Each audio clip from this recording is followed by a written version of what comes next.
Between drifting in and out of consciousness, Yunshi slowly closed her eyes. A gambling father, a lazy mother, and a rebellious younger brother. Her family was nothing but endless arguments, endless chores, and endless problems.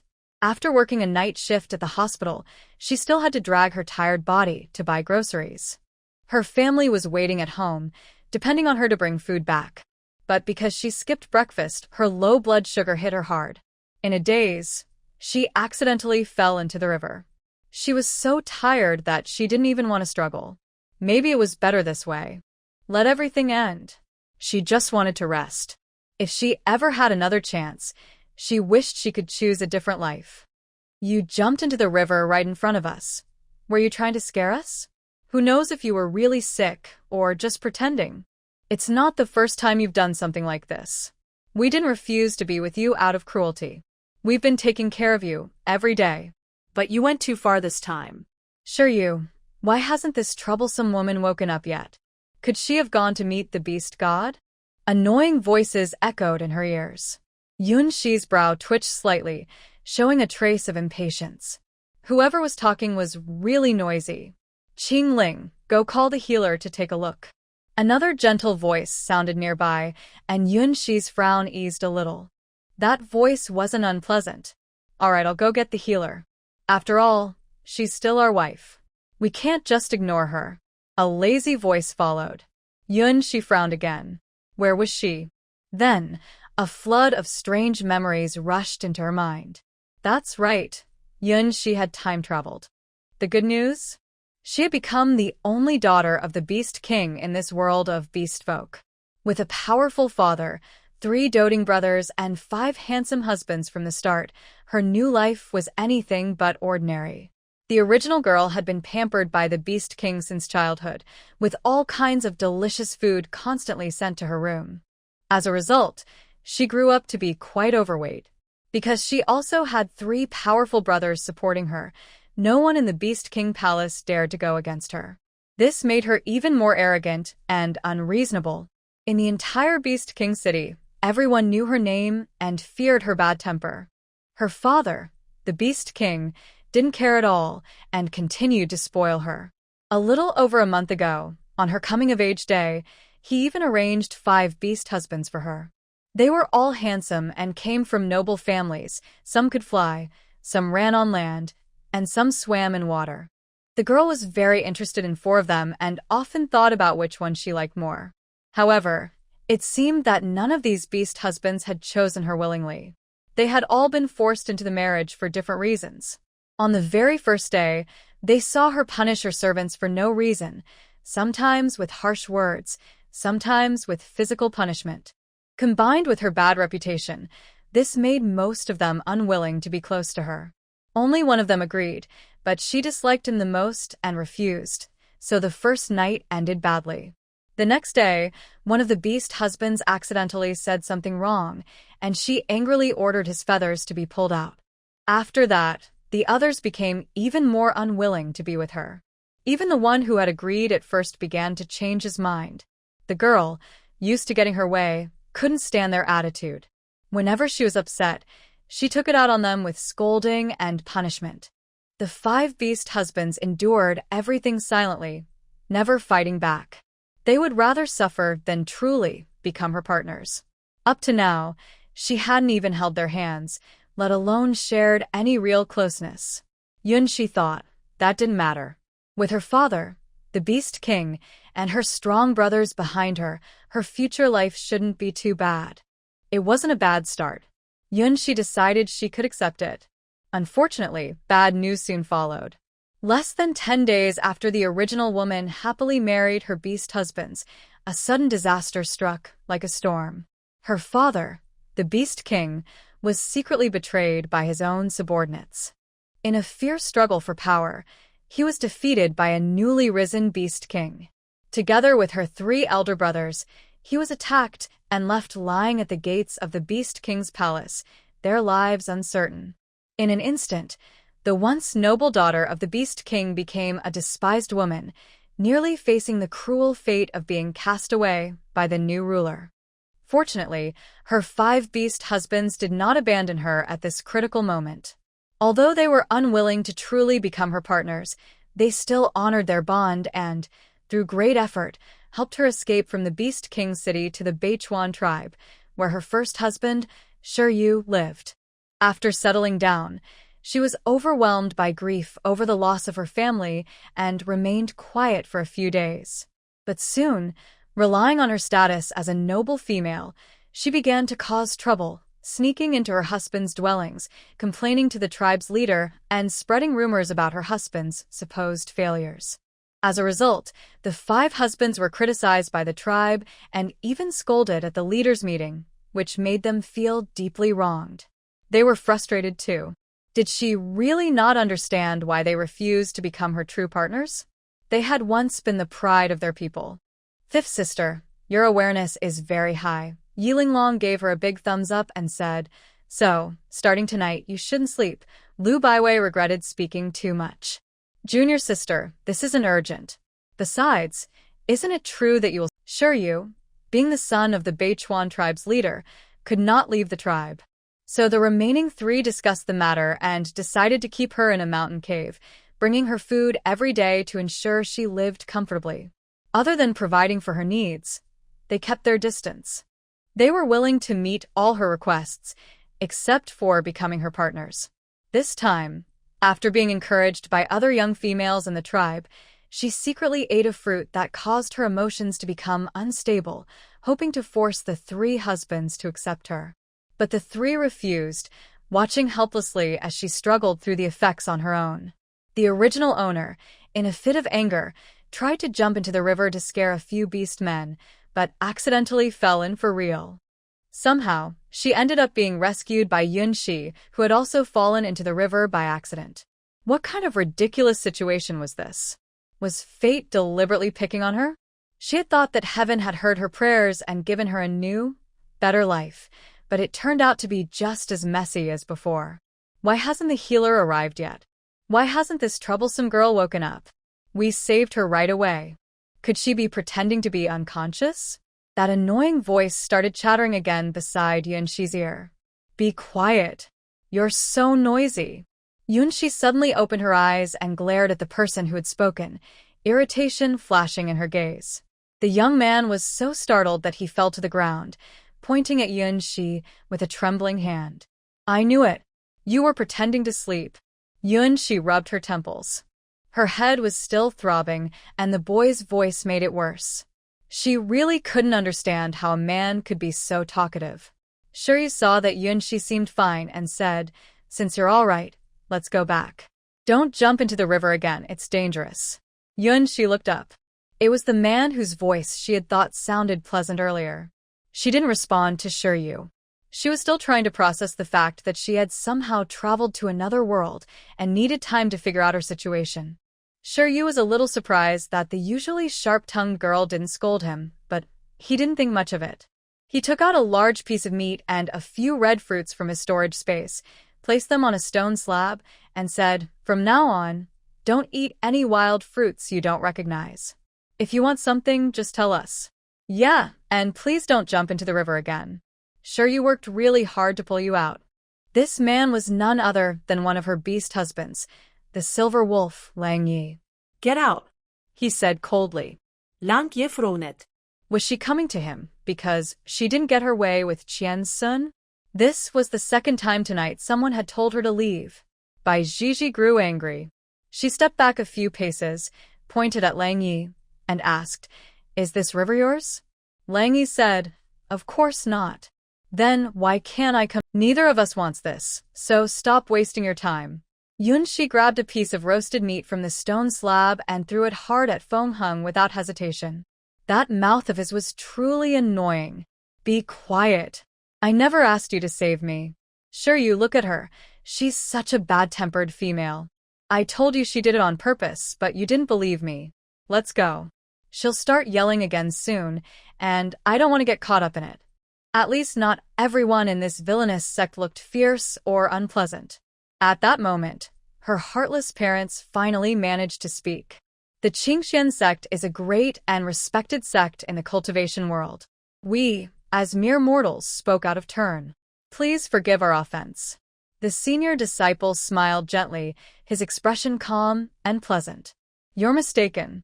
Including our sect leader and although she was usually fierce, she had never told them to leave before. Normally, she wanted them to stay. And now she didn't even want their help. If they didn't help her, how would she eat? This wasn't the Beast King's palace anymore. Here, she had to get everything on her own. No one would bring it to her. Even though Shuri was puzzled, he still chose to leave the cave with Feng Heng. They had made a vow before the Beast God statue to become partners, but they hadn't truly bonded. So even if they left her, the Beast God wouldn't punish them.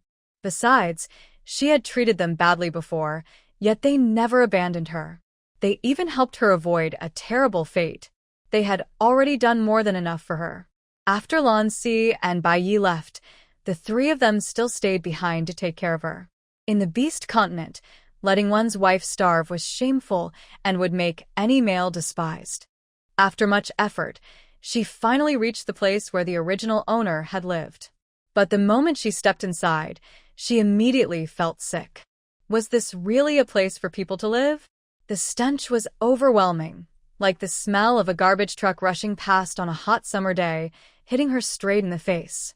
Bai Jiji threw up until even bile came out. The cave around her was dark and shiny, as if something had rubbed the walls smooth.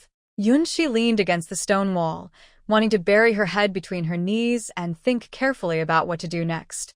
But because of the extra weight around her stomach, she could barely reach her legs. Yunxi. She really wanted to curse. What kind of bad luck was this? She thought she had finally escaped her miserable life, but heaven must have thought she was too pitiful and decided to reward her with time travel. Because she had been overweight and unattractive, she rarely went out. Since she often talked about giving up on life, the chief had given her a cave on the very edge of the tribe to avoid disturbing others. The next morning, Bai Jiji went to the river again. This time, she carefully checked the water and the surroundings. After making sure no one was around, she began to wash up. She took off her animal skin skirt and soaked it in the water, then carefully cleaned herself. Maybe that was why she had suddenly felt dizzy and fallen into the river. Who would have thought that after being reborn, she would become round like a ball? No wonder others disliked her. She even disliked herself. The original owner's father must have spoiled his daughter too much. Well, since she was here, she might as well make the best of it. Even if she was alone, it was still better than the mess she had left behind. At least now, she had a little hope for the future. Although her reputation was bad, ugly, fat, and ill-tempered on this continent, as a female, she was still protected by the beast god. After all, females were rare in this world. If those beast men didn't like her, she didn't need to care. She wasn't the original Yun Shi anyway. Out with the old, in with the new. There was no shortage of males in the beast continent. She refused to believe she couldn't find one who truly cared for her. With that thought, Yun Shi silently encouraged herself. As long as she worked hard, she would find food. And even if she couldn't, her body had enough energy stored to keep her going, and maybe she'd lose some weight in the process. She was sure she could survive on her own. But dreams were beautiful, and reality was harsh. The next morning, full of confidence, Yunxi dragged her plump body out the door. She had grown up in the mountains, and with her childhood survival skills, she was sure she could find something to eat.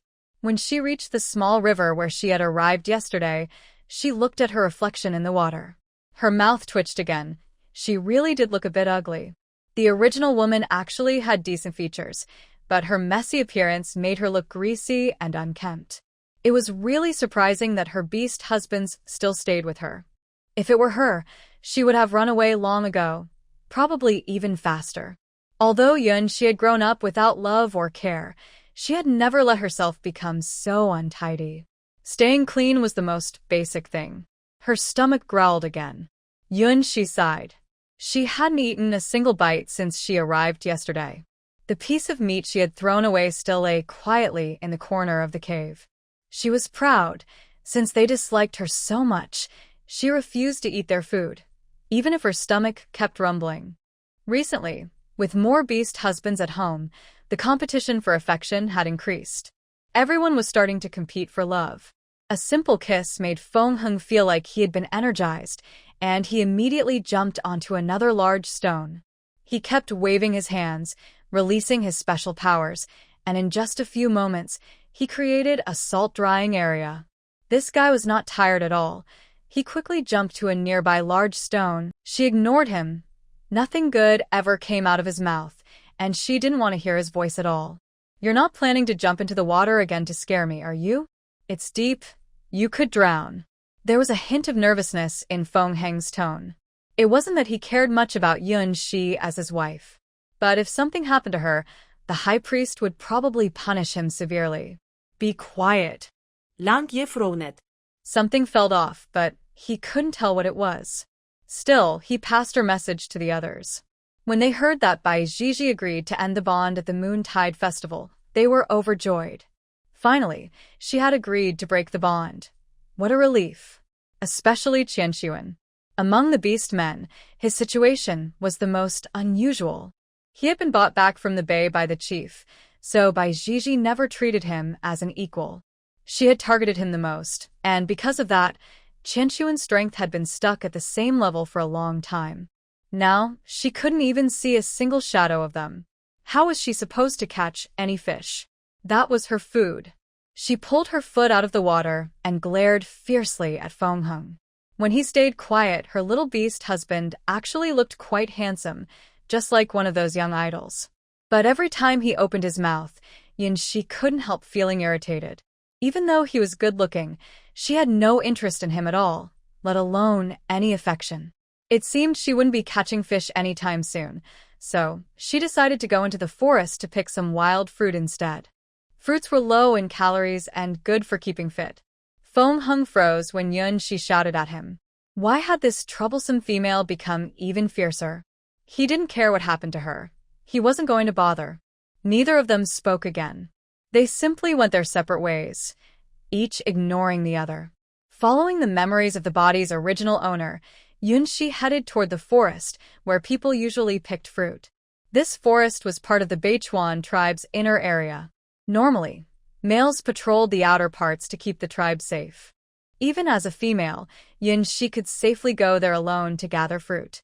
She walked around the forest for nearly 20 minutes, but didn't see a single piece of fruit.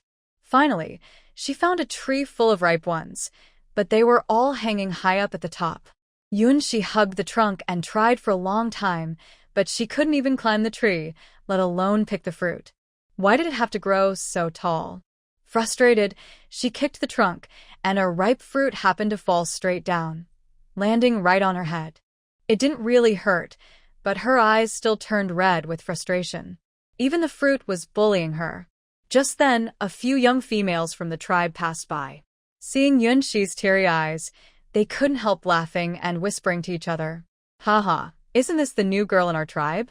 Why is she out here finding food by herself? Doesn't her beast husband take care of her? I really don't get how she found a husband. She's plain, lazy, and chubby, yet her husband looks so handsome. So, what if she has one?" Bai Jiji stayed silent, her eyes half squinting as she studied the person before her.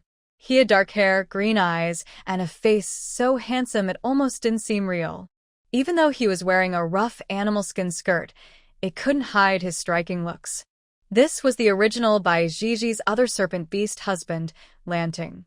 The original girl really had good taste. Wait, no, she never actually got the chance. Seeing Bai Jiji still staring at him like that, Lanting spoke patiently. "Add a little salt. It'll taste better." "You're teaching me how to cook now?" she said, but still took the small bag of salt from him. Salt was rare in the beast continent, and since he was one of her husbands, his willingness to approach her kindly and without disgust made her feel a bit of respect for him. After all, even she found it hard to look at herself sometimes. The salt was coarse, so Bai Jiji rubbed it between her fingers before sprinkling it evenly. Sure enough, the duck smelled even better after that. She wasn't stingy either. And their bond? They didn't even have a true mark between them. What kind of bond was that? "Sure," she said. "Bring me some food to trade for them. If I'm satisfied, I might consider ending the bond. The young female's eyes lit up. What do you want? We can get it for you. First, help me pick the fruit from that tree. As for the rest, I'll think about it when I get back to my cave. If I need anything else, you can come find me this afternoon. The young females looked at each other, unsure if Yunshi was serious, but decided to try anyway. What if she really agreed to end the bond? They had already heard that Yunshi and her beast mates didn't share any marks. Many young females in the tribe admired her beast mates. They were not only handsome, but also skilled hunters. Otherwise, how could Yunshi be so well fed? The young females quickly told their beast mates to pick the fruit from the tree, afraid Yunshi might change her mind if they were too slow. We'll help you pick the fruit, but you can't go back on your word. If you do, we won't let it go. Don't worry, Yunshi said calmly. As long as the deal is fair, I'll end the bond when I return. But whether they choose to be with you or not, that's up to your own ability. Anyway, Yunshi had no intention of keeping those beast husbands. Whoever wanted them could take them. She didn't care. But before ending their bond, she planned to make the most of the situation. That was what she called using everything to its fullest. Looking at the large animal skin bag full of wild fruits, Yunshi finally showed a rare smile. Even though her smile wasn't very pretty, it didn't affect her good mood at all. In the afternoon, I'll be waiting for you in the cave. First come, first served. You're not lying to us, are you? You're such a tricky female, one of the young females asked. She had liked Shiryu for a long time. He was the leader's son. Before he went to the Beast King city, she had already taken a liking to him. But then the old Beast King noticed him and wanted him to marry the Beast King's daughter, and she lost her chance. Now that Yunshi was willing to end her bond with him, she naturally wanted to try again. Yunshi gave the young female a reassuring look and patted her chest confidently. Don't worry, I mean it. Go ahead and chase after them. I wish you success. I'll be waiting for your good news. Carrying the animal skin bag, Yunshi walked toward the cave. As she left, she turned back and encouraged the young females. Do your best. I believe in you. The young females looked excited. This new bad female actually seemed quite nice. Maybe she wasn't as annoying as the rumors said. Humming a cheerful tune, Yunshi walked toward the cave. But before she reached the entrance, she saw Shiryu and Fengheng standing there, blocking her way. Her smile instantly disappeared. When Fengheng saw Yunshi carrying a bag of fruit, he exclaimed, You troublesome female. Did you go picking fruit again? Don't tell me they're those strange ones from before. Be quiet. It's none of your business. Shiryu frowned. Why was this young female becoming so rude and loud lately? He had thought it was just his imagination yesterday. You see, Shiryu, I told you we shouldn't bother with her. As long as we bring her food every day, that's enough. She doesn't need our concern. After their unpleasant talk by the river that morning, Fengheng had returned to the cave and casually mentioned Yunshi's strange behavior to Shiryu. After hearing this, Shiryu still felt uneasy and insisted on coming to check. It turned out that the once gentle female had really become fiercer. She told him to be quiet every time. He didn't even want to talk to her anymore. Yunshi put down the animal skin bag, took out a wild fruit, wiped it casually, and quickly bit into it. After a few crunches, the not-too-big fruit was swallowed in a hurry. It was a bit sour and a bit bitter, not very tasty. No wonder no one picked these fruits. Well, she would just make do for now. As long as it wasn't poisonous, it was fine. These fruits don't taste good. We brought you some fresh red ones. Don't eat these anymore. Yunshi put down the fruit she was holding and glanced at Shiryu. Her first mate was said to be a fox beast man known for his beauty. When the original Yunshi first saw him, she immediately made him her first mate.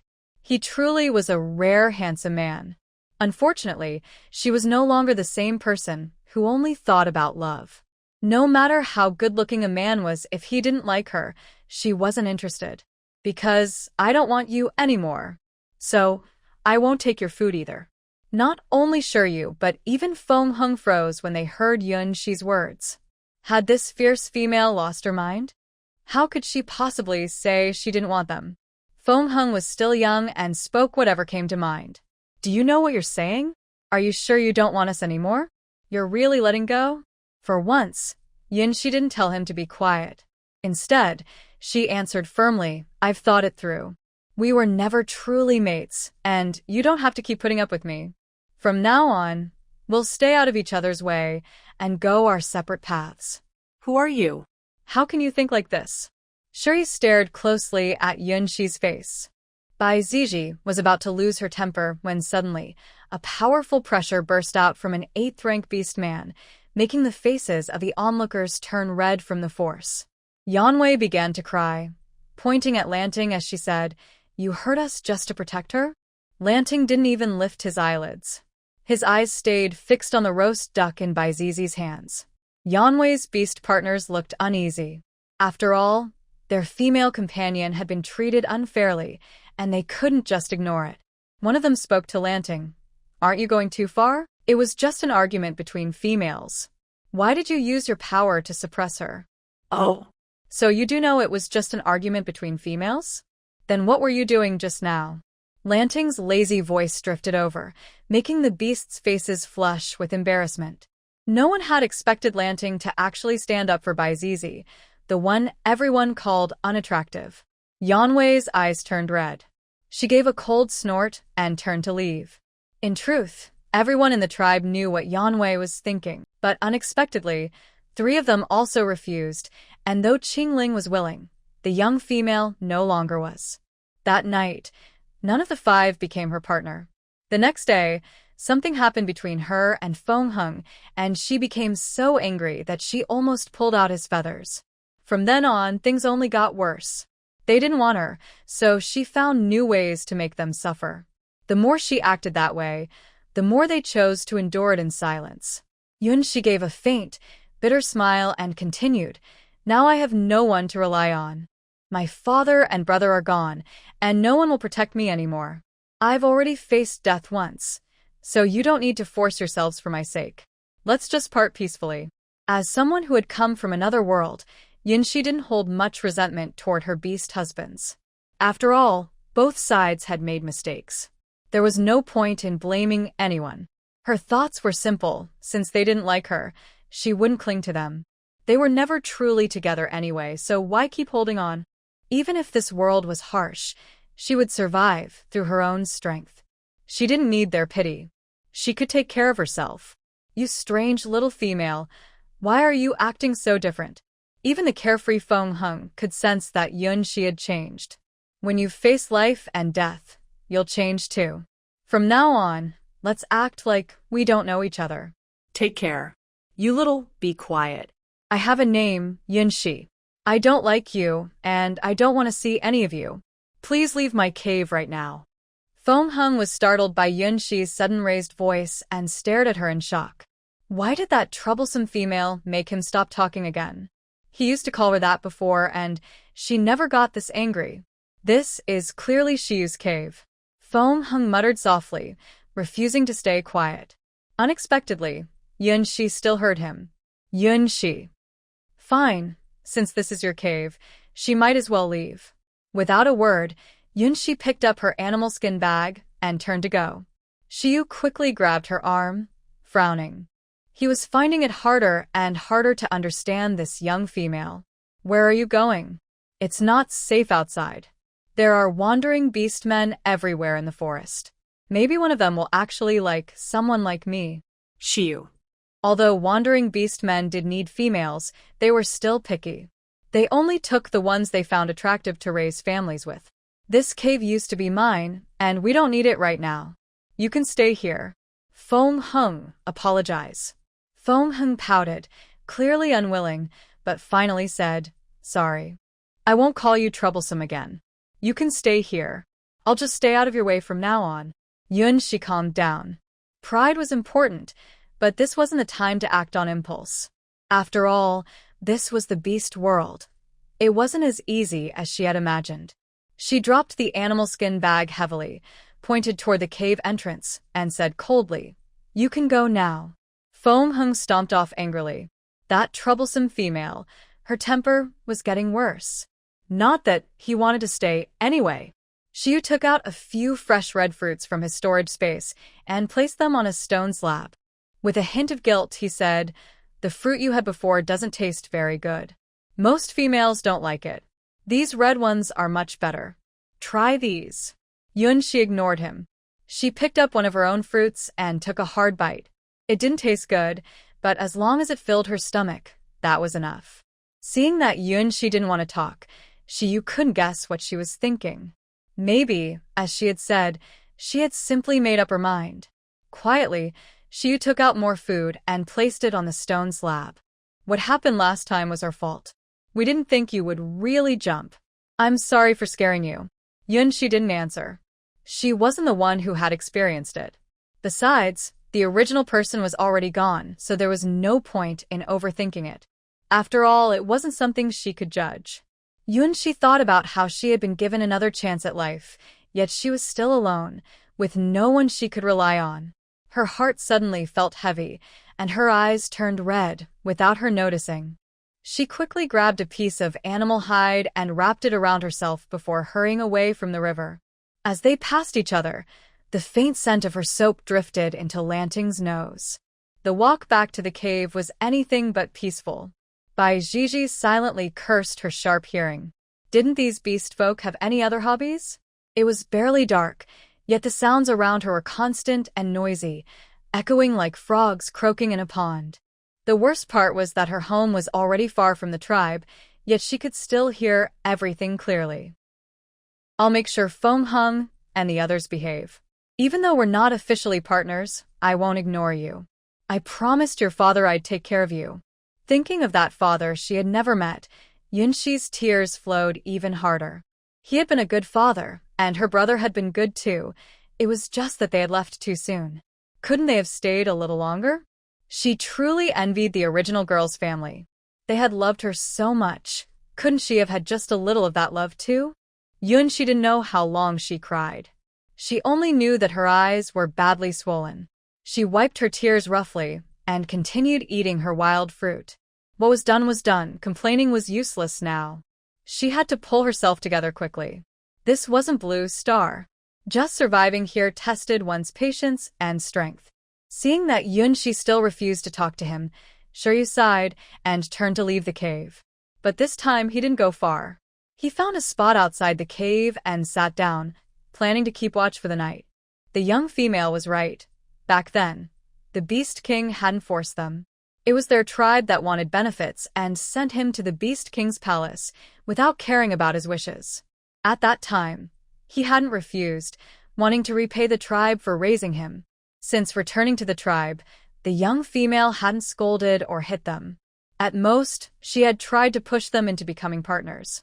But after this incident, after she fell into the river and was rescued, she had completely changed. Shiryu rubbed his temples and closed his eyes wearily. Maybe he had made a mistake from the very beginning. If that night he hadn't turned down the young female's request to become partners, would things have turned out differently?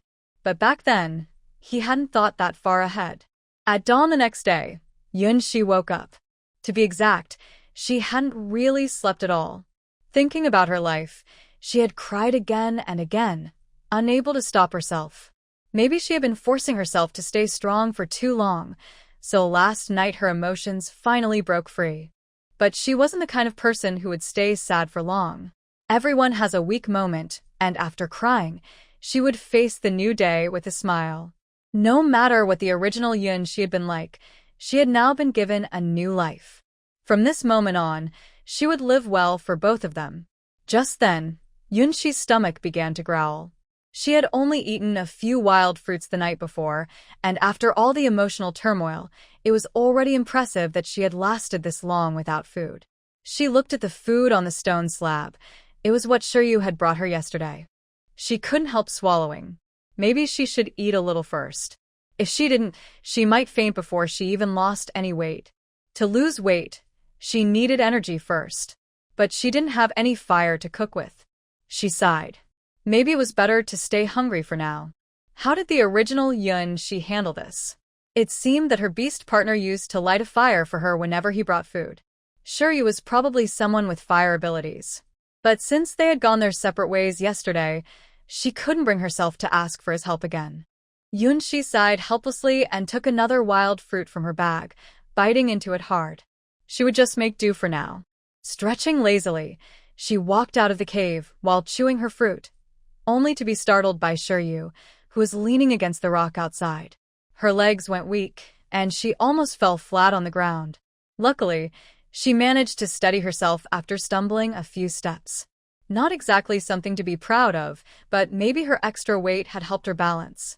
Shiryu, who had been resting with his eyes closed, was startled awake by her sudden movement. Even in this ancient world of beastmen, there was still scheming and rivalry. From what happened tonight, it was clear that someone else had done this. Thinking more carefully, all of the original Baijeja's beast partners had been avoiding her like she carried a plague. With her size and strength, could she really have forced them into anything? Even her own body now seemed suspicious. It all pointed to one thing. Someone had been stirring up trouble between her and her partners. And if she was right, the person who poisoned her was probably the same one behind all this. But to his surprise, Yunshi was already awake. They stared at each other for a moment. Better not to look, better not to think. Yunshi quickly turned away. She had nothing to say to Shiryu. After all, she had already said it yesterday, they would act like strangers from now on. She couldn't go back on her word the very next day. That would make her seem unreliable. She prided herself on keeping her promises. Yunshi jogged around the cave once. When she came back, she saw Shiryu still sitting at the entrance. Yunshi frowned slightly, puzzled by what this first beast man was thinking. What are you doing here? I remember your cave isn't around this area. I came to light your fire. I'm going into the forest later. Tell me what you'd like to eat, and I'll hunt it for you, as an apology. Please don't cry anymore. It doesn't suit you. Yunshi. If you can't speak nicely, then don't speak at all. I know you're not mute.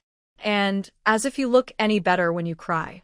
Even without a mirror, Yunshi knew how swollen her eyes were. Her face was already round, which made her eyes look small. Now that they were puffy, they looked even smaller. She knew she didn't look good, but hearing Shiryu say it so bluntly still made her uncomfortable.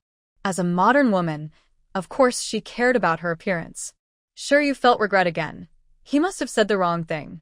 The little female was clearly upset once more. Yunshi froze for a few seconds. Although she wanted to refuse his help, she had no way to make fire on her own. So, she decided to accept Shiryu's help for now.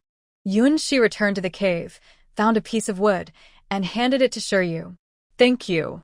A small flame appeared in Shiryu's palm, lighting the wood. He passed it back to her and said softly, I'm sorry.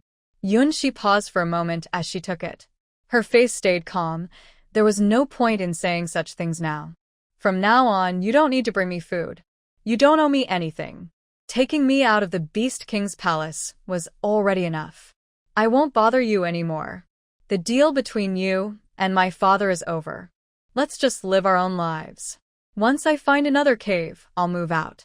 I'm your partner. How could I ignore you? I promised your father I would take care of you. We were never truly bonded. What kind of partner is that? Do you still want me to be the tribe's joke? Shiryu fell silent. It was true, they had never officially become mates. It wasn't because she refused, but because he never truly wanted it. The other females in the tribe had mocked Yunshi many times, both openly and behind her back. He had never cared because he had never really cared about her feelings. He didn't understand how much she had endured. I'm sorry. It's my fault. I thought about it last night. If you're willing, I'll become your partner and take care of you. There's no need. I don't want that now. A forced bond won't bring happiness. Yunshi refused without hesitation. To her, this so-called partner was just a stranger. She didn't need pity from a stranger. Besides, in this world, there was no shortage of males. A flicker of surprise crossed Shiryu's eyes. He hadn't expected Yunshi to reject him. He thought that once he offered a bond with her, she would be overjoyed and take his hand right away. But instead, she said she didn't want to. Where had things gone wrong? You really don't want to? Yes. Go back. What I said yesterday wasn't a joke. Yunshi turned and walked into the cave, placing the burning stick into in the stone wall. She didn't care what Shiryu thought anymore. These people had nothing to do with her. What mattered now was how to survive. Shiryu watched her back as she disappeared into the cave, standing there for a long time. Only then did he realize she truly wasn't the same anymore. He thought that as long as he gave her food and a safe cave to live in, it would be enough to fulfill the Beast King's request. He never expected that Yunxi would truly be able to let go. Just then, Qingling came to Yunxi's cave, his face full of anger. Standing at the entrance, he shouted loudly, "Yunxi, you troublesome female, come out. What did you do yesterday? What did you say to those females? Are you really trying to sell us?" Early that morning, Qingling had just woken up and hadn't even gone hunting yet. A young female from the tribe ran to his cave and stopped him, asking if he wanted to be her mate. He was completely confused. A mate? Didn't he already have a wife? How could he take another one? Before he could figure out what was going on, several more young females arrived one after another. Some came for him, some for Fengheng, but most were looking for Shiryu. After all, Shiryu was a fox beast man and the son of the chief, very popular among the females of the tribe. The group gathered noisily at the entrance of their cave, talking all at once. After asking around, Qingling finally understood what had happened. His wife had actually sold them yesterday. So early that morning, those young females came to ask if they were willing so they could go and discuss the price with Yunxi. They were afraid that if they came too late, someone else would get there first. Because Yunxi had said, "First come, first served." How could he not be furious? Even though he didn't like Yunxi anymore, he still went hunting for her every day, rain or shine. And now she was spreading the word that she wanted to end their partnership, even encouraging other females to pursue them boldly. First come, first served, highest offer wins. She ate the food he brought back, and now she wanted to trade him away? How could such a thing be fair? Besides, it was Yunxi who had disliked him first, who had rejected him. Back in the Beast King's palace, she had often scolded and mistreated him, and he had never fought back. If he hadn't been so disappointed, he would never have refused to be her partner. What had he done wrong? He had only been misled, otherwise, he would never have stepped into the Beast King's palace at all. Thinking about how he had just upset Yunxi, Shiryu quickly stopped Qingling and said, "Qingling, calm down first. Yunxi is in a bad mood right now. Don't bother her. If there's something you need to discuss, talk to me first. Her mood has nothing to do with me. I'm the one who's upset.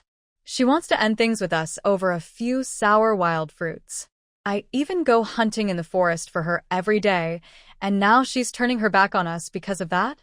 Seeing Shiryu's doubtful look, Qingling snorted and continued, "If you don't believe me, go check outside your cave. There are still a few young females waiting there, hoping you'll choose them as your partner." Shiryu. He had thought Yunxi was just angry for a while, but it seemed she truly wanted to leave them. Why didn't he feel relieved as he expected? Instead, his heart felt even heavier. Yunxi hadn't planned to pay attention to Qingling. She had just argued with Shiryu and was already upset. Besides, she only had part of the original Yunxi's memories. So many past events were still unclear to her. She simply felt that since she wasn't the same person anymore, there was no reason to keep holding on to these relationships. They didn't even like her much to begin with, so why keep pretending? She really couldn't understand what they were thinking. Besides being polite, the people from the Seven Stars sect were quite diligent. But strangely, everyone from Qingxian's sect had already gotten up and left. The 3 rooms of the Seven Stars sect still showed no signs of movement, as if they weren't planning to practice.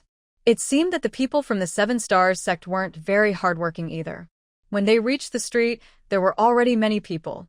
Everyone had woken up early and started working, making those who slept in seem out of place. Forest for her every day, and now she's turning her back on us because of that?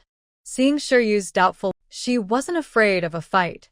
Growing up in the mountains, she had learned how to argue since she was little. "Yes, I want to end things with you. Isn't that what you've always wanted? We were never truly together, and from now on, we'll go our separate ways. If those young females like you, let them chase you. If you don't like them, you can just say no. Don't you have a mouth? When you first became my beast partners, you didn't even know how to speak properly. What now? You've been fooled once, and still haven't learned? That just means you're not very smart. Then, why did you sell us? You should have let those young females talk to you about the deal. You didn't want to be my partners, and I was willing to give you freedom. Besides, if the young females agreed and I agreed, what does it matter whether you did or not? I was helping you, you should be thanking me. But you can't just sell us like that. If the price isn't fair, we can talk about it. Qingling. That's not what he meant at all. I didn't even make you give anything up, and I let you choose a young female you liked. Who's really getting the better deal here? Don't be ungrateful. Qingling. When did this young female become so good with words? She used to only scold them before. Fine, let's end it. From now on, I won't care about you anymore. End it right now. Whoever refuses is a fool. Yunshi was furious. If he didn't like her, he could have just said so. He complained every day about the original her. She was offering him freedom, yet he still wasn't happy. Was his head full of air? Qingling looked at Yunshi in disbelief. Was this really the same young female who used to cling to them, wanting to be their partner? Had she been replaced by someone else? Her expression didn't look like she was joking. Did she really want to let him go? Or was this another trick? Are you Sure? Qingling still hesitated. He didn't believe someone like her could suddenly be so kind. Even if he wasn't the most likable among them, he still had his pride. I'm sure. So, how do we end it? I just swear before the beast god. She wasn't sure about the process. They had never officially become partners, and the original her had no memory of it. As someone who had come from another world, she was completely clueless. Yunshi's serious expression didn't look like a moment of anger. Shiryu rubbed his temples, unsure who to persuade. Qingling, go back for now. Today, you and Fengheng will go to the forest to find food. Qingling had only spoken out of anger and impulse. He never really wanted to end his partnership with Yunshi. After all, everyone knew he was her mate. That was an undeniable fact. When Qingling gave him a way to step back, he naturally took it and decided not to argue with Yunshi for now. Especially since he realized that the young female had become very talkative lately. He couldn't win an argument with her at all. Shiryu looked at Yunshi again, trying to sound as gentle as possible. Yunshi, don't be impulsive. Let's talk. Yunshi turned her head away, clearly unwilling to speak. She just wanted to end her bond with these so-called mates. She didn't want anything to do with them anymore. Every day, she was either arguing with one or fighting with another. Wasn't it exhausting to fight 3 people all the time? Yunshi, calm down. Ending the bond isn't something you can just say and do. Besides, without us, how will you take care of yourself? This isn't the Beast King's palace. Without food, you could starve. Just watch me take care of myself. If it comes to that, I'll just find a new mate. Someone out there will like me. Yunshi knew how harsh this world was. She had already thought about it last night. It might be difficult, but it wasn't hopeless. There would always be a way. Yunshi, this isn't the time to be stubborn. If you mind that I haven't officially bonded with you, I can do it now. Yunshi pointed at her round face with a mocking smile. With how I look, could you really do that? Why don't we find out? We can make it official right now. Shiryu had already thought it through last night. He knew he had been wrong, and he wanted to make it up to Yunshi as best he could. Qingling stared at Shiryu in disbelief. Crazy. Not only was the young female acting strange, but Shiryu seemed to have lost his mind too. Before, Yunshi had refused to end the bond no matter what. Now that she finally agreed, Shiryu suddenly wanted to make it official? Qingling couldn't understand him at all. They all knew deep down that even if Yunshi ended her bond with them, it wouldn't really harm them, as long as they could accept it in their hearts. Qingling tugged at Shiryu's sleeve, confused about how things had turned out this way. Shiryu, I think you're the one who needs to calm down. Have you lost your mind? Yunshi refused without a moment's hesitation. Sorry, but I'm not interested. Qingling looked at Yunshi as if she had seen a ghost. This was madness. Everyone had gone crazy. The young female actually didn't want to become partners with Shiryu. Didn't she like him the most? Otherwise, she wouldn't have chosen him as her first mate. Everything was a mess now. He needed to hurry back to the cave and talk to Feng Heng. Clearly, both of them had lost their minds. You're both crazy. I'm gonna find Feng Heng. No, I'll get the healer to take a look at you. Qing Ling said, turning to leave. Stop. Did I say you could go? End your partnership right now, or you'll regret it. She wanted to settle things quickly anyway. Since they had already argued, she didn't want to have anything more to do with them. Every day, someone came to bother her. It was exhausting. But Qing Ling didn't even hear her words. His mind was a complete mess. He just wanted to get back to the cave and talk to Feng Heng. How shameless, trying to win them over one by one. Did she not see how plain she looked? Thinking of Bai Jiji filled Yanwei's eyes with resentment. No matter how many times Bai Jiji faced danger, she always managed to survive. Bai Jiji, I'll see how long your luck lasts. Tonight, it's Nailing's turn. That fox was not someone easy to deal with. Thinking about the trouble Bai Jiji might face tonight, Yanwei couldn't help but smile. When Shenhua came back, Bai Jiji had already finished making the meat soup. You're back. I used quite a bit of your salt, Bai Jiji said. Shenhua gave his usual short reply, then put down the clay and added, You can keep the salt here. If it runs out, just tell me, and I'll trade for more in the city. Wait, what did he mean by that? Bai Jiji was a little confused. She hadn't said she would keep cooking for him. But since salt was rare, she didn't argue. During the meal, Lanting came over again. Pointing at Shenhua, who was drinking soup, he complained, This is his second meal, isn't it? You've been eating only wild fruit these days. It's not enough. You'll wear yourself out. She refused immediately. Stop meddling. My body is my own concern. It has nothing to do with you. Shiryu. Why has the young female changed so much? Shi, let's talk. What we did before was wrong. It's normal for you to be upset, and I want to make it up to you. Alright, if you want to make it up to me, then please don't bother me anymore. I don't want to see you. Shiryu. So there's really no chance left? How did she become like this all of a sudden? What, is that not allowed? I've thought things through. Since you don't like me, there will be others who truly care for me. Isn't it better for us to let each other go? Shiryu. He took a deep breath and said gently, Then let me properly introduce myself. My name is Shiryu. My beast form is a 9-tailed white fox. I'm a level 7 beast man with fire and space abilities. From now on, I'll treat you sincerely. Can you give me a chance? You like me? Tell me the truth. Shiryu was silent for a moment before replying, Not yet. That's right. It's normal not to. I won't be with someone who doesn't truly like me. You're not Shi. It wasn't doubt, it was certainty. That was Shiryu's honest thought. A person's nature couldn't change this much overnight. If I'm not Shi, then who am I? If you had gone through what I did, I don't believe you wouldn't change. I've just figured things out. Go back, Shiryu. You don't need to force yourself to make it up to me. After last night, Shenhua's opinion of Bai Jiji had changed a lot, especially now that she had awakened a wood-type power. Maybe they really had misunderstood her all along. She was quite heavy, and since they had built their caves on the mountaintop, it must have been hard for her to climb up. It seemed that some beast had secretly caused trouble, trying to create conflict between them. Thinking of this, Shenhua's eyes darkened slightly.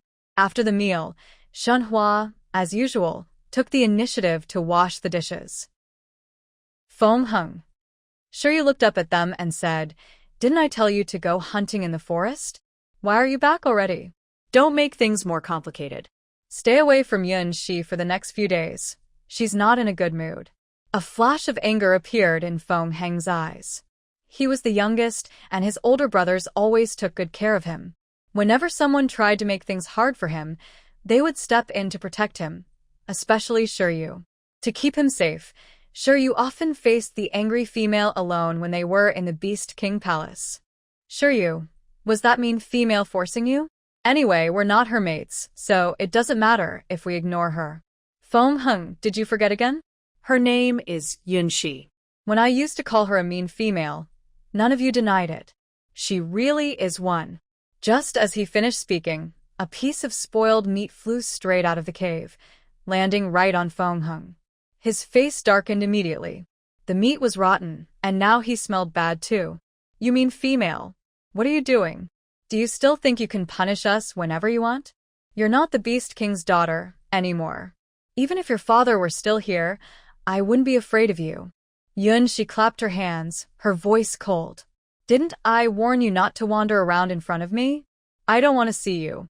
Whether I have anyone backing me or not, every time I hear you talk, I just want you to stop. You. Seeing that another fight was about to start, Yu frowned tightly. He pulled Feng Hung back, sounding tired.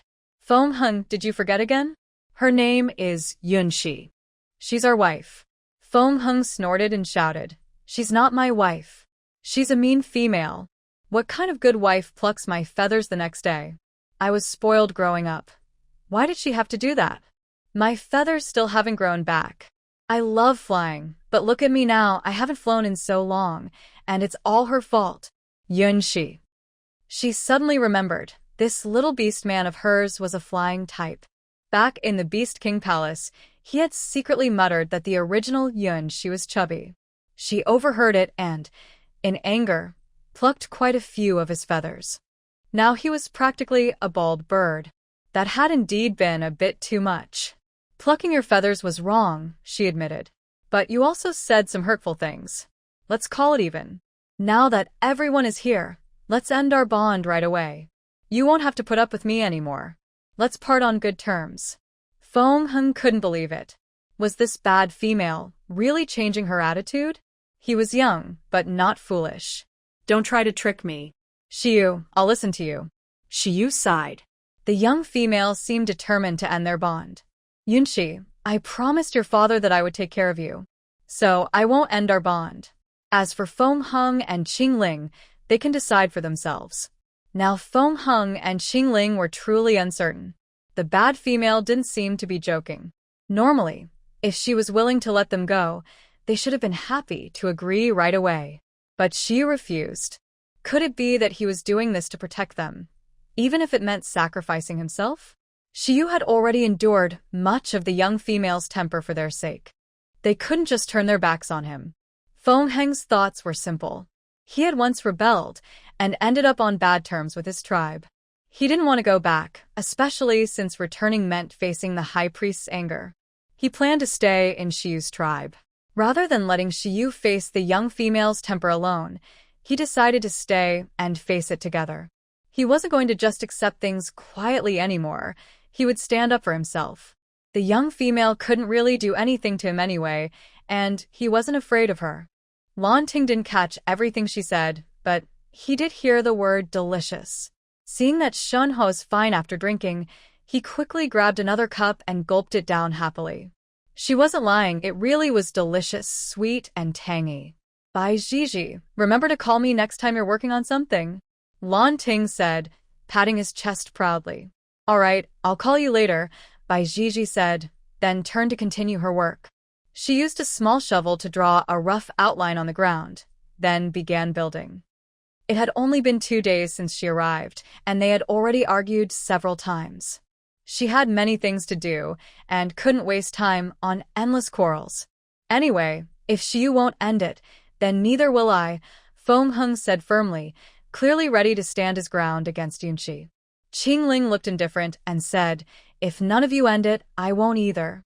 Yunshi hadn't eaten anything all morning, and after arguing twice in a row, she was so angry that she didn't even feel hungry anymore. Do whatever you want. I don't admit that you're my beast mates. From now on, don't come to my cave for any reason. I don't admit that you're a wife either. Then be brave, and let's end this bond quickly, so you won't feel wronged. No way. What if you bully Shiryu? I need to stay and keep an eye on you. Yunshi looked speechlessly at Feng Hung. This little beast man was truly annoying. Stop arguing, both of you. Feng Hung, you and Qingling go to the forest to find food. I'll stay here and take care of Yunshi. Yunshi looked at the one who caused all this trouble. Keep digging until you reach water, but not too shallow. Even though the river water was clean, she didn't want to use it for cooking or drinking, especially since there were leeches in it. As a girl, it was also inconvenient to go there at night to wash up. But if they dug a well, that would solve everything. In fact, Bai Gigi was somewhat thankful for the trouble caused by the original person who lived here. Otherwise, her father wouldn't have left her alone in this place. From a beastman's point of view, this area was remote, but to Bai Gigi, it was perfect. Fine, she decided not to argue with food. She would eat first, then deal with them later. Seeing Yunshi finally eat something he made, Shiryu felt a bit relieved. But Yunshi only ate a small piece before stopping. It was half-cooked, tasteless, and tough. Does it not taste good? I'll ask the tribe for advice later, and try to make it better next time. Please eat a little more or you'll get hungry again soon. No, I'm on a diet. After saying that, Yunshi put down the meat and went back to eating wild fruit. She needed to lose weight quickly. With her heavy body, how could she take care of herself? Could she really rely on her body fat to survive? Shiryu wanted to persuade her to eat more, but when he saw the slight displeasure on her face, he quickly stopped himself. She had finally calmed down a little. He couldn't risk upsetting her again. They usually ate raw food, and back in the Beast King Palace, there were always people who prepared special meals for the young female. He really didn't know what kind of food she liked.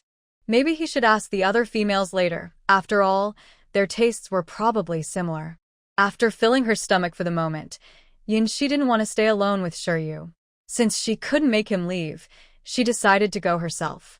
Yunshi planned to weave a bamboo basket to catch fish. Fish were high in protein, satisfying to eat, and could also help with her fitness plan. When Shiryu saw Yunshi heading out again, he wanted to ask where she was going, but didn't dare. He quietly followed behind her instead. Bai Gigi stepped back in shock, trying to stay calm as she asked, "You too? What are you doing?" "Digging, of course. Didn't you say it needs to be deep and round?" Lan Ting replied in his snake form. Bai Gigi suddenly understood and nodded quickly. She had been so scared that she forgot snakes were experts at digging holes. Manhwa started first, his paws moving fast as dirt flew everywhere. The shape of the well was already taking form, and Bai Gigi nodded in satisfaction. Promising indeed. Out of guilt, he wanted to treat Yunshi better, but the young female was like a bristling kitten, completely unwilling to be near him. No, not just him, any of them. He could see the impatience in her eyes. She truly didn't want to deal with them. Yunshi reached the small forest. When she had searched for wild fruit the day before, she had noticed many vines there, perfect for weaving a fish basket. She was determined to catch the big fish she had seen yesterday. Yunshi carefully chose a pile of vines that were just the right thickness and flexibility. Holding them in her arms, she went to the riverbank and sat down on the ground. Sunlight filtered through the leaves, scattering golden spots across her body. Yunshi tried to recall the memories from her childhood. She remembered her grandfather patiently teaching her how to make a fish basket. Each step and detail slowly became clear again in her mind. It had been one of her few joys as a child.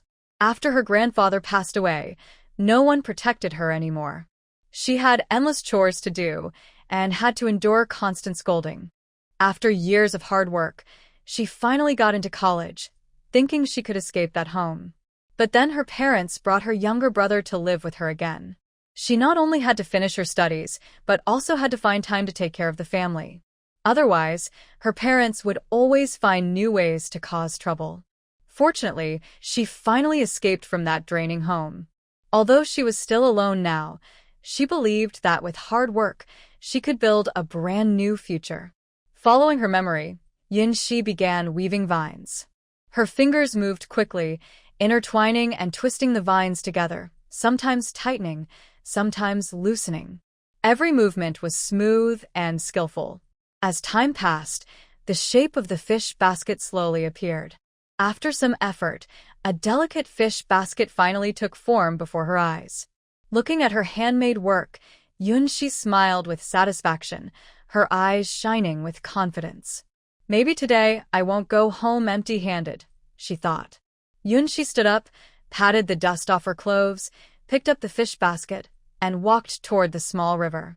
The water was still clear, and fish swam happily beneath the surface, making Yunshi's mouth water. She found a calm spot in the river, gently placed the basket into the water, and scattered some meat inside. The same piece she had thought tasted a bit strange that morning. After finishing, Yunshi chose a shady spot and began exercising seriously. Eat less, move more, that's the right way to lose weight, she reminded herself. As time went by, sweat covered her forehead. After about half an hour, her legs already felt too heavy to move. This is really tough, she sighed. Before, I didn't have enough to eat. Now I'm paying for eating too much. It felt like fate was playing tricks on her. Luckily, today she wouldn't be going home empty-handed.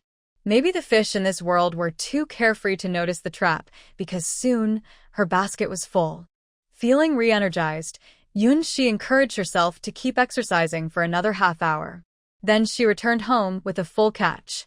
Back at the cave, as expected, Shiryu had moved his things back in. At least he had some sense. He placed everything near the entrance. Yunshi didn't want to argue with him anymore. After all, she was the one staying under someone else's roof, and she really had no reason to drive him away. Since she couldn't drive him away and had nowhere else to go, she decided to let him stay. She would just pretend he didn't exist. She didn't want to argue with him. She'd rather spend that time exercising. After making up her mind, Yunshi ignored Shiryu and took the fish out of the basket. If she had only gotten lost, she might have panicked a little. But after hearing that voice, she realized she had been deliberately lured here. Since someone wanted her to come, they probably didn't plan to harm her. Otherwise, with her mid-stage cultivation, it would have been easy to kill her. Why go through all this trouble? Who are you? Why should I listen to you? Come here, and you'll find out. I'm not curious. It doesn't matter if I don't know. There was silence for a moment. Seeing that Yi Linglong not only didn't move forward, but this kind of fish isn't good to eat. Someone once got hurt eating it. You shouldn't eat this one. I have other food. No need. I'll eat this, Yunshi replied. Shiryu was speechless. Yunshi rubbed salt onto the fish and stuffed wild onions, and she had picked by the river into its belly. When everything was ready, she skewered the fish on a stick and placed it over the fire, turning it slowly so it cooked evenly. As the flames roasted the fish, the moisture sizzled away, and the skin turned from pale gold to a deeper color, releasing a mouth-watering aroma. Yunshi swallowed hard. When the fish was fully cooked, she eagerly tore off a piece and tasted it. Although it wasn't as flavorful as the dishes back on Blue Star, it was far better than the half-cooked meat Shiryu had made that morning. At least after the first bite, she wanted another. Shiryu watched nervously, afraid she might get hurt by a fish bone. Seeing her finish the grilled fish so quickly, he even felt tempted to try it himself. Yunshi ate until she was completely satisfied. At last, she had enjoyed a proper meal. Feeling pleased, Bai Jiji hurried back, picking some wild tomatoes and green onions along the way. Since she didn't have many seasonings, adding a bit of flavor would make the food taste better. This was already good enough. Natural, healthy, and full of the food's true flavor. Chunhua wasn't idle either. While Bai Jiji was catching fish, he went back to his cave to bring the wild boar he had hunted earlier. The boar was already cleaned. When Bai Jiji returned and saw the wild boar, she couldn't hide her excitement. Besides, having a male living outside gave her a bit more safety. Even though she didn't think she was especially attractive, it was better not to take risks. This wasn't Blue Star, and she couldn't be too confident. After finishing everything, Yunshi was covered in sweat and felt sticky and uncomfortable. Looking at her darkened arms, she sighed helplessly. There was no doubt that the original owner of this body had been lazy. She remembered there was a pond behind the cave. Since it was the hot season, taking a cool bath shouldn't make her sick. She really had no choice. She could already smell the sweat on herself, and she couldn't stand it. Although she wasn't very vain, she still cared about her appearance and would never allow herself to be so untidy. When Yunshi picked up her animal skin skirt to leave, Shiryu grabbed her hand and asked, "Where are you going? To the river again?" "Don't worry, I'm not jumping in," Yunshi said, pulling her hand free and walking toward the pond behind the mountain, following her memory. Although it was called the Back Mountain, it was still within the tribe's area, so it was safe. The pond was also close to her cave, and few people ever came there. Soon, Yunshi reached the pond. It was the hottest time of the season. She touched the water. It wasn't as cold as she expected, but slightly warm from the heat. After carefully checking that no one was around, Yunshi nervously changed out of her dirty clothes and stepped into the water, making sure to stay mostly hidden beneath the surface. In this world, bathing outdoors wasn't unusual, but as someone from Blue Star, she still wasn't used to it. Yunshi was nervous for quite a while. After making sure no one was around, she slowly stood up. She cupped water with her hands and gently splashed it on her face, letting the water slide down her cheeks to wash away the heat and tiredness. Then she started pouring water on her hair, planning to clean it first. Her fingers gently moved through her hair, carefully detangling the knots. Her hair was usually not well taken care of, so cleaning it was a bit difficult. Yunshi took a long time to finally straighten her hair as best as she could. She really wondered how the original owner could be so messy. If she were the original owner's beast husband, she might run away too. Although she understood the original owner's pain, she thought she should at least take better care of herself, be a little cleaner. Despite her complaints, Yunshi resigned herself and started scrubbing her skin hard. After washing several times, her dark arms became a little whiter. It was hard to tell, but the original owner's skin was actually quite good. Full of collagen, clearly pampered in the Beast King's palace. Aside from her weight, the original owner's features were quite pretty. But due to overeating and a bad temper, her skin looked greasy, making her overall appearance quite unattractive. None of these problems were impossible to fix. Yunshi was confident she could change her situation, just a matter of time. By the time Yunshi finished washing, the sun was almost setting. It wasn't that Yunshi was slow, her body hadn't been cleaned properly in a long time, so it took some effort. After changing into a clean beeskin skirt, Yunshi suddenly sneezed, feeling a bit cold. She really hoped she wouldn't catch a cold. Yunshi quickened her pace back home. Unbeknownst to her, beneath the water, a pair of dark eyes watched her disappear into the distance. What an interesting little female. If you ask if she's clean, she still looked a bit dark when she went into the water. If you ask if she's not clean, she's trying so hard to make herself look fair. As Yunshi stepped out of the water, she casually looked up and saw Shiryu standing awkwardly behind a sturdy tree by the pond. Yunshi thought to herself, when did this man come? She hadn't noticed any sound or movement. No wonder she hadn't noticed anyone passing by for so long. She thought this place was truly rarely visited and no one came here normally. After thinking for a moment, Shiryu explained, I was just worried about your safety. This is the back mountain and sometimes other males pass through. You shouldn't come here alone. You can call me or Qingling. Yunshi rolled her eyes at Shiryu. Call them? For what? To argue? Then she might as well not wash. This is within the tribe's area. There shouldn't be much danger. Besides, with how I look, no one would be interested. Males would probably scare away when they see me. Yunshi, I didn't mean it that way. Anyway, you should go back to the cave now. You might get sick if you stay like this. Although Yunshi didn't like Shiryu, he was only trying to warn her kindly. She wouldn't give him a hard time without reason. She wasn't unreasonable. It's fine. The temperature is high now. Thanks for the reminder. Both of them chose to stay silent and quietly return to the cave, one after the other. Once inside, Yunshi couldn't help but sneeze again and rubbed her nose. Could she really be coming down with a cold? She thought, why am I so unlucky? Shiryu silently lit the fire and handed Yunshi a fluffy animal hide. Use this to dry your hair. Your animal skins are dirty, Yunshi. No need to emphasize. She would wash everything tomorrow, thoroughly. After hesitating for a moment, Yunshi decided to accept. The conditions here were poor, and catching a cold would be bad. Moreover, the animal skins left by the original owner were indeed a bit unusable. Even though Yunshi's voice was soft, Shiryu paused. He realized that Yunshi, when she was calm, wasn't so hard to talk to. I'll help you dry your hair or you'll risk getting sick. No need. We don't seem to know each other well enough yet. Yunshi sat by the fire, took some wild fruits from her animal hide bag, and roasted them while preparing dinner. He didn't bother asking further, and simply told Bai Jiji to come see him tomorrow. He happily took the oil residue and left.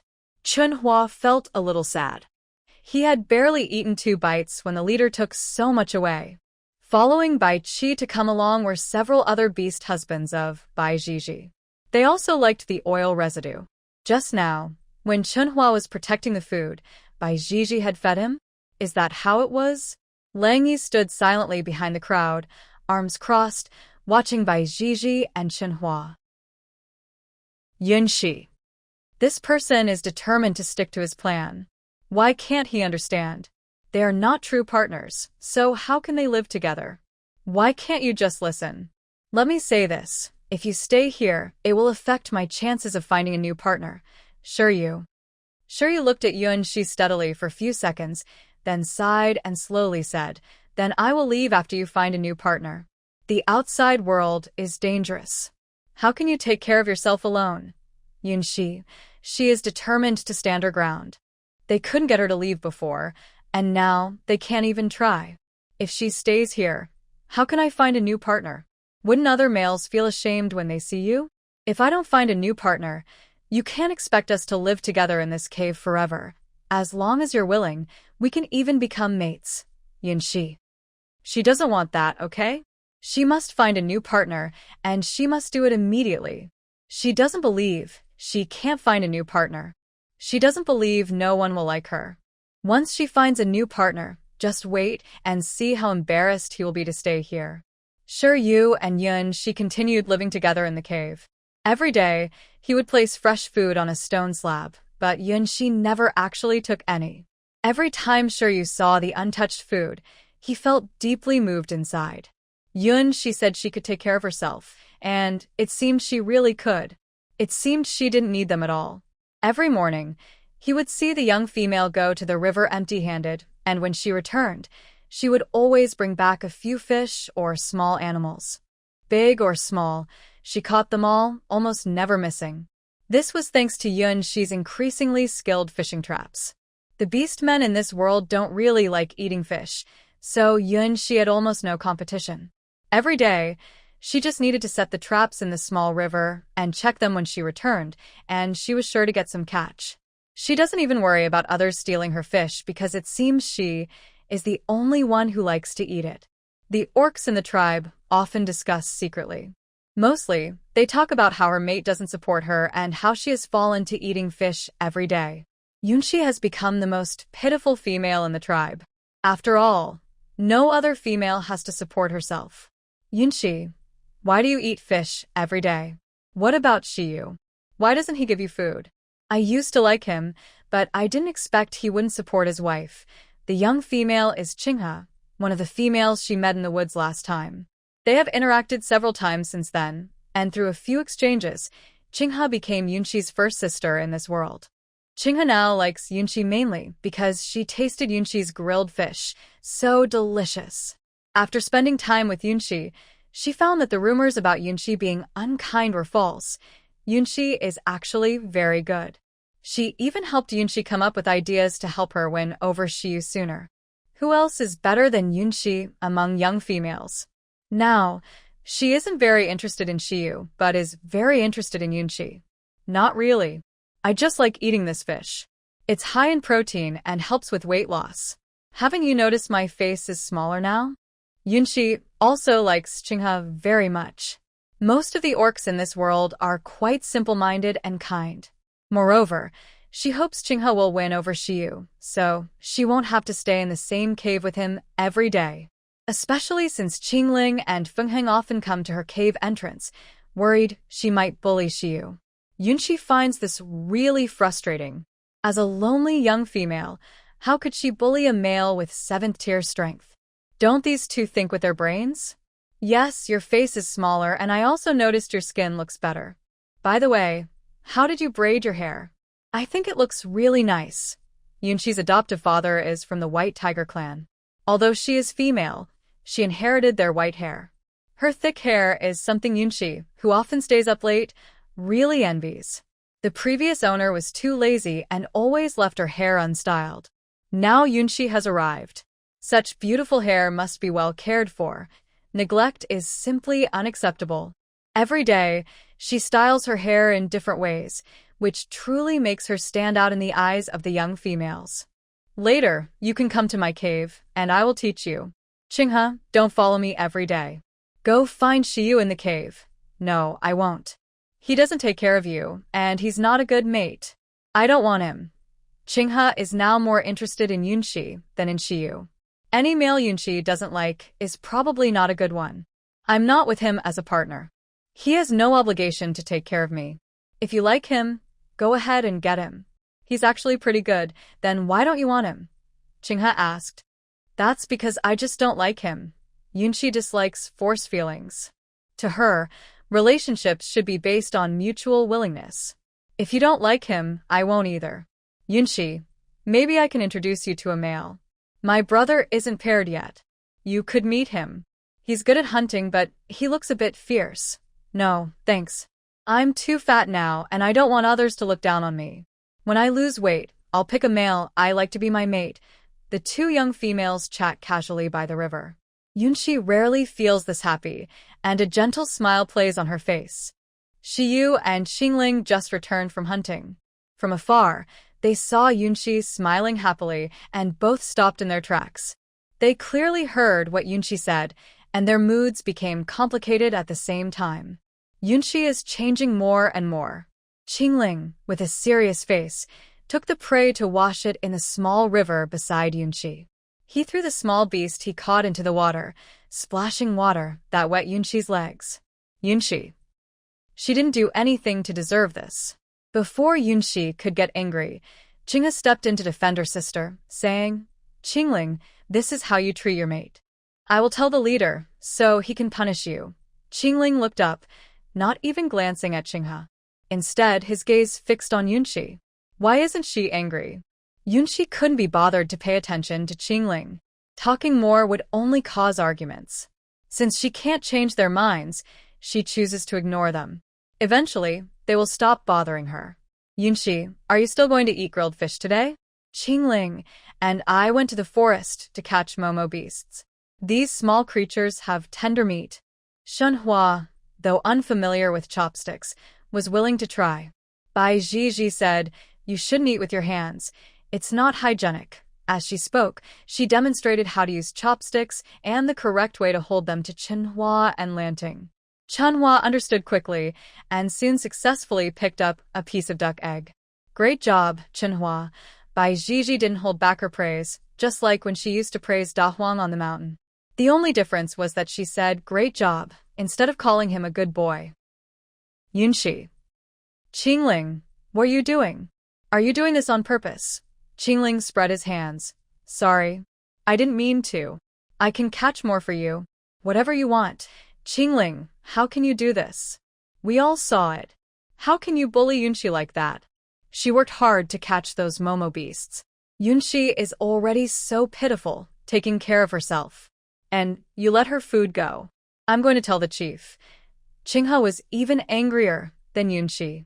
Her little sister was really too pitiful, bullied by the beast husband, and afraid to fight back. Chingha quickly ran off, glaring fiercely at Xingling as she left. When only the three of them were left, Xingling slowly approached Yunshi, his voice carrying a hint of restraint. Why do you catch fish and momo beasts yourself every day? I go to the forest every day to hunt fresh food for you, but you never eat it. The tribe says we don't raise you, so you only eat these momo beasts. Do we not raise you? It's your choice not to eat. Don't blame us. Yunshi didn't expect Xingling to question her first. Lanting looked a bit happy. It was clear he really liked that fork. If you like it, just take it. Does she still not know how to handle a snake? She had plenty of such things in her space. After so many years of collecting, it wouldn't be an exaggeration to say she had half of the Yiwu small commodities market. Lanting held his own special little snake fork, feeling incredibly happy. He speared a fried egg and ate it with a look of pure enjoyment. Thinking about it now, it seemed that life with her wasn't entirely impossible. Beef is also a high-protein food, and eating fish every day has become a bit boring. Yunshi looked at the fresh, still warm meat and couldn't help but lick her lips. Since it's for sure you's sake, I accept your apology. Just a small piece is enough. Okay, you can have as much as you want. Later, Qingling and I will prepare the prey and bring it to you. Seeing Yunshi truly accept their suggestion, Shiryu's lips curved into a slight smile. Even Qingling felt a small sense of relief in his heart. Thinking that the meat from the Mumu beast tastes best when cooked piece by piece, Yunshi searched by the small river and finally found a large flat stone. Shiryu, can you help me cut this stone into a slab? As a reward, I can help you with some grilled meat later. This was the first time Yunshi asked for help in a long while, so Shiryu naturally didn't refuse. I'll go call Feng Heng. He's a wind element ability user and can help cut and polish the stone. Shiryu turned to find Feng Heng. Bai Jiji was clearly doing it on purpose. She was his beast husband, so why did she only call out Lanting and Chenghua, but not them? Bai Jiji saw these too, but she didn't plan to call them over for dinner. As for Qianshuan, she probably wouldn't come even if Bai Jiji called him. As for Langyi, the silver wolf beast who is eager to break their contract, forget it. Bai Jiji didn't like to force smiles or act overly friendly. After dinner, Bai Jiji poured some well water and went into the cave to wash up. Following Yunshi's instructions, he quickly used his ability to cut and smooth a flat stone slab. Qingling also finished cleaning the prey, and the group silently headed back to the cave. This scene looked quite strange. He really couldn't understand what they were staying by her side for. Speak less and just watch nearby. If you talk too much, I might get angry with you. The expression on Feng Heng's face visibly darkened. Does Yunshi dislike him that much? He isn't always trying to argue. Sometimes he just loses control of his temper. Yunshi doesn't care whether Feng Heng is angry or not. She directs Shiryu to cut off the tenderest part of the mumu meat, then uses his sharp claws to slice it into thin pieces. Shiryu is mainly following the little female's instructions. He just does as she's told, trying to please her. That's also why Yunshi is willing to communicate with him. Yunshi places the sliced meat on a leaf and uses wild scallions and wild to remove the smell. Once everything is ready, she starts heating a stone slab and slowly cooks the mumu meat over low heat. Even with just coarse salt and green onions, the sizzling sound makes Yunshi swallow hard. Even Feng Heng and Qingling rarely stay silent, both watching the meat on the stone slab with eager eyes. This is the first time they've seen someone prepare food like this. The smell alone makes them both want to taste it. They wonder if Yunshi will share it with them later. Shiryu is okay with it. He's been living in the same cave with Yunshi for a while. Although Yunshi was reluctant to eat his food at first, she gradually started choosing some low-calorie foods from what he provided to improve her diet. Of course, Yunshi doesn't eat for free. In return, she often shares half of her cooked food with him. He has already tasted Yunshi's cooking. It's very delicious. Although Shiryu has many questions in his mind, he dares not ask them now. Every time the little female explains her reasons, he finds it hard to argue back.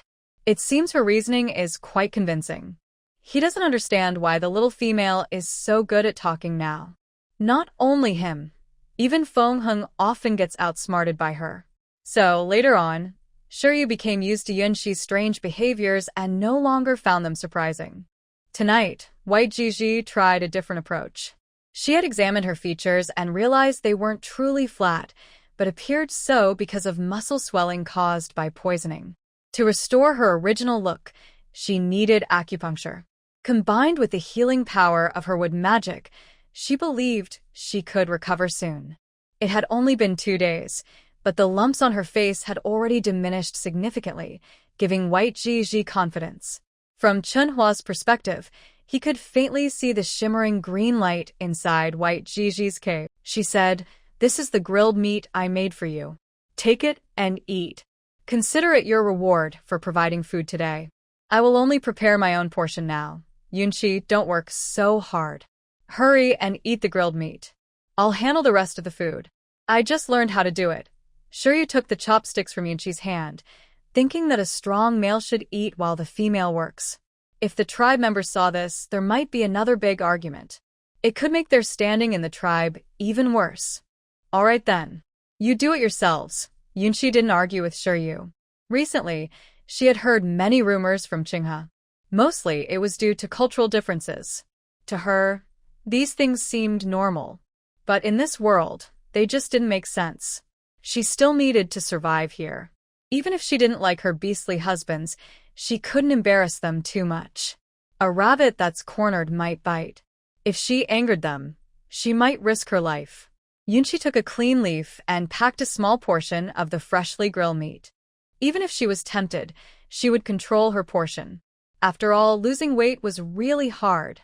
Seeing Yunshi only take a small amount, Qingling frowned again, and his tone became a bit unfriendly. That's all you're going to eat? You took all the prepared meat. You've lost a lot of weight, and the others say we're mistreating you. Exactly, we're not poor enough to not take care of you, Feng Heng added, agreeing. Yunshi was eating too little. Yunshi, please don't try to persuade me. I'm afraid I won't be able to control myself. Overdosing on love potion can cause death, Shenhua said, a dangerous look flashing in his eyes.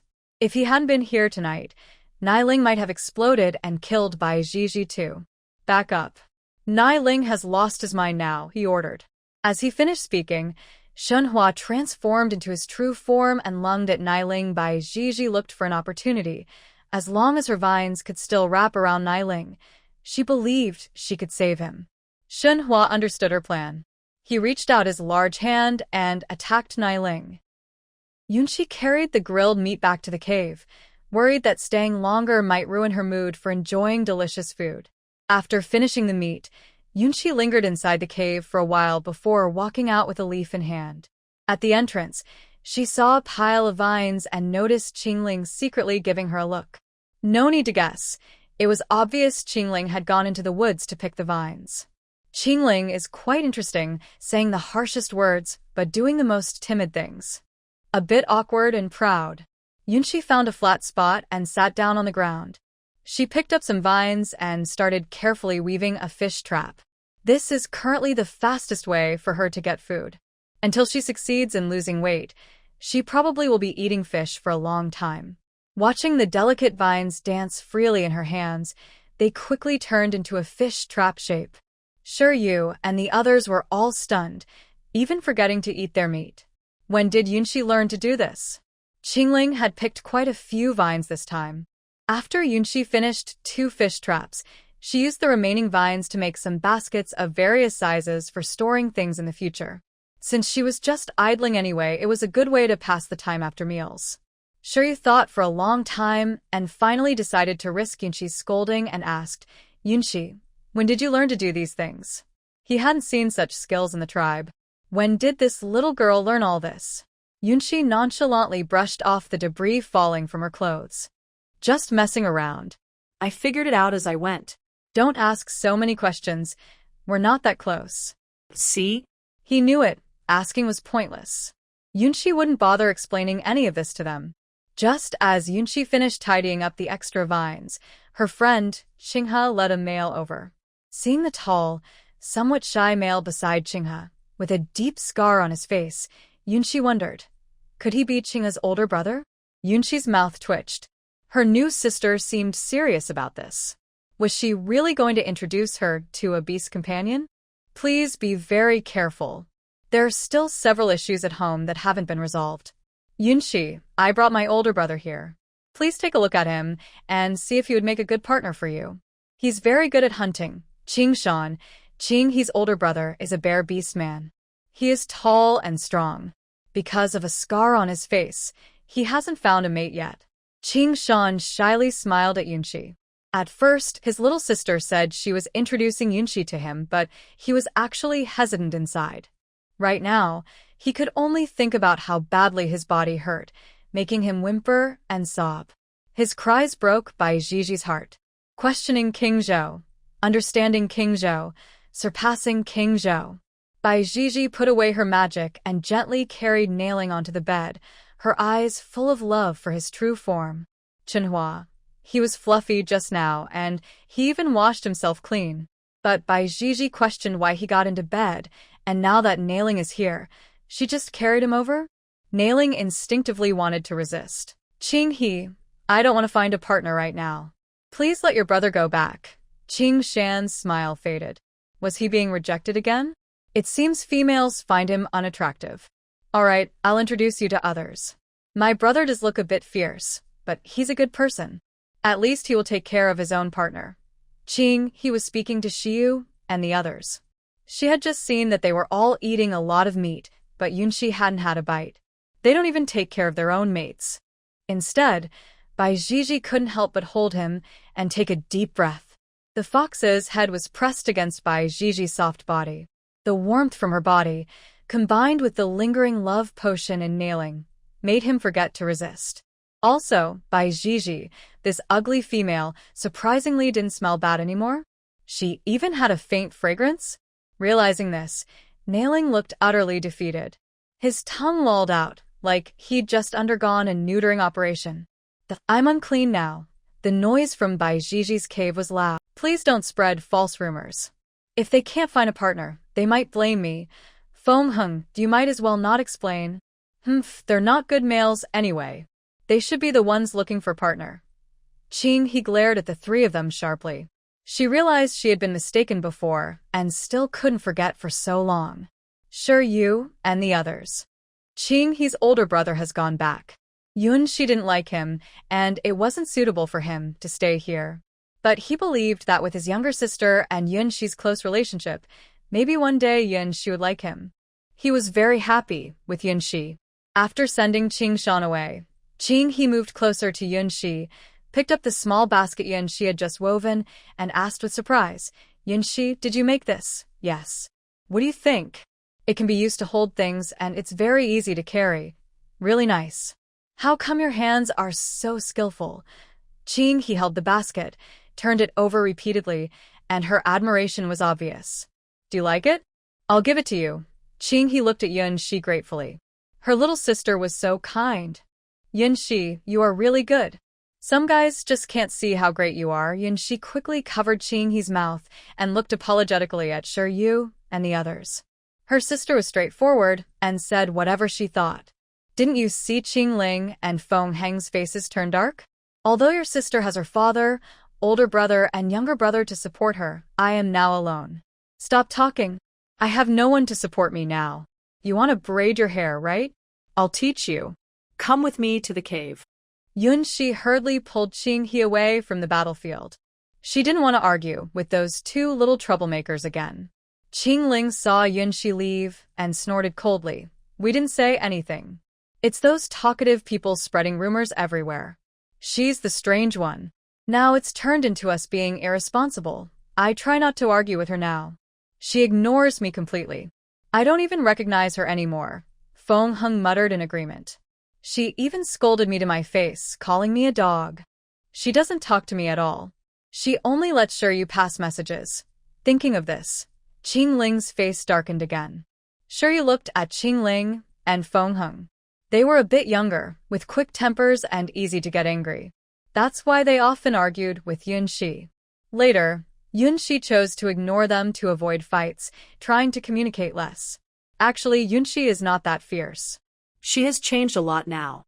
Please don't oppose her. She can always see what you're doing. She doesn't want us at all. I heard her tell the females in the tribe to work harder and take us down sooner. Feng Heng added that when he heard the young female say this, he wanted to go and argue with her. But in the end, he chose to quietly leave because he felt a little upset. In the past, when Yunxi was clingy, he found it annoying. He wished he could stay 800 meters away from her. Now, seeing Yunxi ignore him, he also feels annoyed. For a moment, the three beasts remained silent, their feelings very complicated. After a pause, Sure Yu spoke softly, saying, She probably hates us. But she had done many wrong things to us before, and we never left. Why would she hate us? I don't hate her. I have forgiven her. Feng Heng felt strange lately. Even though he really disliked Yunxi, he couldn't help but secretly watch her. Seeing Yunxi really getting better, he secretly felt a little hopeful. But unfortunately, Yunxi doesn't look at him now. She hates him. Feng Heng said he's really troubled. But he's not the only one troubled. Qingling and sure you are too. They have many advantages, but Yunshi keeps pushing them away every day. They're worried other females might come and take their place. The three beasts outside look worried, while inside the cave, Yunshi and Qinghe are having fun. They're cheerful. Clear laughter keeps coming from the cave. Hearing this, the three beasts fall silent again. When Yunshi and Qinghe appeared again, the three men saw that the two young females had braided their hair the same way. Even though Yunshi is much heavier than Qinghe, she doesn't look any less beautiful. Seeing Yunshi and Qinghe holding hands and carrying baskets, ready to leave, Shiryu stepped forward and asked, "Yunshi, where are you going?" Qinghe said she wants to go to the forest edge with her beast husband to pick fruit. The fruit there is redder and bigger. I'm going with her. She and her beast husband are going to pick fruit. Why are you trying to join? We can take you to pick fruit too, Feng whispered quietly beside her, mainly because he didn't dare speak too loudly now. I haven't seen you take her to pick fruit. The first time I saw Yunshi, she was crying because she couldn't reach those sour fruits. Qinghe is now very unhappy with Yunshi's three so-called beast husbands. She has never seen a more pitiful little female than Yunshi. Shiryu doesn't know about this. He remembers that day Yunshi came back with a bag full of wild fruits, and they argued with her for a long time. No wonder Yunshi cried so sadly that night. Yunshi, if you want to eat something later, just tell me. I'll ask her beast husbands to go to the forest and find it for you. It's much tastier than those sour fruits. Qinghe now acts like a mother hen. Yunshi is her little chick, and she wants to protect her sister. That Qinghe, Shiryu, and the others did pick some fruits back then.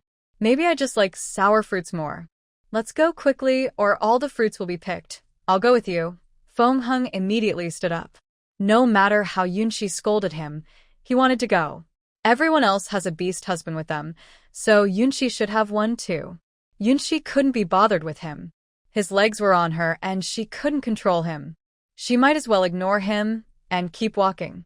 Qinghe first went home to call her two beast husbands, then she and Yunshi headed toward the forest outside the tribe, near the main gate. Suddenly, Manager Lu's eyes widened in horror, and he quickly stepped back. After shouting loudly, a large number of exploding talismans were thrown at them. This time, the explosions were even louder and more powerful than before, causing the people surrounding Lu Baiwei to retreat repeatedly. Who said, I only have one talisman paper? Open your eyes and see clearly. There are several stacks. Come on. Fight if you dare. I'm not afraid of you. Manager Lu turned around and saw that Lu Baiwei. Aren't you going to ride your beast husband's form? There are many sharp stones on this path. Yunshi was momentarily stunned. She looked at Feng, who was not far from her, and shook her head decisively. Forget it. She was afraid her weight might crush him. Besides, with their current relationship, it wasn't very appropriate. I'll walk. It's a good way to exercise and burn some calories. Feng's mouth opened slightly, then silently closed again. At such times, he should have taken the initiative, but his beast form had not yet fully recovered, so he couldn't fly at all. A hint of regret flashed in Feng's eyes. Why did he follow along? Wasn't he just making Yunshi uncomfortable, and himself as well? Feng decided that in the future, he should think more before speaking and not act on impulse. At this moment, Qingling and Shiryu were more suitable for the task than he was. Fortunately, the place to pick fruit wasn't very far away. Soon, Yunshi saw large, bright red fruits hanging from the treetops. These fruits in the forest are bigger than those in the small woods. They must taste really good. Of course, the tasty fruits in the woods have already been picked clean by the tribe's children. Only the sour ones you picked last time are left. Yunshi shyly touched her nose, realizing why she couldn't find any delicious fruits in the woods. Give me the basket. I'll help you pick the red fruits. From now on, I'll bring you some every day. Feng snatched Yunshi's basket and used his wind ability. He looked at the fruits, and with a gust of wind, he cut through the air, quickly filling the basket. He handed the red fruits to Yunshi, looking a bit conflicted but explaining, It's not that I don't want you to ride in beast form, but my wings haven't fully grown back yet, so I can't fly for now. Once my wings are ready, if you want, I can take you flying. No wonder Yunshi hadn't seen Feng Heng's beast form until now. His wings hadn't recovered yet. Sorry. I shouldn't have plucked your feathers before. Yunshi thought for a moment and decided to apologize. Flying beasts probably cherish their feathers a lot. They often went hunting outside and got injured. Only the higher-level tribes had powerful witches with special abilities. Whenever someone was seriously hurt, Bai Qi would prepare many prey animals to invite a high-level witch to help. Now that White Jiji had awakened her wood-type ability, it raised their tribe's status significantly. Most importantly, they no longer had to worry about healing injuries by relying on the high-level tribe's help. No way. How could White Jiji awaken a wood-type ability? Perhaps because the local beastmen had limited knowledge, they prioritized hunting wild animals for food. So many mountain products in the forest went unnoticed. Although Yunshi is dieting and avoids many foods, she can still stock up on various dried goods. She remembers that after the summer, there is a long cold season when everything is covered in snow, and she wonders where she will find food then. Feng Heng doesn't know what Yunshi has discovered, but he keeps noticing her eyes shining brightly. Exactly. I even saw the tools White Jiji used. They're all very exquisite. I have a relative who works as a maid in the royal city. When she came back to visit her family, she brought me a royal tool. It's nowhere near as fine as what White Jiji uses. It must also be a gift from the beast god. Oh, thank you all. Bai Jiji gently held her forehead, trying to hide her smile. These orcs are so cute. They even helped her come up with an excuse. She was originally worried about how to argue with Bai Qi about it. No need, Qinghe. I like this. Even if Luo Qi really goes to catch something, Yunshi wouldn't dare to accept it. That is her little sister's mate, and she must avoid any misunderstandings.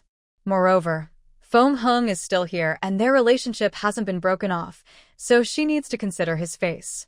Finally, after Yunshi repeatedly refuses, Qinghe gives up on the idea. But she secretly makes a mental note to Feng Heng. What a bad male. He doesn't take good care of his wife. She plans to tell her other little sisters about this, so they can be cautious in advance. This year's Moontide festival must be grand and special, Bai Qi said, and all the orcs present cheered excitedly. Her face looked very unhappy. She hadn't expected Bai Jiji, this ugly female, to suddenly awaken a special power, which immediately drew all the attention of the orcs in the tribe. All her careful planning was suddenly ruined. Yuan Wei was unwilling. Bai Jiji will see about that. Bai Jiji never thought her unreasonable actions would suddenly become reasonable so quickly. So, when she returned, she felt incredibly happy. In a few days, it would be the Moontide Festival. When they caught the person who poisoned her, she would break the contracts with her beast companions, and she could finally live a good life. Thinking about her future days, Bai Jiji suddenly jumped up while walking. A green glow still surrounded her, and she had already shed a lot of excess weight. Now, when she jumped, she looked more like a traditional figurine, no longer with her fat wobbling around like before. Long Yi, who had been following her, watched her small expressions carefully. Was she happy because of what he just said? Thinking this, Long Yi quickened his pace. He grabbed Bai Jiji's hand, about to speak, but she interrupted him. She withdrew her chubby little hand and smiled, saying, "Don't be upset just because I was talking to you. I can explain. I said those things on purpose to tease Yingwei. If it bothers you, I apologize. Rest assured, I keep my promises. The day after tomorrow, during the Moontide Festival, I will tell my father everything." When their eyes met, Qingling pretended not to care and quickly walked away. Yunshi's such a stubborn guy. She looked at the cabbage in Yunshi's hand, frowning. This afternoon, he was scolded by his father for the increasing rumors, which had become more and more exaggerated. Under Qinghe's intense promotion, Yunshi had become the most pitiful female in the tribe. As Yunshi's first beast husband and the tribe's leader's son, he naturally had to take responsibility. In the end, Yunshi didn't accept their food, and it was because he, as the first beast husband, didn't do his job well. "Yunshi, I grilled some moo meat tonight. Do you want to try some? Yunshi shook her head and pointed to the red fruit in the basket, saying, I'll eat this tonight. A trace of disappointment appeared in Shiyu's eyes. Does the little female still refuse to accept their food? Yunshi returned to her grass nest and collapsed onto it. Today's exercise was really her chubby body, almost too much. Drowsily, Yunshi fell asleep right there on the grass nest, not even finishing the fruit in her hand. When she woke up again, it was already late at night. Outside the cave, it was pitch dark, with various insects chirping constantly. Looking around, she saw Shiyu leaning against the stone wall near her grass nest, resting with his eyes closed. Could it be that he is guarding her here? Yunshi carefully moved her body. She was a bit thirsty and remembered she wanted to drink some water. The result showed that on the nearby stone slab, there was already a bamboo tube filled with water and still warm. Yunshi felt a warm feeling inside and secretly glanced at Shiyu. Could it be that this guy prepared it?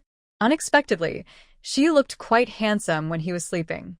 It's nice when a good person is sleeping, and he even had his fox ears out, trembling slightly, which looked a bit cute. Actually, Shiyu wasn't really asleep. He had woken up as soon as Yunshi looked over. He noticed that after he fell asleep, the little female would look at him a few more times. He didn't want to ruin this nice atmosphere, so he pretended not to notice. Yunshi returned to her grass nest. At this time, no matter how hungry she was, she had to hold back. It was her chance to shine and show her strength. She couldn't let herself become a stumbling block on their journey. Yunshi rolled back and forth in the grass nest several times, but still couldn't fall asleep. Since she couldn't sleep for a while, she decided to feed her mind with some entertainment by looking at handsome guys. Usually, she didn't have such chances. Although she didn't plan to do anything special with her beast companions, it was okay to enjoy looking at handsome men sometimes. She was really good-looking. Her father had good taste. The chosen beast companions were indeed attractive. Yunshi propped herself up and, using the faint moonlight inside the cave, continued to admire the handsome man. The moonlight was gentle, shining softly on Shiyu, outlining his smooth side profile. His high nose, closed eyes, slightly pursed lips. Every detail seemed carefully carved. Yunshi couldn't help but think to herself, a fox spirit is truly a fox spirit. Sitting there, he's like a beautiful scenery. Shiyu's eyelashes fluttered slightly. He thought the little female would fall asleep quickly. But unexpectedly, she was staring at him so directly. Shiyu felt it was time to wake up. Being stared at like this by Yunshi made him feel a little nervous. He slowly opened his eyes. When their eyes met, Yunshi's face flushed slightly with embarrassment. First time sneaking a look and getting caught. Was there anything more unlucky? Don't misunderstand. It was just a coincidence. Shiyu's lips curled into a faint smile. He didn't say anything, just kept staring at Yunshi with a look full of amusement. Yunshi's face showed a hint of guilt. She had just thought it was better not to say anything. She believed in showing strength, so she decided to take the initiative. Here is my nest. Did you come to the wrong place? Waking up in the middle of the night and scaring you, she still smiled without speaking. Her cute, feminine expression was so interesting. She had never noticed this side of her before. Hurry and leave. Without my permission, you are not allowed to come in again. Is this man possessed? He didn't speak, only kept smiling.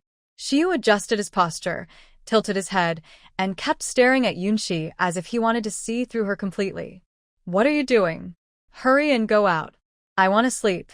Shiyu slightly curled his lips, his voice carrying a teasing tone. Can you sleep? Although Shiyu usually appeared gentle and calm, a fox is still a fox. He couldn't be so honest. Whether I can sleep or not is none of your business. Are you still upset? If you are, just say it. I can take any scolding or hitting, Langyi said. Count me in. White Gigi looked at these people, feeling anxious. She scratched her head. Are you all into some weird obsession with ugliness? A capable female doesn't need any help from appearances, Chenhua said, looking at White Gigi with affection in his eyes. But she wasn't moved, only shocked. Do as you like. I have things to do. I'm leaving now, White Gigi said, grabbing her small basket and rushing away like she was fleeing the scene. Their relationship had only recently eased, and he didn't want to go back to how it was before. Shiyu stood up, his face returning to a more serious expression. Go to bed early. I'm leaving. After saying that, he ignored Yunshi's thoughts and headed toward his fox den. But as he walked, his tail slowly appeared behind him, one strand at a time. Time quietly passed in this peaceful rhythm. The sun rose in the east, shining golden light over the land. The sun set in the west, and the afterglow dyed the sky red. Mushrooms sprouted in groups, and just looking at White Gigi, she felt like she had already tasted their incredible freshness. The little girl picking mushrooms carried a big basket on her back. White Gigi walked and sang, while Nai Ling, who was behind her, saw the legendary agility in a chubby person for the first time. His fox ears twitched, and suddenly he remembered how White Gigi had hugged him that night, and how she had taken care of him these past few days. Nai Ling thought she didn't like those others, but she probably liked him. In the eyes of the males in Beichuan tribe, Yunshi doesn't look overweight at all. Now, Yunshi is dressed neatly and cleanly, with her hair carefully styled to look very smooth. She also changes her hairstyle daily, braiding her long, flowing silver hair in different ways. Her skin is soft and fair, and although her face is still a bit round, she no longer has the strong visual impact she once did. Sometimes, when walking outside, she notices many males staring at her, and even some females can't help but look her over. Yunshi is very happy with her efforts and results so far. With more time, she believes she can lose more weight. However, today she has to pause her plan temporarily because she has unexpectedly entered a special phase. Since this morning, she has been emitting a faint, pleasant scent. As a result, Shiyu's expression has been a bit strange since morning. Yunshi doesn't care about Shiyu's thoughts. Right now, she just wants to hide in a corner and wait for this phase to pass. But today, Shiyu keeps wandering around her, and Yunshi actually feels a strong desire to get close to him. No, she should say she really wants to be near a male. It feels as if she has eaten something strange, and her mind is filled with wild thoughts. Yunshi used to think that this phase was just a sign of her period, but she didn't expect there was more to it. Apparently, female beasts are different from females on Blue Star. That's why she can't control her strange thoughts. And Shiyu keeps coming closer, without her invitation. She wonders if he truly doesn't notice, or if he's pretending. Yunshi can't tell. Yunshi, would you like to try some grilled fish? You haven't eaten anything since this morning. Shiyu comes in holding a cooked fish, but he doesn't dare look directly at Yunshi. Since he noticed Yunshi's unusual state this morning, his mind has been a bit foggy. Over the past month, he watched Yunshi wake up early every day to exercise without fail, eat the same food daily, see her weight gradually decrease, and observe her growing confidence. His heart had already undergone a huge change. He thought Yunshi was really doing well now. Especially today, when the little female was in heat, he secretly felt a little hopeful. But when he saw her, preferring to hide in her nest and not say anything, he realized his thoughts were a bit too much. The little female now preferred to suffer alone and wouldn't ask for help anymore. Yunshi wanted to refuse Yu's kindness, but she found her body was a bit out of control, and she wanted to get closer to Yu. No one told her that females in this world could act like this when in heat. If she had known earlier, she would have found a mate sooner, instead of staring at Yu like a predator. Yu hesitated for a long time, but finally spoke up. Yunshi, you're in heat. Do you want me to help? No need. I can hold on for now. If I really can't, I'll trouble you to find a male for me. Yu was hit hard by Yunshi's words, a trace of sadness flashing in his eyes. So, the little female would rather find any male than consider him? He thought their relationship had eased, but it was just his own wishful thinking. Yunshi still disliked them very much. Thanks for the grilled fish. Can you leave the cave now? I'm worried I might. So, please. Yu put down the grilled fish, saw Yunshi turn her back to him, and opened his mouth but didn't say a word. He didn't know how he left the cave. He only felt his mind was a bit chaotic. If the little female really couldn't hold on, would he have to find a willing male for her? He felt he couldn't do it. No, he simply didn't want to. Qingling and Fingheng saw you from afar, standing outside the cave with a worried look. They had been walking closer for a while, but you didn't notice. That person is probably about 2 meters tall. Seeing Bai Jiji looking at her beast husband, Luo Chao blushed shyly. Jiji, let me introduce you. This is my beast husband, In Feng, an 8th-rank beast man from the Snow Lion tribe. I had a little accident outside this time, and he saved me. Luo Chao, you've been gone for a long time, Bai Jiji said. Luo Chao rolled her eyes at her. What do you mean? The leader sent me a letter saying you want to break the bond with your beast husband. He told me to persuade you. Feng Heng's expression became equally hard to read. It turned out that the little female was in heat again. Looking at Shiryu, it seemed she was forcibly paired with someone. He thought she had gotten better, but it was the same old situation. Feng Heng was also impatient. He rushed in immediately. Yunxi, what did you do to Shiryu? Did you force him to mate with you? Yunxi was already suffering from the pain of being in heat.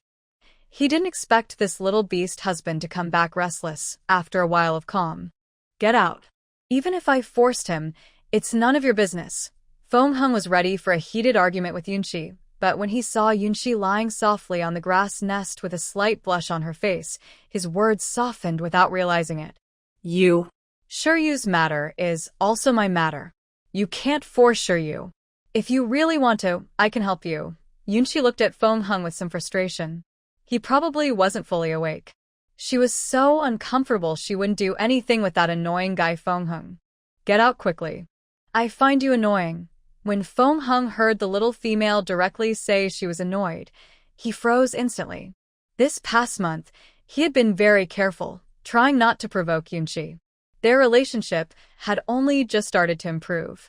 Now he had messed it up again. Feng Heng was suddenly very upset. Why couldn't he keep his mouth shut? Shiryu heard the voices of Yunxi and Feng Heng coming from the cave and quickly ran inside, worried. Fortunately, they weren't arguing anymore, and Shiryu finally relaxed a little. But then he noticed that Feng Heng and Qingling looked a bit strange. After a moment of silence, a bitter smile appeared on Shiryu's face. Over the past month, Yunxi's changes have been noticeable, and Feng Heng and Qingling have seen them clearly. As Yunxi's husbands, they naturally hoped for her to get better. It turns out they weren't the only ones with this idea. Stay away from me. Don't come near me unless you have something important to say. I'm already annoyed, and seeing you makes it worse.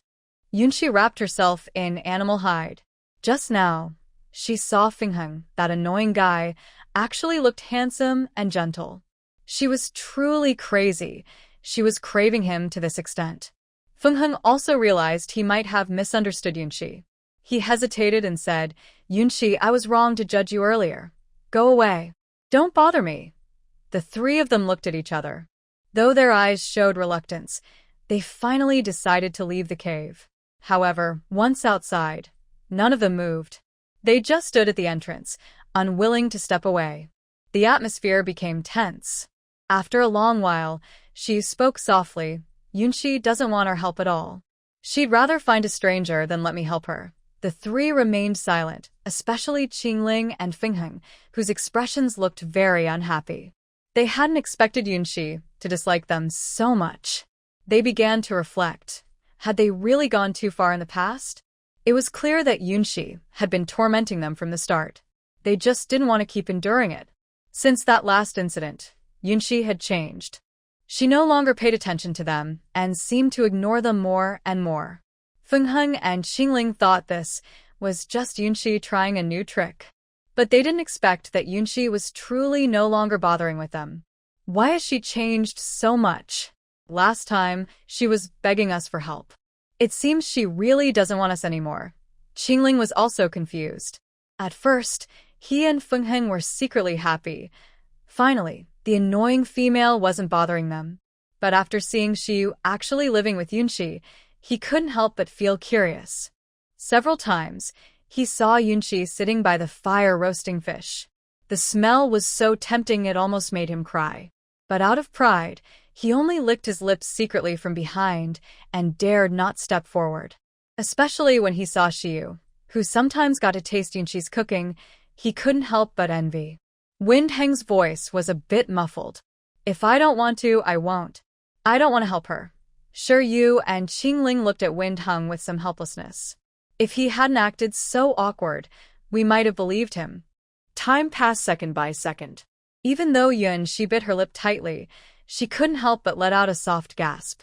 That sound was like a spell, making the three males outside the cave feel restless.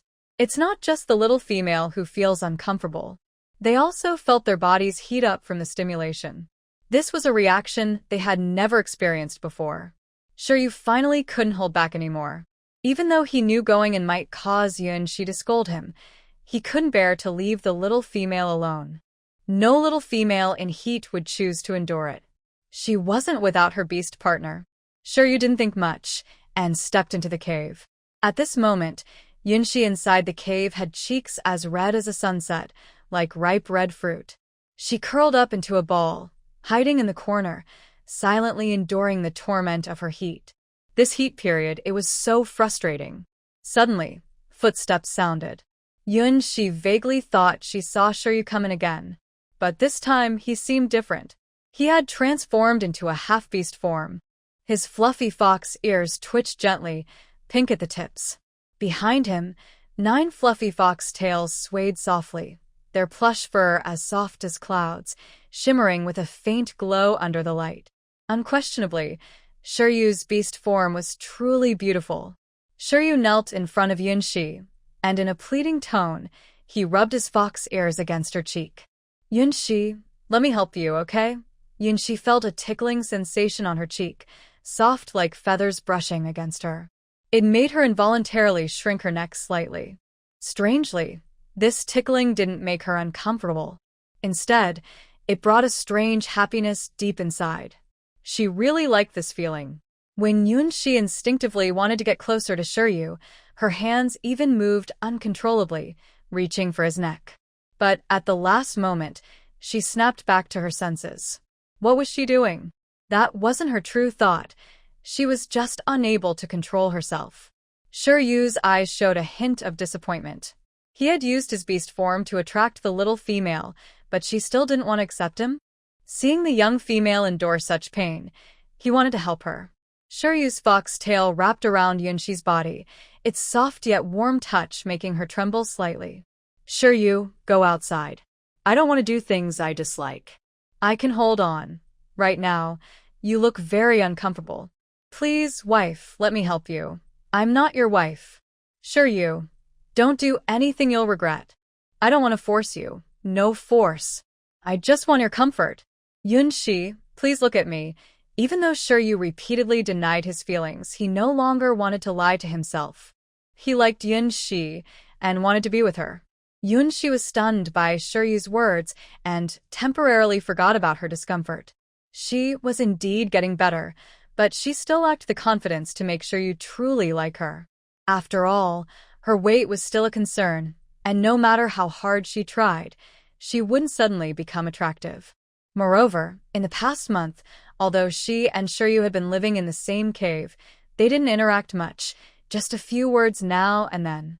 She couldn't understand how Shiryu could have such thoughts. It was truly hard to believe. Seeing Yunshi silent, Shiryu continued to wrap his tail around her, pleading, "Please, give me a chance. I don't want to give other males a chance.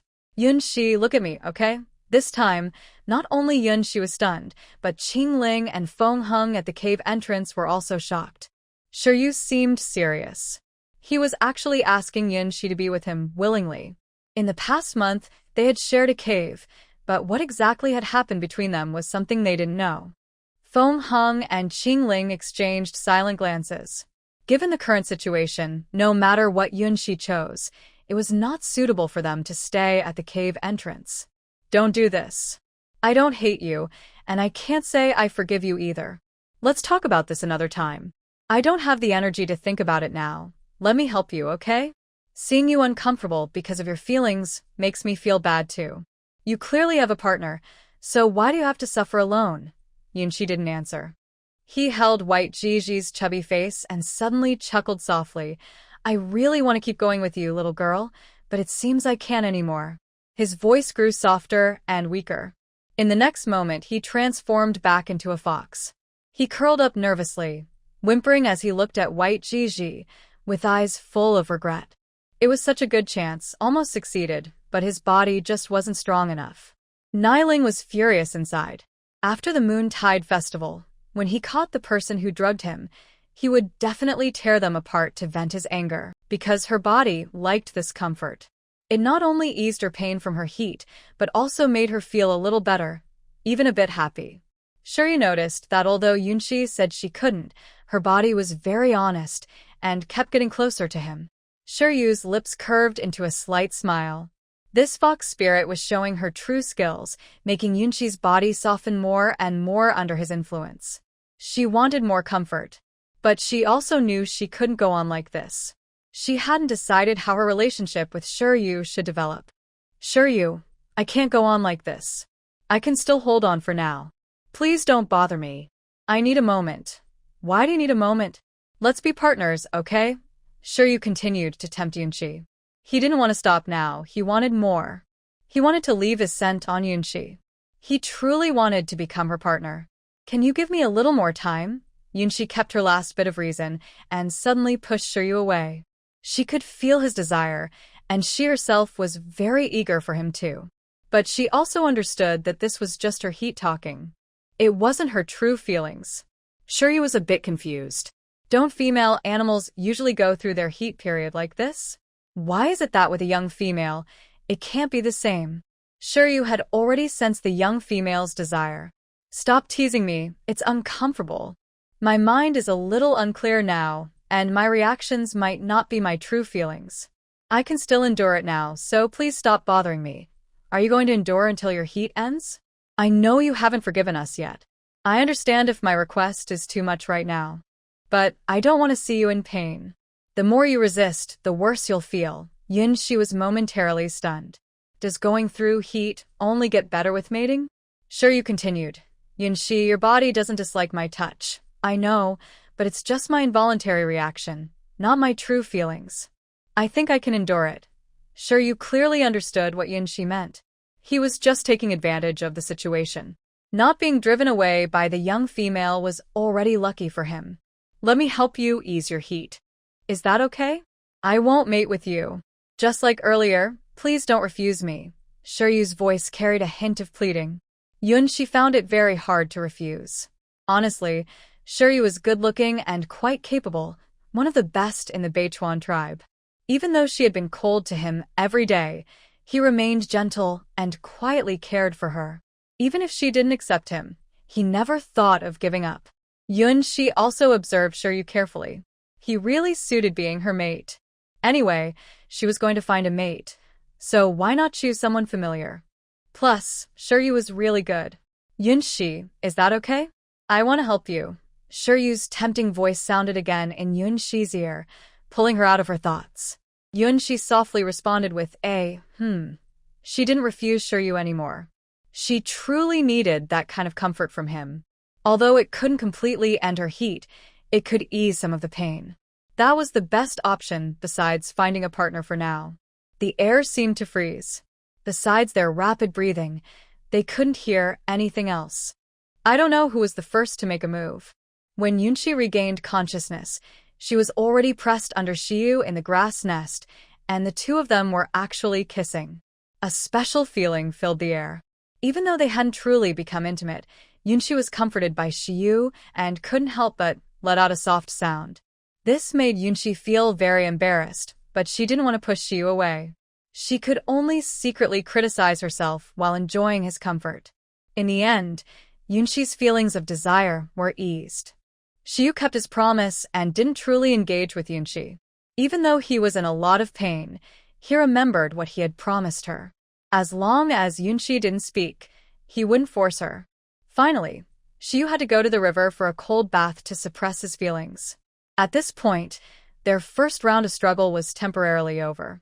Yunshi didn't care about what Shiryu was doing. After her desire was eased, she naturally went to play chess with the king. Yunshi slept until sunset. If she wasn't hungry, she would have wanted to sleep until the next morning. Shiyu had already returned and was roasting fish and game by the campfire. He had just caught it from the river.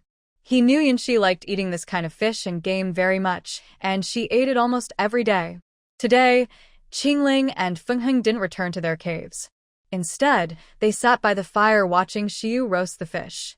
Of course, their real interest wasn't just the food. Their eyes kept unintentionally drifting toward the depths of the cave. Today, the noise made by the young female and Shiyu. Even though they had left the cave entrance, they could still faintly hear her soft sounds.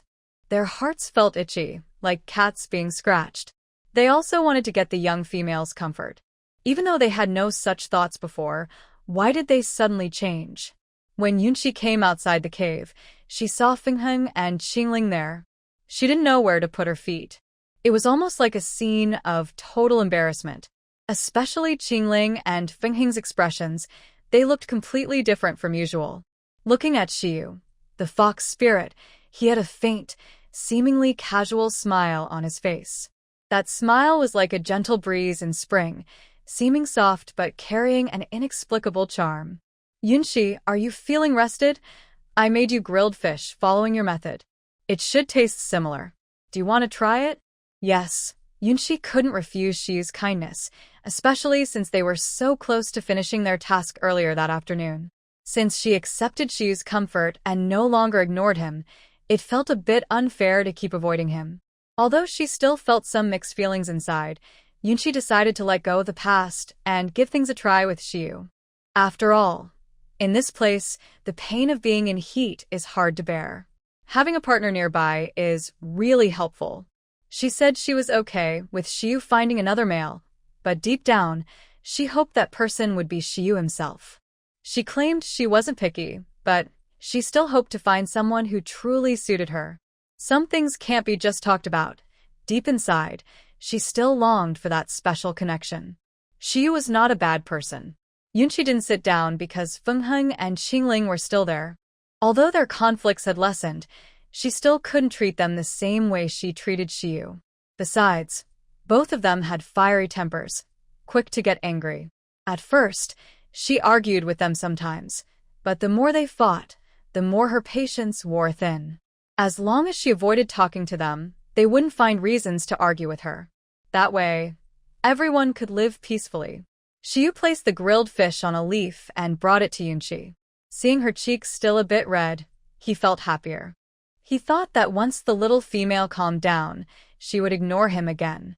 But surprisingly, Yunshi didn't refuse the food he prepared.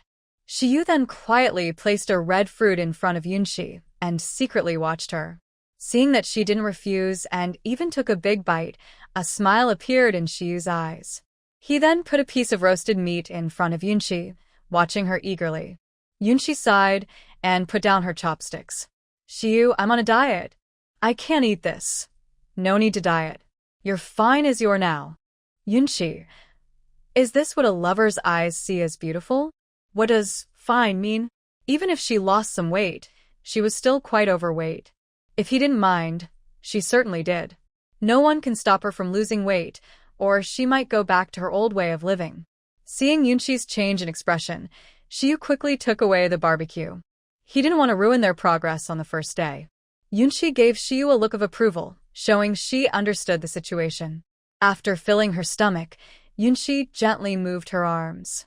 She couldn't exercise anymore today. She didn't know how many days her female cycle would last. Would she have to wait until she and Shiyu had a good time? Thinking of this, Yunshi's cheeks turned slightly red. She cursed herself silently and quickly pushed the silly thoughts out of her mind. She returned to her grass nest and changed into a clean animal skin skirt. She wanted to take a hot bath, but there was no suitable wooden tub here. She had wanted Shiyu to help make a big wooden tub, but Fengheng and Qingling were outside, so she didn't mention it. She noticed those two acting strangely, especially Fengheng. That annoying guy kept secretly watching her several times while she was eating, making her feel uneasy. She hurriedly finished her food and went back to the cave. She didn't have the energy to deal with them. Yunshi could only barely accept Shiyu, But that didn't mean she liked the other two mates. If it had been Qingling or Fengheng today, she would rather suffer herself than give them a chance. She didn't like either of them at all. Shiyu came in with hot water and sat beside Yunxi's grass nest. His big, warm hand gently stroked her belly. "Are you feeling better now?" Yunxi was surprised by Shiyu's actions. Was he so bold now? He just reached out without asking her first. Did he get her approval? Yunxi felt a little uncomfortable. She moved slightly inside the nest to avoid his touch. She didn't need comfort right now. Shiyu's hand froze. Was she rejecting him? It seemed he was too eager again. Yunxi also felt a bit annoyed. Had she shown too much? Was she being too obvious? Throwing him away after using him, wasn't that just being a careless partner? I was unable to help myself this afternoon. That wasn't my true intention. A hint of sadness appeared in Shiryu's eyes. He still thought that the little female had truly forgiven him and was willing to accept him. However, since I accept your comfort, I won't chase you away anymore. But you need to give me a little more time. Shiryu's eyes brightened again, showing that the little female was really giving him a chance. All right, the wife says so, I will listen to you. I don't like that title. Just call me by my name. Following the customs of the local culture, Yunxi understood. But she still found it hard to accept this change in thinking. I understand. Yunxi, I just boiled some hot water. Do you want to wipe yourself? It might make you feel better. Yes, thank you. You can go out now. Although Yunxi knew that privacy was rare in the beast world, she still couldn't bring herself to let Shiryu serve her. She felt a bit shy. Moreover, they weren't truly partners yet. Shiryu's eyes showed a hint of disappointment, but he quickly let it go. He was already satisfied with the current situation. At least the little female had given him a chance. If he worked a bit harder, he could surely win her back. Shiryu brought the hot water and placed it on a stone slab. You can wipe yourself. If you need anything, just call me. I'll be at the entrance of the cave. I'm leaving now. He turned to leave, but as he lifted his foot, he suddenly seemed to remember something. His movements paused, and he looked a bit awkward as he said, If you feel uncomfortable again tonight, remember to call me. Don't endure it alone. Fearing Yunxi would refuse again, Shiryu hurriedly quickened his steps and left in a rush. Yunxi thought to herself. I told him to try, but how could she still be suffering? She wasn't some kind of... If there was an easier way, wouldn't she take it? Was she really that foolish? Fortunately, the female's heat in the beast world isn't very long. By the third day, Yunxi was fully recovered. During these 2 days, she had explored Shiryu's entire body, almost ready for the final step. I have to say, the males in the beast world really have great physiques. Although Shiryu looked gentle and refined, once he took off his clothes, his abs were perfectly defined. No muscle was missing. Yunxi had her fun, but it was Shiryu. Every time, he was teased so much that he almost lost control. Several times, Shiryu waited until Yunxi fell asleep before sneaking off to the river for a bath to ease his body pain. Of course, Yunxi didn't know about this. As for the other two, besides hunting trips over the past 3 days, they had been staying at the entrance of Yunxi's cave, not going anywhere else. Yunxi suspected they were eavesdropping, because when they looked at Shiryu, there was actually a hint of envy in their eyes. Of course, Yunxi didn't care whether they were eavesdropping. To the world, that was perfectly normal. She often saw the males and females of the tribe performing live shows in the woods or on the grass during her morning runs. She was used to it. In the afternoon, Qinghe came back with her beast companion to visit Yunxi again. Yunxi, I heard you're in heat. Tell me, which beast companion did you choose? Shiryu or Qingling? Yunxi couldn't help but give Qinghe a speechless look. Could she not discuss such awkward topics? Seeing Yunxi didn't answer, Qinghe exclaimed, Could it be Fengheng? Everyone's been talking about it these days. I really want to know who you picked. Please tell me. I'm so curious. Yunxi rubbed her forehead, feeling frustrated. Was she now the gossip of the tribe? She was already at the edge of the tribe, far from the main square. Just because she was in heat, people could find out? Who leaked the news? Are you all so nosy? Aren't you shy at all? Qinghe froze, confused. What was shyness? There's nothing wrong with discussing it. I have a friend who, when she was in heat, even let her beast companion compete for her. Whoever wins gets to mate with her. We all watched her choose in the tribe square. Yunshi rolled her eyes. Was it necessary to be so boring? Was she afraid others wouldn't know she was in heat? But her friend Qinghe only wanted to be the first to get the scoop. Come on, tell me. It probably isn't Shiyu, right? Everyone saw him bathing in the river every day, sometimes even late at night. If he was loved by you, how could he be bathing in the river? Yunshi was even more speechless. It seemed that everyone in the tribe was watching what was happening in her cave these days. These people are really so idle. Have you prepared the food at home? Did you bring the children? Did you calm the females? Are you single now? Why do they keep staring at her cave every day? No one, she said. Don't keep asking about this. I managed to get through it myself. Qinghe widened her eyes. Really? They treat you like that? Yunshi, I'm telling you, you should go out more. You don't realize that the most talked about topic in the tribe right now is you. I even heard some males say they want to pursue you. Maybe consider it, or next time during your mating season, you'll resist again. Let's not talk about this anymore, Qinghe. When will you go back to the forest? I saw lots of mushrooms last time. I want to pick some to dry. Mushrooms? What are those? Although she didn't know what they were, Yunshi was interested because anything she didn't know about was probably good. It's normal that people in this world don't know about mushrooms.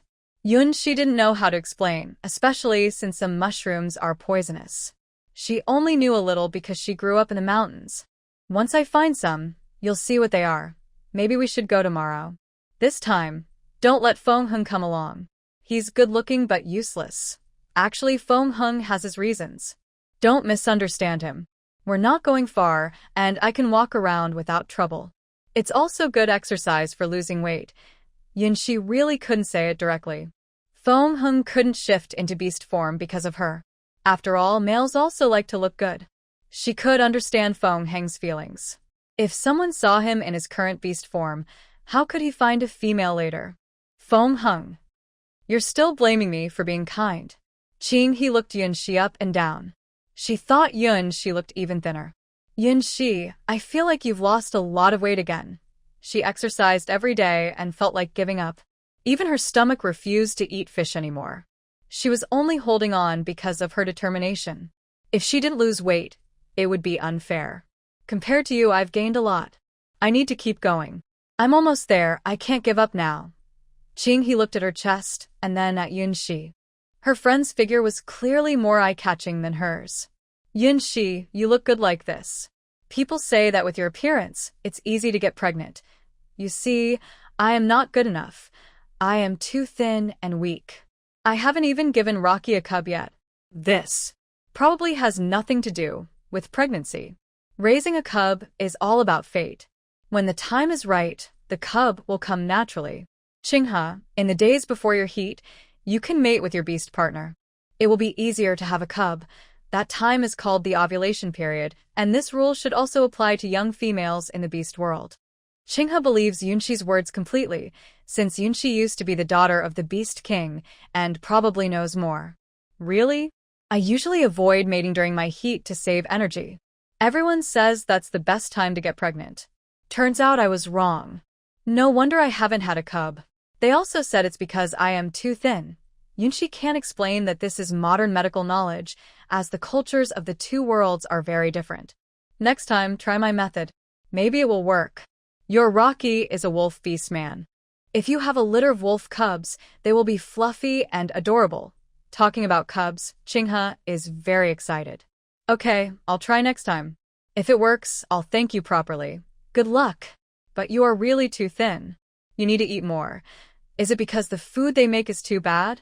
And with the hot weather, I can't eat much, so I've lost weight, Yunshi sighs. She wants to eat, but she can't. Her little sister can't eat much either. Could she share some of her flesh with Qinghe? After sending Qinghe away, Yunshi begins her daily weight loss exercises. To become more beautiful soon, she never dares to slack off. Today, Yao Yu and Feng Heng went hunting in the forest. Qingling didn't go. He came to Yunshi's cave and silently guarded nearby. This was their unspoken agreement. Now, they dare not leave Yunshi alone in the cave. Yunshi has changed a lot from before. Every day, many males secretly watch her. Qingling quietly observes Yunshi's every move and the suspicious looks from the males around her. He has already found several males who keep pacing in front of Yunshi Mountain Cave. It's so annoying. Don't they see that Yunshi already has a mate? Yet they still keep trying to get her attention, every day. Qingling pretended not to care and slowly walked up to Yunshi, saying, "When do you want to go to the forest? I can take you there. Don't ask others for help. You already have a mate, right?" "Oh, I don't want to trouble you," Yunshi replied firmly. Qingling. It seems he really doesn't want to get involved with him at all. "Am I not your mate?" "No, you're not. You said you wanted to break up with me, right? When are you going to do it?" "I'm waiting, Qingling." He still remembers Yunshi's words. If they don't break up, it's like being a fool. It's been so long, and Yunshi still seems to care. He already regrets it. When Yunshi was so mean before, he only thought about it but never said anything. Last time, he just lost his temper and said things he shouldn't have, and she still remembers it. Besides, Yunshi has become better and better. How could he still have such silly thoughts? Qingling stared at Yunshi for a long time without speaking, as if he was having a mental battle. His expression looked as unpleasant as if he had eaten a fly. In the end, Qingling suddenly revealed his wolf ears and a big wolf tail, with his face showing all kinds of unpredictable expressions.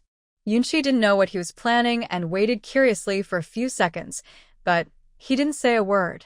Yunshi turned to leave because she still hadn't finished her exercise for the day. Just as she was about to walk away, Qingling, ignoring his pride, decided to act bravely. He threw aside his embarrassment. "Woof woof woof. I am a dog, Yunshi. I apologize. I won't break up with you. You can call me a dog if you want, but I won't say anything about breaking up anymore." Yunshi couldn't hold back and smiled widely. The upward curve of her lips couldn't be suppressed, no matter what. Qingling was quite interesting. She only acted like this when he provoked her. She didn't expect that he would remember it so deeply. "You're all so strange. Clearly, you disliked me before, but now you all cling to me. I just lost a little weight, that's all." Qingling didn't know how to explain. He also noticed that he had become very strange lately. Especially after Yunshi's recent emotional outburst, her closeness with Shiryu made him very jealous. It doesn't matter if you're thinner or not. You're completely different from before. You're getting better and better. Qingling carefully thought about Yunshi's changes. She really had changed a lot. He even thought that the Yunshi from before might have just been a false impression. "Whether you believe it or not, I never wanted to truly end my relationship with you. At first, I just wanted to be a good beast husband, but you didn't want that." "Oh, so that was the case? Then why didn't you form a bond with me when I was in the Beast King Palace?" Qingling looked at Yunshi with a thoughtful expression. Why didn't she form a bond? Didn't she know? Yunshi completely forgot what had happened at that time. Instead, she looked at Qingling with curiosity, as if she was eager to hear gossip, even about herself. Seeing Yunshi's curious look, Qingling hesitated and asked, "Did you forget?" Yunshi nodded. She wanted to hear the gossip. "At that time, the Beast King took us to your room. You immediately liked Shiryu, saying he looked good and wanted to form a bond with him. But Shiryu said today wasn't suitable. Maybe another day. Then you said the mermaid was beautiful and liked lands." Qingling finished speaking and looked at Yunshi. His expression said it all, "You understand. It was just that Lance also didn't want to. Finally, the ones you chose didn't want to, and I, who wasn't chosen, was disliked by you in many ways. You said my tail wasn't as pretty as Shiryu's, my figure wasn't as tall as Baiye's, my voice wasn't as good as Lance's, and even my hair color wasn't as nice as Fengheng's. Overall, you looked down on me back then." Qingling's voice carried a hint of sadness. It was the first time someone had disliked him like that. Qingling, actually, you're pretty good just the way you are. Then why don't you want me, Yunshi?" She wasn't the original owner, and she had just arrived here. At first, they also didn't get along. It was normal for her not to want him. But Yunxi couldn't bring herself to say it. She couldn't even convince herself, let alone Qingling. Being transported here was already unbelievable. Seeing Yunxi didn't answer, Qingling angrily turned his head to the side, his tone becoming sour. I know, now Xiyu has also changed his mind, and Fengheng is no longer the same as before. You have better options now, so it's normal that you don't like me. Qingling, I don't dislike you. I just think we're not very suitable. You can find someone you like. We can actually be friends. Qingling's lips curled into a bitter smile. I understand. No matter how hard I try, I am always the one who is disliked. After saying this, Qingling turned around and faced away from Yunxi. Even though he felt complicated inside, he would stay here until Xiyu and the others returned. Yunxi. She felt like she was a bit of a bad person. In this world, males usually only have one female partner in their life. Even if Yunxi refused to admit it, others saw her as their wife or mistress. Yunxi sighed and slowly said, Qingling, you're very good. Whether you believe it or not, I really don't dislike you. Everyone grows, and their choices change over time. Qingling's expression darkened. What did Yunxi mean? Was she implying he wasn't good enough? Did it mean that if he did better, Yunxi might change her mind? Since the conflict between Yunxi and Qingling was resolved, Yunxi no longer ignored him like before. Sometimes she would even start a conversation with him because Qingling hadn't done anything wrong. As he said, the original owner was so unreasonable, but Qingling still worked hard every day to hunt in the forest and take care of the original owner. He didn't leave like those two unkind people. He had already done quite well. Moreover, it was the original owner who disliked him first. It was understandable. Later, she also disliked the original owner. Yunxi resumed her daily weight loss plan. Now that her relationship with her beast husbands had eased, she no longer rejected their closeness. Everyone was raised with different ideas, and Yunxi couldn't forcefully change Qingling and their thoughts. She could only let things develop naturally. Maybe one day, they would understand. They three take turns going to the forest to hunt every day. She has almost figured out Yunxi's eating habits and prepares fresh food daily, placing it on a stone slab. At first, Yunxi would find her own food until she realized that the fish in the river weren't so easy to catch, and when she couldn't pick wild fruits from the trees, collecting food became harder. She decisively chose to accept Xiyu and the others' kindness. At worst, they provide the food, and she offers her skills in return. Although the others strongly opposed it, Yunxi no longer rejected them, so how could they let the little female prepare her own food? Isn't it natural that they take care of her? They don't want Yunxi to become the joke of the tribe anymore. However, the little female is too strong-willed. Their relationship only recently eased, and they can't act recklessly like before. Because now, Yunxi is really hard to please. Moreover, Yunxi's cooking skills are excellent. Every time the tribe's beastmen pass by, they can't help but stop and stay a little longer just to enjoy the tempting aroma. That day, Yunxi skillfully roasted fish at the cave entrance. Xiyu carried 2 large blue stones back to the cave. Yunxi, do you think these 2 stones are okay? Yes, after eating grilled fish every day, Yunxi wanted to try something different. Before, her relationship with the beastmen was tense, so she didn't want to trouble them. Now that things have eased, she naturally wants to use the free labor. Otherwise, if they have a falling out someday, where would she find help? Plus, this is a convenience everyone can enjoy. It's fine. Why don't you ask Fengheng to come help cut and polish them? His special ability is just right for this. Fengheng and Qingling still live in their original cave. They wanted to move to Yunxi's cave, but seeing that Xiyu still lives at the entrance, they decided to wait a bit longer. Xiyu placed the blue stones aside and clapped his hands. I'll go call Fengheng. He and Qingling went hunting in the forest today. They should be back by now. Just as he finished speaking, Fengheng and Qingling arrived, carrying freshly cleaned prey. Although they haven't moved into Yunxi's cave, they usually stay here during the day. After all, everyone eats from the same pot. Fengheng, you're just in time. Yunxi wants to make a stone pot. You can try using your ability for it. Windheng nodded eagerly, looking at Yunxi with anticipation. It was great to be able to help Yunxi. Yunshi shared her idea with Windhung and then directed him to use his special power to cut the stone. Once the basic shape of the stone pot was formed, she kept polishing it with her power until it looked smooth. Soon a pretty good-looking stone pot was finished. Whether it could be used or not would be tested later. Yunshi washed the stone pot and asked Shiryu to build a stove. Then she filled the pot with water and placed it on the stove. After finishing everything, Yunshi stepped back a little. The others looked at her with some confusion. Yunshi shyly scratched her head and whispered, "This is my first time making a stone pot. I don't know if it will explode, so I'll stay away just in case." The beast group. "You should have told us." Fortunately, luck was on her side. The first stone pot didn't explode and passed the test. Yunshi rarely praised Windhung, saying, "I didn't realize you had some talent. I thought you only argued. I won't argue with you anymore." Windhung's voice was a bit muffled. He was young but not stupid. Because he argued with the little female, she now had opinions about him.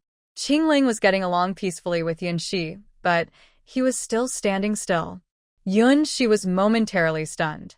No wonder Windhung had become quieter. He used to be quite talkative. If they stopped arguing, it would be less fun. She liked watching Windhung get embarrassed. "Yunshi, do you need any help? I can also do some work for you." Qingling was no longer awkward and was willing to speak openly about what he thought. He also wanted to help Yunshi to get closer to her like Shiryu. "Well, I want to make a big wooden tub, just find a large tree and hollow out the middle. Otherwise, when the water in the pond gets colder, I won't be able to wash." "That's easy. I'll go to the forest this afternoon to find a big tree for you. Don't go to the back mountain pond anymore. I heard there's been strange activity there recently."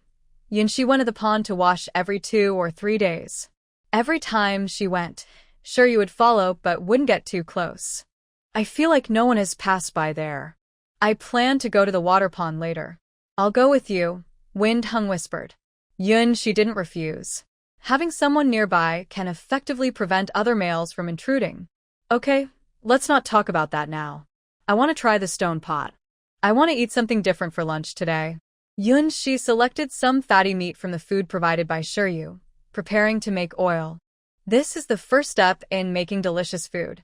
When the rich aroma of oil wafted out of the stone pot, Yunshi swallowed hard. Unfortunately, this isn't a food she can choose right now, but just smelling it helps satisfy her craving. It's really unfair to these males. Yunshi used a bamboo tube to store the excess fat, then put the gugu beast meat into the stone pot, stirring constantly. She sprinkled wild garlic, then added water and simmered slowly over low heat. Shiryu and the others were all stunned by Yunshi's skillful movements. When did this little female develop such cooking talent? But they all wisely chose not to ask. "You're really lucky. I can only smell it to satisfy my craving. Once I lose weight, I will definitely have a big feast." "No need to lose weight. I think you're already doing great. Eat whatever you want." At this moment, Shiryu saw Yunshi as if she were a beauty from a painting. Everywhere he looked, he thought she looked perfect. Yunshi couldn't help but roll her eyes at Shiryu. What's so good about that? She still needs to lose 2 more sizes. Then she started making pretty clothes, planning to find a handsome male to catch her eye, so you guys will regret chasing after her. Of course, this was just Yunshi joking with herself. Right now, she had no intention of finding a beast partner. The current beast partner was right in front of her, and she was very satisfied with Shiryu. As for Qingling and Windhung, she would leave it to time. Everything should happen naturally. The stone pot started bubbling, and the delicious aroma slowly wafted out.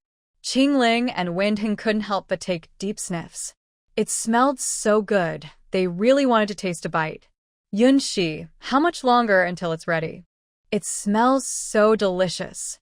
Almost done. Just wait a little longer." Yunshi added chopped wild green onions, then let it simmer for a while longer.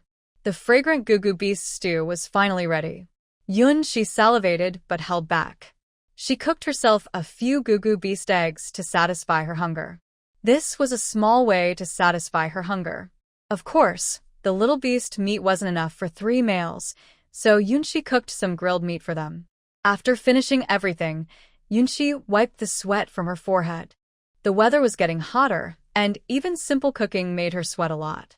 To avoid feeling too hungry, Yunchi decided to take her food and quickly return to the cave.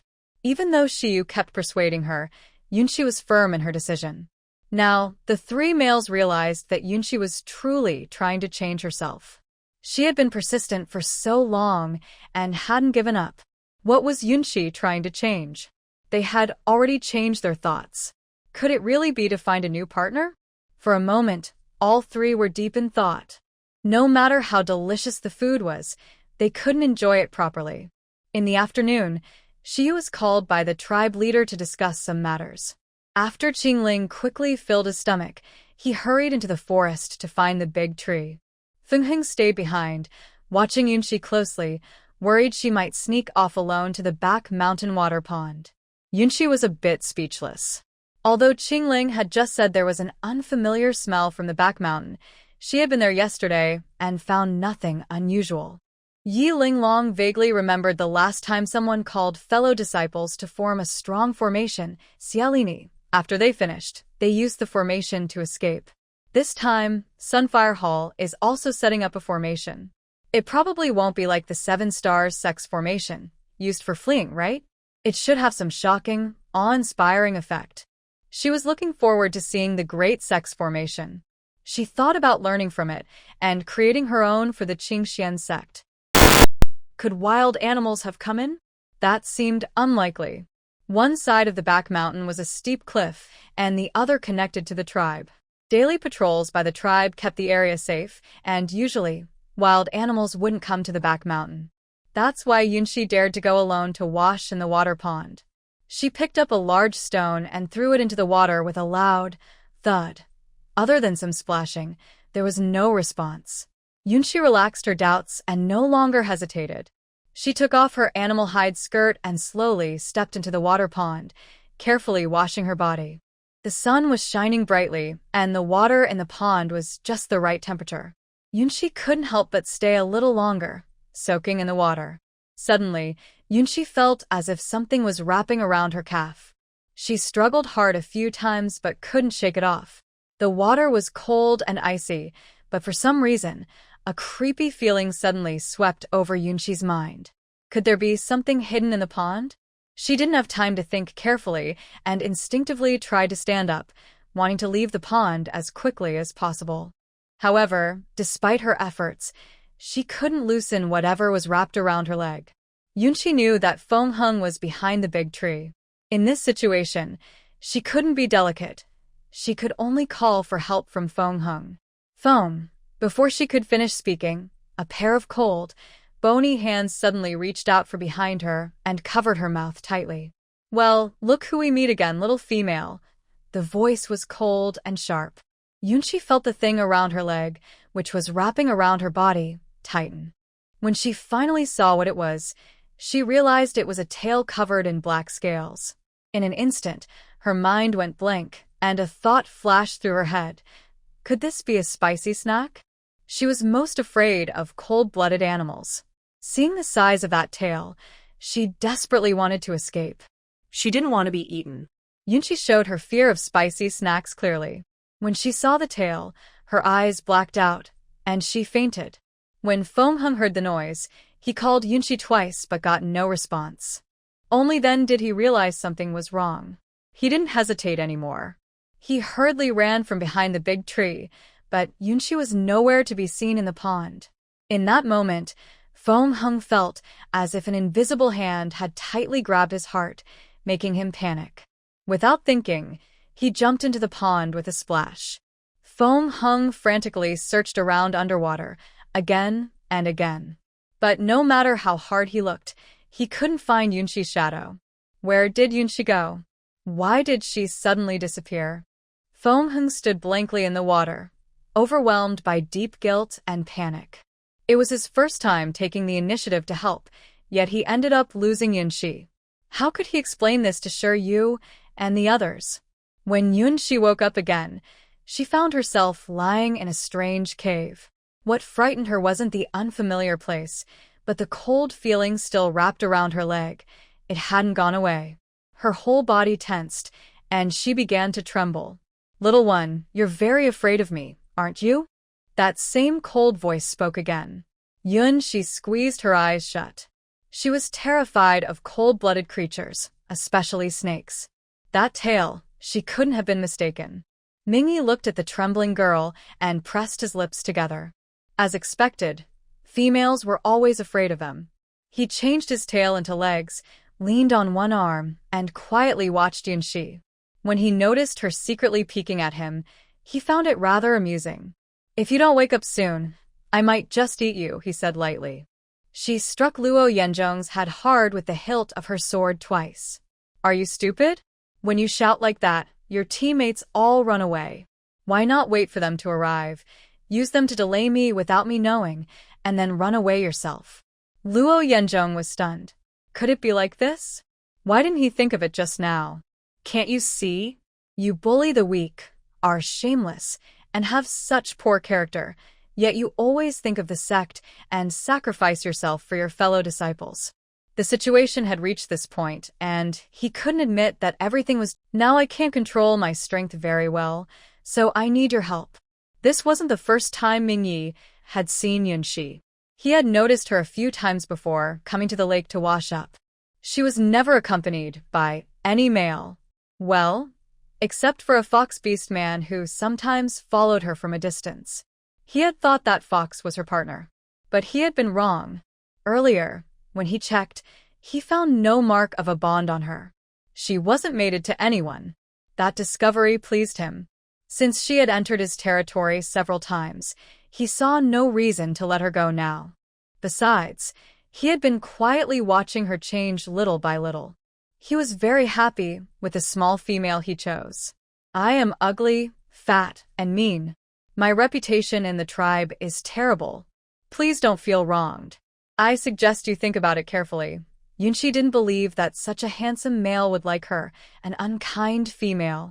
Minji looked at Yunxi carefully and didn't speak for a long time. Ugly? The small female's eyes are bright, and he likes that. Fat? She feels soft when squeezed, and he likes that. Mean? Her voice is sweet, and he likes that too. It must be that the small female's tribe has poor eyesight. He is very satisfied with her no matter what. I'm very happy. So, will you be my mate? No, big brother. Are you so impulsive? What if I don't want to be your mate? Then I will have to eat you and find another small female to be my mate. And if I agree to be your mate, will you still eat me? Minji's lips curl into a smile. This small female is quite interesting. Eat? Of course I will. But I will do it differently. So, what is your choice, small female? Yunxi thought. Since I will be eaten anyway, I might as well taste what a man is like before that. After all, she has lived 2 lives. She hasn't even been with a man yet. Although she was close with Xiyu, she was just 1 step away. It feels different. Are there any other options? My father is dead, my brother is dead, and the beast husband at home despises me. Could you please have mercy and let me go? Yunxi plans to appeal to his kindness and reason, hoping to move Minji to spare her. It's okay. From now on, you will follow me. My name is Minji, an 8th rank beastman. I am a snake beastman. Small female, are you afraid of me? Sure enough, he really has a snake tail. She wasn't mistaken. No matter how scared she is, she dares not admit it now. She is afraid of snake beastmen. She doesn't want this man to swallow her right after she speaks. Yunxi shakes her head hard. I'm not afraid, really. I'm not afraid at all. Minji looks at Yunxi. If only your legs weren't trembling so much, I might believe you. Then please be my mate. Are you really sure you don't want to think it over? If I become your partner and destroy the beast mark, wouldn't you lose a lot? I'm quite a mischievous female. Mingyi gently held Yunxi's face, turning it left and right. Oh, you're so naughty? I didn't realize. But it's okay if you destroy the beast mark. At worst, I might suffer some backlash, but I have my ways. You can't escape, Yunxi. It seems there's no way out either way. Yunxi wanted to persuade Mingyi to change his mind, but Mingyi didn't give her a chance to speak. He was already in heat, and because the little female was so interesting, he had been suppressing his desires, wanting to tease her first. But as he teased her, he couldn't hold back himself. Mingyi pressed Yunxi down, locking her legs tightly so she couldn't struggle. His eyes shone with a strange light, full of desire, and his breathing grew faster. Yunxi's eyes widened in fear. Are you really not going to think it over? After we become partners, you'll have to listen to me. But Mingyi was too busy to respond. He slowly lowered his head, his hot breath brushing against Yunxi's neck, making her shiver. His lips lightly touched her delicate skin, moving from her neck up to her earlobe, where he gently bit and licked. Yunxi felt a jolt of electricity run through her body. She instinctively twisted her body, trying to break free from Mingyi, but her strength was no match for him. Mingye's hands started to move restlessly over Yunxi's body, from her soft belly to her rounded shoulders, leaving a trail of heat wherever they went. Yunxi felt like she was back on the day she was in heat. She couldn't resist this temptation. Since she couldn't escape, she might as well enjoy it. Anyway, being an 8th-rank beast man gave her a strong sense of security. Although he was cold-blooded, he looked good. As long as he looked good, everything else was fine. At worst, she could talk to him and ask him not to turn into his beast form yet, until she got used to it. As their movements grew more intense, the temperature inside the cave suddenly rose sharply, as if an invisible wave of heat surrounded them, lingering for a long time. From day to night, the temperature inside the cave never dropped even a little. It felt like a hot furnace, completely enveloping Yunxi. She felt as if her body was being roasted over fire. Every inch of her skin was burning hot, and sweat was pouring down her face, almost drowning her. Yunxi was exhausted and almost out of strength. Her limbs were weak and limp, with no energy left. She could only let the dark night control her. This snake beast man seemed to have endless energy. Maybe he wanted to drain her completely at once. Her consciousness was growing fuzzy. As she floated in and out, she couldn't remember how many times this had happened. All she wanted was to sleep peacefully.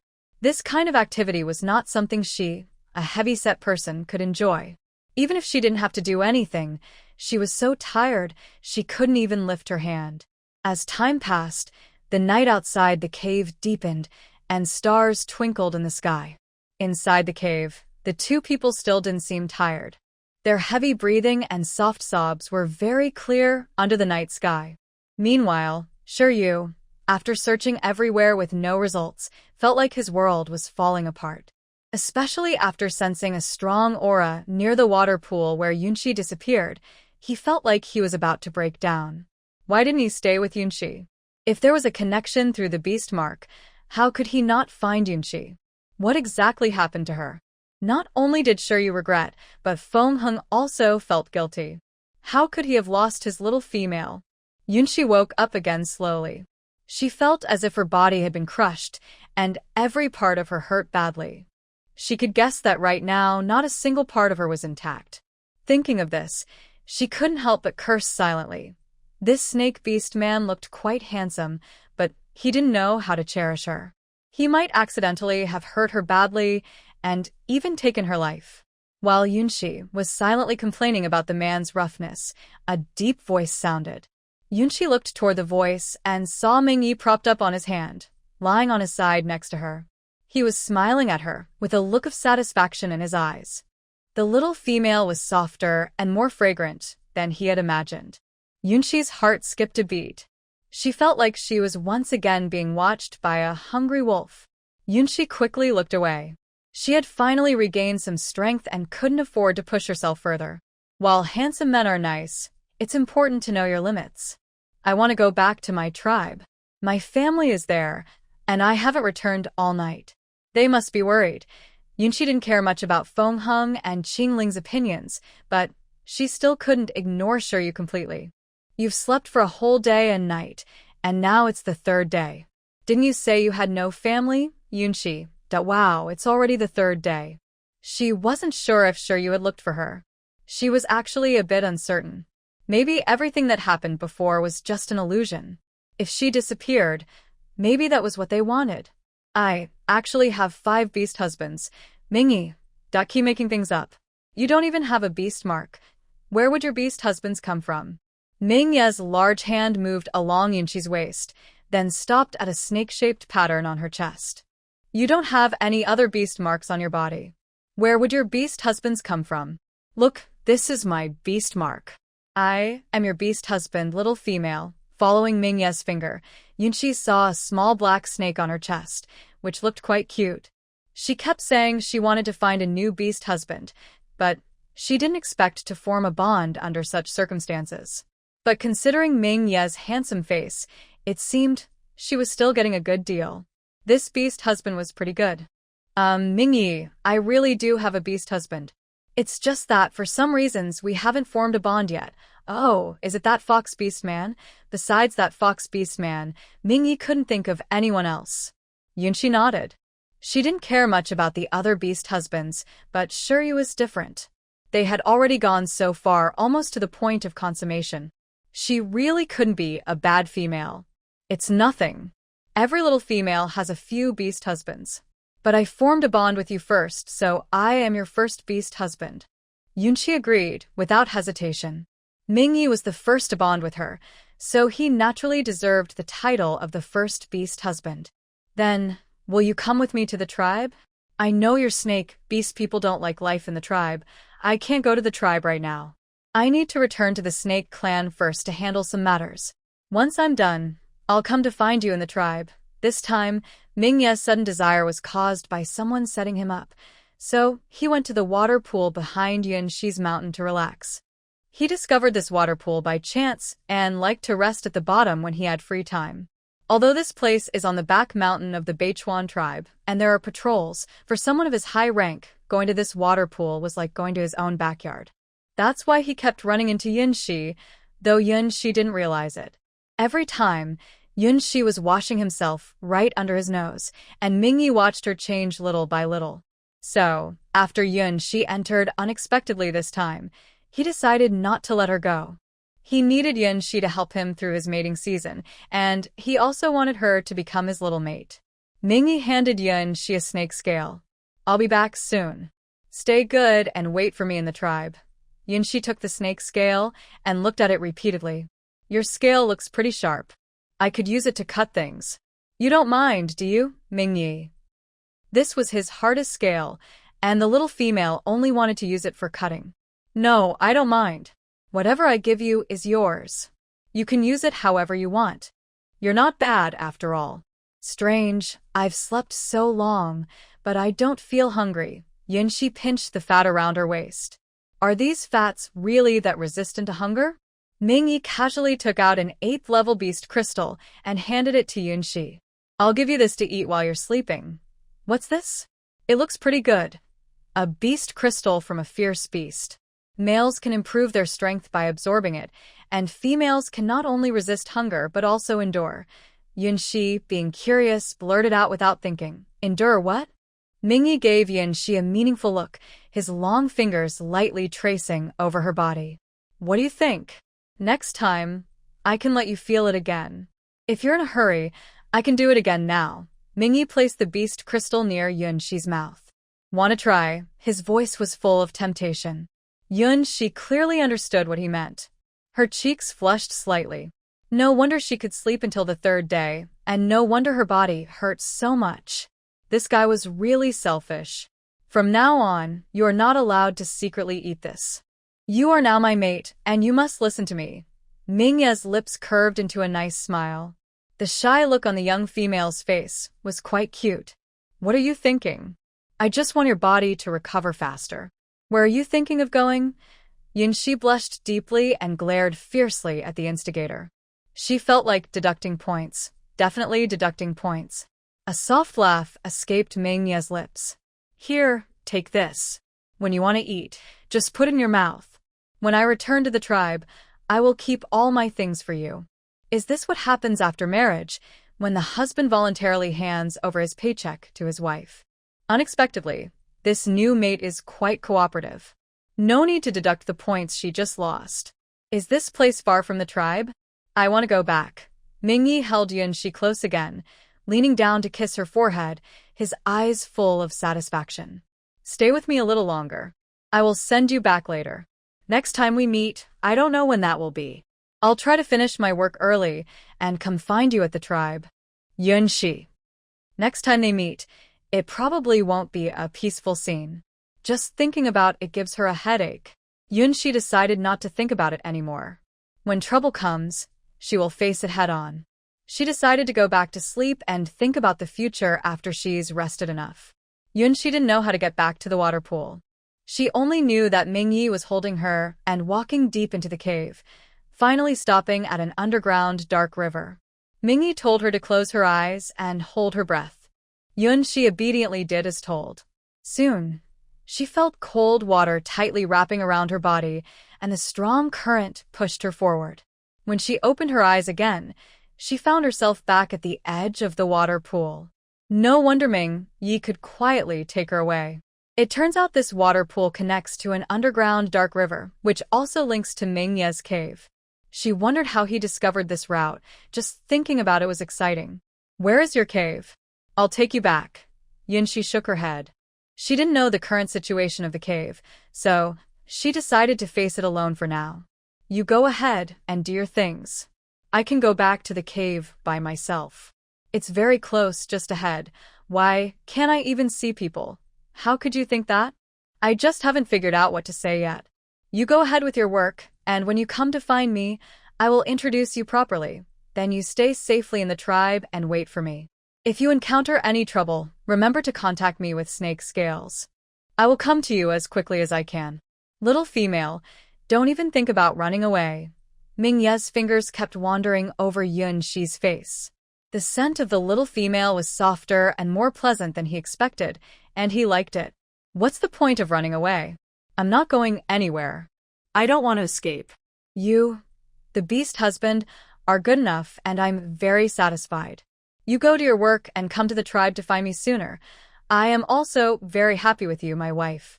Wait for me to come back. Mingyi leaned down and bit Yunshi's lips hard. Although he didn't go back with the little female, he had to make sure she carried his scent when she returned. He wanted to tell the other beast husbands that he was the true first beast husband of the little female. His eyes showed reluctance. To return to her sooner, he had to settle his tribe's affairs quickly. When Ming-ye's figure disappeared into the water pool, Yunshi didn't rush back to her cave. Her body felt sticky. Ming-yi clearly hadn't taken care of her. Since they became mates, she hadn't had a chance to wash herself properly. She decided to take this opportunity to clean herself thoroughly, then think slowly about the problems she might face later and how to solve them. But before she could figure anything out, Yunshi discovered a new problem. That day, Ming-yi had taken her directly from the water pool, so she didn't know how she got there or how she returned. Now she found that her clothes, which she had left by the water to change, were gone. Yunshi felt like crying but had no tears. How could she forget about this? She couldn't go back completely.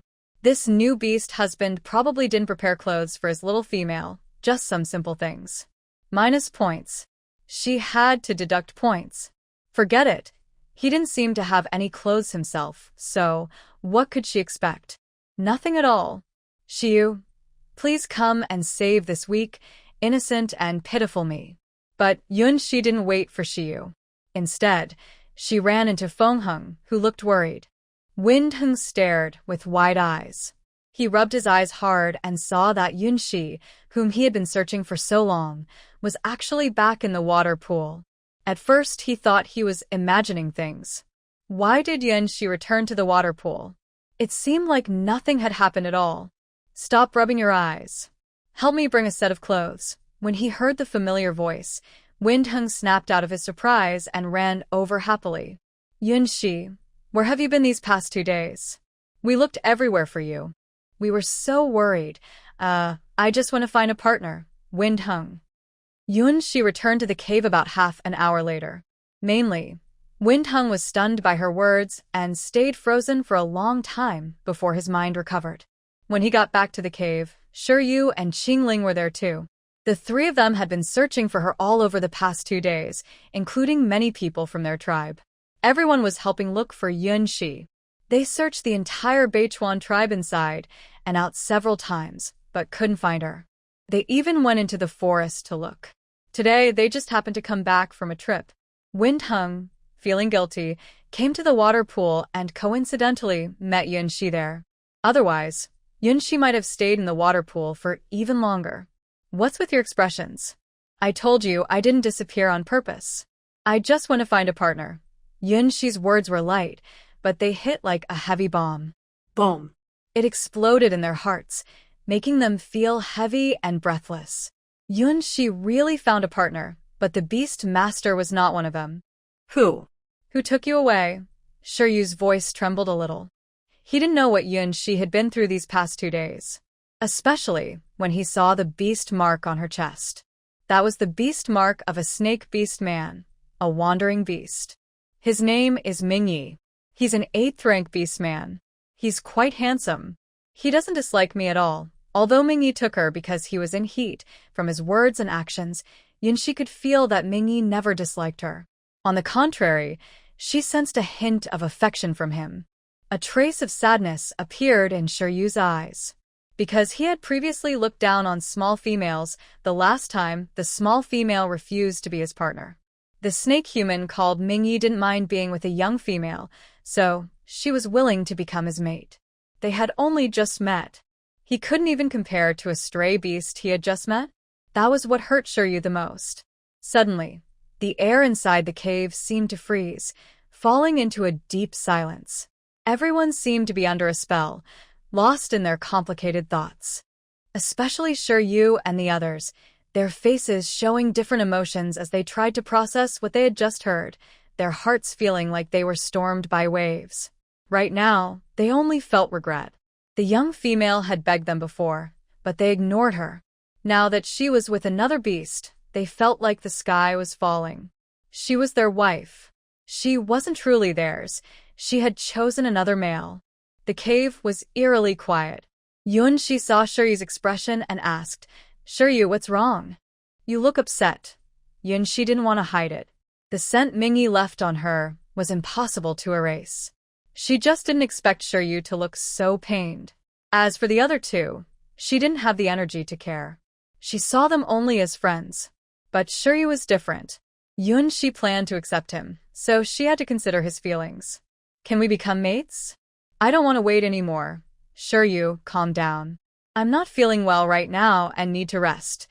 If even stray beasts can accept me, why can't you?" He couldn't even compare to a stray beast. Yunxi, she was taken away, not leaving willingly. Besides, she didn't have the ability to resist. She just thought Mingyi was a decent beast. She didn't even know if he was a stray beast. This was even more painful than hearing about the breakup with the little mate. Shiryu thought that since he and Yunxi were like that, Yunxi must still have a place for him in her heart. But now, Yunxi was able to calmly say she wanted to end their partnership. "Yunxi, haven't you forgiven us yet?" "I already said, what's in the past is in the past. Let's not dwell on it, okay?" "Then why don't you want to be with me?" "You've already marked me." "Listen to that. Does that sound like something Shiryu would say?" Yunxi rolled her eyes at Shiryu. This almost beast husband was really starting to talk nonsense because he was upset. "Shiryu, don't overthink, okay? I just don't want to right now. Once I recover, if you're willing, I can be with you. If it weren't for thinking of you, I might not have come back."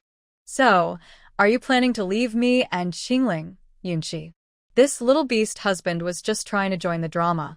Hadn't she always made it clear she didn't want either of them? Hadn't she always been straightforward about it? "I'm changing now. I won't argue with you anymore. You've forgiven me, so you can't just leave me." Yunxi looked at Feng Heng. Why did he seem a little upset? "I go to the forest every day to hunt for you. You eat my food, and yet you don't want me. Didn't you say you didn't dislike me?" Yunxi then looked at Qingling. Why did he seem even more upset? "I didn't eat your food. Stop causing trouble. I'm already annoyed enough. Besides, aren't you all tired of me? Now that you have this good opportunity, don't be ungrateful. It was you who first looked down on me. Since joining the tribe, we've been taking care of you. Denying it won't help. Everyone in the tribe knows we're your beast husbands. You can be with Shiryu first.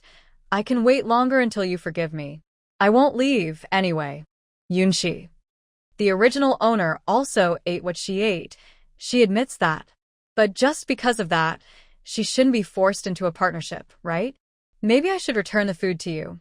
Qingling refused without hesitation. No. It's not about the food. I am already your beast husband.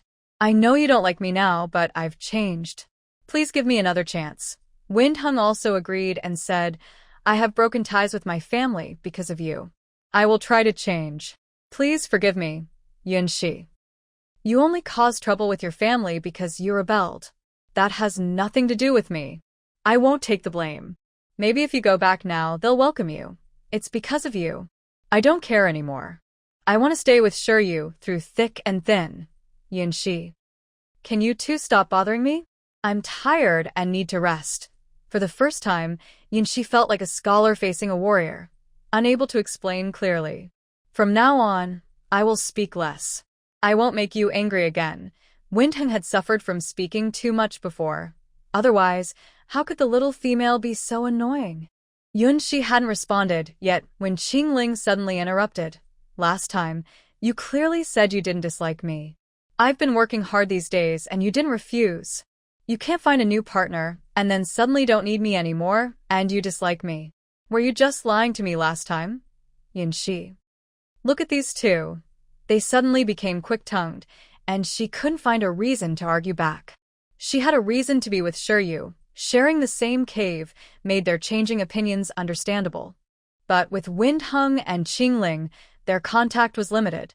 Even if she didn't dislike them so much now, she never thought of being their partner. Are you two not tired of me? What did I do to make you change your minds? I can change. Maybe you just think I look better now and regret it. Windhung. Qingling. Yunshi didn't want to discuss this topic anymore with Qingling and Windhung. Maybe she felt unbalanced seeing them with other partners and not needing her. She believed that with time, as long as she ignored them, they wouldn't stay by her side forever. Shiryu had calmed down because he was happily preparing food for Yunshi. As for Qingling and Windhung, they stood like gatekeepers on either side of her, ready to stay if Yunshi didn't agree. Listen, you two, enough. You're causing trouble, but there should be limits. Isn't it better to give you freedom? Then let me move in with you. I also want to take care of you and not always let Shiryu be the only one to do so. Clearly, all three of us started at the same point. So, how did Shiryu get Yunshi's forgiveness? It's probably because he had the advantage of being close to the water. Qingling was nearby and saw everything clearly. Although he didn't live here, every time he brought food, he would secretly watch from the shadows. Last time, he even learned to bark.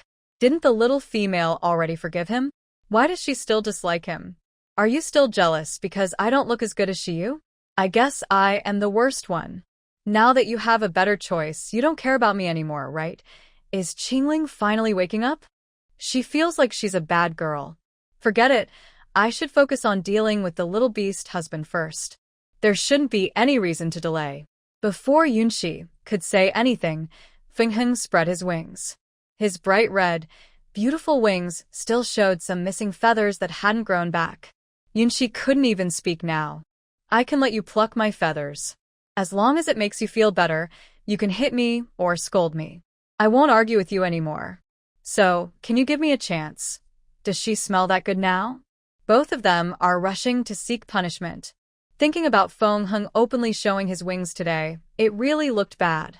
As a flying beast man, he probably cares most about his feathers, and yet he was treated so poorly by the original owner. If she had been treated like that, she might have said even more hurtful things than Feng Heng. She is just a scapegoat. Yunshi tries hard to remember her memories of Qingling. She needs to recall if, besides the initial dislike, the original owner did anything else too harsh to him. Fortunately, it wasn't too bad, just some name-calling and burning his tail a little. This original owner was truly spoiled by her beast father. In the past, relying on her father's love and her brother's support, she was quite arrogant. Now that Yunshi is here, she has no family backing her, yet she still has to help clean up her mess.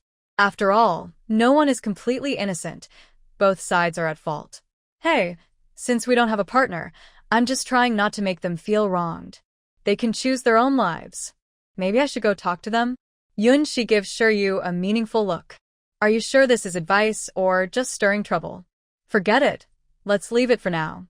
Maybe one day they'll suddenly understand. You know, I'm so fat. What are they like? And you, are you sure your eyes are okay? Shiryu's usually gentle face suddenly flushes with an unusual blush. He lowers his gaze slightly, as if organizing his thoughts, then slowly speaks. Maybe it's because you're no longer as fierce and commanding as before. Or perhaps it's because you're not climbing into our nests anymore. Also, you're living your life every day with effort. Shiryu pauses, then lifts his head, looking at Yunshi with gentle and firm eyes. In any case, I think you're very good now. It has nothing to do with your appearance. I feel like you've changed into a different person. I can't quite explain it, but I know that now. You shine brightly. Even if you ignore me, I'll still be drawn to you. Yunshi is completely pleased by Shiryu's words. Turns out, she's so wonderful in his eyes. As a child, she was always disliked by her parents as a burden, and as she grew up, they drained her constantly. The long-term scolding and abuse made her lose all hope for life. When she first arrived in this world, she thought it would be a terrible start, but it turned out to be different. Perhaps this is the meaning of new life. Hardworking people will always be noticed for their shining qualities. Shiyu, come a little closer. Shiyu didn't know what Yunshi was going to do, but he obediently moved closer. Then he saw the little female hook her hands around his neck and kiss him on the corner of his mouth. Even a light touch was enough to make him very happy, so the little female also cared about him. Yunshi, when your body recovers, shall we become mates? I don't want to lose you. If we have a beast mark, I can find you anywhere. He didn't want to go through that experience again. The 2 days he couldn't find Yunshi made him feel like he was going crazy. Seeing another beast's mark on you made me very jealous. It's my fault I didn't take good care of you. Otherwise, how could that stray beast man take you away? That was also a pain for Shiyu. He had only been away for a little while, and Yunshi was taken by a stray beast. Actually, I didn't know he was a stray beast. I think he's a pretty good person. When he comes, you'll see. As for becoming mates, we'll go with the flow. I just want to tell you, I won't refuse you. Yes, I will get along well with him in the future. Where did he go? Why didn't he come back with you? What had happened was already done. Yunshi and that stray beast had become mates. He had no choice but to accept. He had no right to stop the little female from choosing a new partner. It was her right as a female. He went to handle some things in his tribe. Once he's done, he'll come to the tribe to find me. Today, he was the one who brought me back to the water pool. He seems pretty strong, an 8th-rank beastman, Shiyu. He was indeed very strong. An 8th-rank snake beastman. Why hadn't he heard of such a person nearby? Where did he come from, and how did he take Yunshi away from the tribe? He hadn't seen any trace of him in the tribe. How did he take you away? We looked everywhere. We only felt a strong aura, but found nothing else. There is an underground river under the water pool. He swam from there. He was in heat, and if I didn't help him, he would have eaten me. Although Yunshi didn't believe Minji would really eat her, she was terrified at the time. She had never seen such a big snake before, and not seeing the king of was lucky. I'm sorry, it's all our fault for not taking good care of you. Don't go to the back mountain water pond anymore. Sure, you felt very guilty. Luckily, Yunshi came back, or he wouldn't forgive himself. I won't go anymore, I promise. Yunshi was already scared of that place. She didn't want to experience that cold feeling again. Seeing the bruises and marks all over Yunshi's body, Shiryu felt no good feelings toward the snake beast man who became Yunshi's mate. Especially since Yunshi's body was full of a scent, which was like him claiming ownership. That day, Qingling went to the forest and brought back a big tree. When Feng Hung returns, we can make a big wooden tub. You can take a good bath then. That person's scent is too strong. Yunshi opened her eyes wide. Seeing Shiryu like this, she wondered if he was jealous. No wonder Mingyi bit her when he left, as if he was afraid others would forget he was there. Shiryu, are you jealous? Although she didn't want to admit it, Shiryu nodded. I don't like his scent on you. Yunshi's lips curved slightly. Seeing Shiryu jealous was quite cute. Then I'll wash it off later. Okay, I'll go see if they're back. I'll go check too. I don't know if they'll mess things up. If it's too small, it won't fit my body, Yunxi spoke as she headed outside. Fortunately, Qingling found a big enough tree. With her size, she should be able to fit. When Qingling and Fengheng returned with the fish beast and red fruit, Yunxi immediately ordered them to start making a wooden tub. After the tub was finished, Fengheng used his special ability to smooth the inside and outside until there were no splinters. A huge wooden tub was then completed. Seeing the leftover wood, Yunxi ordered Fengju to cut the wood into different sizes. Then, like they did with the stone pot, they made various wooden bowls, plates, basins, and small tubs. Qingling and Shuri looked at this in surprise. They had never thought wood could be used this way. They only saw it as firewood before. How do you have so many strange ideas? These things are much more useful than leaves. They won't spill water. Cloud-Shi's ideas are very strange, but they are very useful. It seems like everything she makes is useful. I just thought of these ideas casually when I had free time. Don't ask too many questions. Next time we can make a wooden table or stools. Sitting on the ground all the time gets clothes dirty. I also want to make a big bed again. Sleeping on hay feels uncomfortable because I think there are bugs. At first, she didn't plan to live with them, so she just made do. Now, she has decided to accept Shiryu. As for Qingling and Fengheng, she hasn't decided whether to accept them yet, but given the current situation, she can't bring herself to chase them away. She can only take one step at a time and see how things go naturally.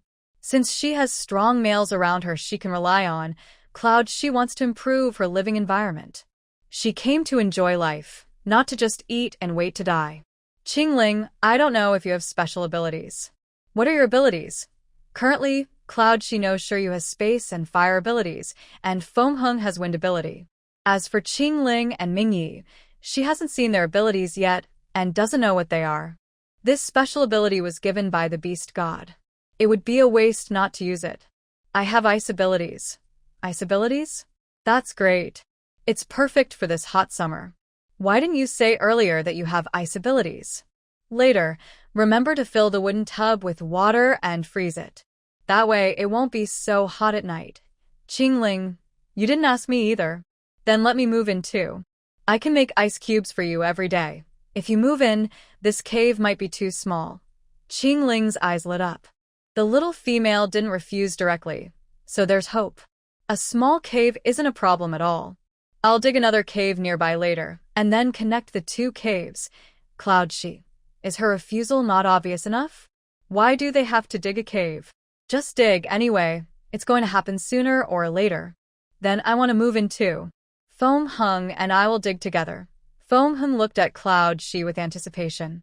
If Qingling can move in, then he should be able to too, right? Move in, do whatever you want. If one day you don't want to stay anymore, just leave. Cloud-Shi really doesn't know what to do with these two little beast husbands. We argued and scolded each other, and I even tried to chase her away, but I just couldn't bring myself to leave her alone. Qingling and Fengheng finally moved into Yunxi's cave as they wished, so much so that when Qinghe came to visit Yunxi again, she kept looking at her. It seemed that her little sister had finally woken up and remembered she was also a female with a beast partner. Yunxi, I heard you found a mate. Tell me, which beast partner did you choose? Qinghe looked at Yunxi with curiosity. She noticed that after playing together, life had become much more fun. No. I just took a new beast partner. Wow, I knew you would impress those three guys. Where is this new beast partner? I haven't seen him. He has something to deal with. He'll come over once he's done. Yunxi, you're amazing. If those two beast partners who left saw you now, they might regret leaving. Yunxi completely couldn't remember those two at all. Please don't come back. Even if they regret it, she doesn't want them anymore. Yunxi and Qinghe agreed to go mushroom picking in the forest tomorrow. If they didn't go now, the mushrooms might be gone. In the cold, snowy season, where would she find vegetables? She wasn't a carnivore. She didn't know how cold the season was in this world. The original owner had grown up in the Beast King Palace and never worried about food. It was just her own bad luck. Now that she finally had 3 beast partners she could command, she wanted to stock up on more food. Yunxi estimated she would lose weight in about a month. When that happens, she would need to change her dieting method and ensure a balanced diet. She didn't want to overdo it and end up ruining her health. At dinner, Yunxi nibbled on a red fruit and said, "Tomorrow, Qing, he and I are going to the forest to pick mushrooms. Would you like to come with us?" The three beast partners had never heard of mushrooms before. They didn't know what they were, but whatever the little female said, they would do. All three said they wanted to go. "All right, I'll make a basket later." "Qingling, can you help me find some vines in the forest?" "Yes, I'll go right now." Qingling put down the meat he was holding and was about to head to the forest. Right now, Yunxi's matters were his top priority. "Just eat your food first before going. I'm not in a hurry. Last time I asked you to go, and you still didn't go." The result was that she secretly went to pick the fruit, but she pretended not to care. Yunxi remembered Qingling's awkward personality and couldn't help but laugh. However, Qingling was no longer awkward now, and Yunxi thought he was quite nice. He was very eager to work, afraid she wouldn't call him. "How do you know I was the one who picked the fruit last time?" Qingling thought he had hidden it well. When did this little girl become so clever? Before, he thought she was both silly and clumsy. Phew, Yunxi is the best. No arguing. With that little expression of yours, don't think I don't know. In the future, if you have something to tell me, you can't hide it. I have sharp eyes. I won't miss anything. Yunxi was no longer opposed to them, so she naturally started talking more, and her smile grew wider. "Yunxi, you've really changed a lot now." Sure, you couldn't help but sigh. Yunxi's change was obvious to everyone. It wasn't just her appearance, but her personality too. She was really hard to ignore.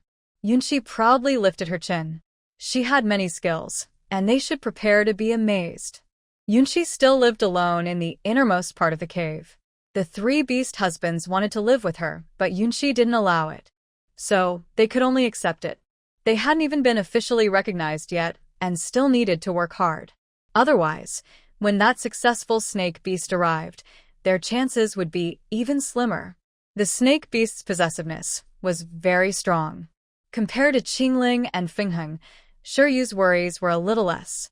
After all, Yunxi had already promised him, and he just needed to wait for the right moment. The next morning, Yunxi woke up early and found that the three beasts had gotten up even earlier than her. Following her usual routine, Yunxi prepared to run 10 laps around the cave. Now, the three beast husbands wouldn't let Yunxi out of their sight. Every day, one of them would accompany her on her run. Today, it was Fingheng's turn. "Yunxi, today let's go to the forest. Would you like to sit on my beast form? My wings are ready, and I can take you flying." Because last time she had to walk the whole way, Fingheng felt guilty. Now that his wings had grown back, he wanted to make up for that regret. "Look at me now, still so fat. Aren't you worried I might weigh you down and make it impossible for you to fly?" That would be awkward. Yunxi was just teasing Fingheng. After these 2 months of effort, she was no longer the chubby female she once was. Shiryu and the others often said that Yunxi's current figure looked very good and that she didn't need to lose more weight. In this world, females are generally a bit plump because they spend their days waiting for their beast husbands to feed them in various ways. Being a bit overweight is quite normal. But this isn't Yunxi's ideal body, so she still exercises and diets every day. Fingheng pouted and said stubbornly, "I'm younger, but I'm also an adult male. Don't underestimate me. My beast form is quite large. Maybe I'll see it someday, but not this time. If I sit in your beast form, I won't be able to see the mushrooms." It's not that Yunxi doesn't trust Fingheng, it's just that it's really inconvenient. "Next time, can you sit in my beast form when you go out?" Since then, Yunxi sitting in her own beast form became a kind of obsession for Fingheng. "Let's see then." Yunxi didn't refuse. Sometimes, choosing to ride a flying beast man is much more convenient. After finishing her morning exercise, Shiryu had already prepared Yunxi's breakfast. Boiled moo meat and cuckoo eggs. Yunxi gave Shiryu a satisfied smile. He now knew her preferences very well. This first beast husband really is attentive and thoughtful in every detail. Wait, wasn't Mingyi also called the first beast husband? What should she do then? It seems like she can't really choose between them. Mingyi is so domineering. What if he ends up eating her? Shiryu is so gentle. She can't bear to hurt him. Is it still possible to run away now? For her first time going to the forest with her beast husband, Yunshi naturally wanted to show respect to Shiryu. Everyone knew that Shiryu was her first beast husband. When outside, she should give him face. And this was also Yunshi's first time riding Shiryu's beast form.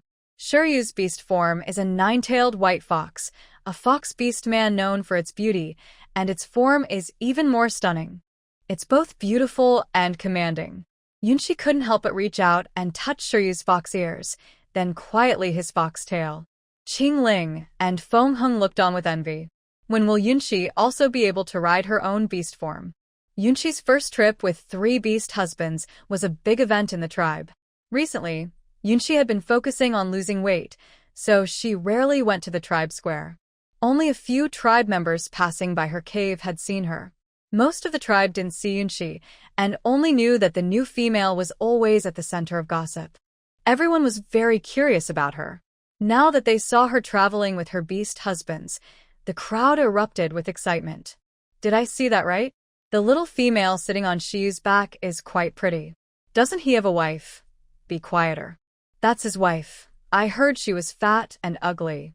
But I think she's not ugly. I also think she's different from the rumors. You haven't paid enough attention. I heard Shiyu's wife has become very beautiful. Aren't they supposed not to keep that bad female? Now they're all around their wife. I think she's really pretty. The crowd kept talking, and Yunshi, being the center of gossip, found it funny. Are these beast men in this world also so fond of gossip? No matter where you are, there's always a crowd eager to watch the drama. From afar, Yunshi saw Qinghe and her 2 beast husbands waiting at the tribe's entrance. She happily shouted, "Qinghe!" Qinghe saw Yunshi sitting on Shiyu's beast form this time and grinned mischievously. Yunshi, now you finally realize you're a female with beast husbands. Yunshi, being teased by her sister, just smiled shyly.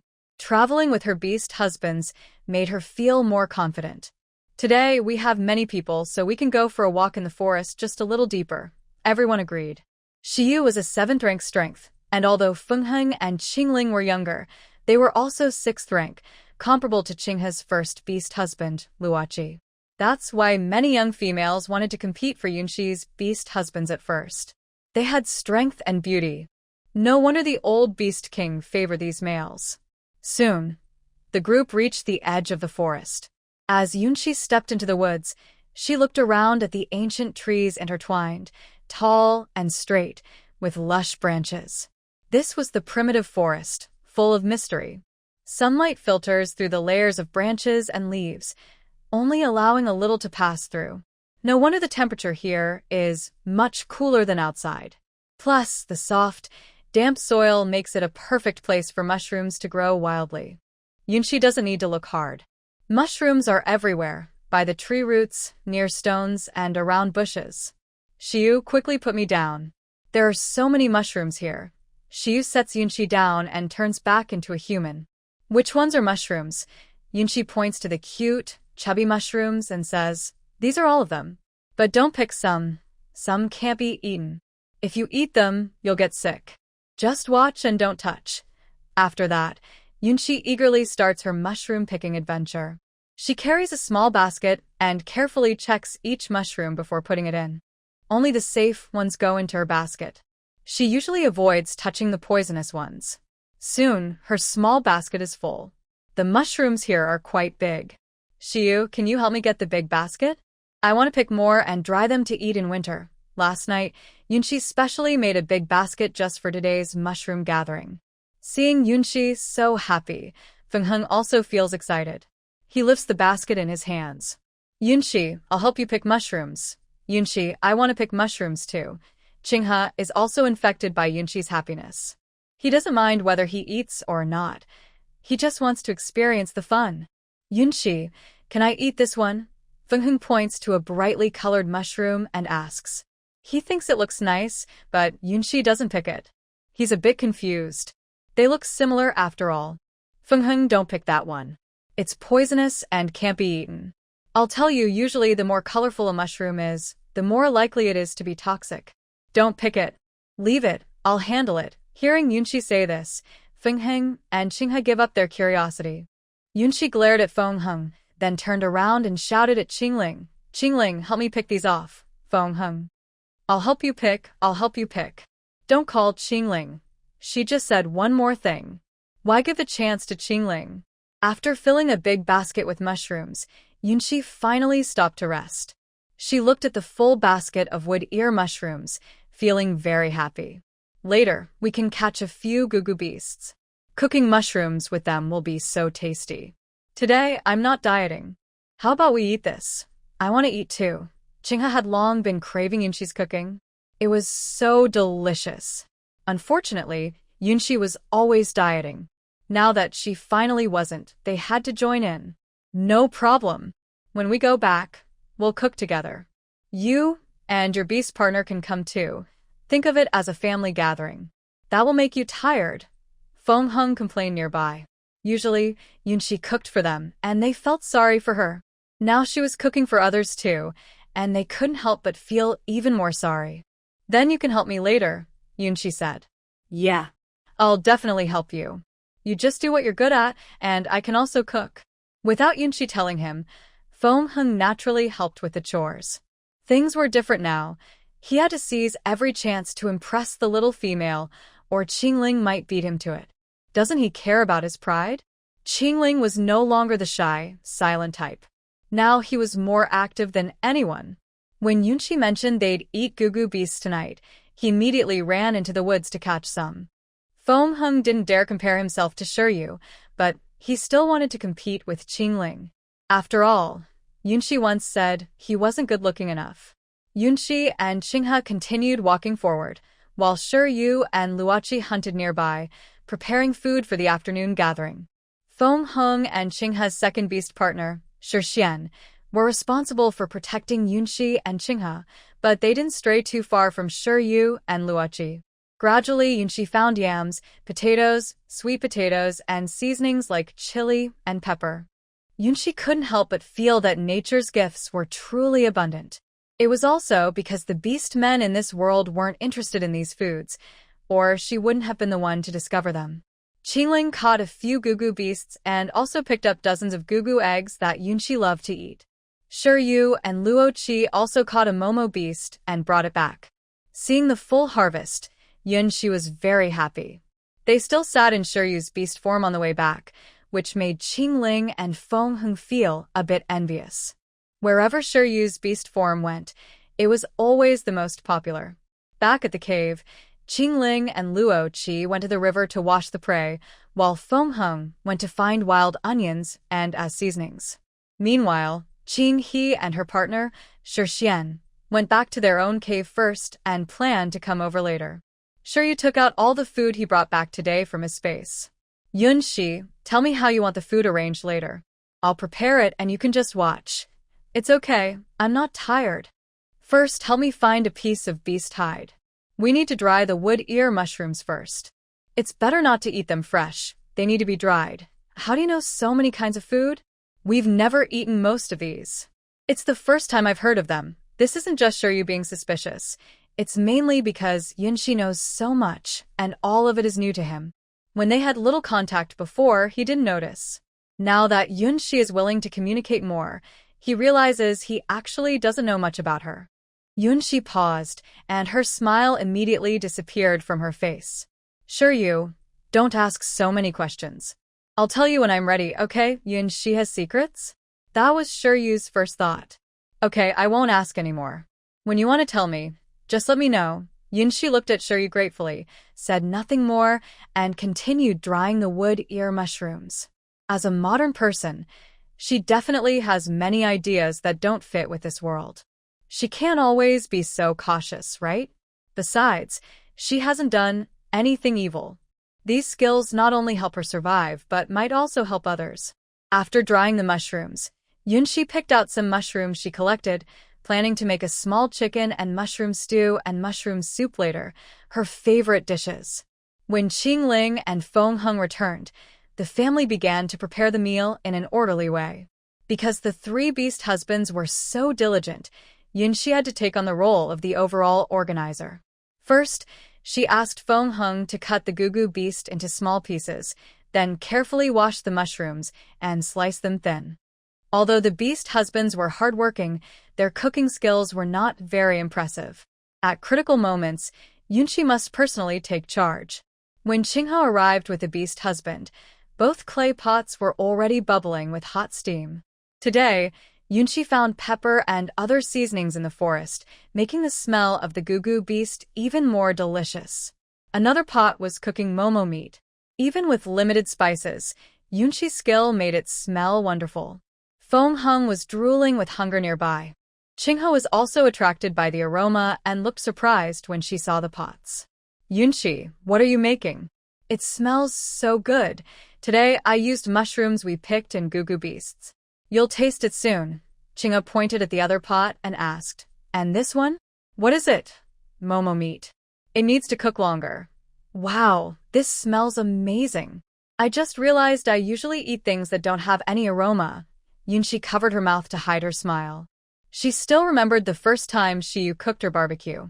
Maybe he didn't put enough effort into it back then. Yunshi took one bite and didn't want a second. It was tough, fishy, tasteless, and half-cooked. Then you should try cooking like me. It will definitely taste good. Qinghe nodded, thinking Yunshi was incredible. Sure enough, the females from the Beast King City were different. They had more skills. Shiyu and Qingling followed Yunshi's method, grilling momo beasts, gugu beasts, and fish beasts nearby. There were many males, so they prepared more food. Luckily, everyone was diligent. Soon, all the food was served. Seeing the food arranged in various wooden plates and bowls, Qinghe exclaimed again, Yunshi, did you make all this? It's so much easier than using leaves. I want to learn too. Tomorrow, can you ask your beast husband to teach Luo Qi and the others? No problem. Tomorrow, you can ask Luo Qi to find Feng Hung. All these are his achievements. Hearing Yunshi praise him for the first time, Feng Hung was a bit surprised and flattered.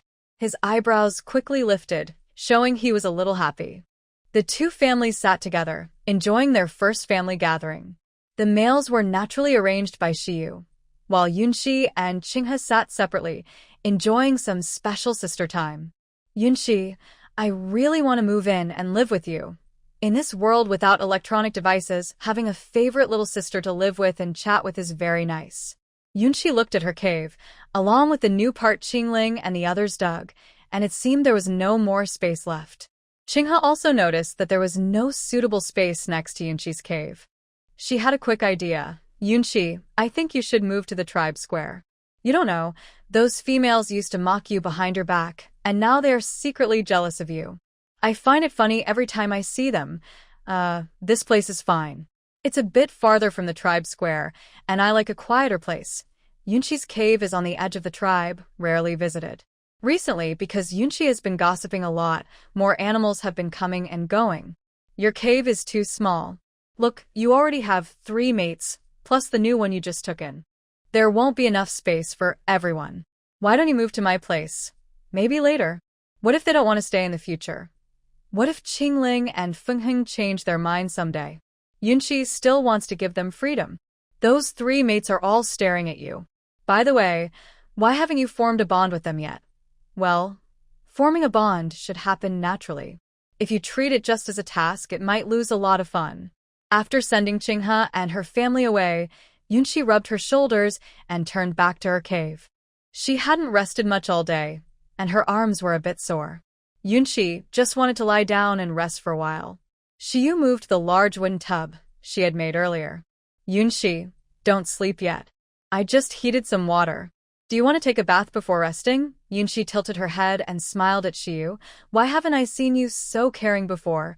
Shiyu didn't say anything. Everyone understood.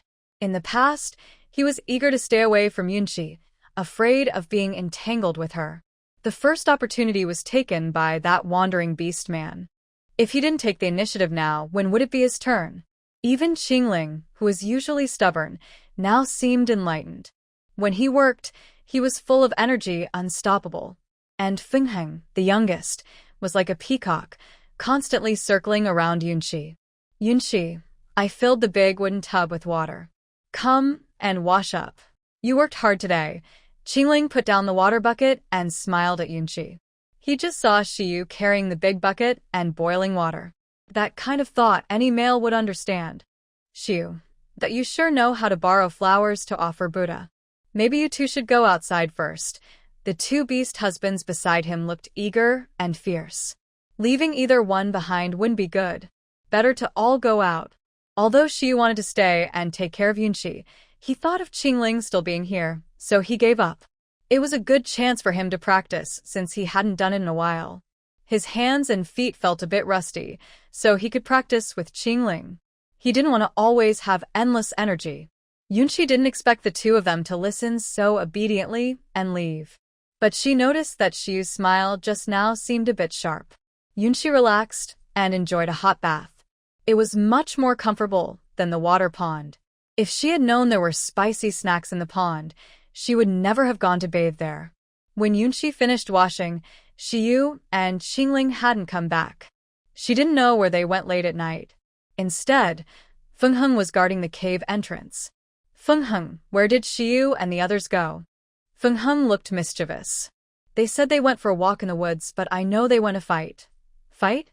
Why fight so late at night? Why don't you go and persuade them? I won't. If we all go, who will protect you? I'm not that foolish, Yunqi. She feels like these two are getting smarter. Yunqi didn't bother to care about them. Let them fight if they want. Better than them always watching her. Fengheng, what level is Qingling at? He's at level 6, but our wolf beast tribe is very good at fighting and has strong bursts of power. Among the 5 of them, Fengheng was the youngest and the weakest. But his wings looked nice, and he could fly. Many young females would choose males from their tribe. Oh, then he probably can't be killed. Never mind them. Fengheng, go rest early. I'm going to sleep now. I'm really tired today, Yunqi. Maybe I can help you massage. I used to do shoulder massages for my mother. Fengheng was also determined. Since those two were fighting, if he didn't take the initiative, Yunqi probably wouldn't notice him. Yunqi didn't speak. She just stared at Fengheng. Does he smell this good now? Fengheng felt a bit nervous under Yunqi's gaze and muttered, Why are you so harsh only to me? If you don't want to squeeze, just don't. Just as Yunqi was about to say something, she saw Shiyu and Qingling walking over from the darkness. Shiyu had a small smile on his face. From his expression, it seemed he had won. On the other hand, Qingling looked angry and followed behind. You're both back. Where did you go for a walk? Yunqi almost whistled. They looked like they were just watching the fun, not caring about anything. Qingling, I told you you can't beat Shiyu. Why do you keep trying to challenge him? Fengheng, again, was being playful. Who says I can't beat him? I was just bringing ice for Yunqi. It's so hot. I can't let her sleep uncomfortable. Shiyu glanced at Qingling and unconsciously, a small flame flickered at his fingertips. Shiyu, you're going too far. You're doing it on purpose. You're trying to burn my tail. All 3 of you are so funny. Yunqi couldn't help but laugh. When she first arrived in this world, she never thought she could live with these 3 like this. Back then, she just wanted to cut all ties with them. Now that they live together, she finds them more and more interesting. Shiyu retracted the small flame and quickly walked over to Yunqi, squatting down and staring into her eyes. After a long moment, he said, Yunqi, you look really pretty when you smile. Yunqi was momentarily stunned and said nothing, only smiling even more. Maybe this is the joy of life. Finally, she felt a little hope. Yunqi returned to the cave and lay on the newly made wooden bed. Last time, she said the grass nest was uncomfortable, so Qingling had gone into the forest that day and brought back a big piece of wood. He really was very eager to work. At first, the original owner looked around but never saw Qingling. She had missed someone willing to help.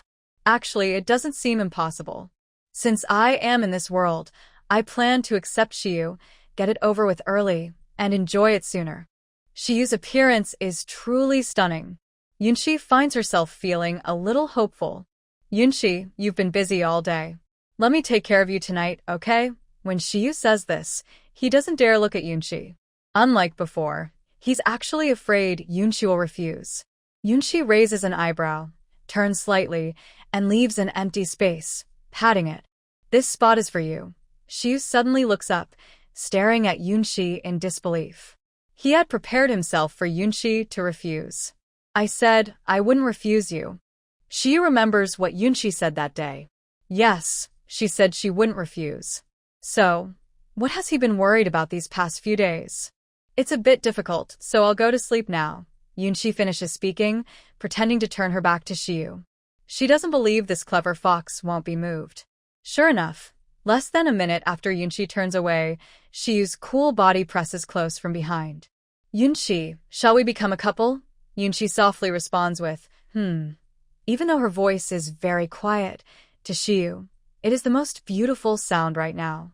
Xiu's fox ears can't help but stick out, soft and constantly brushing against Yunxi. Yunxi instinctively wants to dodge, but the man beside her keeps her restrained, unable to move. Don't be fooled by Xiu's usually gentle appearance. He's surprisingly assertive in this kind of thing. Yunxi's cheeks flush instantly. Although she and Minji have been close before, that was without choice. But Xiu is different. This is the first time she truly wants to give herself to a man. She wonders what it would be like to be with a charming fox spirit. She's quite looking forward to it. Xiu doesn't give Yunxi a chance to think. As a member of the fox tribe, he's confident in his ability to attract others. He gently leans closer to Yunxi, his warm breath brushing her ear. His long fingers softly brush a strand of hair from her ear, gentle yet teasing. Behind her, his tail coils around Yunxi's body, constantly moving over her and stirring up trouble. Yunxi's cheeks felt a little hot, and her heart was pounding like a small deer. She didn't expect that the men in this beast world would be so good at flirting. Especially Shiryu's beautiful eyes. Yunxi felt as if she was being pulled in, her body seemed frozen, unable to move.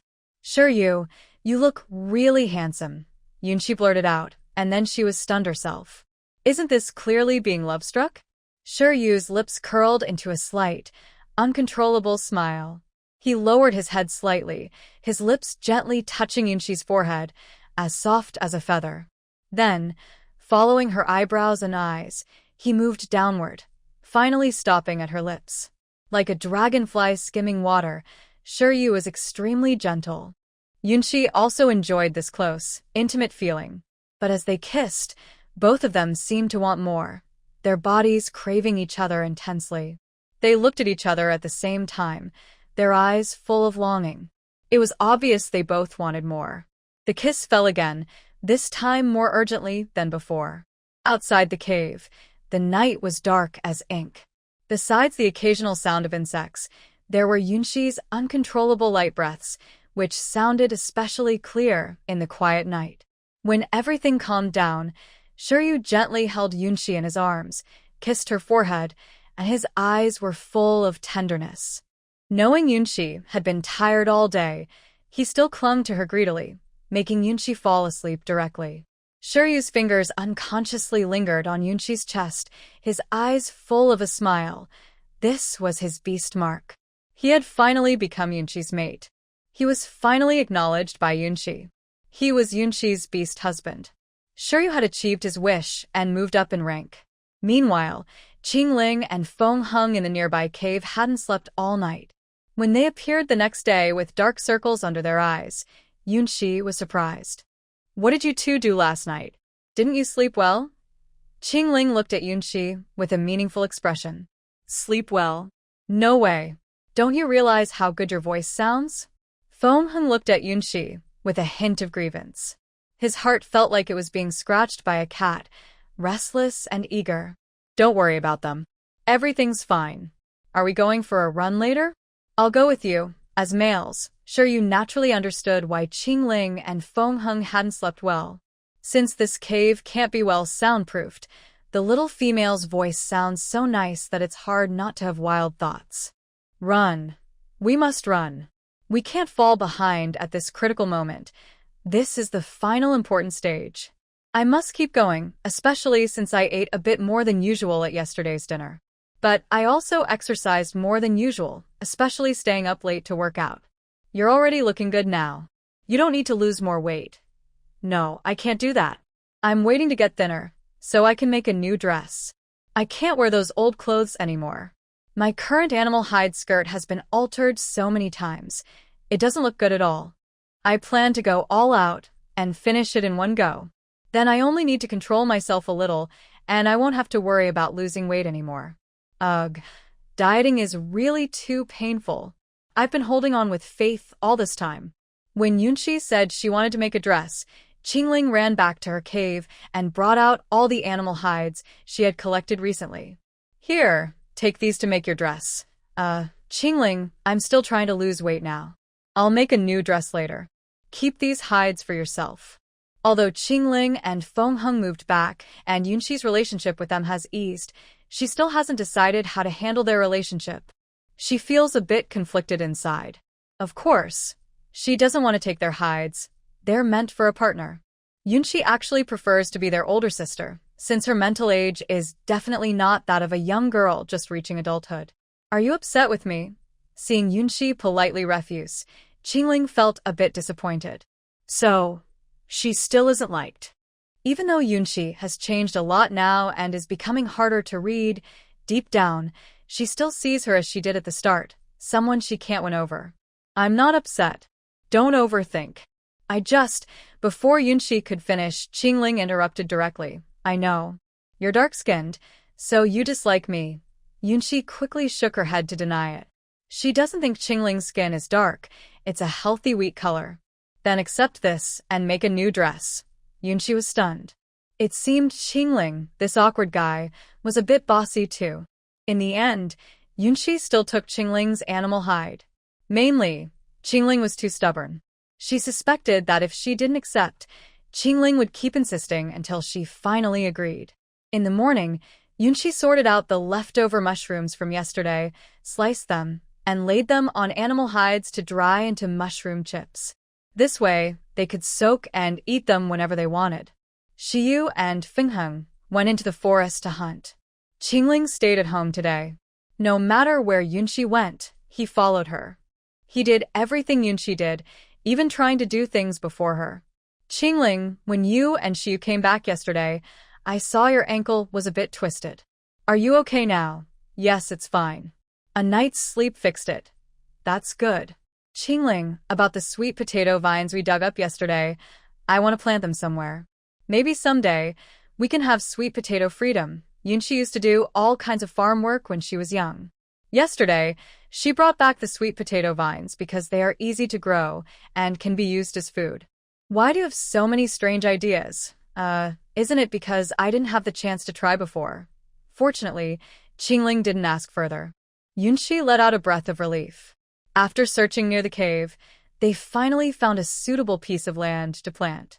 The task of preparing the soil was given to Qingling. Without proper tools, he had to use his claws. Luckily, Yunshi was just testing, and the planting area wasn't big. Otherwise, she would feel embarrassed to trouble Qingling to dig holes with his claws. It kind of felt like a team of dogs. After burying the sweet potato vines, Yunshi patted the dirt off her hands and was about to go to the small river to check if they caught any fish. Suddenly, Qinghe arrived with 2 young females and their beast companions, a large group. Yunshi, I brought my friends here. They want to learn how to make stone pots. Is that okay? Yunshi had no objections. Teaching one person or a group was the same. Since Shiyu was the leader's son, and she was Shiyu's partner, helping the tribe was important. She naturally wouldn't refuse. Of course, but Fengheng is out hunting now and won't be back for a while. Maybe you can come later. That's okay. Let's wait a moment. Yunshi, the mushroom stew you made yesterday was so delicious. They don't believe you cooked it. Maybe now you can teach me, and I can show them what you can do? This is also one of Qinghe's goals. This morning's food was roasted meat made by Luochi. Compared to what Yunshi cooked last night, it was not as good. She hardly ate any. Her mind was full of Yunshi's food. Of course, I can. Let's go back to the cave, and I will show you how. Yunshi, you're so kind. Yunshi led everyone back to the cave. Just then, Shiyu and Fengheng returned from hunting. Seeing so many people, they thought something had happened. Yunshi, what are you all doing? Chingha said Yunshi's food yesterday was tasty and asked her to teach them. By the way, Shiyu, go find 2 pieces of the blue stone you looked for last time. They want to learn how to make stone pots. Take their mates with you and teach them how to identify good stones so the pots don't break when made. Yunshi gave instructions for the next steps. Shiyu went to find suitable stones with the males, while Fengheng and Qingling stayed to prepare the ingredients for later. As for Yunshi and the other young females, they naturally gathered to chat. Hongshan, I wasn't lying, was I? Has Yunshi become more beautiful? Hongshan, a young female neighbor of Qinghe, had been hearing Qinghe talk about Yunshi every day lately. As Qinghe's best friend, she was naturally curious about Yunshi. Compared to Qinghe, Hongshan was more reserved. She secretly looked at Yunshi and whispered, I haven't gone out for a long time. I remember the last time I saw Yunshi, it was when she first came to the tribe. She has really changed a lot. I didn't even recognize her just now. You just had a baby, so it's normal not to see her often. In the future, come visit Yunshi more. She knows many things and is much more interesting than those young females who gossip behind others' backs. I like Yunshi the most now. Qinghe finished speaking, then moved closer to Yunshi, holding her arm, and said excitedly, Yunshi, I have to tell you, Hongshan just had a litter of fox cubs. They are so cute, however, his beast husband only has 1 tail. Do you want to have a litter with Shiyu too? He is the only 9-tailed fox in our tribe. According to the villagers, only foxes blessed by the beast god can grow 9 tails. That was also the reason Qinghe was tempted by Yu before. Which female doesn't want to have a cute litter of babies? But now she has no such thought. Because Shiyu is her sister's beast husband, she won't compete with her. Besides, she can't compete now anyway.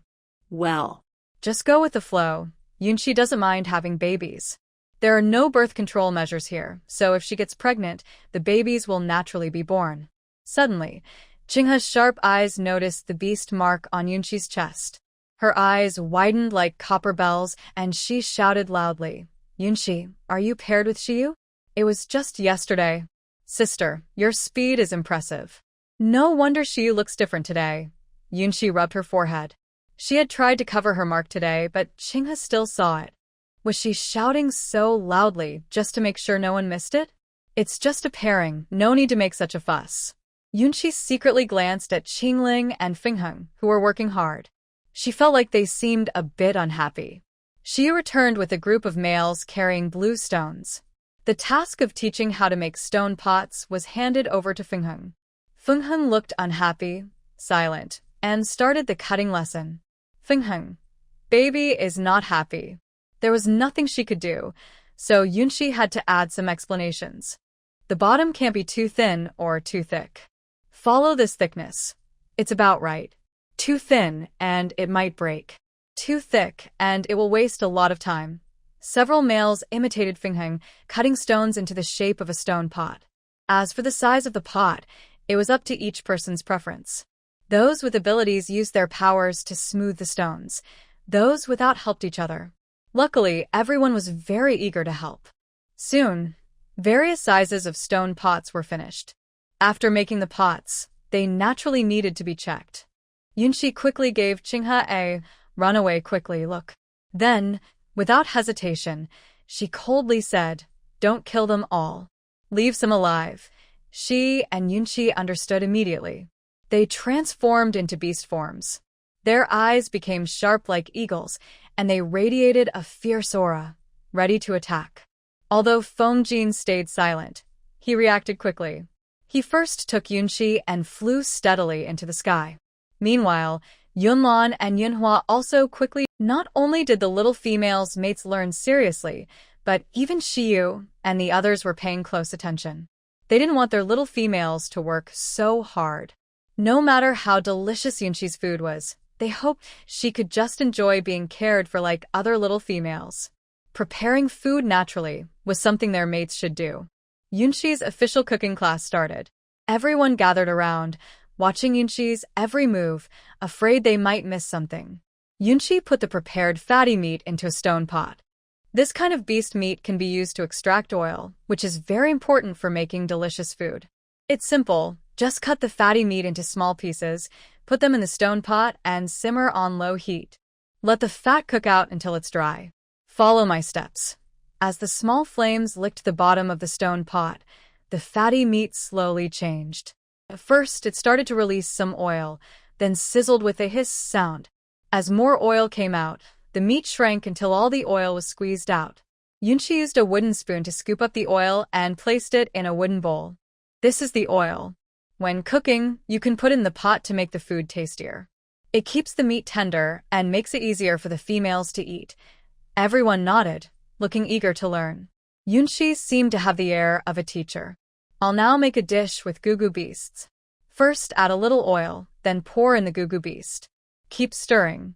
Adding wild onions and can remove some of the gamey smell. There are plenty of these by the small river, and you can add some when cooking to make the food smell better. As Yunshi moved her hands, the other beasts realized that cooking wasn't just about putting food on the fire. There were many steps involved. Though the process looked complicated, they were excited to see their little females enjoy delicious food. When they smelled the fragrant aroma coming from the stone pot, they couldn't help but take a deep breath. It smelled so good. All the beasts said they would go back and try making it themselves right away. Making mistakes the first time is okay. Just try a few more times and you'll get the hang of it. Believe in yourself. You can make delicious food. Your little mate will definitely like you more.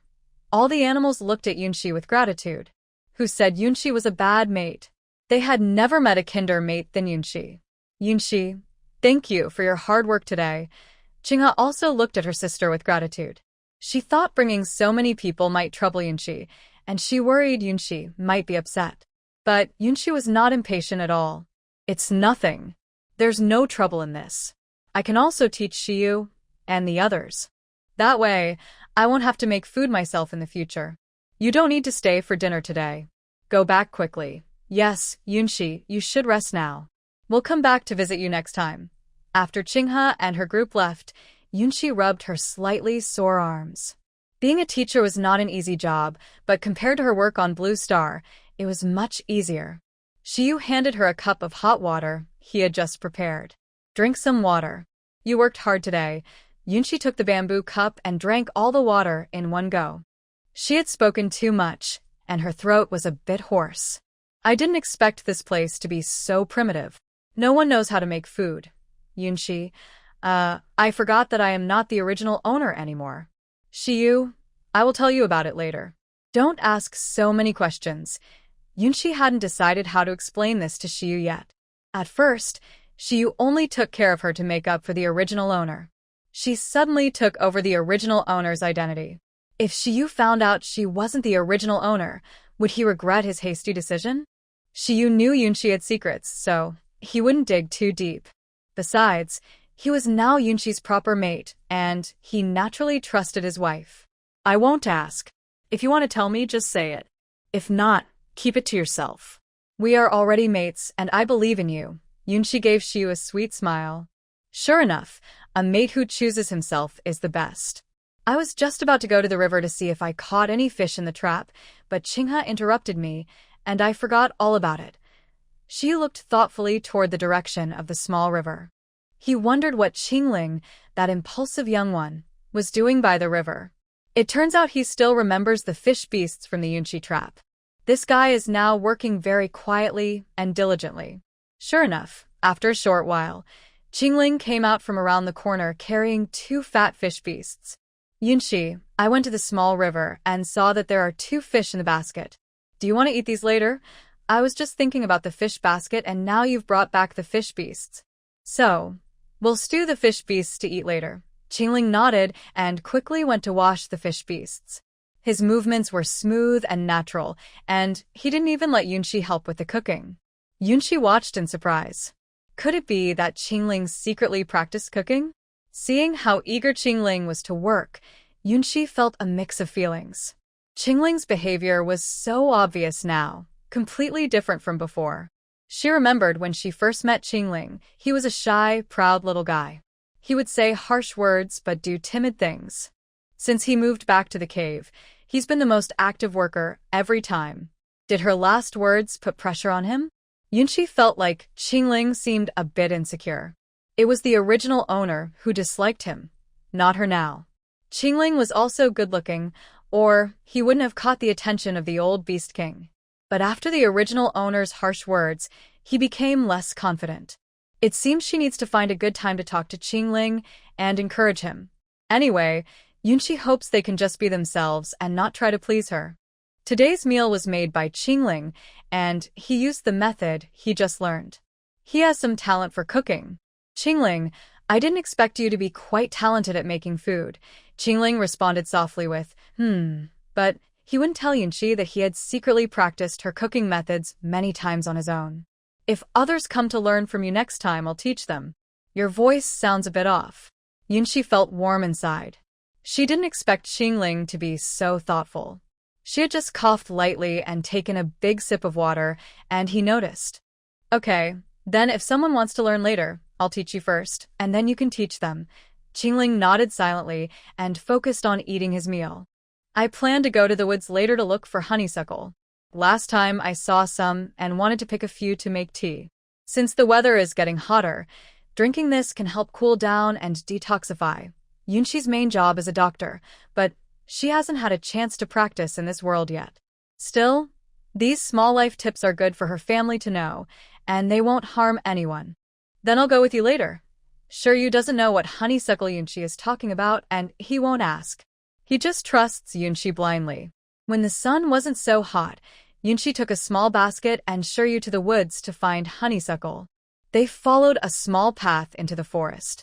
Following her memory, Yunshi quickly found the honeysuckle in the woods. It was in bunches, blooming beautifully. Yunshi handed her basket to Shiryu and picked the unopened flower buds in bunches. This is honeysuckle. Once dried, it can be brewed into tea. Shiryu watched Yunshi and tried to pick the honeysuckle from higher up, one bunch at a time. So this is honeysuckle? We just call it wildflower. Yunshi paused, hesitating for a moment, then slowly said, Do you think I'm strange? That I say weird things? I just feel you're different from before. Maybe because you haven't had a chance to show yourself. After all, you grew up in the Beast King Palace, so you've seen and learned more than we have. Yunshi, you sure know how to make excuses for me. Yes, I do know a lot of things you've never heard of. If I told you that the day you pulled me out of the river, I was actually going to see the beast god, would you believe me? Shiryu remembered that day Yunshi woke up and was completely different from before. At that moment, he suspected that the person in front of him wasn't Yunshi. But her reasons for arguing with him made sense, so he hesitated. I believe you. Only the beast god could have such power. Did the beast god teach you everything you know now? You're so impressive. Silly, you believe everything I say. I haven't even met the beast god. Could Shiryu also be a love-struck fool? He believed such obvious lies. She couldn't even keep up the story herself. Anything you say, I believe, Yunshi thought. Shiryu is really love-struck. Yunshi continued picking honeysuckle. Now she and Shiryu are officially a couple. Shiryu knows about her past, and Yunshi doesn't want to hide it from him anymore. After all, what she did in this primitive, backward world is quite unusual. She doesn't want to keep making up excuses all the time. It's too troublesome. Moreover, Yunshi wants to improve her life quality, so she can't keep hiding her true self. She hasn't come through hard times for nothing. After thinking it through, Yunshi looked around to make sure no one was nearby, then sighed softly and whispered, You clearly noticed I was acting a bit strange. I told you not to ask, and you really didn't ask anything. Now I'm giving you a chance. Do you want to ask me something? Yunshi thought. Ask quickly. Miss this chance, and there won't be another. Seeing Yunshi's worried expression, he wanted to ask but hesitated, though he wasn't really concerned about those things.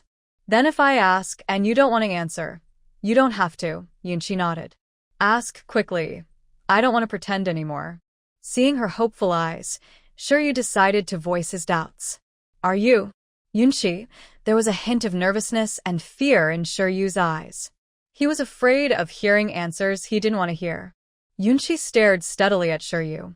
One is still arguing daily with her sword spirit, while another already has her own spiritual sword, her own spiritual beast, and her own fire spirit. The gap between them is getting bigger and bigger. Yi Linglong coughed up some blood, feeling overwhelmed. With a loud bang, she collapsed to the ground, feeling like giving up. If she had the energy, she'd rather supervise her senior brothers and let them work hard. As long as they succeed, she can just relax and enjoy the benefits. Just as this thought crossed her mind, Yunshi took a deep breath and slowly explained, I don't really know how to explain it. After I fell into the river that day, it might have only been a short time in your eyes, but for me, it felt like I went to another world. I experienced many things, learned a lot of skills, and understood many truths. When I return, I realize only a short time has passed. Shiryu looks at me with disbelief, as if hearing a fairy tale. How is that possible? When you jumped into the river, I followed right after to save you. I didn't delay much at all. That's why I didn't know how to tell you. Even I find it hard to believe. It's not that She doesn't want to tell Shiryu the truth. After all, things like reincarnation are hard to believe. She herself doesn't understand why she came to this world. She can't figure it out, and it's even more confusing for Shiryu. The original owner gave her a new life, and she accepted that life. So, she is the original owner now. They both call her Yunshi. The experiences are different, but everything else is the same. Shiryu doesn't speak. He stands there blankly, as if his mind is tangled in a mess, unable to think clearly. Seeing this, Yunshi continues, maybe the beast god saw I was too pitiful and decided to let me visit another world. My father often said I was the beast god's favorite. That world was very different from ours, and I learned many lessons. That's why I wanted to change and find happiness. I'm sorry, Yun 11. We made a mistake.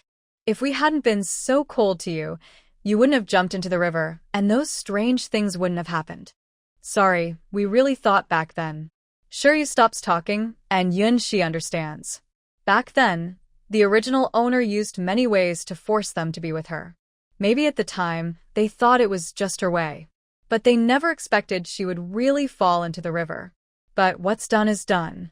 Talking more now doesn't change anything. No one is to blame anymore.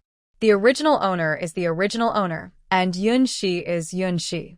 Of course, Yunshi doesn't have the right to forgive them for the original owner. Seeing Shiryu still standing there stunned, Yunshi continues, let's just forget about the past. I've learned many lessons. I admit I made mistakes before. But as I said before, you also did things wrong. Let's end it here. Why did you tell me all this? Shiryu asks, a bit confused. Yunshi waved the honeysuckle in her hand and continued, I can't hide it at all. All the skills I have are things you've never seen before. You know how I was in the past. I didn't know anything. I want a different life. I don't want to always think hard and come up with excuses for everything I do. I know you have doubts. Since you are my partner, I wanted to tell you about this. Shiryu believed Yunshi's explanation completely. No wonder you have so many skills. Of course. The beast god sent me to a top place, so much so that when I returned, I was a bit confused about what was real. It seemed that Shiryu believed what she said. No wonder you were so fierce back then. You suddenly acted like I never knew you, so I doubted you weren't Yunshi. Shiryu remembered how fierce Yunshi was when she first woke up. At that time, she really didn't want to see them. I also took some time to accept reality.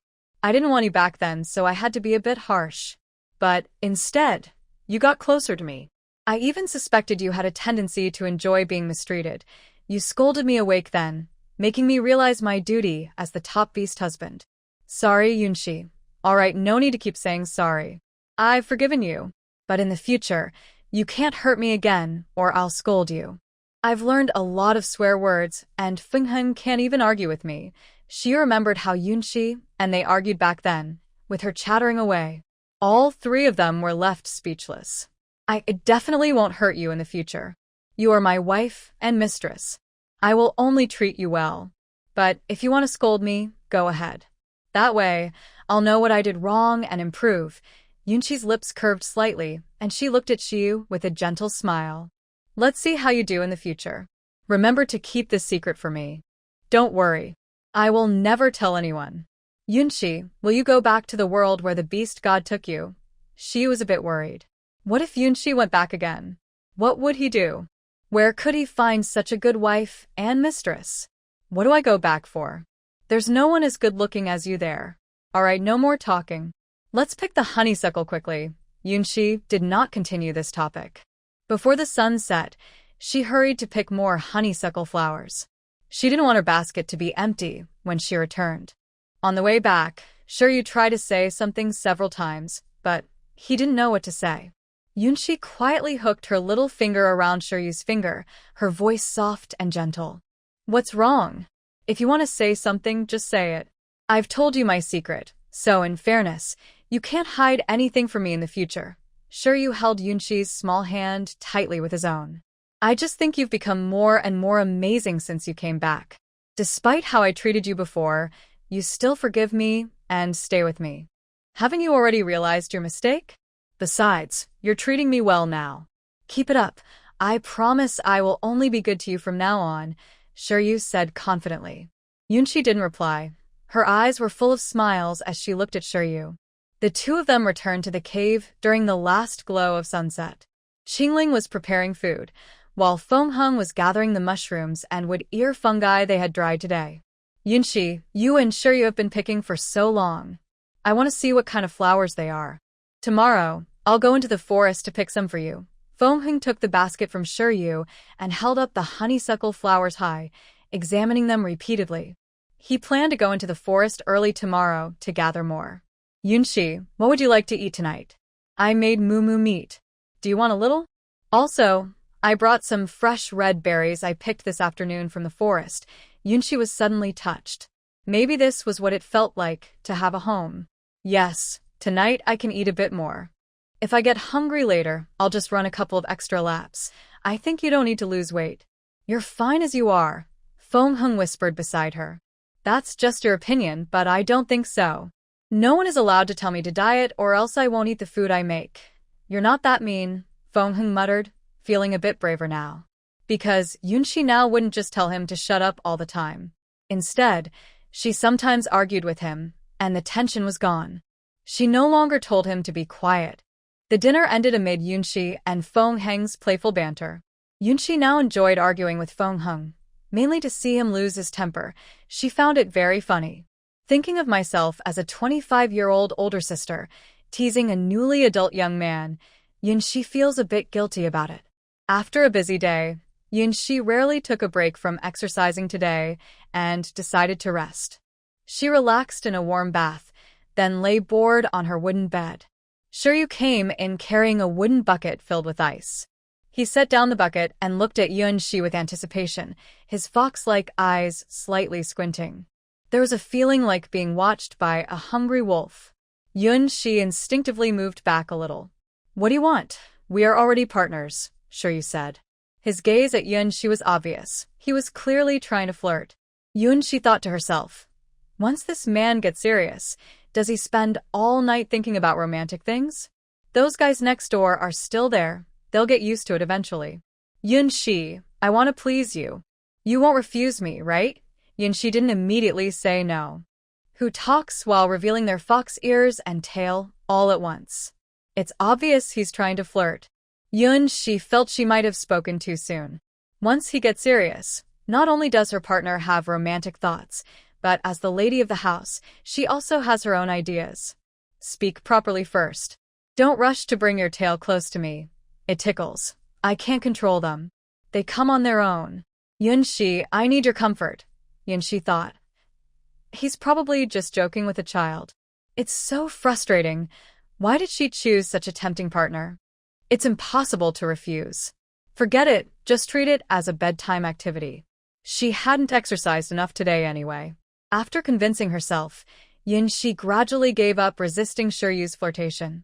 In the romantic atmosphere, the two gradually lost themselves, their breaths blending, love spreading freely in this small space until they fell asleep together. The next morning, Yunshi rubbed her sore waist and yawned as she left the cave. She just happened to meet Qingling going out. They looked at each other, and Yunshi instinctively tugged at her clothes, trying to hide the red marks on her body. But to Qingling, this gesture seemed unnecessary. Last night, The noise they made was loud enough for him and Fong Hung to hear clearly from the next room. Fong Hung even went into the woods late at night. He was about to go into the woods to find Fong Hung, planning to hunt in the forest. He felt a strong urge to go to the forest and fight wild animals, hoping it would help him forget his worries. Rest well. Fong Hung and Qing Ling went to the forest. They won't be back at noon. After saying this, Qing Ling didn't wait for Yun Shi to reply. Under the morning light, he transformed into a snow wolf and ran swiftly toward the woods. Why does this guy seem so strange? Could it be that he disturbed them last night? It's all because of Shiryu, who keeps bothering her for no reason. Shiryu, the main troublemaker, came back carrying freshly fetched water. Seeing Yun Shi standing at the cave entrance lost in thought, he asked, "Why didn't you go for a run today? Are Fong Hung and Qing Ling still resting?" "That can't be true. I just met Qing Ling. He and Fong Hung went to the forest and said they wouldn't be back at noon." "I feel something's off." Shiryu put down the wooden bucket and sighed. He understood well what Qing Ling and Fong Hung were thinking. Yun Shi is becoming more and more outstanding. How could they not like her? But now, Yun Shi seems to have no feelings for them at all. If he weren't so bold, Yun Shi probably wouldn't want him either. "Yun Shi, what are you thinking?" As Yun Shi's first beast husband, Shiryu naturally couldn't monopolize her. Fong Hung and Qing Ling are also Yun Shi's beast husbands. They are changing too, and they're doing just as well as him. They've all persisted together until now. He can't just get what he wants and leave the other two behind. Moreover, there's a powerful snake beast of the 8th rank watching nearby, ready to strike. Yun Shi felt a bit troubled. "I haven't decided yet. They know they were wrong, and they're always trying to change." Yun Shi sighed and said slowly, "I know. But you also know that I've been through a lot. My mindset has changed. I've become more mature. Qing Ling and Fong Hung are younger. I wish they could meet someone they like so I could be their older sister. But it seems they don't think the same way. I feel a bit lost." At the corner of the cave, Fong Hung wanted to come back and run with Yun Shi today. It was his turn. But after hearing Yun Shi's words, his heart felt cold. Does he really have no chance? Does Yun Shi really not like him at all? Sister. What kind of sister is she? She is clearly older than him, and he should be her mate. Yun Shi didn't continue this topic.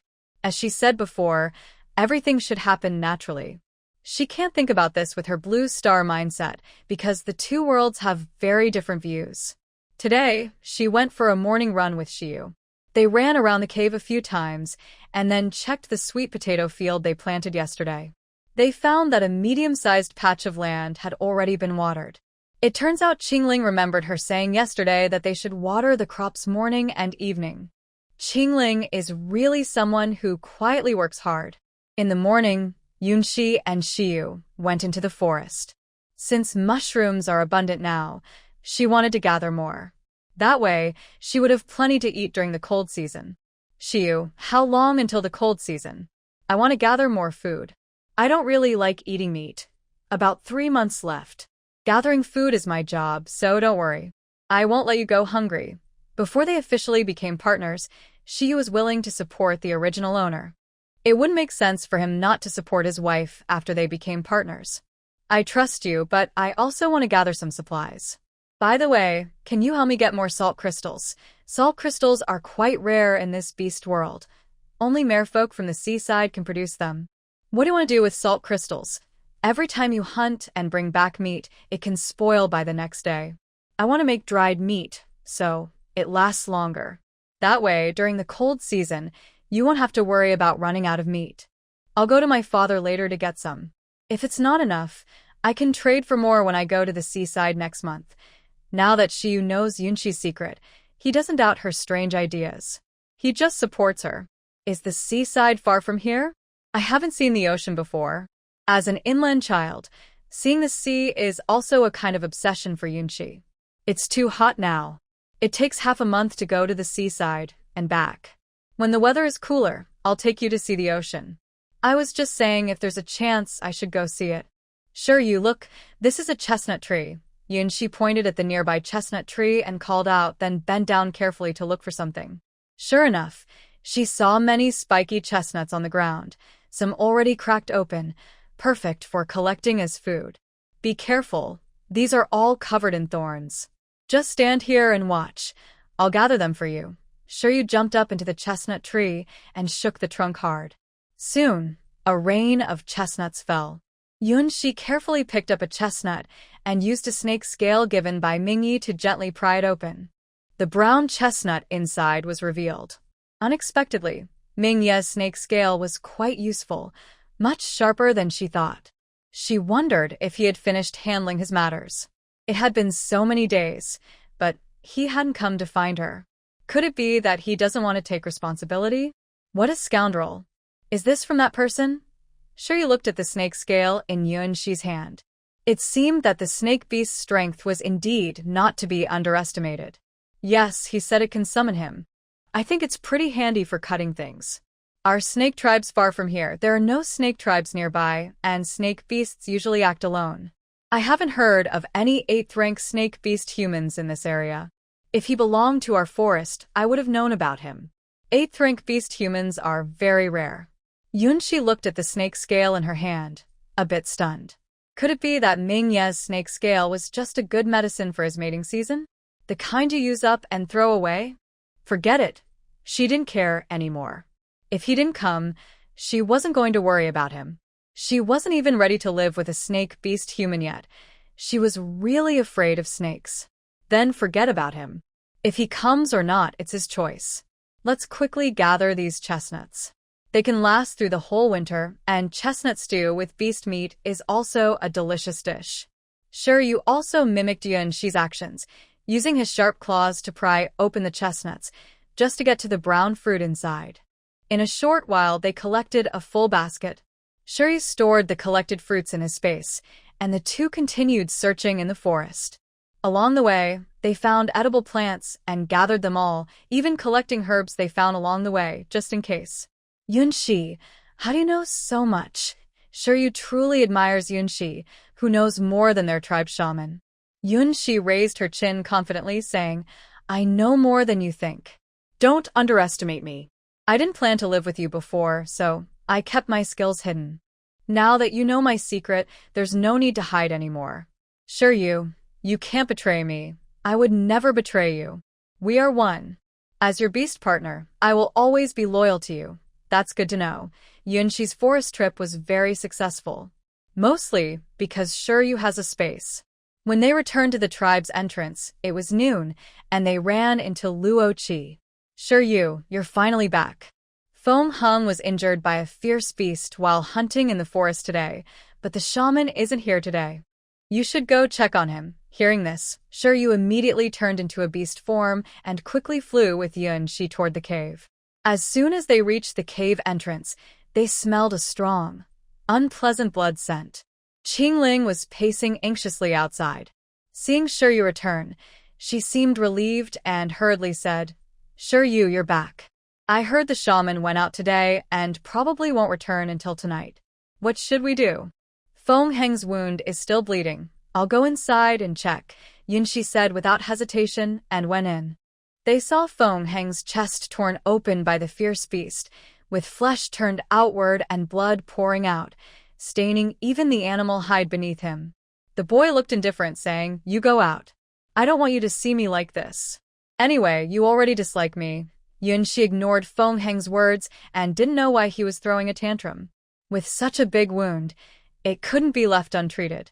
Feng Heng's wound was quite terrifying. Shiryu was worried Yunshi might be scared, so he quickly held her back. Yunshi, go outside first. The wound looks terrible. Don't be frightened. I'll ask the shaman from Bei Meng tribe to come and look at him. Shiryu, take out what you collected in the forest today. I want to see if there are any useful herbs. Yunshi wasn't scared. As a doctor, she had seen bloodier scenes. Seeing Feng Hung injured, she couldn't stay indifferent. Saving lives and healing the wounded was her duty as a healer, especially since the injured person was Feng Hung. Shiryu looked at Yunshi with some surprise. When they saw the Ghost King, they were so scared their hearts almost jumped out of their throats. The ghost in the theater was still some distance away, but the Ghost King suddenly appeared right behind them. Could this be bad luck? Or is misfortune doubling? They were so frightened they almost fainted, then rushed into the room with the Buddha statue and quickly closed the door. After closing it, Yilinglong quickly set up several protective formations at the door to prevent the ghost's claws from coming in. Oh, and find me a thin, breathable, clean animal hide. Although both of them had doubts, there was no better way at the moment, so they could only follow Yunshi's instructions.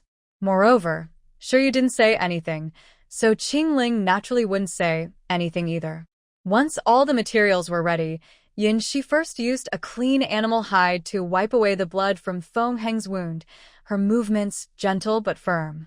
Feng Heng clenched his teeth from the pain, but he was quite stubborn and didn't make a sound during the whole process. Yunshi picked up the bone needle, threaded the sewing thread, tied a small knot at the end, then took a deep breath. It might hurt a bit. Hang in there, don't move around. If you do, the stitches won't look good, and the little lady might dislike it. Feng Heng didn't speak, only stubbornly turned his head to the side. Anyway, Yunshi didn't want him.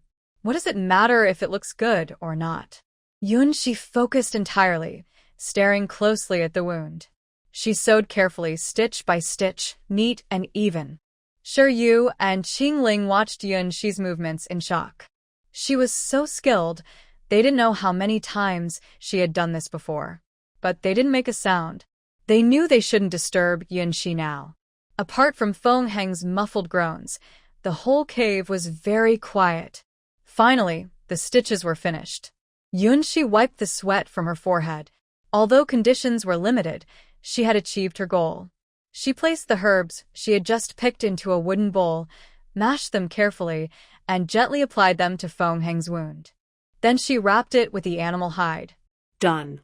This should stop the bleeding now. Yunshi let out a breath of relief, then turned to look at Shiryu and Qingling. Their eyes were full of shock. Although Shiryu knew Yunshi's secret, he didn't realize how many skills Yunshi possessed. Yunshi seemed to surprise him every day. As for Qingling, he already felt his mind wasn't enough. Yunshi in front of him was so unfamiliar, as if he had never seen her before. Just now, Yunshi was busy, so Qingling didn't want to disturb her.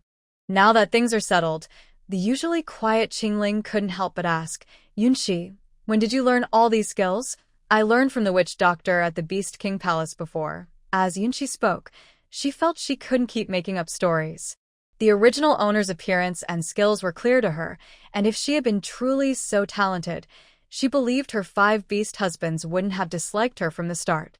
Moreover, seeing Qingling's curious look, Yunshi knew he didn't believe her story at all. Qingling, don't ask so many questions. I'll tell you everything later, okay? By the way, how did Feng Heng get such serious injuries? Is the forest so dangerous? Yunshi had been to the forest a few times, but Shiryu only took her to safe places. She didn't know that deep in the forest there were fierce beasts, which were very aggressive, and one wrong move could lead to injuries. He's been a bit distracted since this morning. When the fierce beast charged, he didn't notice in time and couldn't dodge. Did something happen this morning? No, I went to call him in the woods. He said he wanted to come back and run with you, but then he turned back. I also noticed he seemed troubled. Qingling recalled what happened that morning. He was surprised. Could it really be that fast? Running usually took some time. He thought maybe Yunshi was tired from last night and didn't want to run this morning, so Feng Heng came back quickly. But he wasn't in a good mood then, so he didn't ask more. Yunshi looked at Shiryu, wondering if Feng Heng had overheard her and Shiryu talking at the cave entrance. Considering Feng Heng's temper just now, it was probably true. Feng Heng, did you hear what I said to Shiryu? Feng Heng snorted softly, turned his head to the side, and didn't answer, which was taken as a yes. Yunshi sighed softly. Was she being too harsh?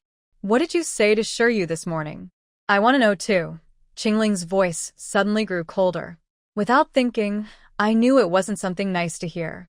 Otherwise, Feng Heng wouldn't look so distracted. Hey, I didn't say much. Never mind. Don't talk about that. Feng Heng, rest well, and don't move around too much these days. I didn't say I don't want you here, and I don't dislike you. I'm just feeling a bit emotional. If you have questions, just ask me directly. Don't keep things inside. Overthinking like this is dangerous in the forest. I also want to be your partner. I don't want you to think of me as just an older sister. I'm clearly your beast husband, but you keep trying to push me away. Feng Hung, ignoring his freshly bandaged chest, suddenly sat up with a whoosh, a hint of nervousness on his face. He knew that if he didn't bring this up himself, Yunxi probably wouldn't think about it at all. Why are you sitting up?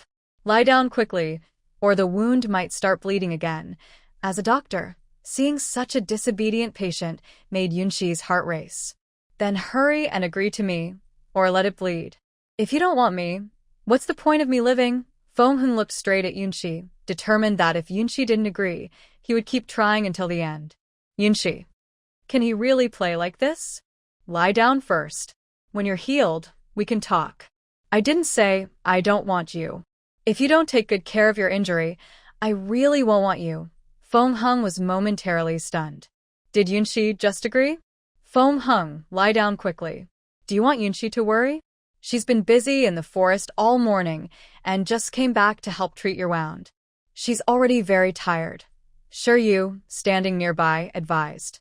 It seemed like this little female was at her wit's end with Feng Hung. Hearing this, Feng Heng's face lit up with a smile. He obediently lay back down. Anyway, I won't call you sister. Not calling her sister is fine. No one's forcing you to call her that. Then, when I heal, can I also become your partner? Feng Hung pushed his luck even further. That will be decided later. You need to give me some time. Yunxi truly couldn't bring herself to say something harsh. Forget it. Let's leave it to time. Seeing that Yunxi didn't refuse, Qingling immediately had a thought and walked outside. I'm going out for a bit. Cloudshi was worried that Qingling might cause trouble again, so she quickly shouted, Stop. What are you going to do? I'm going to the forest too. I want to be your partner. Cloudshi. You two are just playing tricks on me. Cloudshi looked at Qingling with some frustration and thought for a moment before saying, I haven't refused you. Why are you both so eager?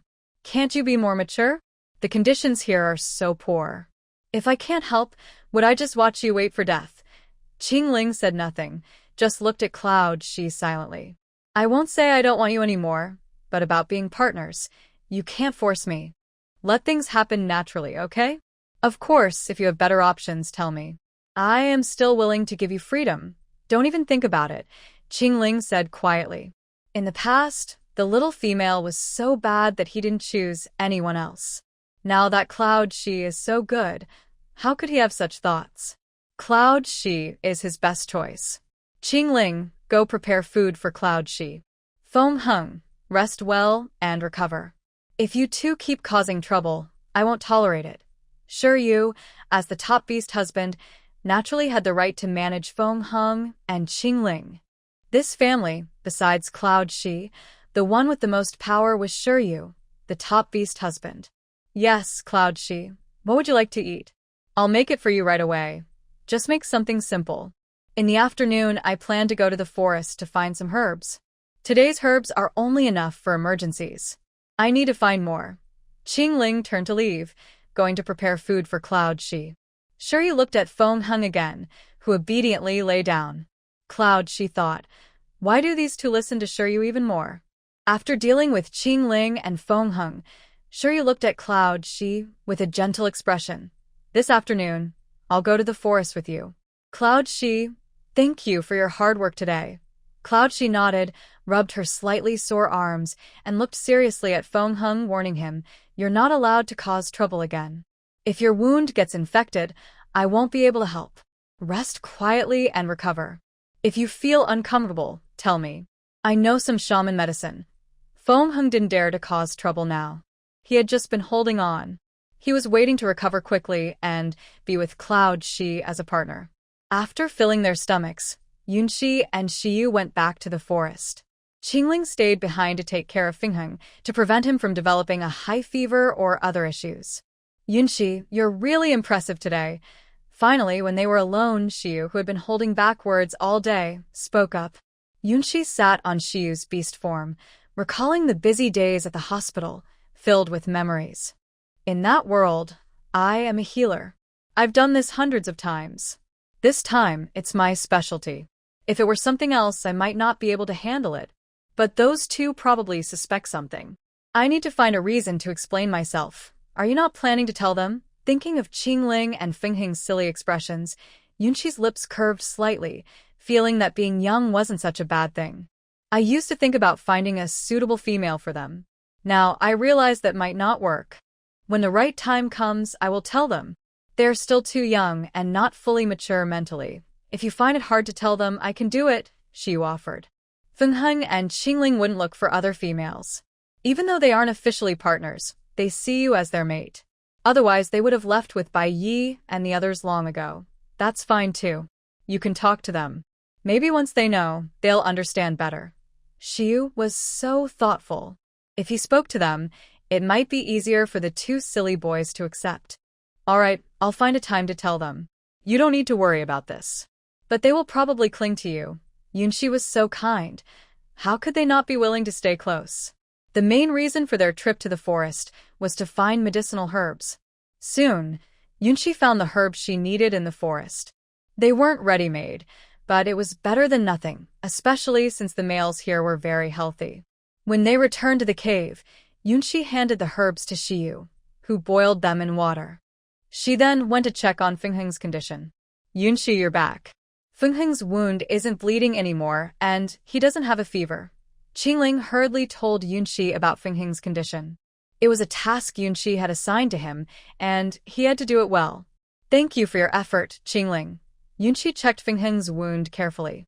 He was her first patient in this world, so she had to treat him with care. Yunqi replaced Fingheng's herbal medicine and couldn't help but marvel at how quickly the beast people's bodies recover. In just one afternoon, the wounds had healed noticeably. If this continues, they might fully recover in less than 3 days. On Blue Star, they probably wouldn't be able to get out of bed for half a month. Just eat light for the next couple of days, like me. I'm listening to you. Yunqi, how do you have so much? Fingheng and Qingling had been discussing all afternoon but couldn't figure out the reason. They didn't believe Yunqi's explanations at all. If they hadn't missed the chance at noon, they would have asked earlier.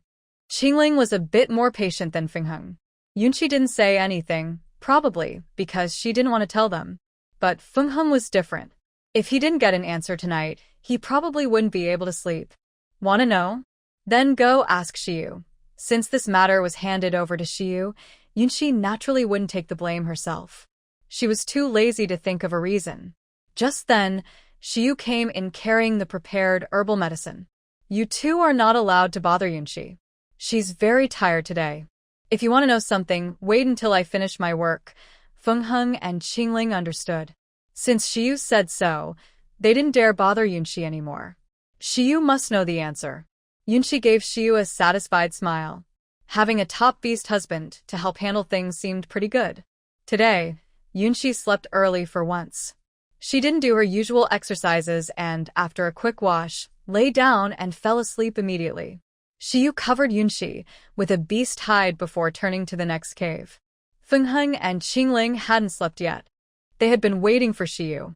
Since the problem hadn't been solved today, they probably wouldn't sleep either. I just found out too. Yunqi is different from before, Xiu spoke directly. Fingheng and Qingling were straightforward people and didn't like beating around the bush. We already knew that. She's not the same bad girl she used to be, Fingheng blurted out. Anyone could see that Yunqi was no longer the same wicked female. Otherwise, he wouldn't have changed his initial opinion or wanted to become her beast husband. Xiu sighed and looked serious. You must keep this secret. Only the 3 of us can know. Do not tell anyone else. You too promised the beast god. Xiu rarely spoke so seriously to Qingling and the others. They also realized that what Xiu was about to say might be different from what they expected. They quickly promised the beast god that they would not tell anyone this secret. Xiu then slowly said, Do you think Yunqi is especially good and powerful now? Yes, she knows many things we haven't seen before. At first, I thought she was the daughter of the Beast King, stronger than us, which is normal. But my tribe isn't small, and we're not far behind the Beast King city. Why haven't I seen those things before? Especially today, I couldn't believe she is even more skilled than the shaman. Qingling recalled Yunqi's actions today. Her technique was not something a female could usually do. She was more skilled than the shaman. Moreover, the tribe's shaman wouldn't sew wounds like that. He would just apply herbs. Whether the wound heals or not depends on luck. I also think she's completely different from before. Even if I make her angry now, she just ignores me. She doesn't hit or scold me like she used to, Feng Heng added. Yes, because Yunshi has experienced some magical things. Maybe the beast god saw us bullying her and, feeling sorry, took her to a magical place and taught her many skills. The skills we see now are things she learned elsewhere. Qingling and Feng Heng were stunned. What did that mean? They couldn't quite understand. Sure, you didn't beat around the bush. He explained simply, when Yunshi jumped into the river, it was only a short moment for us. But for Yunshi, it was like she experienced a different life, so she changed herself. Qingling and Feng Heng still didn't fully understand. It was a very short time. How could she have such experiences? It was truly amazing. But even with doubts, they believed what Shiryu said. After all, Yunshi's changes were obvious. She had skills they had never seen before. No wonder after she woke up, she no longer clung to them and even wanted to cut ties. Of course, Yunshi changed herself not for us. We made many mistakes before, and Yunshi forgave us all. She is truly a kind little female. She might have more skills than we imagine, and with that, more dangers. We must protect her well and take care of her. Shiryu finished speaking and quietly looked at Qingling and Feng Heng. He didn't know what they were thinking, but even if he was alone, he would do his best to protect Yunshi. I understand. I won't ask her any more in the future. I won't make her angry again, Feng Heng said, regretting what he had done before. As long as it's not too much, Yunshi won't get angry. After all this time, besides being angry with you at the beginning, Yunshi has never truly been mad at you. She just thinks you're young and wants to give you freedom. But that doesn't mean I can't be her brother. I am clearly her beast husband. Although he now somewhat understood Yunshi's thoughts, he still had to be her beast husband. Such a good little female. Where could he find another like her? This probably has to do with Yunshi's experiences during that time. Her thoughts are completely different now. You two shouldn't pressure her too much. You need to give her time to adapt. Also, don't reveal Yunshi's abilities to others. If those super tribes find out how powerful Yunshi is, they might try to take her. Our strength isn't enough yet. Once that snake beast arrives, we can think about it more carefully. Feng Heng and Qingling nodded. Such things must never be spoken about. They definitely didn't want other males to try to take Yunshi. All right, rest early. Shiryu finished speaking and turned to walk toward his cave. After such a long delay, he couldn't stay close to Yunshi tonight. Feng Heng only stayed in his nest for 3 days. By the 4th day, he was already jumping around again. As for his wounds, they had almost healed completely. Yunshi couldn't help but marvel again. Beast men really have incredible healing abilities. Yunshi also took apart the sewing thread, and the way she did it left a few beast husbands stunned. They didn't know what Shiryu and the others had said, but both of them now fully trusted Yunshi's actions. Yunshi told them to go west, and they wouldn't ask why. They would obediently head west. Because Feng Heng was injured, the hunting task in the forest was handed over to Shiryu and Qingling for the past few days. Feng Heng mainly stayed in the cave to keep Yunshi company. Yunshi collected all the dried mushrooms, wood ear mushrooms, and other foods, preparing to store them in Shiryu's space until he returned. Shiryu's space can only store food, not keep it fresh. Since it is not yet winter, food is still plentiful, so there is no need to worry about shortages now. When winter comes, food shortages will occur, so it is important to gather more salt crystals quickly. Last time, Shiryu only brought back a small amount of salt crystals from the leader, which was not enough. It seems they will have to wait until Shiryu and the others return from the seaside. Today, Shiryu and others caught a few gugu beasts, and Yunshi specifically asked them to catch live ones. She wanted to see if she could raise them so she would have gugu eggs to eat. The eggs could also hatch into chicks, meaning she might have endless gugu beasts to eat in the future. Of course, this is just Yunshi's idea. She would only know if it works after trying. At this moment, Qingling and Shiryu were building a nest for the Gugu beasts on an open space beside the cave using wood. Yunxi, do you think this is okay? Shiryu placed the last piece of wood and looked at the square chicken coop, feeling quite satisfied with his work. Yunxi nodded and praised. Not bad. It seems you have quite a talent for this. But I just realized a problem. What do Gugu beasts eat? Our home doesn't seem to have enough grain, and we can't just catch bugs for them every day. Shiryu had never raised Gugu beasts, so he didn't know what they ate. If it weren't for Yunxi's love of eating, they probably wouldn't choose such small prey often. I go out every day to catch bugs to feed them. Yunxi thought to herself, if I spent time catching bugs, I could catch a few more Gugu beasts. That's a waste of time. How about we go to the market? I've been here for so long and haven't been to the market yet. Maybe I can exchange for salt crystals or food. In 3 days, the big market will open near the Baiman tribe. It's not far, so we should leave early. Honestly, Yunxi felt a bit ashamed. Shiryu hadn't thought to take her to the market all this time.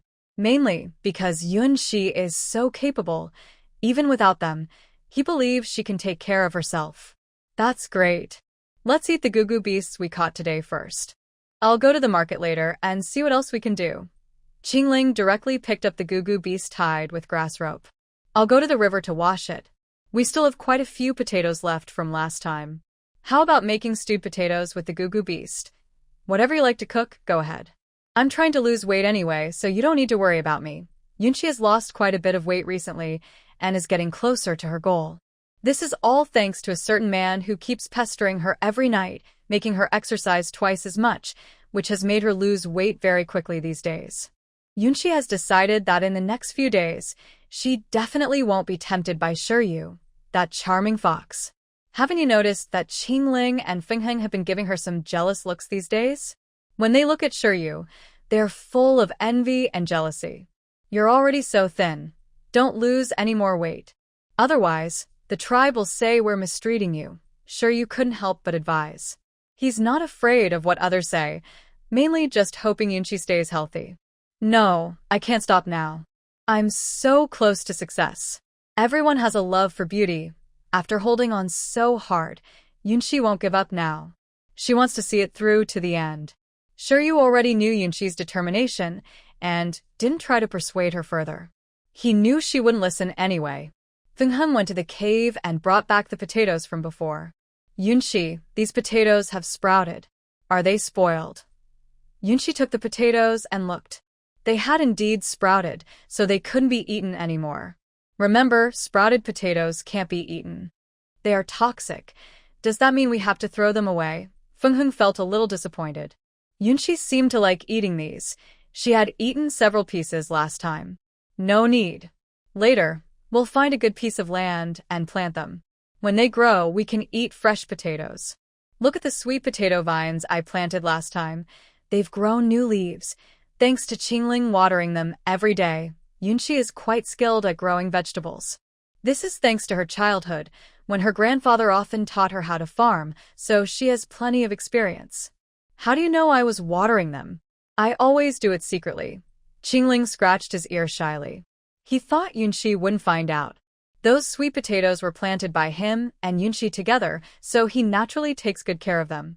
Yunxi smiled and pointed to her eyes, acting a little proud, and said, "Didn't I tell you? My eyes are very bright. Don't think I don't know. The sweet potatoes only survive because of your care."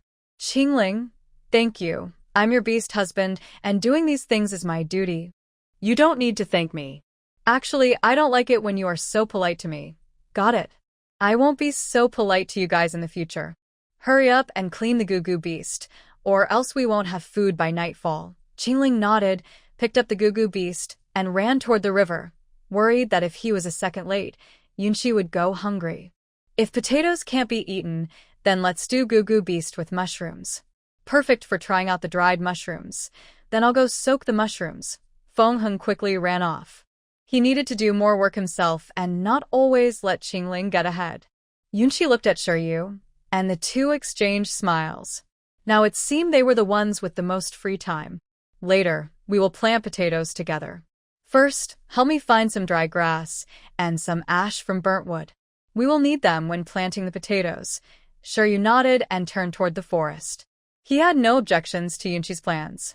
Yunshi picked out all the sprouted potatoes, took out snake scales, and cut the sprouted parts into pieces. Looking at the snake scales, Yunshi couldn't help but think of Mingyi. It's been so long. Why hasn't he come to find her? Could it be that he forgot? Such a bad guy. Far away, Mingyi from the Snake Clan had just finished dealing with clan matters. Even though his people didn't want him to leave, he had made up his mind. He now had his own little mate and naturally wanted to live with his wife. From now on, everything would be centered around her. As for the Snake Clan, that was no longer his concern. It would be led by other strong clan members. Mingyi was busy packing up the treasures he had collected over the years. He wanted to give all these treasures to his little mate. Mingyi was happily preparing gifts for Yunshi, not knowing that Yunshi had already labeled him as a bad guy. In the afternoon, Yunshi found a fertile piece of land by the river, ready to plant the potatoes there. This time, not only did her 3 beast husbands come, but Qing also brought her own beast husband to visit. Since they didn't have proper farming tools, Yunshi told Qingling and the others to dig a small hole with their claws. Then she placed a potato in the hole, sprinkled some ash over it, covered it with dirt, and waited for it to sprout. Yunshi, can we really grow potatoes like this? Qing also liked these potatoes, especially when cooking gugu beasts. She thought they tasted better than meat. While planting the potatoes, Yunshi replied, I don't know for sure. If they sprout but can't be eaten, it would be a pity to waste them. I'll try. If it works, we won't need to go into the forest to find food anymore. Yes, yes. A few days ago, Luo Qi and the others searched the forest, but couldn't find this food. I really want to eat it. If we can grow it ourselves, we won't have to go into the forest to look for it. Yunshi, if it works, can you teach me how to plant it too? I like eating this food. Just watch how I do it. It's very simple. Yunshi happily shared her planting method with Qing. Having more people who know how to grow food is good for the tribe. The more types of food they have, the more choices they get. This is only a good thing for the upcoming cold season. There weren't many sprouted potatoes. Yunshi only planted 2 small rows, about 20 or 30 holes in total. Who knows how many will actually grow? Is that all? It's so simple. Qing watched nearby and thought it was very easy. It's really not hard. Now, we just wait for them to sprout. Qing, why did you come to find me today? Qing originally came to play with Yunshi, but on the way, she saw Yunshi planting potatoes, so she came to the river with her. I came to see you. You haven't gone to the tribe square to find me to play. Is Feng Heng okay? Is his injury all right? Yunshi looked at Feng Heng, who was digging in the mud, and nudged her lips. Do you think he's hurt? Qing maybe her question was a bit unnecessary. Feng Heng didn't look like someone who was injured at all. Yunshi, let's go to the tribe square to play. I want to show you the fox cubs of Hongshan. They just opened their eyes yesterday and are very cute. Bluegrass held Yunshi's arm, already eager to show her off. The gossiping women behind her kept whispering that Yunshi hadn't changed at all, still the same overweight and unattractive woman as before. Bluegrass wanted to prove them wrong and show Yunshi off. Yunshi had been in this world for over 2 months. She hadn't been to the tribe square, only passing through the forest on occasion, but never stopping. She looked at the dirt on her clothes and her dirty hands. Maybe tomorrow? I'm so dirty now, I don't want others to laugh at me. Really? Then why don't you come to my cave tomorrow? You can try Rocky's cooking and see how much he's learned last time. Okay, I'll come to play tomorrow. Yunshi had known Bluegrass for a long time. Usually Bluegrass came to visit her. It was time for her to take the initiative. Otherwise, she wouldn't even know where Bluegrass's cave was, and how could she call herself Bluegrass's little sister? Bluegrass looked excited, eager to have her sister come over. She had to go home and prepare immediately, not daring to be careless. Then I'll go back and get ready. Come early tomorrow. Yunshi watched Bluegrass rush around and shook her head with a smile. Her lively little sister was always in a hurry, coming and going so quickly. Back in her cave, Yunshi gathered all the animal skins that Qingling and the others had given her. She planned to make a new animal skin skirt just in case. Since it was her first visit to Bluegrass's home, She couldn't afford to lose face. Shiyu picked up a piece of animal skin and asked, Yunshi, are you making clothes? Yunshi didn't look up and replied, yes. The old skirt was too big, and I've lost a lot of weight recently. I can't wear it anymore. Shiyu, help me get the bone needles and thread. Shiyu turned and went back to the cave to get the tools. Seeing that all the animal skins in Yunshi's hands were gifts from others, Qingling's heart felt full, and a smile appeared on his face. He quickly walked over to Yunshi and said eagerly, Yunshi, I'll help you make the clothes. Fengheng looked at Qingling's enthusiasm and rolled his eyes. Making clothes was his specialty, and he wouldn't always let Qingling take the lead. Yunshi, I will make you new clothes. Our feather clan is very good at making clothes. Just give me the fabric, and I promise you'll be happy. Fengheng patted his chest to promise. Coincidentally, his hand landed right on his wound. Although the wound had healed, the force of a slap still made him wince and hiss in pain. Seeing this, Yunshi felt both worried and helpless. She couldn't help but scold him gently. Speak nicely. Why are you hitting my wound? Be careful, or it might open again. A patient who doesn't follow medical advice.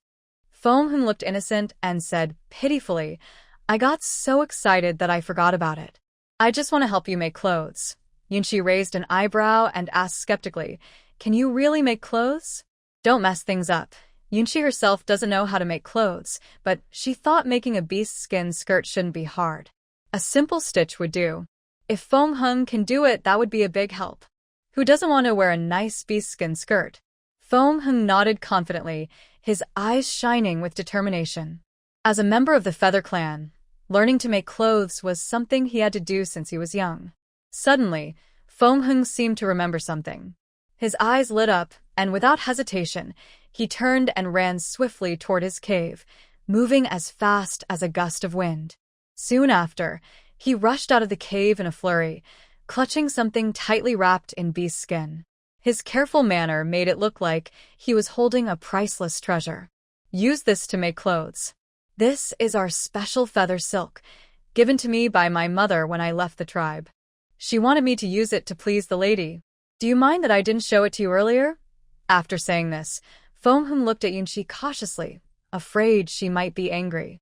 Yunshi couldn't possibly be angry. Whether early or late, it was all for her. She gently reached out her hand, touching the feather silk with her fingertips. It felt soft and delicate. She couldn't help but unfold the fabric and gently it. This material was much more comfortable than beast skin, perfect for making a skirt. She never expected Fengheng to have such a precious item. It's a pity he had been hiding it all along and never showed her. Really? You're going to give this to me? It looks very valuable. You are my wife, and these are yours. If they are not enough, I will go back to the Feather Clan and ask for more. Seeing Yunshi liked the feather silk, Fengheng's face showed a simple, happy smile. Thank you, Fengheng. I will use these to make a dress. I'll draw a design, and you can see if you can make it. Yunshi found a piece of stone and drew some dress designs on it with a rock, then looked at Fengheng with anticipation. Fengheng glanced at the drawings, nodded, and said, Leave it to me. I will make this dress, and you will be able to wear a new one tomorrow. Yunshi's eyes sparkled with excitement. She grabbed Fengheng's hand and said happily, Fengheng, I didn't expect you to be so capable. You have to finish it tomorrow. If I don't have a nice dress, the others in the tribe might laugh at me. This was the first time Yunshi had actively held Fengheng's hand, which made him shy. His face instantly turned red. He softly said in a quiet voice like a mosquito. Then he grabbed the feather silk and ran back to his mountain cave without looking back. From his energetic manner, it seemed he was about to start working immediately. Qingling, who was nearby, looked a bit disappointed. He had heard that feather silk from the Feather Clan was very rare and precious, just like the Shajing silk from the merfolk. No young female would dislike it. Even the most beautiful animal skins would pale in comparison in front of it. Yunshi noticed Qingling's slightly sad expression. Her face was slightly lowered, like a star hidden behind dark clouds. She quickly reached out and took Qingling's big hand, softly comforting him. Qingling, your animal skins are also very good. When the weather isn't so hot, We can make animal skin skirts together. You'll help me, right? Qingling looked at Yunxi's small hand, and his slight disappointment disappeared instantly. As long as you like it. I will collect more beautiful animal skins and give them all to you. Okay. Qingling, what are we eating tonight? You go rest. I and she will prepare the food. We'll call you when it's ready. Yunxi didn't argue with them. She didn't have much free time. Being young wasn't a big deal. Becoming a mate didn't seem impossible. Later that night, Xiu came back under the moonlight. Yunxi instinctively leaned back. This fox really enjoys teasing her and never gives her a break. Tonight, she absolutely refuses. Shiyu's eyes held a faint smile. Seeing how nervous the little female was, he thought she was a fierce beast. But he couldn't blame himself. The little female was too soft and charming. He simply couldn't control himself. Tonight, I won't bother you. Don't hide so far away. You said that some gentle exercise before bed can help with weight loss. I'm just doing this for your good. Yunxi glared at Shiyu. Gentle? What do you mean gentle? Is there such a thing with you? Most nights, she ends up falling asleep exhausted. Tonight, I want to sleep alone. Tomorrow, I plan to visit Qinghe. I don't want to be watched. Okay, I'll go with you then. I really won't bother you tonight, unless you want me to. Yunxi clearly didn't want that. Can you really trust what this fox says? But Yunxi decided to believe Shiryu this time, mainly because he had recently moved his den to her place by tearing it apart and throwing it down the mountain. Otherwise, why would she take him in or let him sleep here? Fortunately, Shiryu kept his word this time. He honestly lay beside Yunxi without any unnecessary actions. But this made Yunxi feel a bit uncomfortable. She kept opening her eyes, quietly observing Shiryu in the faint light.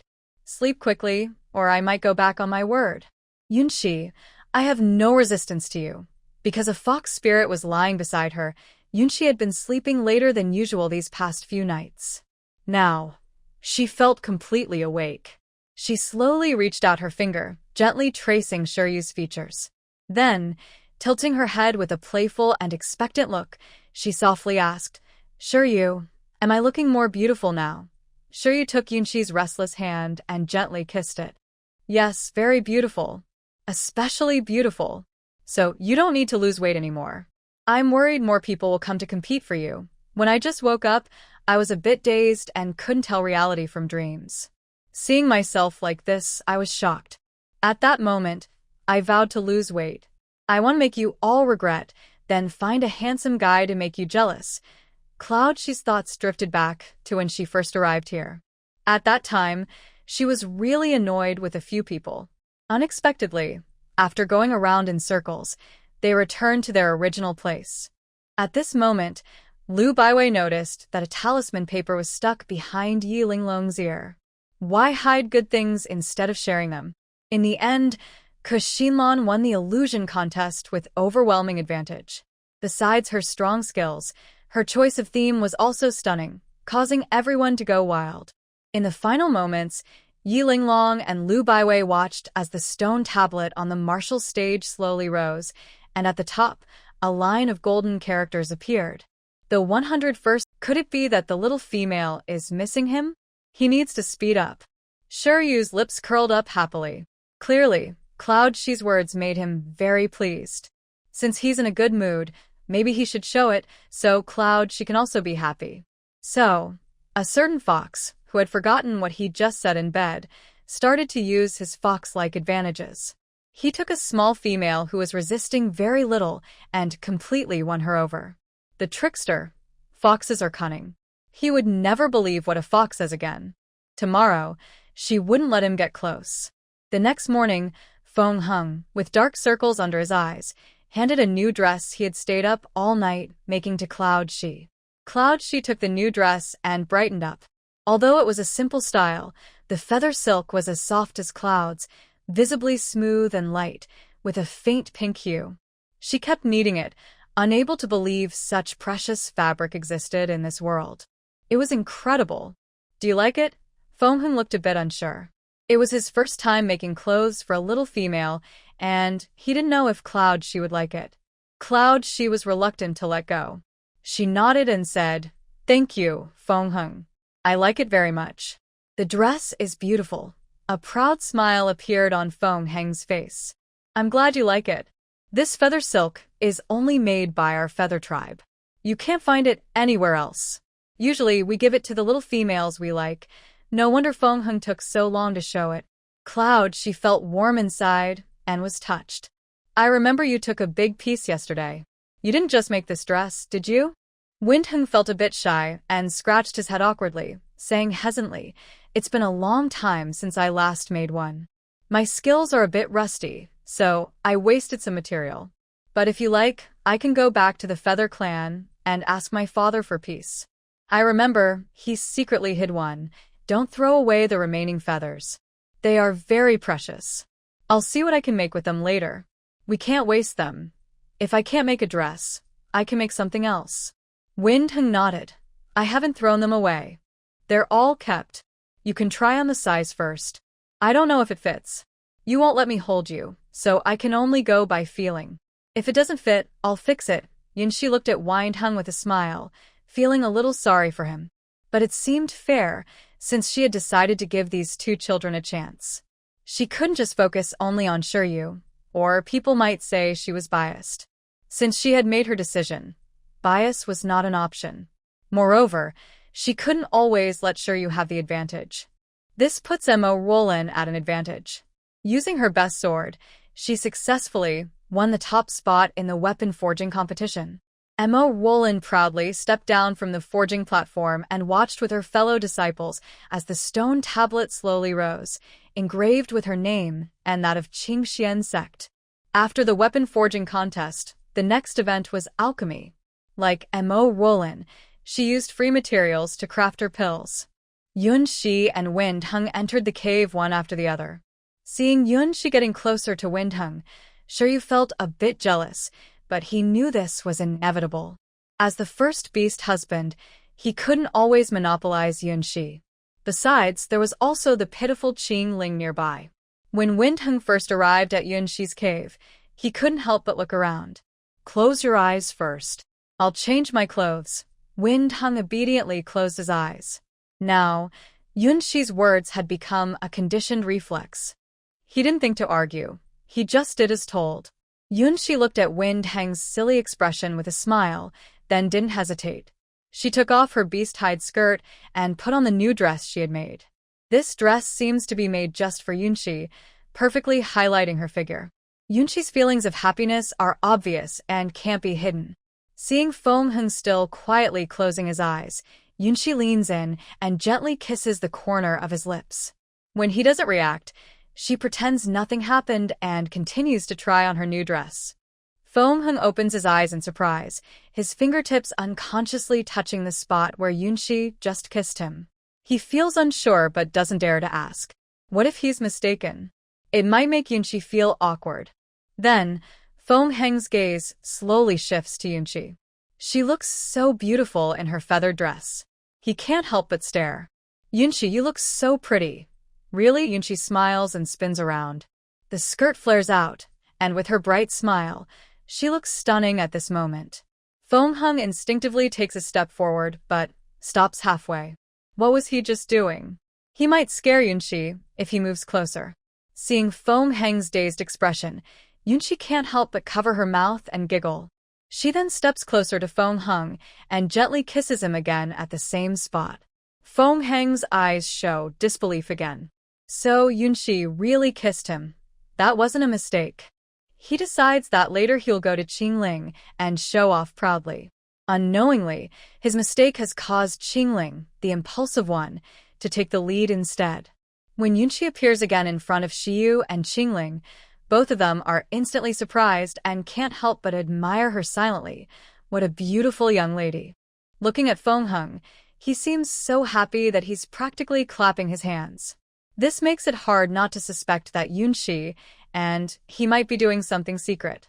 Qingling glances at Feng Heng and wonders if he's really that excited. Shiyu steps forward, fixing Yun Shi's hair gently. He reaches out and wraps his warm hand around her waist, pulling her close. He lowers his head and lightly kisses her at the corner of her mouth. "Yun Shi, You look so good in that dress. Qingling looks at Shi with envy. When can he also have such a close moment with Yunxi? Look at Feng Heng again. He is still happily smiling and hasn't noticed Yunxi and Shiryu being close. Something feels wrong, very wrong. Feng Heng, quickly go get the remaining feather silk. I want to make some other clothes. Such good silk shouldn't be wasted. Yunxi is very happy with this fabric and wants to make some clothes-fitting clothes. Although people in this world usually go without clothes, she still finds it a bit uncomfortable, unless there's no other choice. Now that she has such a good option, she naturally wants to make a few sets, though she isn't sure if it will be enough. Feng Heng returns to his cave, moving his hands and feet. Yunxi sighs, wondering if he needs to be so happy. Suddenly, Yunxi feels a gaze constantly watching her. She looks up and sees Qingling staring at her with curiosity. Yunxi's heart skips a beat. She forgot about this guy. Feng Heng comes out holding the remaining feather silk. This time, he isn't clumsy, which means he's regained his senses. Yunxi, the rest is here. What else do you want to make? Tell me, I'll help you. Seeing the silk cut into pieces here and there, Yunxi can't help but twitch her lips. Feng Heng is really wasting this precious material. Qingling quickly snatches the feather silk from Feng Heng's hands and walks over to Yunxi. This time I'll help you make it. My skills aren't worse than Feng Heng's. He's wasting too much. Qingling saw Feng Heng's skills last night. She thought he was quite talented, but it turns out she overestimated him. Yunxi had just felt guilty toward Qingling, but now, facing Qingling's initiative, she naturally doesn't refuse. Of course, Feng Heng can't be left out. After all, it's his material. Later, both you and Feng Heng will help me. What about me? I can also make clothes, Shiryu said as he came over. He's already paired with Yunxi, but hasn't taken the initiative to make clothes for her. This is definitely his mistake, and he needs to make it up to her. Yunxi winked at Shiryu and said with a bright smile, if both of you help me make clothes, who will go to the forest to gather food? So, I have to ask you, my first beast husband. Yunxi deliberately emphasized the words, first beast husband, with a sly glint in her eyes. Shiryu was a bit amused and speechless. Clearly, Yunxi was retaliating for his broken promise last night. But this can't be blamed on him alone. The young female also didn't refuse, and she probably wouldn't turn hostile afterward. However, Shiryu didn't argue. As Yunxi said, as the first beast husband, how could he compete with the other beast husband for affection? After solving the food problem, Yunxi took Qingling and Feng Heng back to the cave. As for Shiryu, he naturally went to hunt in the forest as quickly as possible. He didn't want to waste much time. He was also planning to visit Qinghe's home with Yunxi. This was his first time visiting a friend's house as Yunxi's beast husband, so he took it seriously. Qingling was entering Yunxi's cave for the first time. As soon as he stepped in, just like Feng Heng in the morning, he carefully examined the inside and outside of the cave. When could he move in? Every night, he could hear Yunxi and Shiryu making noise, and he was very jealous, like a cat scratching, feeling restless. After inspecting the cave, Qingling looked at Yunxi and asked, Yunxi, what do you want to do next?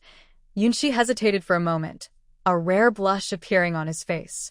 He awkwardly gestured with his hands, describing the kind of clothes-fitting clothes he wanted. Although the two were a bit confused, they understood what Yunxi meant.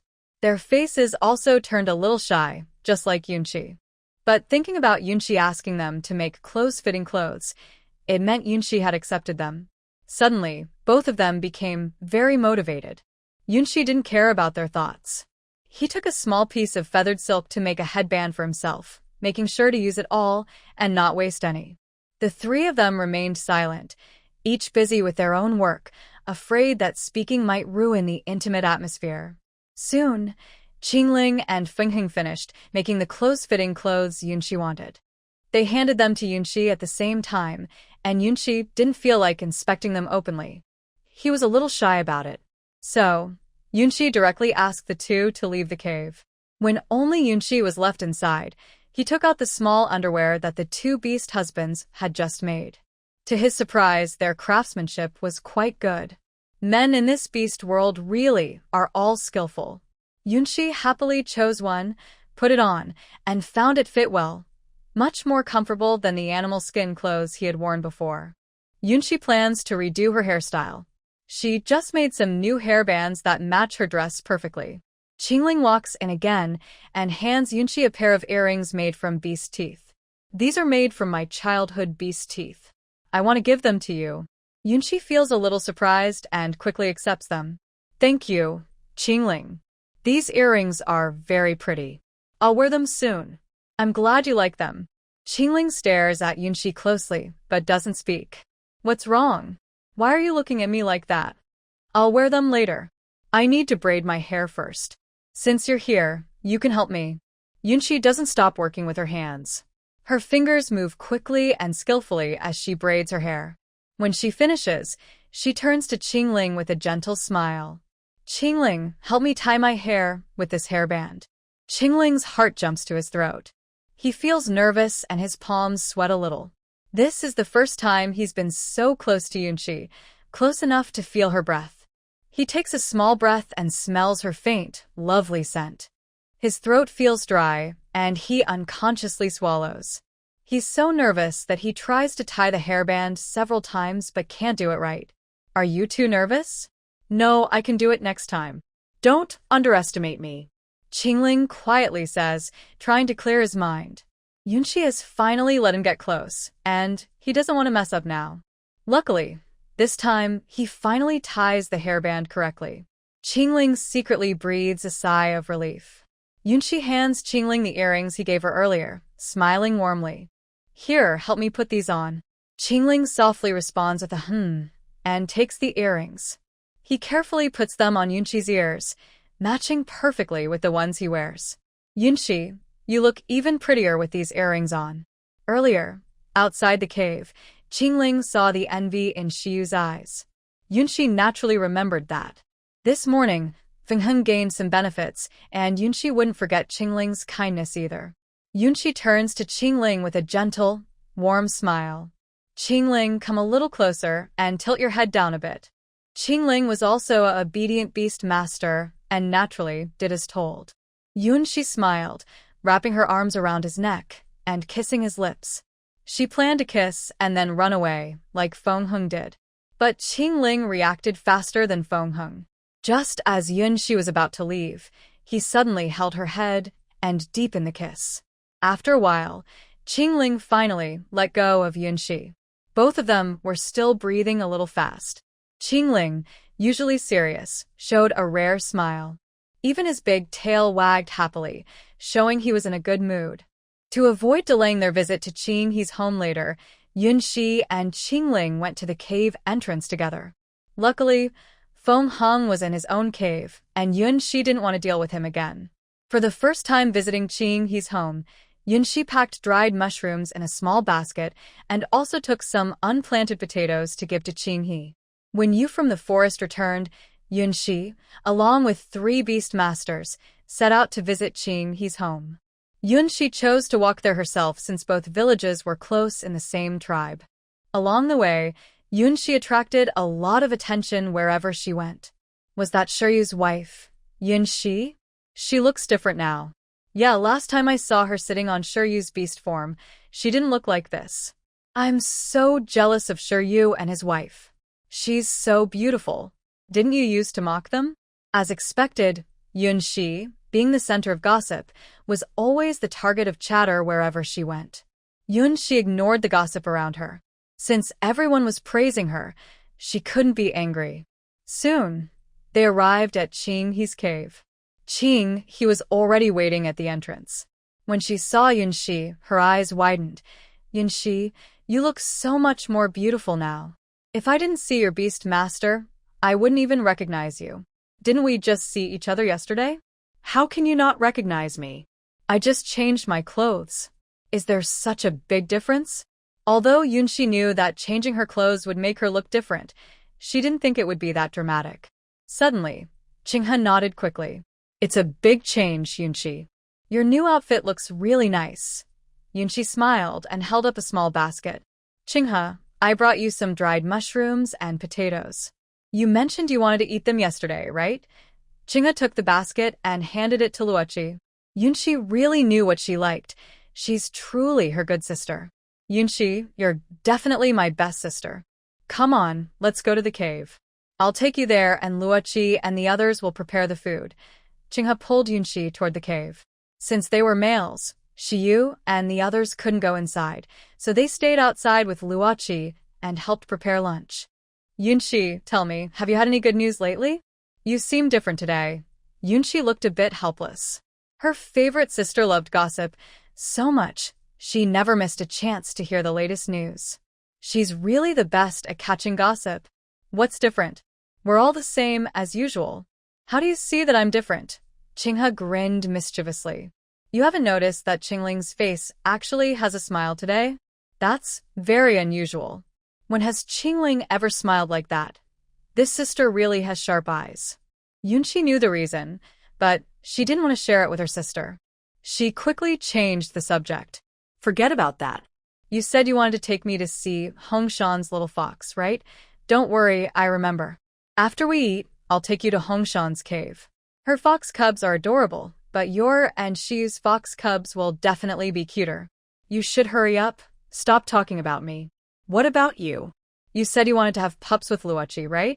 Any news? Qinghe leaned in mysteriously and whispered, Yunshi, I used your method. I mated with Luochi a few days before my heat, and surprisingly, my heat didn't come. It's so strange. Yunshi was stunned. Could it really be that coincidental? Maybe you should ask the shaman to check you in a few days. Qinghe nodded. The two sisters lingered inside the cave for a long time until they heard voices outside discussing something. Both are leading figures in the gossip world, always involved in lively events. Naturally, their presence is unavoidable. The two sisters exchange smiles and walk out of the cave hand in hand. When they get closer, they see Feng Heng making various wooden plates and bowls. I have to say, Qinghe's cave is near the tribe square, which is more lively than Yunshi's place, with more animals around. Just as Feng Heng is making a small wooden bowl, many beastmen gather around him, chattering and discussing excitedly. When Yunshi comes out, Shiryu quickly walks over and explains, I saw there were no suitable tools earlier, so Feng Heng made them on the spot. The tribe members were all attracted and wanted to learn. Yunshi, this is your skill, so I wanted to ask for your opinion. Of course, you don't need to ask me about this. You can decide for yourself. Yunshi replies without hesitation. She then notices all the beastmen looking at her, which makes her a bit uncomfortable. But isn't this normal? Sharing experiences helps civilization progress. Shiryu's wife actually lets him make decisions on his own. She envies her beast husband. How is she so lucky? She wishes she could be his beast wife too. As soon as she finishes speaking, Feng Heng stops what he's doing and looks fiercely at the male who wanted to become Yunshi's beast husband, saying, I advise you to forget that idea quickly, or I won't teach you anymore. Yunshi thinks to herself, Feng Heng is so adorable. The sister Qing, he is also quick-tempered. Hurry back, you guys. Yunshi has come all the way to visit me. Don't scare her away. Exactly, go back quickly. Tomorrow I'll teach you at the tribe square. No lessons today, go back now. Feng Heng gives up and stops trying. He won't let those males find out how good Yunshi is. He hasn't even taken his place yet. Why should others join in the fun? Shiryu also dislikes the looks the tribe members give Yunshi. Such a good wife should be kept hidden. They don't even have enough for themselves, so how could they let others join? Last time, that snake beast took advantage of the situation, and all three of them regretted it deeply. Go play in the cave with Qinghe. It's too noisy here. I'll call you when the food is ready. Yunshi also looked helpless, but seeing more and more tribe members gathering around, she decided to return to the cave. The two sisters went back inside the cave. Qinghe laughed so hard, she could hardly straighten up. Yunshi, your beast husband looks so funny, like he's afraid you like someone else. Thinking of Feng Heng's childishness, Yunshi also smiled slightly. Being young might be good. At least living together wouldn't be so boring. Yunshi, what are you laughing at? Did you think of something fun? Tell me, I want to know too. It's nothing, just found it quite interesting. Feng, this little beast husband is indeed quite amusing. What's so interesting? Feng or Qingling, you don't know. That day, I saw the fireflies from the tribe blocking Qingling in the small woods. I don't know why she still wants to steal your beast husband. Qingling was annoyed when she saw her. By the way, when are you going to pair up with your other two beast husbands? They are very popular in the tribe. Previously, Yunxi hadn't thought about giving them a chance, so she didn't consider pairing up. But this morning, she received gifts and was also approached in a respectful way. Not pairing up now would be a bit unreasonable. Moreover, those two guys looked at her with almost fiery eyes. It seems she really needs to think this over carefully. This can't just be my idea. Anyway, I'll go with the flow. I probably won't refuse them anymore. Finally, sister, you're waking up. You don't know how jealous we are of you. Your three beast husbands are all strong, and their looks go without saying. Shiyu is our leader's handsome son, and a beautiful nine-tailed fox. As for Qingling and Feng, I heard their identities are quite high. Otherwise, why would those young females be so interested in them? Yunxi couldn't argue with that. Her Beast King father personally chose her beast husbands, so they definitely wouldn't be bad. Otherwise, how could they match his beloved daughter? It was just that Yunxi had lucked out later. Yunxi and Qinghe were chatting happily inside the cave until they heard Qingling calling from the entrance. Yunxi, the food is ready. Come out quickly. Unknowingly, Yunxi felt that Qingling's voice sounded a bit cheerful. This guy, did he just eavesdrop on her and Qinghe talking outside the cave? Lunch was prepared by Luo Qi, the beast master, and Shi Xian. Of course, Shi Yu and the others helped too, since so many people were there. Relying only on the two of them would take a very long time. Moreover, Yunxi knew exactly what food she liked because they were beast masters. Naturally, they prepared her favorite dishes and did it themselves. Both families happily gathered together for their second family meal. Now Luo Qi and the others make much better food than before. They use the methods you told them, though they only know these two.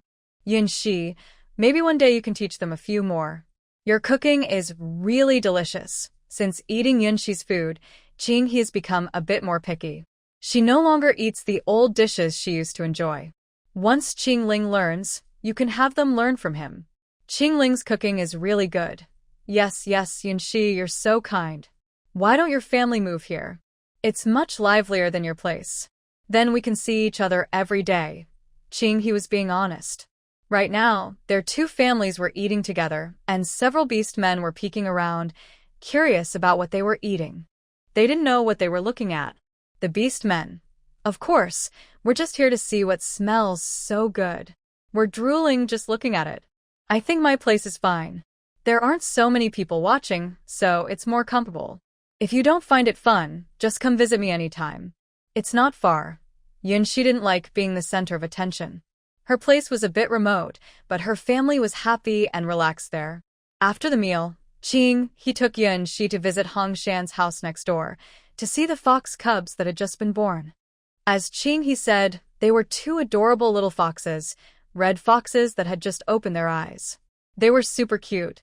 Yunxi and he couldn't help but love them. Both of them had fox beast masters, and Hongshan was nearby, encouraging them.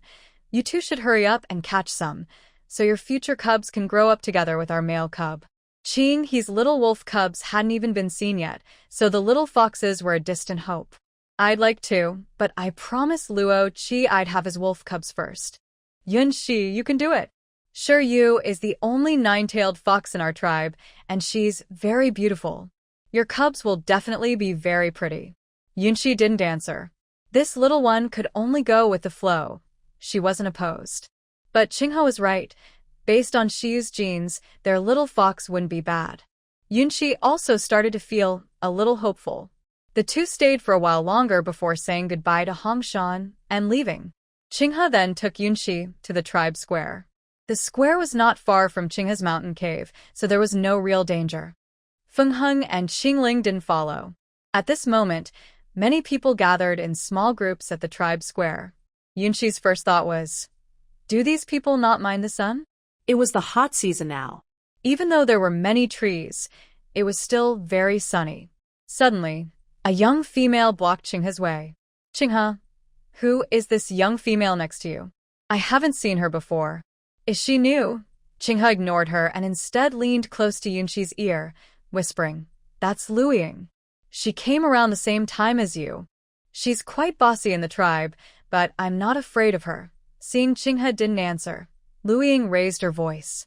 Qinghe, I'm talking to you. Got it. I'm just talking to my little sister. This is my little sister Yunxi. Didn't you recognize her? The day before yesterday, you even tried to take her mate. Yunxi thought. Qinghe's little sister is really bold. Who are you kidding? Yunxi is not that pretty.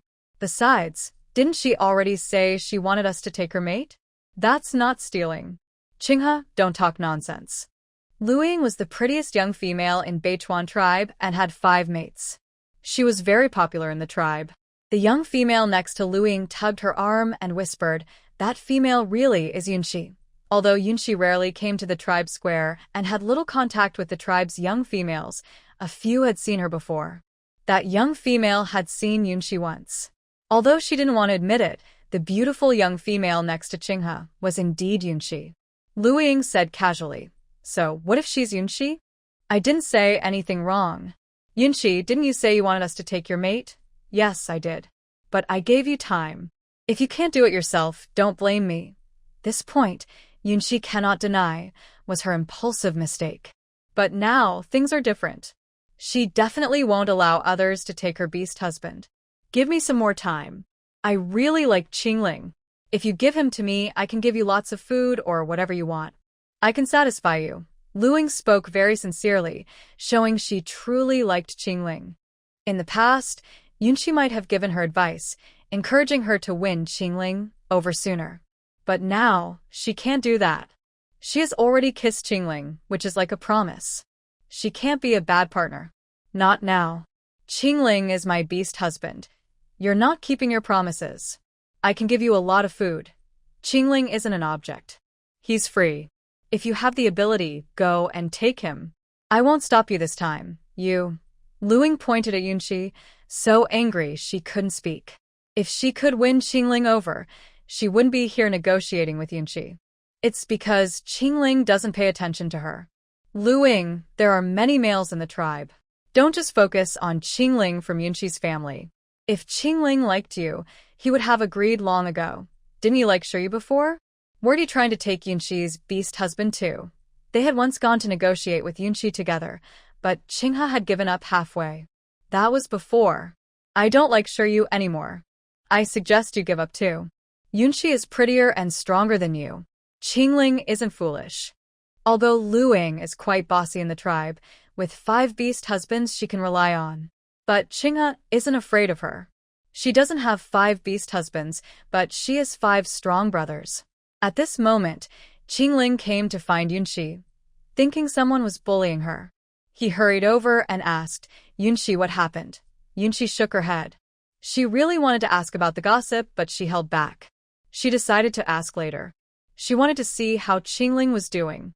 From Luiying's expression, it seemed her feelings for Qingling weren't fake. Let's go back and talk later.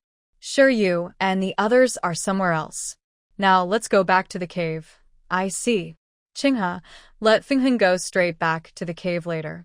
Qingling and I will head back first, so I won't call him at your place. Stay and play a little longer, then go back tonight. Yunxi was reluctant to leave Yunshi. She hadn't yet had a chance to show off her good friend. Next time, I'll come to visit you again. I'm a bit tired now. Mostly because the weather was too hot. Yunxi thought her own cave was cooler. All right, then. I'll come to see you another day. Qingling transformed into his beast form and lay down beside Yunxi. I'll take you back. I can run faster. Even in beast form, Yunxi could see a hint of nervousness in Qingling's eyes. He was afraid of rejection. Yunxi could never reject him now. She waved goodbye to Qinghe, then climbed onto Qingling's back. The two headed toward the cave. On the way back, neither of them spoke. Finally, Yunxi broke the silence. Qingling, was there a young female recently who wanted you to be her mate? Qingling's steps paused and he whispered, I refused. I don't even know her. I have a wife. I won't be anyone else's mate. I didn't mean anything bad. I'm just curious. Didn't you see? That young female looked quite pretty, and I think she genuinely liked you. Why didn't you like her back? Qingling didn't answer. She even said she would give me lots of food if I let her have you. Qingling still didn't reply. What exactly did you do to make her so devoted to you?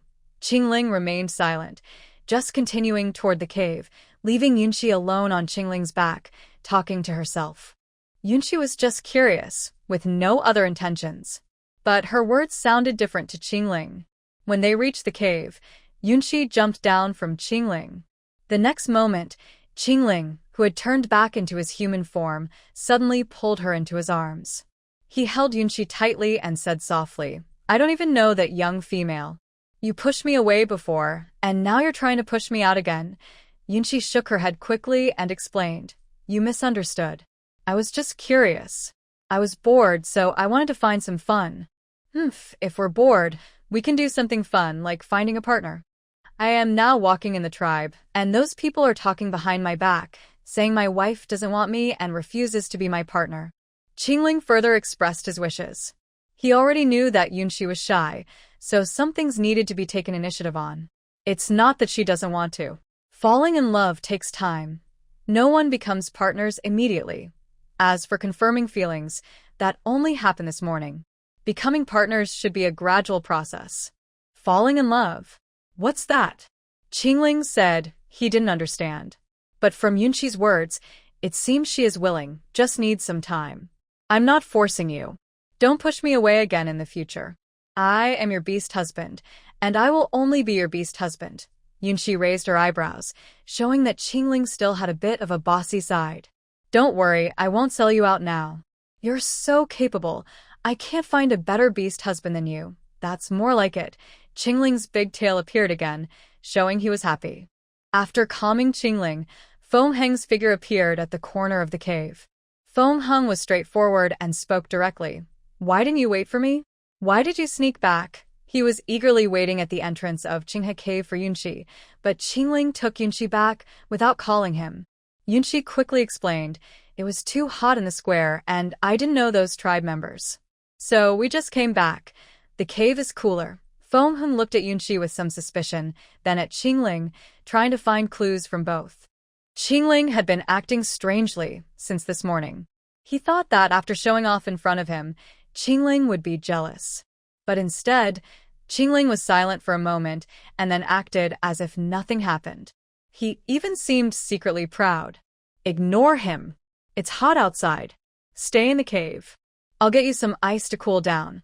Qingling didn't care about Feng Heng's thoughts. With sure you not here now, it was a good chance to please the little female. Moreover, Yunqi would not refuse them now. This was something he accidentally overheard outside the cave today. However, he didn't plan to share this good news with Feng Heng. He wasn't as foolish as Feng Heng. Opportunities should be kept for himself.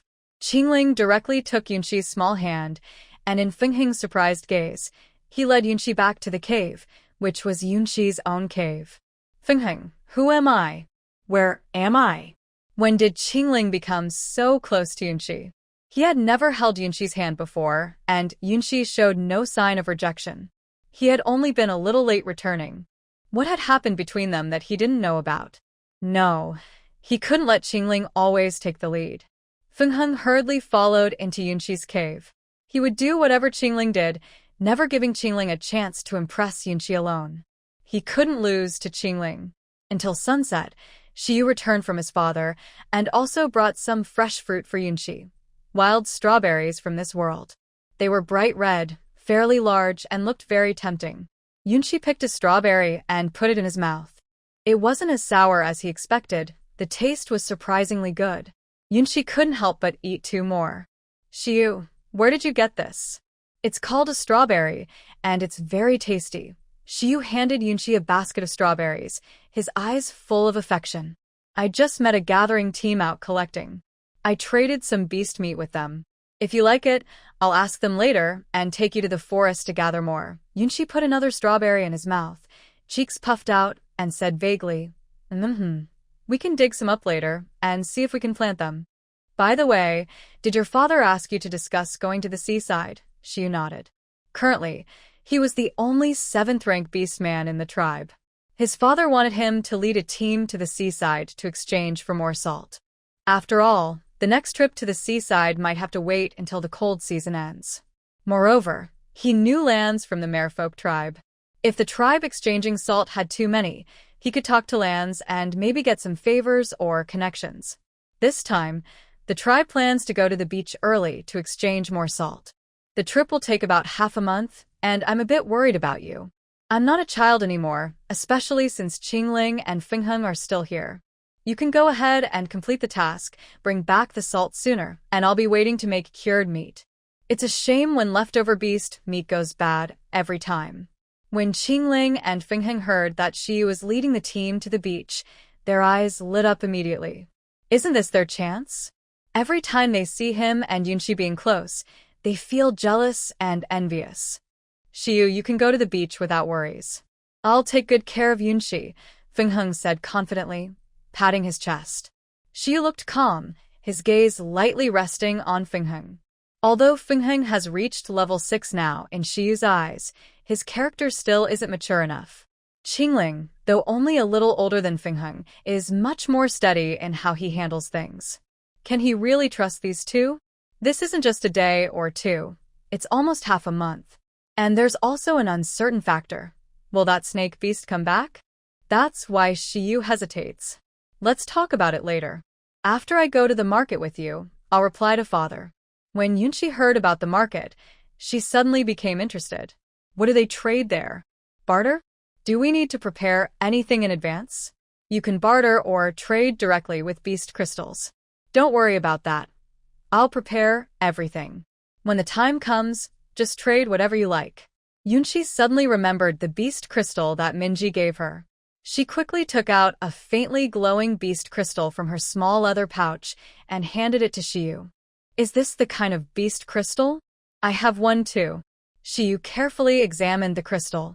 It wasn't an ordinary beast crystal, it was a high-level one, something no one would normally trade openly. He returned the crystal to Yunxi's hand, looking serious. Don't bring this out again. This isn't an ordinary beast crystal, it's a high-level one. Did the snake beast give this to you?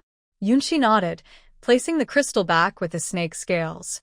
She almost forgot. It's a level 8 beast crystal, quite rare and valuable. He said it's good for us females' health and that I should absorb it. Xiyu nodded and agreed. Such high-level beast crystals can be absorbed not only by males, but also by females.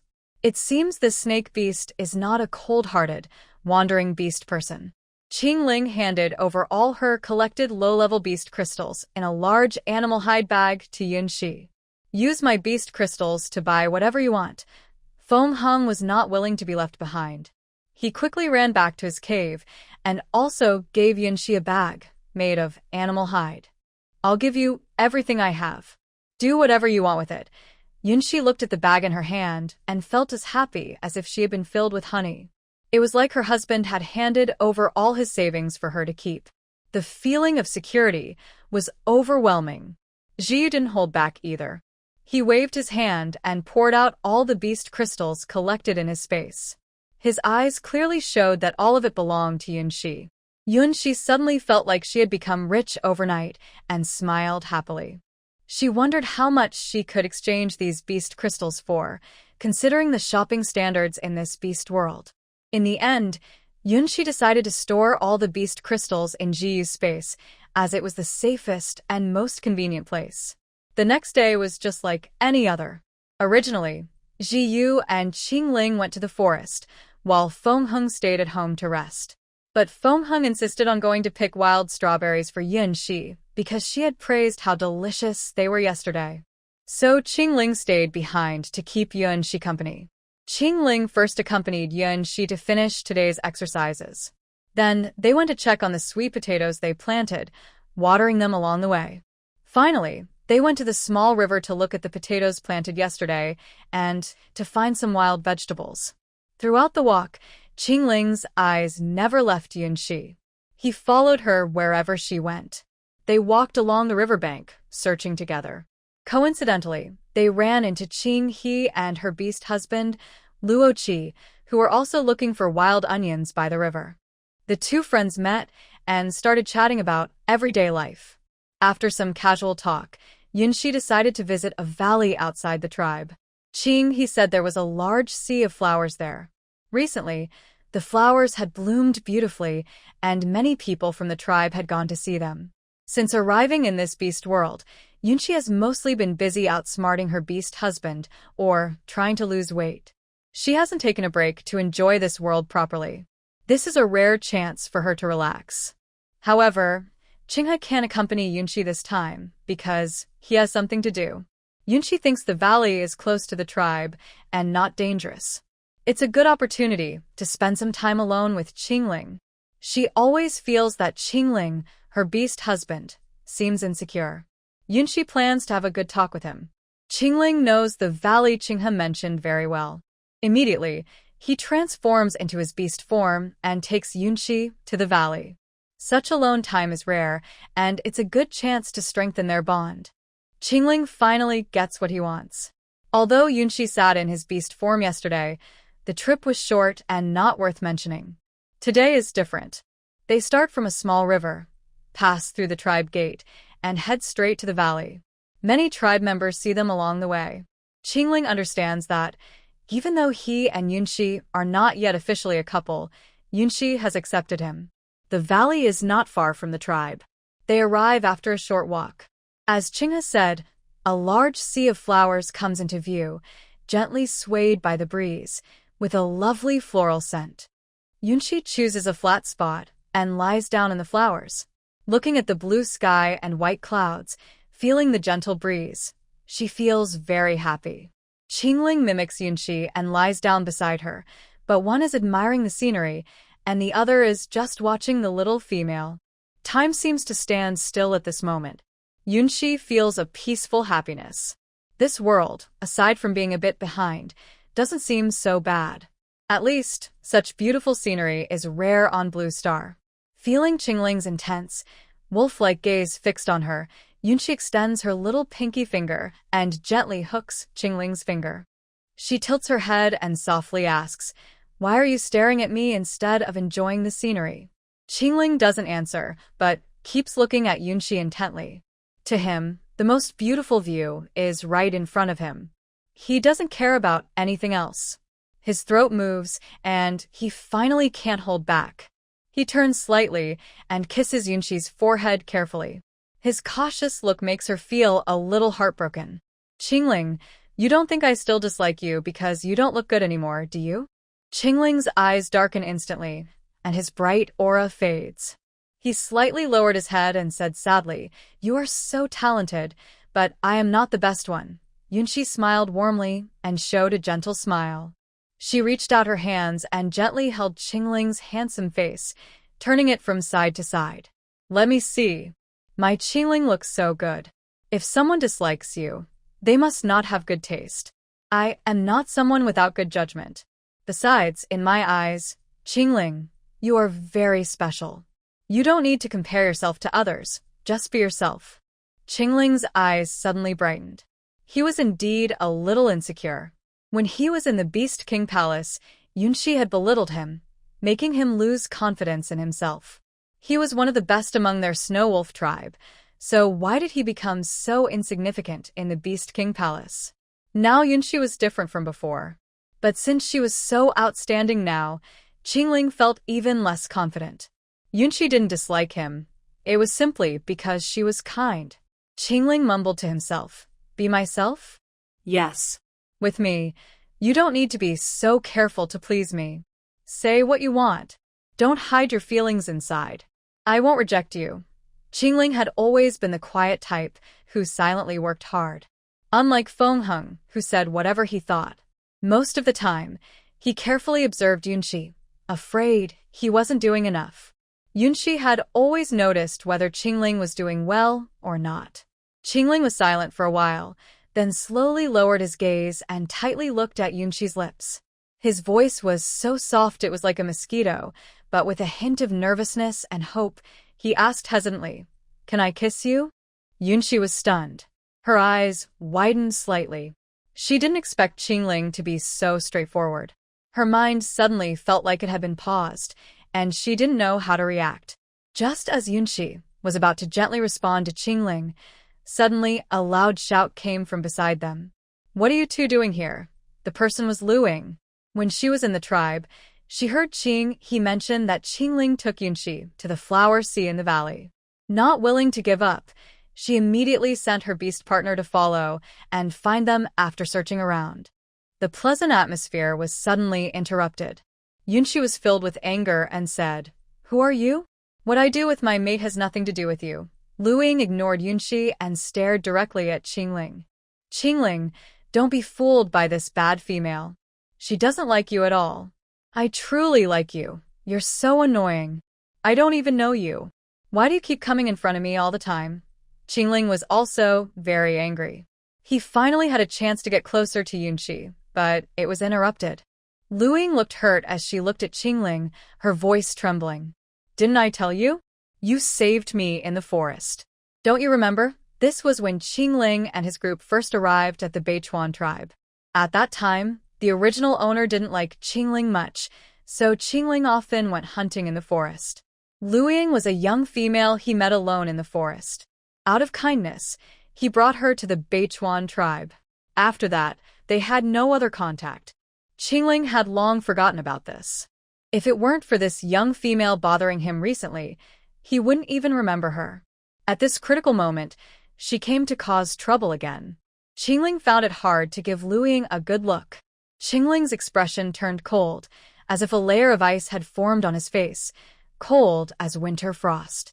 He slightly narrowed his eyes, his gaze sharp and icy, radiating a chilling aura that kept others at a distance. "I don't remember at all. Don't bother me anymore. I have a mate. Even if Yunshi doesn't want me, I will only have Yunshi as my wife in this life." "How can that be? You actually don't remember me." Lu Ying was confident in her beauty, or she wouldn't have quickly found 5 mates. Recently, she kept hearing comparisons between her and Yunshi. That made her want to compete for Yunshi's mate. She seemed determined to prove she was better than Yunshi. But Qingling, who Yunshi disliked the most, didn't even look at her. Yunshi's curiosity was piqued again. She looked at Qingling and then at Lu Ying. Later, she decided Qingling must give her a clear explanation of how this young female managed to get so close to her, the main person. Qingling didn't want to waste words anymore. Such a good opportunity shouldn't be spoiled by others. He also wanted to get closer to Yunshi. Lu Ying cried as she ran away, followed by her 2 beast husbands. "Is it fun to watch?" Qingling's cold voice sounded in Yunshi's ear. Yunshi shivered and shook her head instinctively. "Not fun, not fun. I think you're very excited to watch." Yunshi could only force a small laugh. Watching the scene unfold on her own beast husbands was quite something. "I'm just a little curious." Qingling snorted softly and pulled Yunshi into his arms. "I really don't remember who she is. She only recently started bothering me. I've been trying to avoid her." Yes, I believe you. It's getting late. Let's go back. Shirku and Fengheng will be back soon. No rush. First, let's finish what we didn't do earlier. You said I should be myself, and right now, I just want to kiss you." As soon as Qingling finished speaking, a determined look flashed in his eyes, leaving no chance for Yunshi to refuse. He leaned slightly forward, his movements eager yet cautious, finally kissing the lips he had been longing for. Yunshi was momentarily stunned, then she regained her composure, slowly closed her eyes, and responded to Qingling. Compared to yesterday's cautiousness and shyness, today's connection was much clearer. On the way back, Yunshi picked a big bunch of fresh flowers to place in the cave, adding some color to make it feel more like home. Yunshi sat on Qingling's back, clearly feeling his light steps. It was obvious he was in a very good mood, even happier than when they first arrived.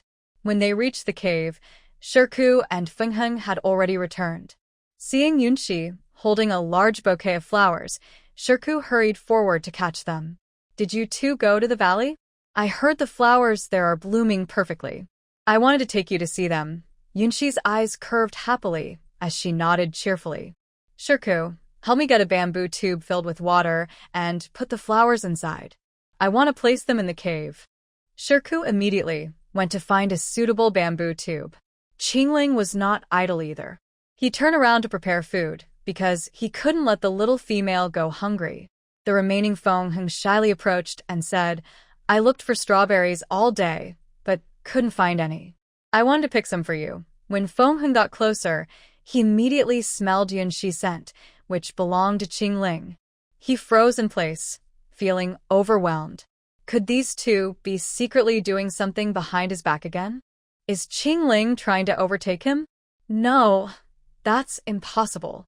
Feng Heng decided that from now on, he would follow Yunxi wherever she went. He couldn't let Qingling take advantage of the situation anymore. He wanted to stay ahead of Qingling. Finally, the day of the market opening arrived. Yunxi got up early in the morning. She was excited to see the Beast World Market and hoped to find the food she wanted. Since morning, Feng Heng had been following Yunxi like a shadow, full of anticipation. Yunxi, would you like to ride my beast form today? We can fly there, it's less tiring. That's true. Flying is much easier. No need to cross mountains and rivers, sure you agreed. Although he wanted Yunxi to ride his beast form, he mostly hoped she could relax. Feng Heng was the best choice for her. Yunxi nodded.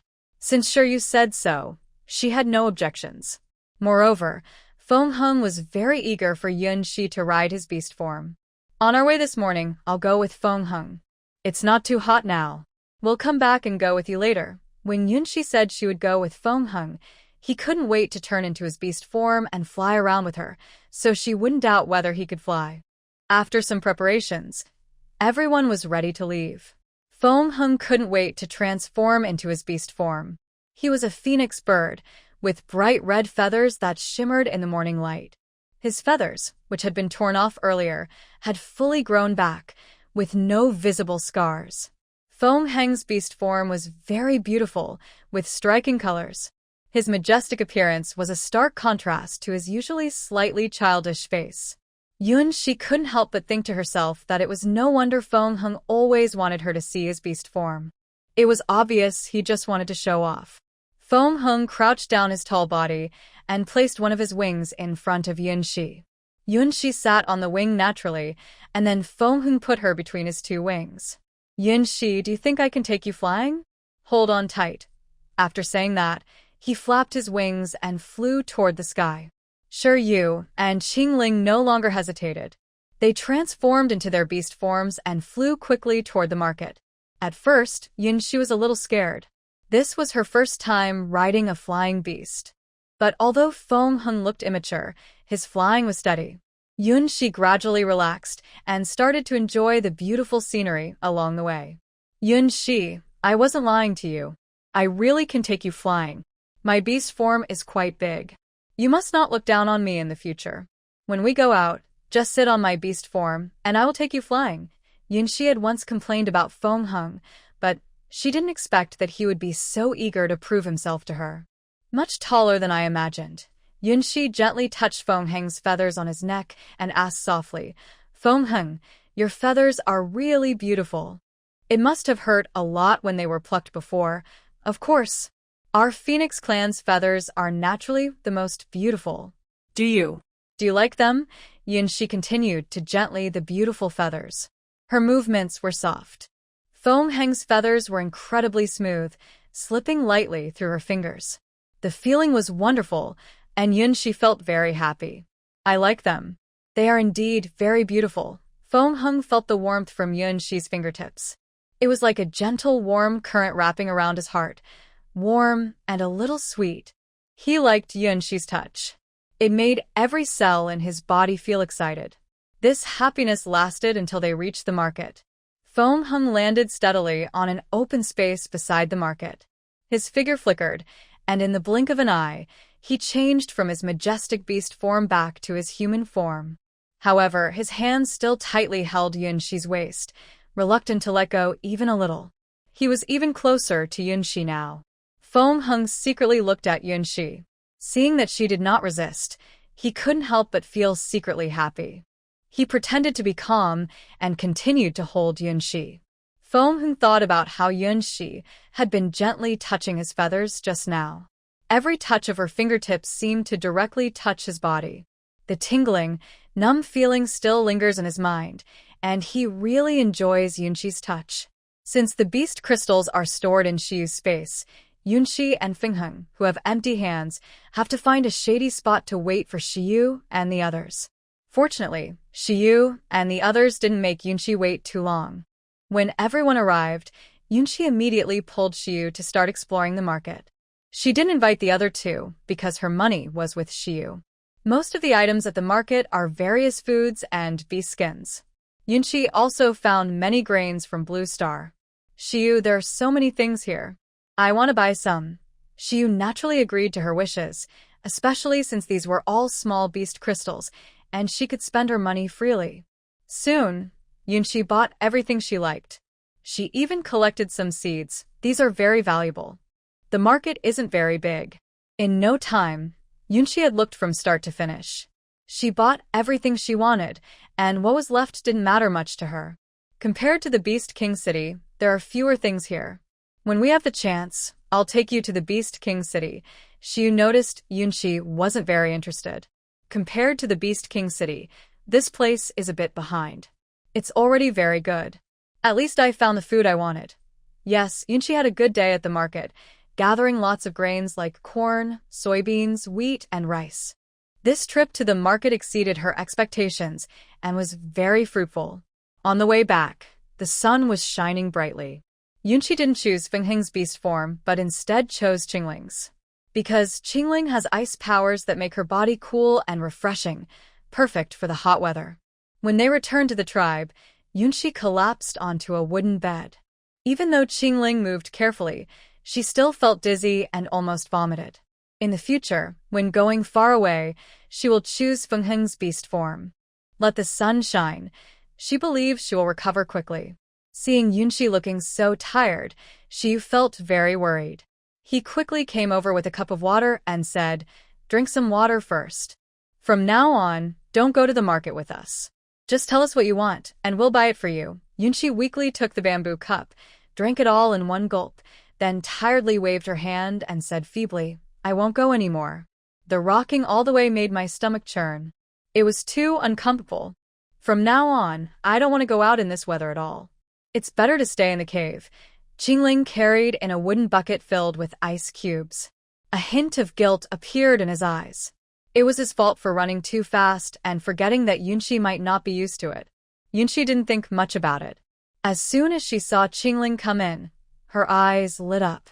"Qingling, can you help me put that red fruit in the water to ice? I want to eat something cold. Is there anything else you want to eat? I can make it for you. I want rice, but you need to peel off the husk first." Let Fingheng try using his powers to see if he can peel it quickly. Yunqi hadn't eaten rice for several months. Now she was craving that taste. To be precise, she missed the delicious food from Blue Star. Shiyu took out the rice he bought today from his space. He picked up a tiny grain and asked, "Do you want to remove the shell from this?" "Yes, I only eat the white part inside. I can't eat the yellow shell outside." "Then I'll study it with Fingheng. You teach Qingling how to do it, and I'll make it for you later." Shiyu took the rice to find Fingheng. He had just tried it and found it wasn't difficult. Since little females like to eat it, he naturally wanted to satisfy her. Yunqi just wanted to drink some simple porridge now. It wasn't hard for Qingling. She only explained the method once, and he knew how to do it. "Yunqi, rest for a while. I'll go make meat porridge for you. Next time you go far away, you should ride Fingheng's beast form. He flies more steadily. It's okay. It was just my first time sitting so long, and I haven't adapted yet. Qingling, hurry up and make the porridge. I'm a little hungry." Hearing this, Qingling immediately stood up. No matter how hungry he was, he couldn't let the little female go hungry. He had to hurry. Yunqi didn't know how Shiyu and the others managed to do it. Anyway, after a while, Qingling brought the hot meat porridge. Looking at the white rice, Yunqi's eyes turned red. She hadn't eaten this familiar food in a very long time. "What's wrong? Did I do something wrong?" Qingling was momentarily flustered. He had followed Yunqi's instructions carefully, so he thought he wouldn't make a mistake. Yunqi shook her head and choked out, "It's not your fault. I just missed this food a little. Next time you want to eat something, just tell me. I will learn seriously." Whatever you want to eat, I will make it for you. Yunshi nodded and started to eat the meat porridge spoon by spoon. Surprisingly, the rice in this world was quite delicious. Before she knew it, she had finished the big bowl of meat porridge. Qingling, your cooking is getting better. Qingling took the empty wooden bowl and smiled. How could his cooking be bad? Because he was worried Yunshi might dislike him, he always studied carefully and remembered how to cook whenever she made food. He even practiced secretly, just to improve his skills so that Yunshi could see his efforts. Do you want to eat more? It's rare to see you have such a good appetite. Yunshi shook her head. She was full and satisfied.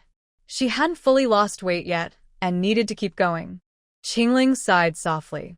He knew Yunshi's persistence. He couldn't imagine she had such strong willpower to keep going until now. She looked very good now, yet she still felt she wasn't satisfied. Yunshi thought, that's what you all believe. I think differently. At night, Yunshi enjoyed a relaxing hot bath, washing away the day's fatigue. She heard footsteps behind her and thought it was Shiyu, since they were sleeping in the same bed now. Shiyu, can you help me bring the beast hide from the bed? Yunshi waited for a moment, but didn't hear Shiyu respond, which made her curious. She slightly frowned, surprised, and slowly looked up. She saw Qingling standing behind her, looking nervous. Oh, it's Qingling. Can you help me get it from the wooden bed? Qingling obediently took the beast hide but didn't hand it to Yunshi. Instead, he whispered, after you wash up, I will help you wipe it. Yunshi was a little surprised but said nothing. She just watched Qingling quietly, wanting to see what he would do. Qingling felt more nervous under Yunshi's gaze and said, you said it yourself. Whatever you want, just say it. I want to be your partner. After Qingling finished speaking, he didn't dare to look into Yunshi's eyes. His heart was also very nervous because he was afraid of rejection. Just now, he had gathered his courage and decided to take the initiative. Seeing that Yunshi didn't speak, Qingling lowered his head even more and hesitated before continuing. Shiyu doesn't have ice powers. Tonight, I can help you cool down. Cooling down? Are you sure you mean warming up? Yunshi looked at Qingling's conflicted expression. Her mouth was tight at times and slightly open at others, showing her hesitation. She couldn't hold back and chuckled softly, finding it hard to refuse. Hearing Yunshi's laugh, Qingling suddenly looked up, as if he saw hope again. Is that okay, Yunshi? Yunshi was always a straightforward person.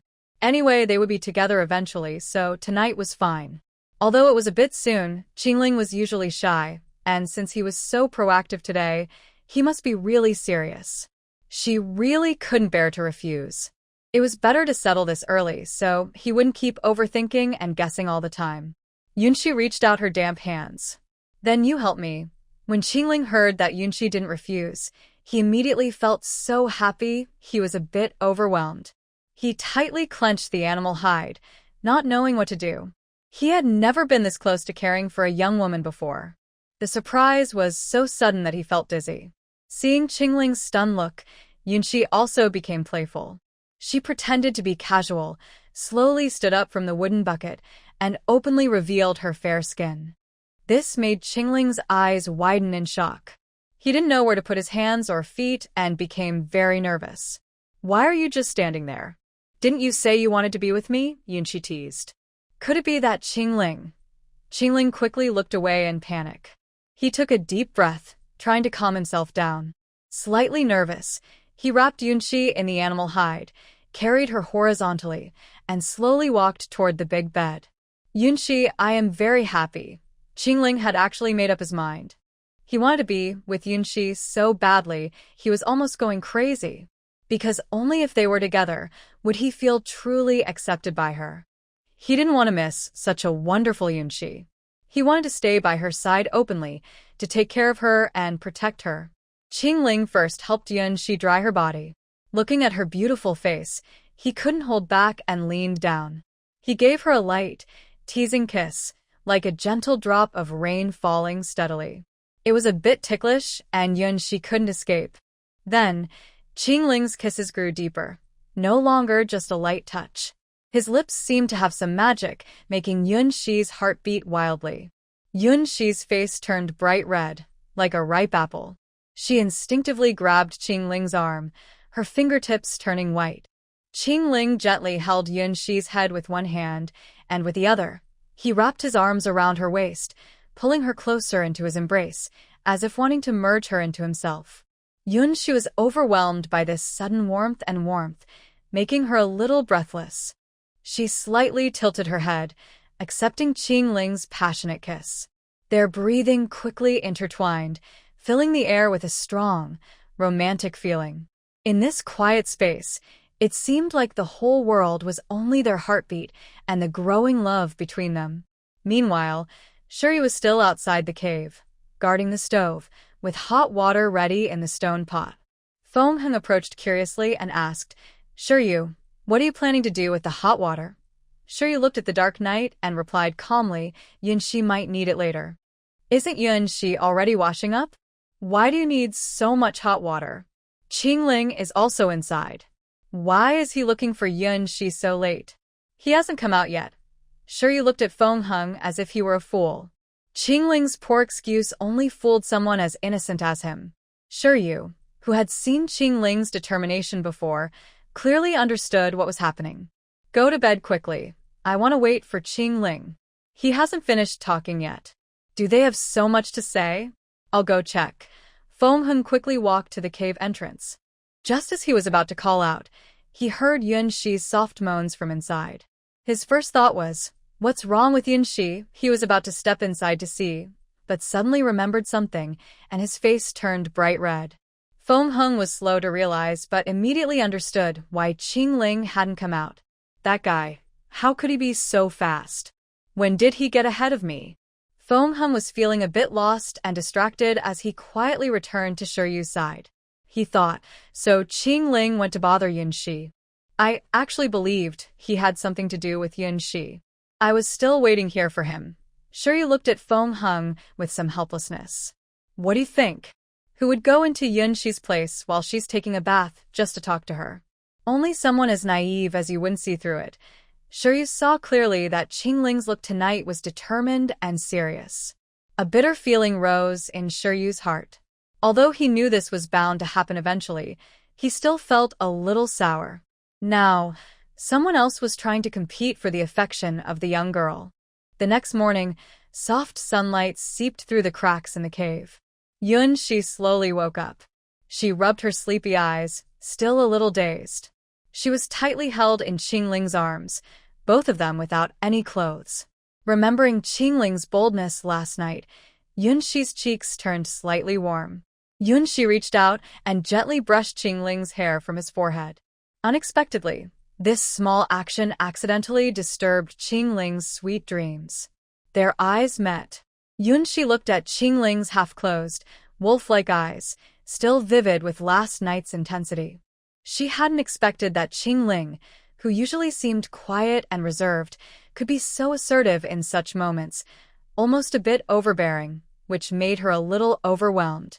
Qingling's hand slightly tightened, holding Yunshi even closer.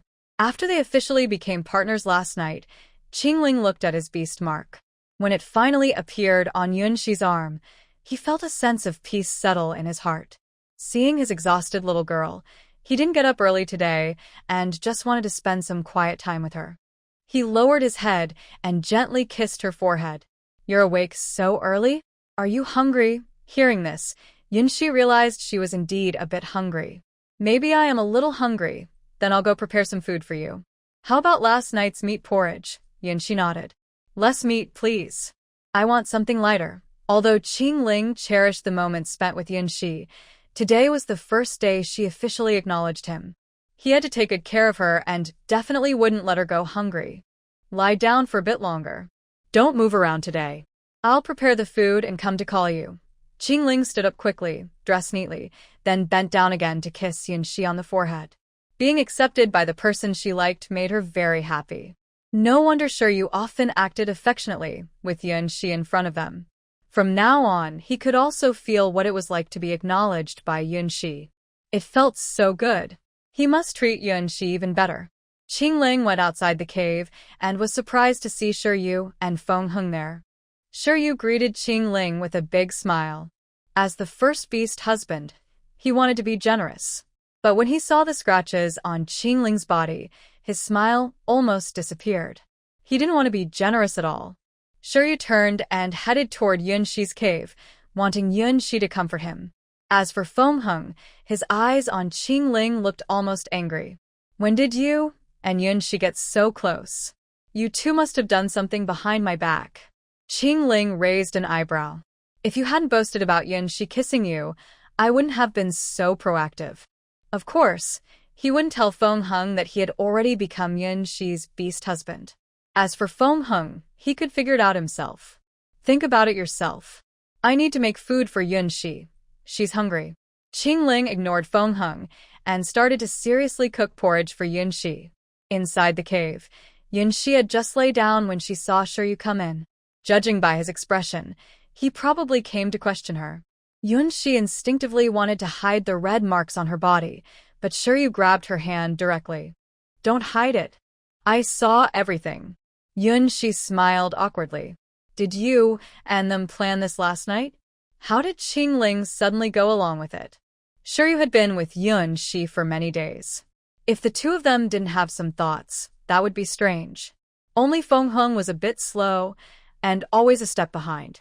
No, last night he said he had something to discuss with you. But it's better to become mates sooner. That way, I can be a little more at ease when I leave for the seaside. You decided to go to the seaside? If it weren't so far, I'd want to go with you. The salt you've been using has too many impurities. Salt is just crystallized seawater, which contains many impurities and needs to be filtered again. Shiryu's eyes lit up instantly. He asked uncertainly, Yunxi, do you know how to make salt? I don't know if it will work. I can only try to find out. I only know how salt is formed, but I need to experiment myself before making a decision. When I go to the beach someday, I will try it. Who knows, maybe it will succeed. Shiyu's eyes are full of surprise. Yunxi, how do you know so much? He finds it hard to imagine what the world Yunxi came from is really like. It's common sense. In dreams, we learn all kinds of knowledge from a young age. With 9 years of compulsory education, 3 years of exams, and university, I just happen to know a lot of basic things. Is that still considered ordinary? In this world, that knowledge belongs to wise people, and even wise people might not know more than Yunxi. Shiyu lowers his head and kisses Yunxi's lips again and again. Yunxi, having you is the biggest luck of my life. Then be nice to me in the future. Don't always think about climbing into my bed. I need to rest too. Yunxi rolls her eyes at Shiyu. Since they became partners, this fox hasn't been honest for a day. He keeps trying to her in different ways, and only last night did Qingling take advantage. Shiyu laughs and shows his fox ears, rubbing against Yunxi's neck. His tempting voice sounds in her ear. Isn't this just to make you happy? You like it too, don't you? Yunxi, I can't help it. I was just confused. Don't try to me. Step back, I want to get up. Stay with me for a while. In a few days, I will go to the beach, and it will be a long time before I see you again. All right, since Shiyu says so, I will stay with him for a while. I was planning to nap a bit longer anyway. When Yunxi arrives outside the cave, Qingling has already prepared food.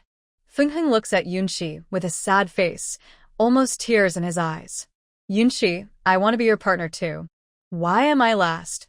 Yunxi, it's your own fault for not taking the initiative. Do I have to tell you? You seem clever normally, but you don't understand how to approach Qingling.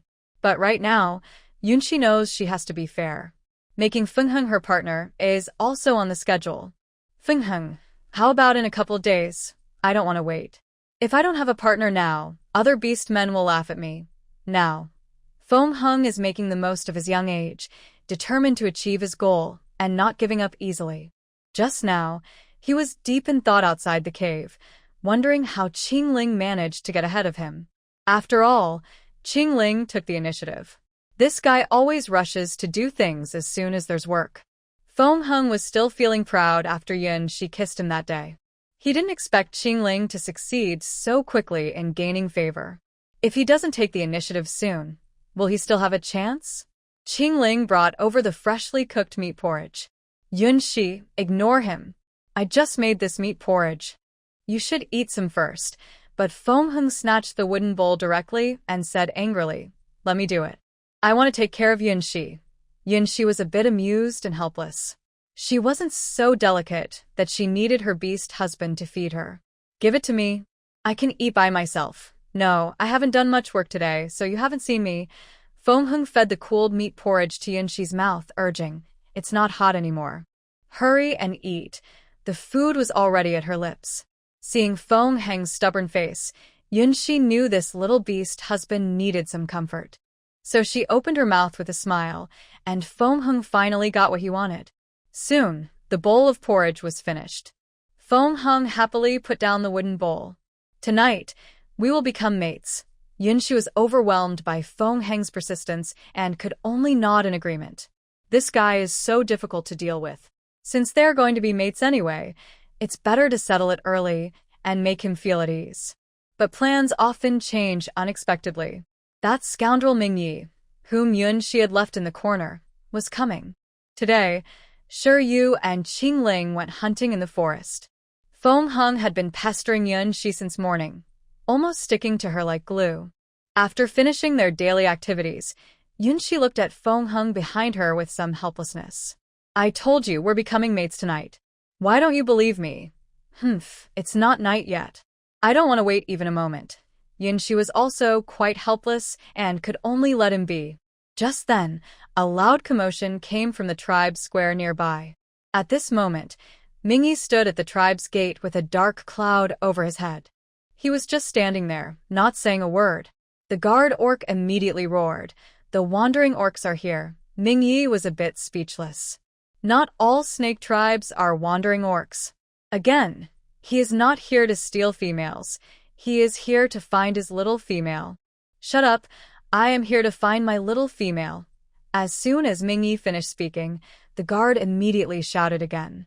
"A wandering beast man is here to steal females. Everyone come out." At this moment, all the males still in the tribe put down their work and gathered at the tribe's entrance. Stealing females? They definitely wouldn't allow that. Seeing the large crowd, Mingyi's face darkened even more. The guard was quite foolish. Could he not let Mingyi finish speaking?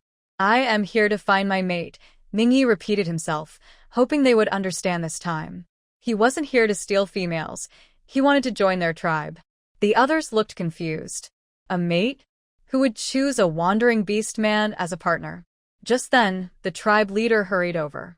He looked up and down at the snake beast man in front of him. He could tell that this snake beast man was very strong, more powerful than their tribe could handle.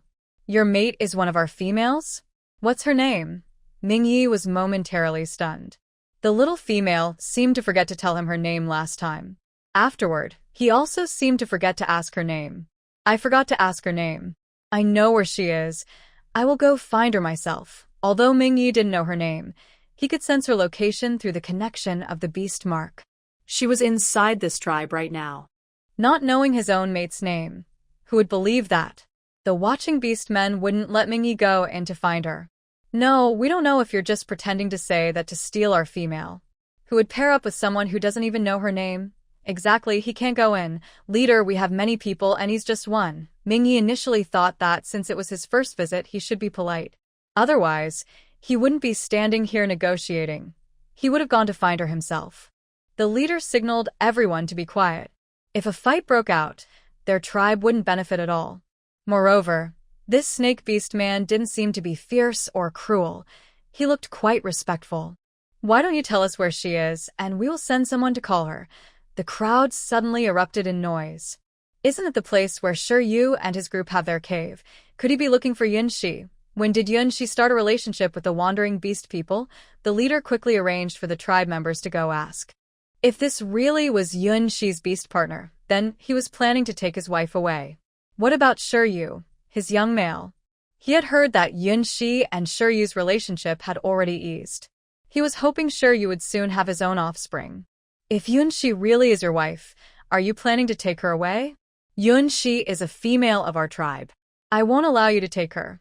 Let's wait until she arrives. Mingyi remembered that Yunshi was a bit afraid of his beast form. Before she arrived, he quickly changed his tail into legs.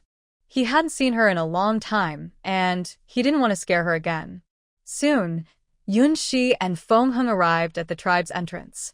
Seeing Mingyi blocked outside, Yunshi's eyes lit up. Isn't that her big husband? She thought Mingyi had forgotten about her. To her surprise, when they met again, her big husband still looked as handsome as ever. At first, Mingyi didn't recognize Yunshi. It had been over a month since they last saw each other. Yunshi had changed a lot. She used to be a bit chubby, but now all the extra weight was gone. She was wearing the dress Feng made, and her whole look had changed. It was normal that Mingyi didn't recognize her right away. But the moment Yunshi appeared, his gaze was fixed on her. Yunshi, do you know him? He said he's here to find his wife. I think he's heading toward your cave. Yunshi nodded. He is my beast partner, Mingyi. I asked him to come find me. Hearing Yunshi admit that he was her beast partner, Mingyi's beautiful eyes narrowed. He remembered the little female had said that her beast partner disliked him. So, over the past month, they had managed to make her so thin. He almost didn't recognize her. Mingyi strode toward Yunshi and held her tightly in his arms, his tone a little angry. They've made you so thin? I'll take you away from here and I will take care of you from now on. Let go of Yunshi. She isn't going anywhere. Feng stepped forward to stop him. He wouldn't let this person take Yunshi away again. Are you his mate? Mingyi looked at Feng and asked coldly. Yunshi could feel a hint of anger from Mingyi. She quickly patted his hand and whispered, Let me go first. There are so many people. Let's go back to the cave first. Yunshi didn't want to be the center of attention. She hurriedly took these two people back. It's better to settle things behind closed doors. Mingyi released Yunshi and directly carried her onto his shoulder. Where is your cave? I'll come back to settle the score with you later. Yunshi thought to herself. Who is settling whose score? Feng hurried to follow. Why is this snake beast man so unreasonable?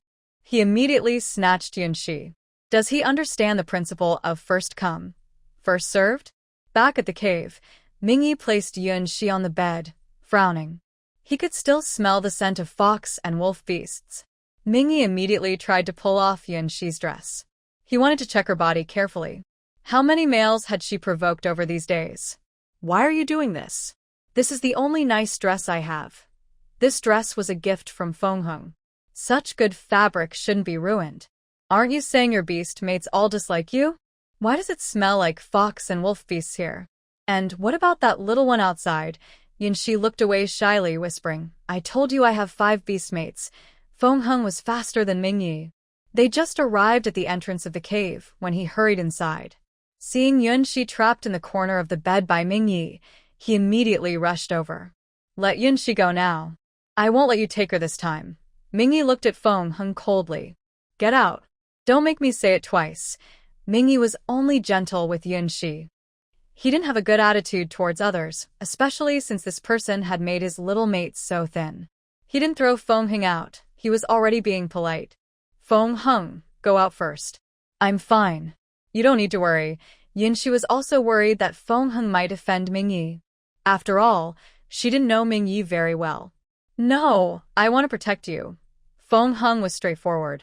Even though the male in front of him was much stronger, he still wanted to stay here. He couldn't let Yunshi disappear again. Mingyi looked visibly angry. With you, a 6th-rank beast man.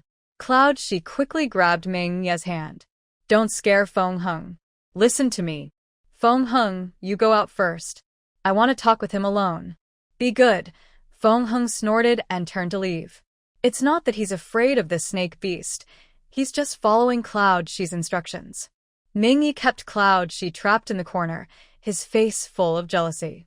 It's only been a little over a month, and you've improved so much. Didn't you say they disliked you? That was before. Now, they don't dislike me anymore. Since they don't dislike you, how do they take care of you? Look at you. Your waist has lost all its fat, and it's not as soft as before. After saying that, Mingyi's big hand gently pinched the soft flesh around Cloud She's waist. It didn't feel the same as before. This has nothing to do with them. I'm on a diet. Haven't you noticed I look better now? Mingyi frowned. No need to diet. I can support you. No, you have to listen to me. Once you finish dealing with the snake tribe, come find me. I thought you didn't want to see me because you haven't come for so long. Don't flatter yourself. I'll come to see you after I finish dealing with the snake tribe. Luckily, you didn't run away. Mingyi lowered his head, carefully examining Cloud Shi. He hadn't seen her for over a month, and he really missed her. His big hand moved along her waist upward. Little female, have you missed me? Cloud Shi slapped Mingyi's wandering hand away. Who kisses someone the moment they meet? What do you want to do? Mingyi looked at Cloud Shi with intense eyes, as if a fire was burning in them. He hadn't seen his little female in so long. His body was screaming with desire. What do you think? Cloud Shi rolled her eyes at Mingyi. Who gets so eager right after meeting? Listen to me first. When Shiyu and the others come back, I'll introduce you to them. From now on, we're family. You're so strong. You can't bully them. You have to listen to me. Mingyi looked a little annoyed. He hadn't even questioned his little female's beast husband, but she was warning him first. What's the benefit of listening to you? Of course there are benefits. As for what they are, I'll tell you when I think of them. Anyway, from now on, we're family. We just need to live happily. He didn't think of the benefits, but it didn't stop him from making empty promises. Calculating the time, Shiyu and Qingling are almost back. She needs to soothe Mingyi before they arrive. She doesn't want chaos on the first day. Then I'll think about it when you decide to listen to me. Yunxi, how can I discipline this disobedient beast husband? When Shiyu returned, he quickly sensed a strange aura. Seeing Feng Heng's worried expression, he immediately asked, Where is Yunxi? What happened? That snake beast came looking for her. He won't let me go inside. Without much thought, Shiyu headed straight for the cave, his aura turning colder. He wanted to see who took Yunxi away. As soon as Shiyu stepped into the cave, Mingyi sensed it. Mingyi looked relaxed but held Yunxi tightly in his arms in a way that couldn't be ignored. His long, slender fingers gently brushed Yunxi's face. The movement seemed casual, but carried a subtle flirtatiousness. Then he slowly looked up, his eyes turning icy and sharp, directly staring at Shiyu, as if silently claiming ownership. Mingyi silently snorted in his mind. Humph, just that fox hiding behind the tree back then. Shiyu, you're back. This is Mingyi. You should get to know him. From now on, we're family. Shiyu calmly observed Mingyi. He could tell Mingyi was a strong male. He felt the pressure Mingyi gave him. He steadied his mind and softly said, I'm Shiyu. I'm Yunxi's first beast husband. First beast husband? Well done. Mingyi looked at Yunxi with a faint gaze. The little female had said before that he was the first beast husband. Who is this fox claiming to be the first? Explain that. Yunxi had forgotten about this long ago. She didn't care who was the first beast husband. But she forgot that in the beast world, the first beast husband and beast husband are different. Maybe you two can discuss who should be the first beast husband. As for me, I treat everyone fairly and won't favor anyone. Sure, you believed Yunxi could do that. After all, she was different from other females. She would respect everyone. I don't mind whether I become the top beast husband or not, because Yunxi, you won't show favoritism. Mingyi snorted coldly. We'll talk about this later. How you take care of the little female is important. She's become so thin. As a 7th-rank orc, can't you even support a little female? Mingyi always felt that the reason he didn't recognize Yunxi immediately was because she had been made thin by their care. Shiryu sighed helplessly and said softly, You'll understand why she's so thin later. Now that you're here, let's get to know each other. We will live together in the future. Yunxi touched her face. Why had she become so thin? She thought she could lose a little more weight. Mingyi took Yunxi outside the cave.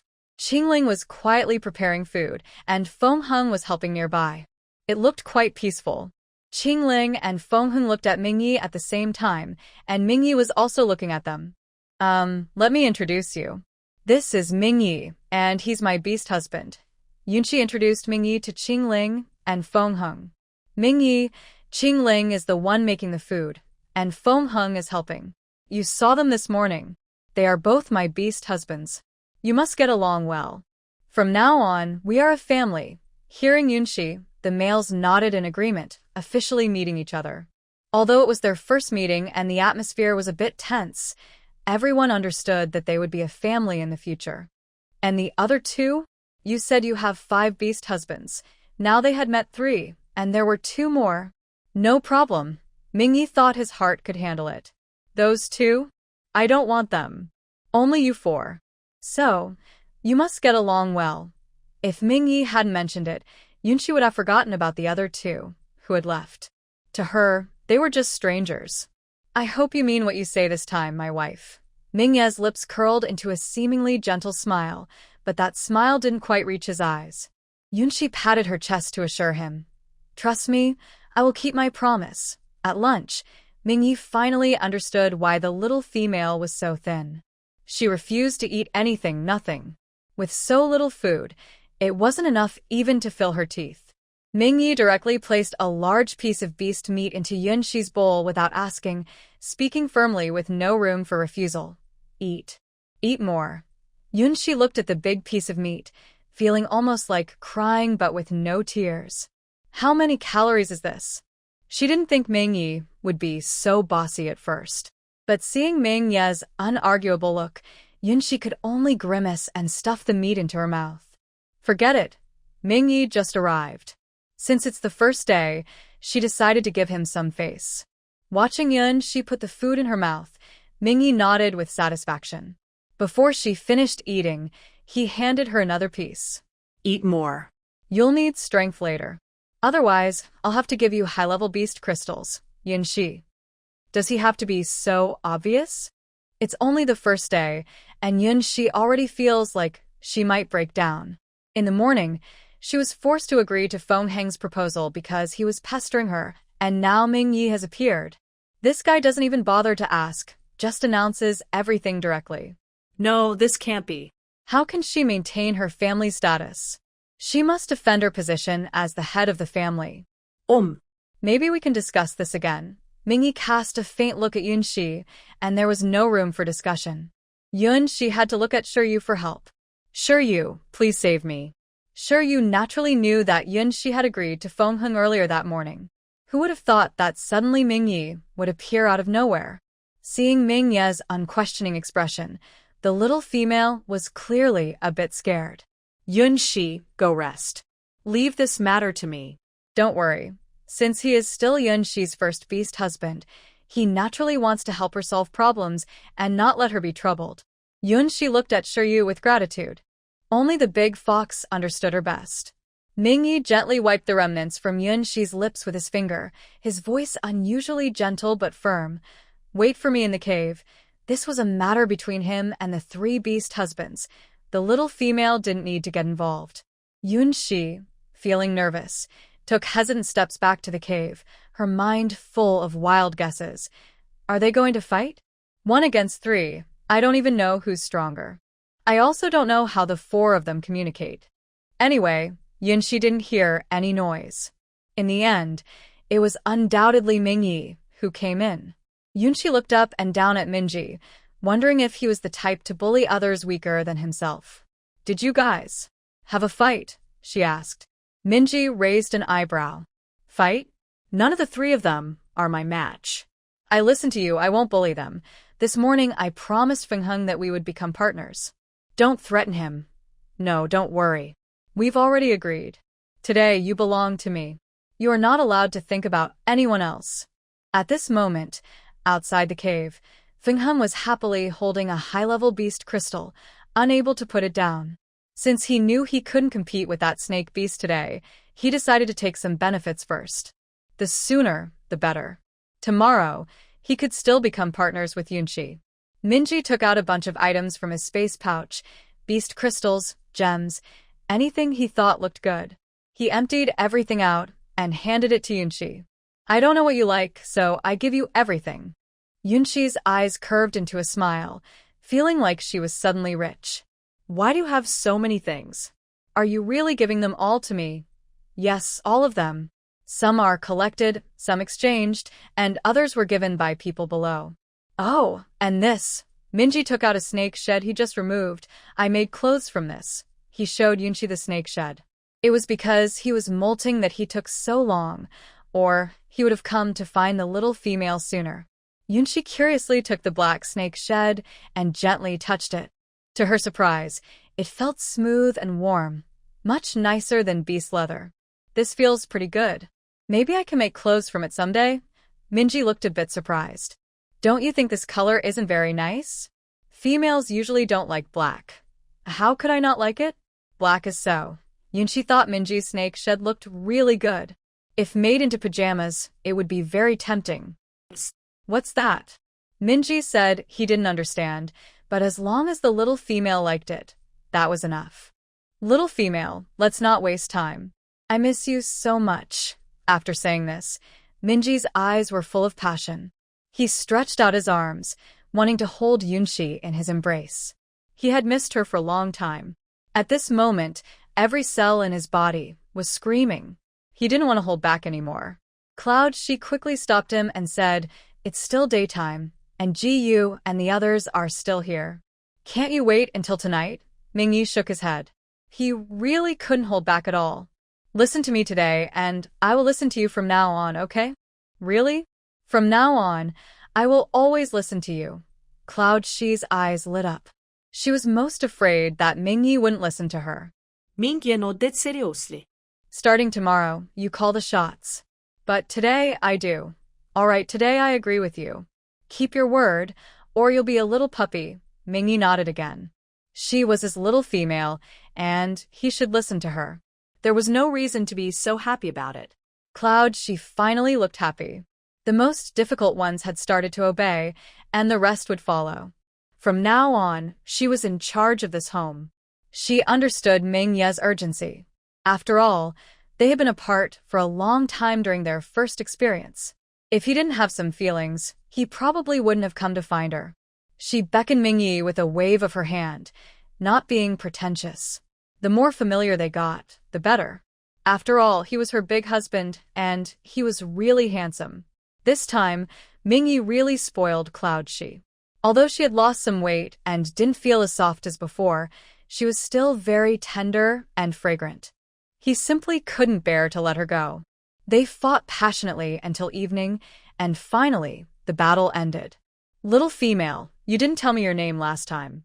Now tell me." Although Mingyi already knew her name, he still wanted to hear Cloud Shi say it herself. "My name is Cloud Shi. Don't you already know? But I want to hear you say it myself." "Cloud Shi, I really like that name." After saying this, Mingyi gently bit her at the corner of her mouth, just like last time. Ow. Cloud Shi glared at Mingyi. This man was really like a dog, he always had to bite her. "Go outside and see if there's hot water. I want to wash up." Cloud Shi knew Mingyi wasn't very good at taking care of females, but she also knew that her big fox was thoughtful and would definitely prepare these things. Sure enough, when Mingyi went out, there was hot water boiling in the stone pot. No wonder the little female was satisfied with her first beast husband. He was indeed much more caring than him. It seems he still needs to learn how to take good care of his little female, and he can't let others do everything for her. He must personally care for his little female. Mingyi carried a cup of hot water back to the cave. Seeing Yunshi lazily lying on the bed with her hair casually spread out, a gentle smile appeared in Mingye's eyes. He set the hot water aside and sat beside Yunshi, gently brushing her hair away from her face, his voice surprisingly soft. "Lie down properly. I'll help you clean up. I was careless last time, but I will take better care of you from now on." A blush quickly appeared on Yunshi's face. This man suddenly became so gentle that she felt a bit overwhelmed. Blushing, Yunshi let Mingyi help her clean up. They kept silent, knowing that as long as she didn't speak, others would feel awkward. After tidying up, Yunshi slowly followed Mingyi outside the cave. All three pairs of eyes were fixed on her. Yunshi sighed inwardly. She knew this kind of scene would happen. Shiryu was the first to break the silence. "Yunshi, you must be hungry. Qingling cooked some moo meat. Eat a little to fill your stomach." Qingling thoughtfully brought the cooked moo meat to Yunshi. Yunshi gave Qingling a sweet smile. As for Fengheng, Yunshi felt she didn't dare to look into his eyes because she had promised him something, and tonight was definitely not the time. Yunshi sat on a beast hide, and the family gathered together to enjoy the meal. Shiryu once again broke the silence. "Yunshi, you are our wife. Now that all four of us are here, you decide what to do." We will all listen to you. Yunxi glanced at Mingyi, knowing that what a man says in bed often doesn't count. Mingyi didn't hesitate and said confidently, I have no objection. Yunxi smiled. Since Mingyi had no objections, she decided to make good use of her role as the head of the family. All right, I have something to say. From now on, a week will be one cycle. 4 days for you guys, 3 days for me. Is that okay? Yunxi first looked at Shiryu, who didn't respond. Then she looked at Mingyi, who immediately snorted softly. Finally, she looked at the two younger ones, who both remained silent. Yunxi continued to discuss. Can I have 2 days for myself? Everyone still remained silent. Even Feng Heng, who is usually careless, has learned to be smart. As long as you don't show your stance, I will stay silent. That day should be reserved for me. Even machines need to rest sometimes. In the end, the other beasts agreed that 1 day was acceptable. Yunxi felt helpless and almost cried. Is this how Shiryu's words are always the final say? Is there really such a frustrating wife, master? Second, from now on, we are a family. We must stay united and not fight among ourselves. If there are issues, we discuss them together. No fighting. The beasts agreed. No problem. Absolutely necessary. Third, I am different from other females. Here, there is no concept of a first or second mate. You are all my mates. Since I accepted you, I will treat everyone equally. Big decisions should be made together. For small matters, you can decide yourselves. But there must be rules. Mingyi is my first mate because he is the strongest, so he is my primary mate publicly. Of course, Shiryu knows the most, and Mingyi, you don't. You should listen to Shiryu. Anyway, discuss and decide among yourselves. Shiryu had no objection to Mingyi being the primary mate. A strong primary mate is needed to keep the other mates in line. Shiryu said, no problem. Qingling and Feng Heng also agreed, since it wasn't their turn anyway. Mingyi thought for a moment and said, you can say that externally, I will listen to Shiryu about daily life, and I will handle battles. Yunxi let out a breath of relief. She was worried about upsetting Shiryu, since he has always been her first mate. Fortunately, for now, they seem to be getting along peacefully. Tonight, it starts with Mingyi. Yunxi glanced secretly at Mingyi. Mingyi snorted coldly. No, not today. Starting from tomorrow, Yunxi immediately retorted, you said you would listen to me. Or you're just a little dog. Mingyi's lips curled into a faint smile. I meant starting tomorrow. Today, I still listen to me. We will take turns starting tomorrow. Yunxi thought. This man really doesn't take any loss. She looked at Feng Heng with some guilt and said, Feng Heng, I'm sorry. I promised you, but I had to break my promise today. I'll make it up to you next time. It's okay. Mingyi has already given me some benefits. Anyway, you've admitted I am your mate, so I have nothing to worry about. It's okay to do it later. Thank you, Feng Heng. Mingyi kuyitli yachet Yunvi. She was indeed different from other young females. It was surprising that she still needed to discuss such matters with her mate. Mingyi was starting to look forward to the future life. He believed it would bring him many surprises. Although Mingyi opposed starting today, Yunxi was unusually assertive this time, and the other 3 mates all agreed without hesitation. Mingyi's plan for the next day ultimately failed. Mostly because Mingyi lost due to having fewer people, but it didn't matter. He had already enjoyed the young female thoroughly today. Yes, she tasted really good. Seeing that Mingyi didn't argue, Yunxi quickly changed the subject and said, Shiryu, I want to build a new place to live. We have 2 caves now, but with so many of us, it's not very convenient. Shiryu knew Yunxi had many ideas. As long as it could be done, he would support her unconditionally. Do you want to change to a bigger cave? Yunxi shook her head. She didn't want to live in a cave forever. Living in a cave for a long time wasn't good for her health. I just want to tell you my idea now. I'll draw a plan for you tomorrow. If it's okay, I want to build the house like that, so each of us can have our own room in the future. Then tell me more details tomorrow. Yunxi nodded and looked up at the dark night sky. She didn't expect it to be so late. Yes, it's already so late. I'm going to sleep now.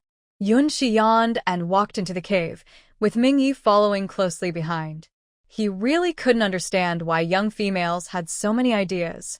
He still wanted to hold her and do some things he liked, but if he didn't, he would have to wait several days for the next turn. As a cold-blooded beast man, the only good thing about winter was that his body naturally stayed cool. She was also very straightforward. She used her hands and feet to cling to Mingyi, enjoying the natural air conditioning. In the blink of an eye, she fell into a deep sleep. Poor man, looking at the sleeping young female with a helpless expression, unable to fall asleep for a long time. He hadn't even started yet, and the young female was already asleep. He wanted to do something, but he couldn't bear to wake her up, so he had to endure it. During this sleep, Yunshi slept very comfortably and even stayed in bed a little longer in the morning. However, as soon as she woke up, she saw Minji, whose eyes carried a hint of sadness. Yunshi silently thought, "This isn't good," and then Minji pressed her down on the bed and kissed her for a long time, until Fengheng outside shouted, "Yunshi, are you going for a run today? Get up quickly. Otherwise, you'll be hot again later." Finally, Minji let go of Yunshi. "I'll owe you for now, and I'll pay you back next time. There's no owing here." "Here, I give it back to you," Yunshi said, quickly pecking Minji's lips and then changing into her clothes. She was going for a run because she had been exercising less and less lately. Minji, amused, touched the corner of his mouth where Yunshi had just kissed him. Seeing her clever look, it was hard to imagine she was once that chubby girl. Yunshi kept surprising him more and more. Yunshi and Fengheng ran around the cave 10 times in a row without panting. Was her physical condition getting better? Back at the cave, Qingling had already prepared the food. She thoughtfully brought hot water, and as for the new arrival, Minji. Wow, showing off his six-pack muscles early in the morning. Was he trying to attract her? Yunshi thought, "I can't handle this." The family gathered together to enjoy the meal. "Today, I plan to go into the forest with you. Since Minji is here, I want to gather more food and herbs." Minji looked at Yunshi with interest and asked, "Do you know about herbs?" Yunshi nodded, "A little. I know some medical knowledge from witch doctors." Minji's eyes showed a hint of surprise. How many surprises did this little girl have? Knowing witch doctor skills, he felt like he had found a treasure. "Is there anything else you know that I don't? Tell me to surprise me." Yunshi wouldn't say. Surprises, after all, should come unexpectedly. "You'll find out later.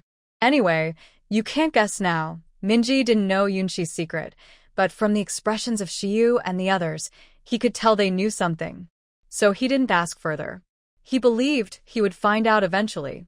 "Minji, do you also have a space? Yesterday, I saw you pull things out of nowhere. Besides that, what else can you do?" "I have 2 special abilities, space and lightning." No wonder everyone says battles listen to him. His powers are really good for fighting. Yunshi chose Qingling's beast form for this trip because Qingling can make his body icy with his powers. As for why she didn't choose Minji's beast form, it's mainly because Yunshi is still a bit afraid. She needs more time to get used to Minji's beast form. When Minji first saw Yunshi see his tail, he remembered her trembling legs. He knew she was afraid of him. Although he was a little upset, he understood her feelings. When Yunshi appeared at the tribe square with her beast partner, it caused a big fuss. Everyone was talking about how the powerful wandering beast man from yesterday was actually her beast partner. People wondered why Yunshi chose a wandering beast man as her partner. But as soon as they saw Minji's handsome face, everyone shut up. Ask yourself, would you dislike such a strong and handsome male? Would you want him? If you don't want him, there are many females who do. The young females in the tribe secretly admired Yunshi. Her beast partner was more handsome than the last. The main goal of this forest trip was to gather food, but they also planned to collect some medicinal herbs. Where's the place we picked wild strawberries last time? Let's take a few to plan ourselves. Yunshi still remembered the strawberries she ate last time. Safe, natural, and delicious. "I know where it is. I asked the tribe members last time. Should we go now?" Sure, you remembered those strawberries well because Yunshi liked them. He even asked the tribe members who picked them that day. On the way, they saw many kinds of food and herbs, all collected by Yunshi into her basket. Some were even pulled out by the roots so she could try to grow them herself so she wouldn't have to keep running into the forest. When they reached the forest where the wild strawberries were, they split up to look for them. Minji naturally followed Yunshi since he had never seen wild strawberries before and didn't know what they looked like. Yunshi was lucky and found a few wild strawberries with bright red fruit hanging on them. She picked one and handed it to Minji's mouth. This is a wild strawberry. Try it, it's very tasty. Yunshi's eyes sparkled with excitement.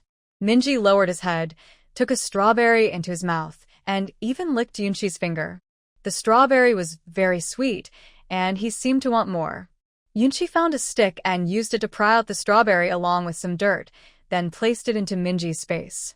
After collecting the strawberries, everyone went for a walk nearby. Soon, Yunshi discovered wild grapes. Without hesitation, she called over a few beast men and pulled out the grapevines by their roots. She wanted to grow her own fruit, so she could enjoy fresh fruit anytime. All morning, Yunshi worked tirelessly like a busy bee, moving through the forest. She collected many foods and herbs. Before she knew it, the sun was rising higher in the sky. Yunshi decided it was best to head back to the cave while the sun wasn't too hot. This is the authority of the head of the family. In the afternoon, everyone participated in the chores together. Under Yunshi's organized plan, they started sorting the things they collected today. They dried mushrooms, herbs, and planted fruit. Everyone worked until evening, barely finishing everything. At night, Yunshi cooked dinner herself. Qingling helped her in the kitchen and learned cooking from her. Minji watched Yunshi busy in the kitchen and fell into deep thought.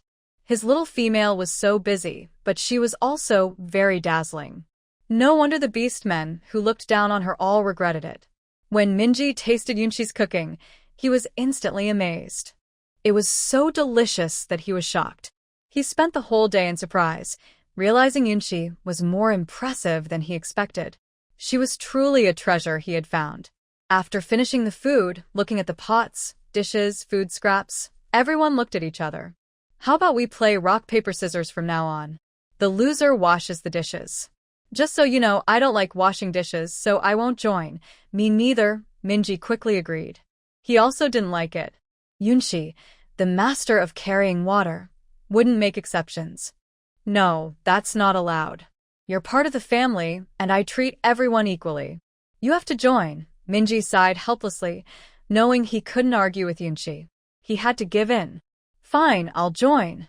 Since Minji was participating, the others wouldn't object. But rock, paper, scissors? What a new and interesting thing. Just hearing the name makes it sound very fun. Everyone suddenly became excited and eager to try, rubbing their hands in anticipation. It seemed everyone wanted to know who the lucky person was. So Yunshi briefly explained the rules. Everyone could come up with ideas, and she would be the judge. First round, no winner. Second round, Qingling wins. Third round, Shiyu wins. Fourth round, Fengheng wins. Minji stared at his fist, full of confusion. Why did he lose every round? Did luck only favor the little girl? Although Minji lost, he still didn't wash the dishes because he had a high-level beast crystal, and Fengheng's dish was cleaned very thoroughly. Seeing how well everyone got along, Yunshi was satisfied and nodded.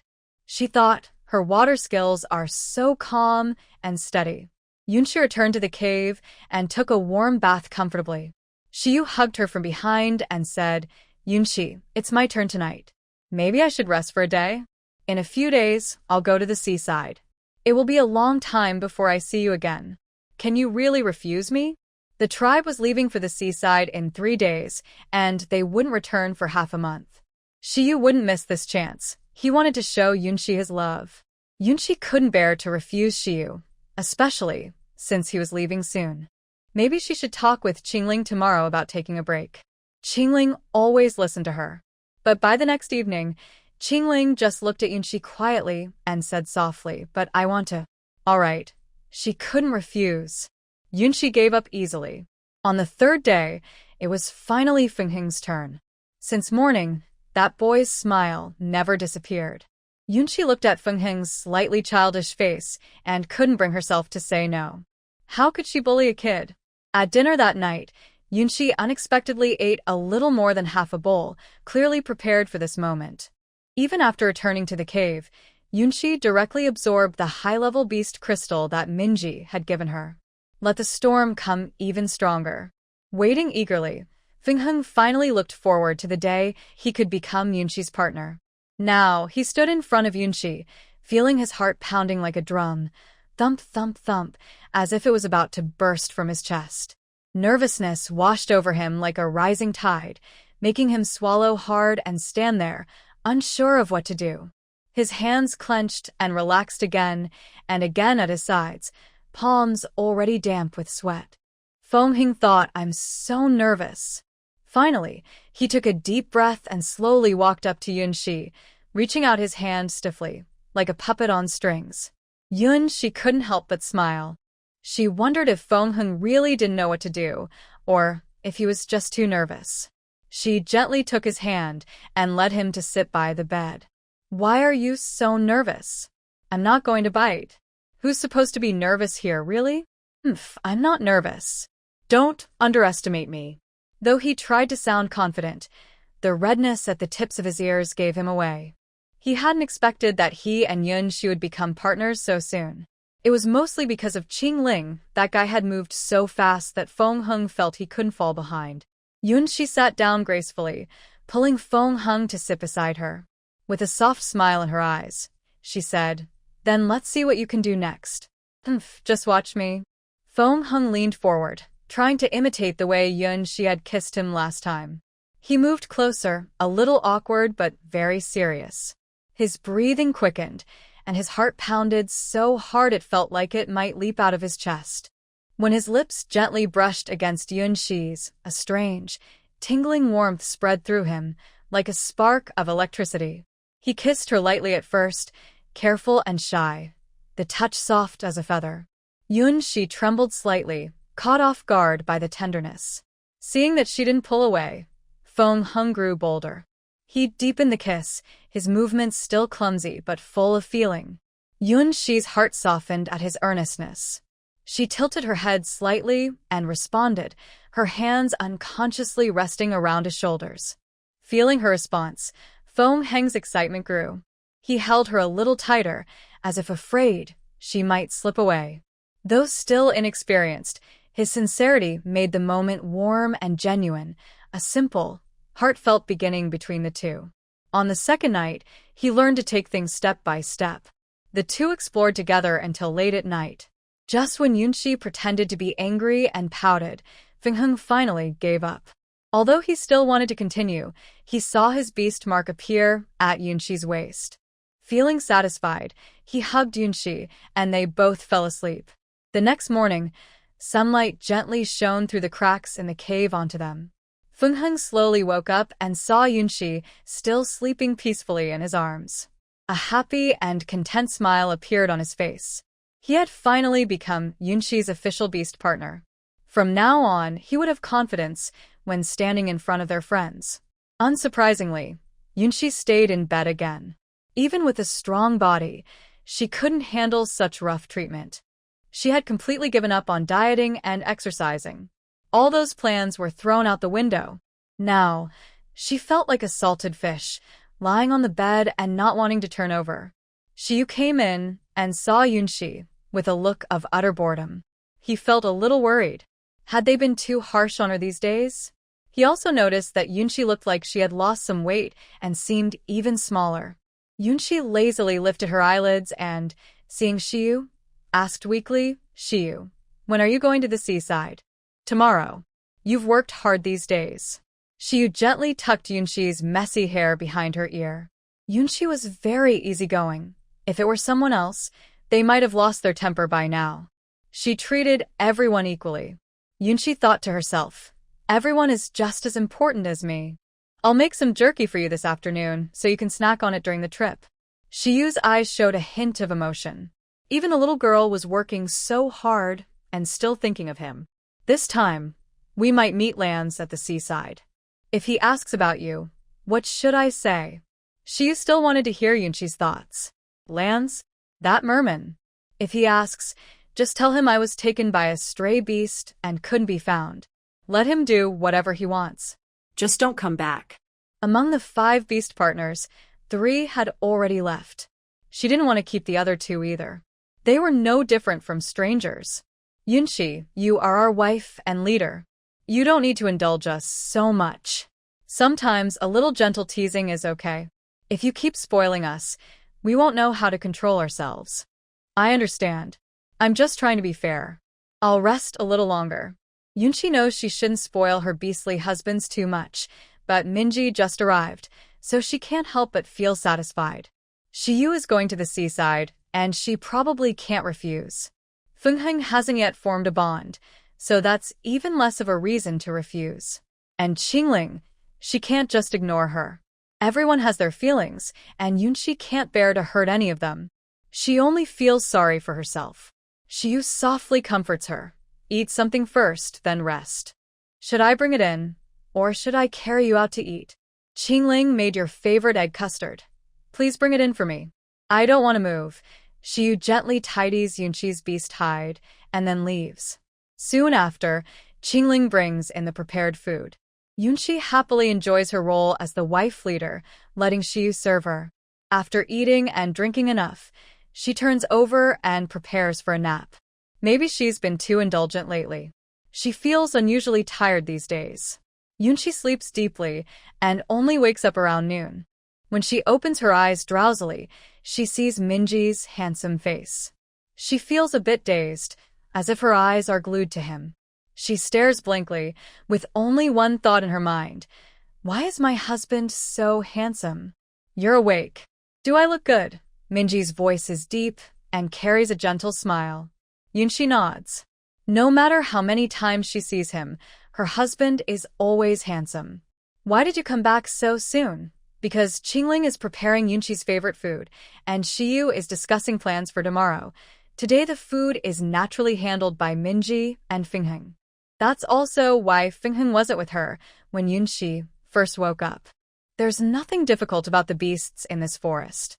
It only takes a short trip. For Minji, the beasts in this forest are no threat at all. That's right. I almost forgot how strong you are. As an 8th rank expert, Minji finds this forest to be a small dish for him. Yunshi, you are truly different from what I imagined a female to be. You always surprise me. Although Minji and Yunshi have only been together for a few days, each day she brings new feelings to Minji. That's because you haven't seen my bad side. If you don't believe me, ask them how naughty I used to be. But in my eyes, you're very good. Minji speaks confidently, never having seen Yunshi's bad side. Yunshi reaches out and wraps her arms around Minji's waist. In my eyes, you're also very good. You haven't disliked me. Minji leans down and kisses the corner of Yunshi's mouth. Dislike? I like you so much I can't even wait. Get up, I'll help you get dressed. I made this outfit from my own snake shed, just like the one I wear. Minji wears a black robe. Unlike other males, he isn't used to wearing animal pelts. With black hair and a black robe, paired with Minji's handsome face, he is truly attractive and impressive. Minji helps Yunshi put on a new long skirt, made from the snake shed he previously gifted her. All the gifts Minji gives Yunshi are stored in his space. Their tribe has inherited memories from birth, so making clothes is a necessary skill. The black long skirt perfectly shows Yunshi's figure. Her eyes sparkle with joy, clearly loving this dress. Unexpectedly, Minji's craftsmanship is so good, it's a pleasant surprise. In the future, she won't have to worry about not having pretty clothes. Does it look good? I think it looks nice. I'll change my hairstyle to match this outfit. When Yunshi was in school, she worked many part-time jobs. Although she couldn't afford to dress up then, she gained a lot of experience.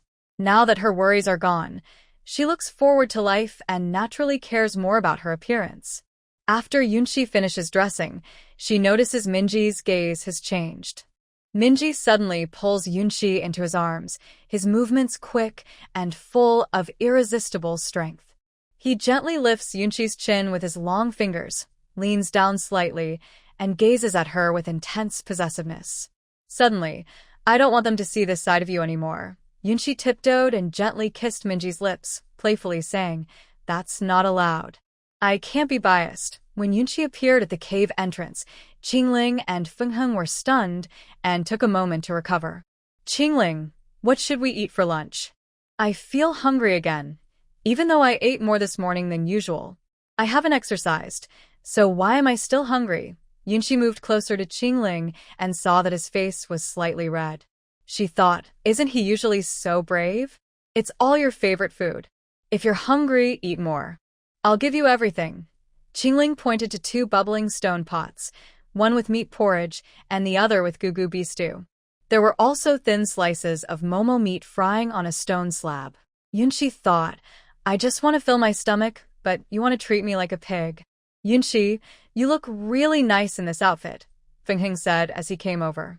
The material was the same as Minji's, and he was surprised that Minji's craftsmanship was even better. Today, Fengheng went hunting in the forest with Minji. He was just a bystander. Watching Minji's quick moves, Fengheng felt like a wild beast. Before he could react, the fight was over. Fengheng truly admired Minji. He didn't expect Minji to be so skillful and clever. Compared to Minji, Fengheng thought he was just lucky. Minji, maybe I am luckier than you. After filling their stomachs, Yunshi took out various spices she had collected from the forest and put them all into a wooden bowl, crushing them into powder. She planned to make some 5-spice meat jerky for Shiyu to enjoy on the road. Once the spices were ready, Yunshi asked Qingling to cut the beast meat into strips. Qingling was very skilled, and soon all the meat was sliced into evenly thick strips. Yunshi was very pleased. Qingling's cooking skills were excellent, and his knife work was flawless. She added the freshly ground spice powder and salt to the meat strips, then carefully kneaded each to ensure they were coated with the spices. Yunshi, what are you making? I can already smell the delicious aroma, Fengheng said as he came closer, inhaling deeply with anticipation. Shiyu is going to the seaside tomorrow. I'm making some meat jerky for him to snack on during the trip. After everything was ready, Yunshi wrapped the seasoned meat strips and placed them on a special wooden rack. Below, there was a bed of charcoal, and she adjusted the distance to ensure the heat evenly cooked each. As time passed, the meat strips began to release oil, sizzling and giving off a tempting aroma. Fengheng couldn't help but swallow hard. Such a delicious smell. He really wanted to taste it. Why do you have so many ideas? Mingyi looked surprised. Why does this little girl have so many strange ideas? Yunshi looked at Mingyi and proudly lifted her chin. Humph, just watch. I'm pretty amazing. Yunshi, when can I eat it? I want to try some, Fengheng said, eyes fixed on the meat strips. It was hard to imagine that after they became partners last night, Fengheng still had a childlike personality. Don't worry, everyone will get some. It just needs a little more time to dry out, so it becomes jerky. That way it will taste better and be more chewy. Yunshi carefully watched the meat strips. When they turned slightly brown on the surface and felt firm yet elastic when pressed, the jerky was ready. She handed each person a piece to taste, and she took a small bite herself. The flavor was quite good. This is delicious. I want more, Fengheng said, leaning in again. Yunshi's food was always tasty. Since Fengheng was still young, Yunshi gave him another piece. The rest she put in a basket, then started preparing the next batch. This jerky, stored in Shiyu's space, wouldn't spoil for many days. She wanted to prepare more for him. Before Shiyu even reached the cave, he smelled the aroma. Not only that, but outside Yunshi's cave, several males were lying in the corner, drooling. Thinking about Yunshi making jerky this morning, Shiyu quickened his pace home. Sure enough, his little girl was busy preparing food for him to go out. The smell was truly tempting. No wonder so many males were sniffing around the corner. Shiyu, you're back? Look, I made jerky for you, Yunshi said, pulling a piece from the basket and stuffing it into his mouth, her eyes full of expectation. Seeing Shiyu nod and say it was delicious, Yunshi's face lit up with a happy smile. This one you can carry and eat on the road. It can last for many days. Shiyu wiped the sweat from Yunshi's forehead, his eyes full of gratitude. Yunshi is really very kind. Okay, I will take it out to eat whenever I miss you. When Yunshi finished roasting all the meat strips into jerky, filling the basket completely, she finally could rest for a while. You really don't mind working so hard. Other females are resting inside the cave, but you keep moving all day. Although Mingya's tone was a bit harsh, it was because he cared about Yunshi. He had never seen a female busier than her. Just then, Qing He and her two beast husbands arrived. Shi Xian was carrying a muumuu beast on his shoulder. Yunshi, I came to see you. What's going on? You look very happy. Not only Qing He, but Luo Qi also had a big smile on his face that didn't fade. Yunshi, I have good news. I'm going to be a mother. Your method really worked. Thank you, Yunshi. This muumuu beast is my gift of thanks. You must accept it. No wonder her close friends hadn't come to visit her these days. They were pregnant. That's wonderful. How long have you been pregnant? The shaman doctor checked and said it's been a month. I just found out a few days ago, so I haven't come to see you these days. Where is your new beast husband? I want to see him. Those females are always gossiping behind your back. Sure enough, her gossip-loving friends couldn't resist gossiping about Yunshi. Yunshi pointed to Mingyi, who was chatting with Fengheng. Just then, Mingyi looked over and raised an eyebrow, as if asking Yunshi if something was wrong. Qing He also exclaimed in surprise. No wonder those young females had been envying Yunshi so fiercely these days. Qing He nudged Yunshi with her arm and said with a mischievous smile, Does he have any brothers? You already have 4 beast husbands. I need to work harder too. Yunshi thought this was a good idea. Should I ask for you? Qing He nodded quickly. It doesn't matter if they are wandering beast men or not. As long as they like her, it's fine. Yunshi went over to Mingyi and whispered, Mingyi, do you have any handsome males like you in your family? Mingyi, hearing this, suddenly pulled Yunshi into his arms and said fiercely, What? Isn't one enough? Yunshi shook her head and pointed at Qinghe, saying, My young sister wants to find a beast master as talented as you. I'm just helping ask around. There isn't anyone else. Not just siblings, he has never even seen his own beast parents. Since birth, he has been self-reliant, surviving through constant battles. That's a bit unfortunate. I'll tell my young sister to give up. Yunshi moved closer to Qinghe, and the 2 young sisters whispered quietly. Qinghe looked a little disappointed. She also started to envy her sister. When Qinghe and the others left, she also looked at Yunshi's belly for a long time. He had tried so hard, but why was Yunshi's belly still not showing any signs? Since she was leaving for the seaside tomorrow, Yunshi wanted to spend time with her gentle husband today, even though it was her day off. After all, he wouldn't be back for half a month. Other beast members agreed. No problem. The night was dark and quiet. Yunshi rested in Shiyu's arms, hesitating for a moment before saying, Maybe I can tell you how to make salt. You could try it at the seaside. If it works, you can bring back more, so you don't have to go so long each time and risk not getting enough salt crystals. The salt in the merfolk's hands wasn't unlimited. Sometimes luck was needed to get enough salt crystals. Otherwise, they had to find other ways. That's why Shiyu was leading the team. As the strongest male of the tribe, he couldn't easily refuse. It was all for the development of the Beichuan tribe. This time, there's no rush. I'll check the situation first. I have some connections with Lands, who still holds a certain status among the merfolk. If that's not enough, I'll ask him for help. I don't want others to discover your abilities. Our strength isn't enough yet to ensure your safety. All right, I trust you. Just be careful and come back early. Shiyu placed his large paw gently on Yunshi's belly, softly caressing her and saying, Yunshi, when I return, let's have a litter of little foxes. Yunshi mumbled softly, If you want, we can try harder tonight. Go to sleep. I won't bother you tonight. When I come back, we'll work even harder. Though he wanted to, Shiyu wasn't selfish. A good wife like her deserved to be spoiled. He couldn't bear to see her suffer so much. Yunshi's heart was full of concern, but Minji didn't seem to notice. At that moment, she felt very touched. Her gentle husband was truly very caring. Yunshi finally slept peacefully. When she woke up, the person beside her had changed to Minji. Yunshi was still sleepy and not fully awake. Has Shiyu already left? Yes, he just left not long ago. I'll let you sleep a little longer. Minji lay down beside Yunshi, holding her in his arms and gently patting her back. I've never seen a wife so caring for her beast husband. Yunshi chose a comfortable position, leaned into Minji's embrace, and fell asleep again. When she woke up again, it was because her stomach was making loud noises. Yunshi blinked sleepily and rubbed her eyes. Strange.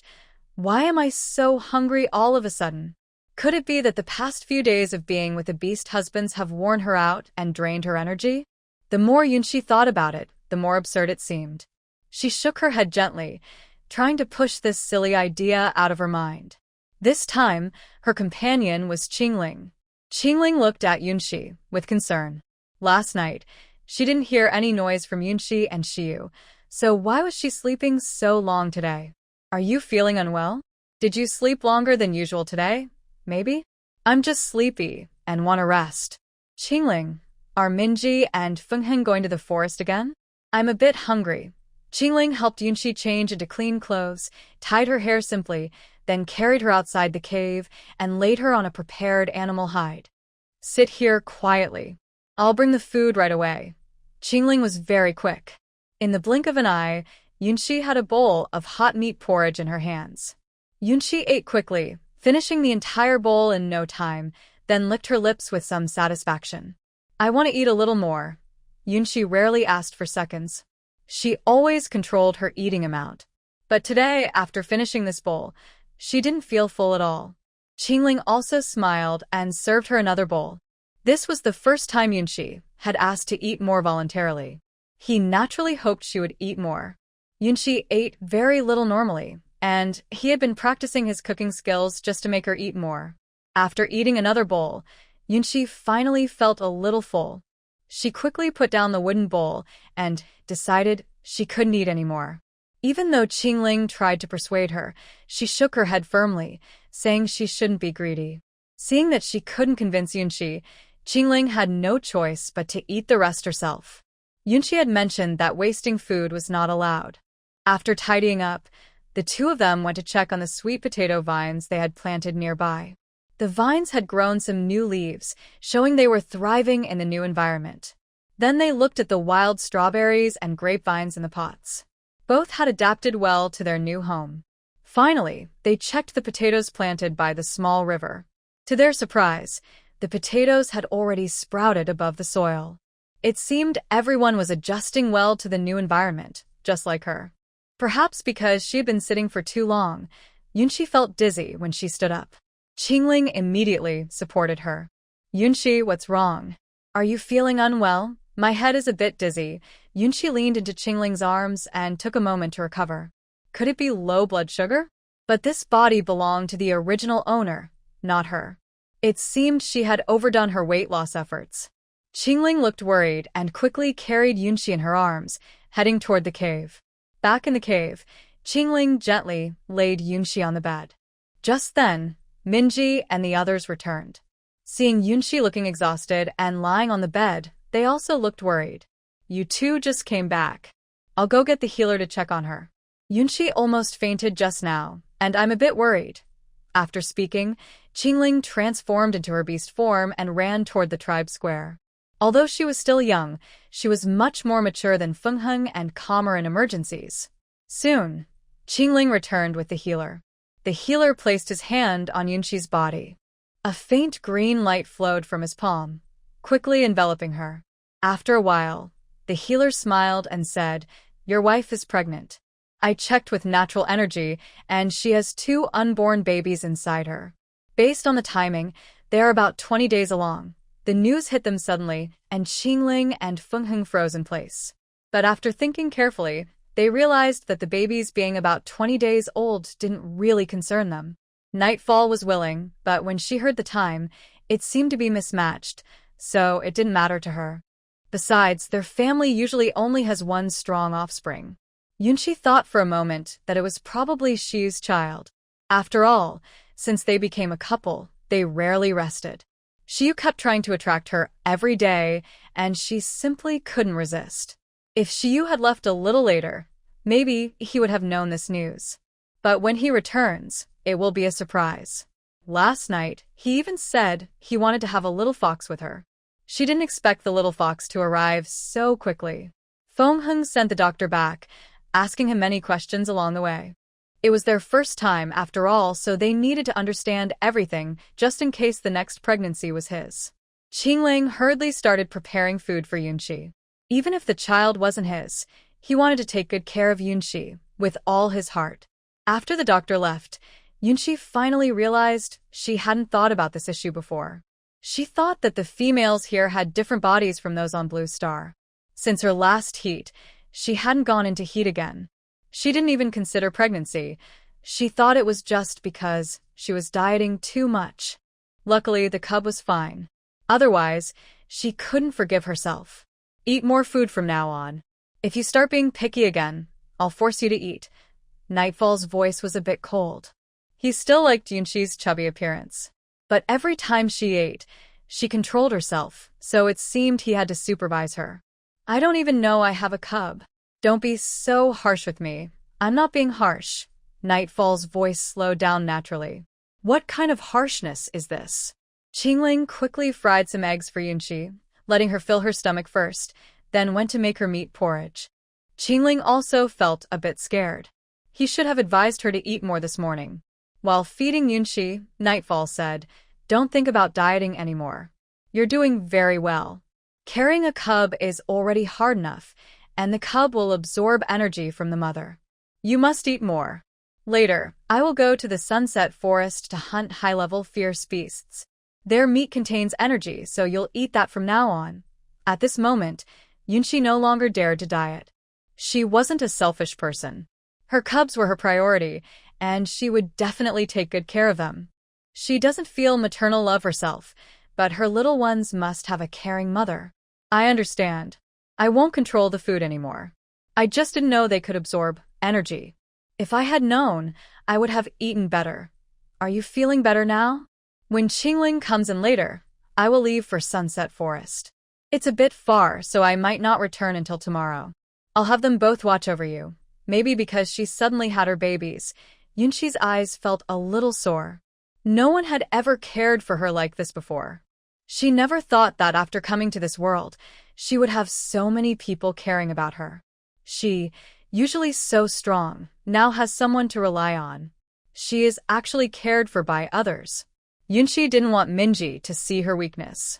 She buried her head in his chest, but her slightly trembling shoulders revealed her feelings. When Minji noticed Yunxi's unusual mood, he also started to reflect on himself. I didn't scold you just now, really. Don't be sad. Yunxi shook her head, her voice a little choked. I know. I'm just a bit happy. It means someone cares about me. Don't worry about me. I'll be fine soon. When Qingling brought in some meat porridge, Yunxi's mood had already improved, though her eyes were still a little moist. Yunxi, what's wrong? Are you feeling unwell? Yunxi felt her emotions rising again. Qingling, you and Fengheng should watch Yunxi carefully tonight. Make sure she eats well. I'm going to Sunset Forest to bring back some beast meat. Qingling, though never having been to Sunset Forest, knew what it was. It was a place only strong males above level 8 would go. They say the meat from fierce beasts there contains a lot of energy, which can boost internal power and help them level up faster. Minji's reason for going to Sunset Forest was definitely for Yunxi's baby. With a powerful beast husband at home, he wanted to be cautious. Don't worry, I will stay with her and make sure she eats well. To return quickly, Minji didn't linger and immediately headed towards Sunset Forest. Hurry and eat. I told you to eat more this morning, but you didn't. Do you still dare to be so stubborn in the future? Qingling fed the meat porridge to Yunxi, as his strength wasn't as great as Minji's, so he had to work harder in other ways.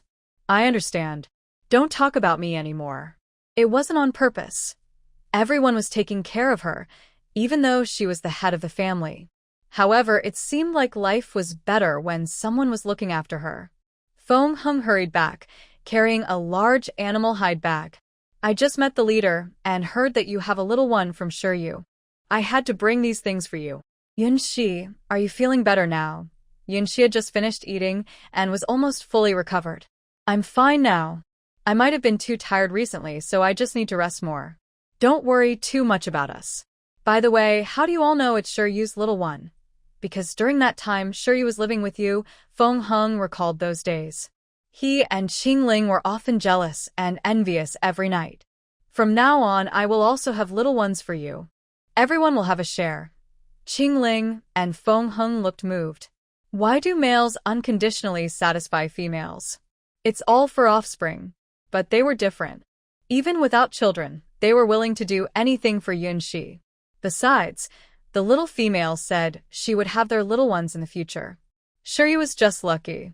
For the next meals, Qingling wouldn't ask whether Yunxi wanted to eat or not. He kept preparing food in different ways for her. If Yunxi couldn't finish her food, Feng Heng and Qingling would help, so nothing would be wasted. That night, Qingling stayed to keep Yunxi company because he wanted to act mature and steady. Feng Heng also refused to leave, insisting on staying at the cave entrance. In the end, Yunxi couldn't do anything and let him sleep there too. Since they weren't doing anything, there was nothing to feel embarrassed about. Mingyi returned the next afternoon, looking dusty and tired, with faint bloodshot eyes. It seemed he hadn't rested at all. Mingyi handed the beast meat to Qingling, asking him to prepare it. Any leftovers would be frozen to keep them fresh, following Yunxi's instructions. Once those were finished, he planned to go to the Sunset Forest. After giving instructions to Qingling, he went to the small river to wash up, worried that Yunxi might worry if she saw him. Yunxi woke up from a light nap and saw Mingyi lying beside her. Her face lit up with a big smile. Mingyi, you're back. Hearing her voice, Mingyi slowly opened his eyes, looking a bit lazy. I see you're feeling better. Stay with me a little longer. I didn't sleep last night. Mingyi gently pulled Yunxi back into his arms, resting her head perfectly on his chest. He closed his eyes again, realizing that holding his little mate while sleeping was the most comfortable way to rest. Yunxi stayed with Mingyi for a little while longer, dozing lightly. When Mingyi was rested enough, they both got up and left the cave. Qingling had already prepared the fierce beast meat that Mingyi brought back, cooking it patiently and waiting for them outside. Yunxi, you're awake. I made some fierce beast meat for you, cooked in the way Momo Beast does. Try it. Eat more if you want. This meat has energy, and the babies inside will absorb it. That way, they'll be stronger when they are born, Mingyi said in agreement. Yunxi didn't refuse. Everything was for the babies. Besides, she didn't dare to be picky anymore. Yunxi was kept in the cave by 3 beast husbands for 2 full days, not allowed to go anywhere. There was no choice. Her husband was too strong. The 2 little ones also didn't listen to her now. On the 3rd day, after Yunxi strongly protested, Mingyi finally eased up a little. But he still wouldn't let her do any work, not even watering the plants. Yunxi silently made a mental note of this. They had agreed she would listen to him in the future, but now he not only ignored her but also controlled Qingling and the others. They all listened to him. And those 2 guys really did listen to Mingyi's orders. Since she wasn't allowed to work, Yunxi decided to go find Qinghe to play. She was bored out of her mind. By the way, Qinghe hadn't come to see her in days. Maybe she was also trapped in the cave. Qinghe, yes, sister, come save me. Qingling took Yunxi to find Qinghe. When the 2 sisters met, they immediately started teasing each other. Outside the cave, the 2 beast husbands, Qingling and Luo Qi, looked at each other helplessly. They were only doing this for her own good. It turned out that a few days ago, Qinghe had been walking carelessly and almost fell, risking injuring her babies. That's why Luo Qi kept her in the cave, not letting her go anywhere. Otherwise, how could she not visit her good sister Yunxi? Yunxi, do you really have 2 little foxes inside you? Could they be like Yu, a 9-tailed fox? How would I know? We'll find out after they are born. Yunxi was pregnant for the first time, and Yu wasn't with her. She didn't know who to ask, so she could only wait until he returned. That's great. In the future, our little ones can grow up together and play. Maybe you should move here to live with us so the kids can have fun together. Qinghe started persuading Yunxi again. If Yunxi didn't lack space, she would have moved in with her already. Let's wait until Yu comes back to decide.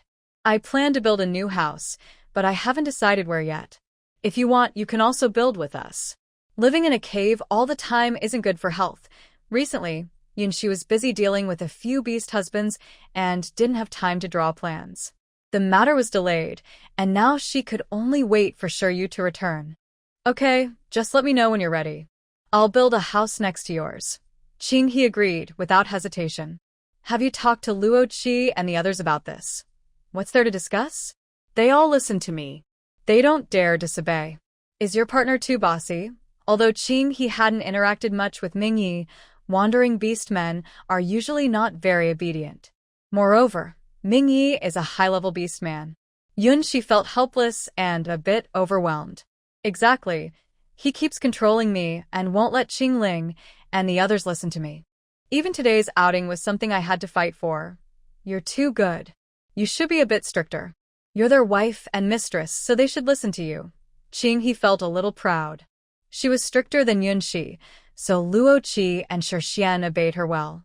They chatted for a long time, and Yunxi felt she needed to give them a warning when she got back. She wanted them to realize she was the head of the family. Although Yunxi thought this way, when she left Qinghe's cave and saw the smile in Qingling's eyes, her heart suddenly skipped a beat. Could Qingling be planning to tell Mingyi something? She had forgotten to send him away earlier, but Qingling was easy to coax and probably wouldn't betray her. On the way back, Yunxi sat on Qingling's back.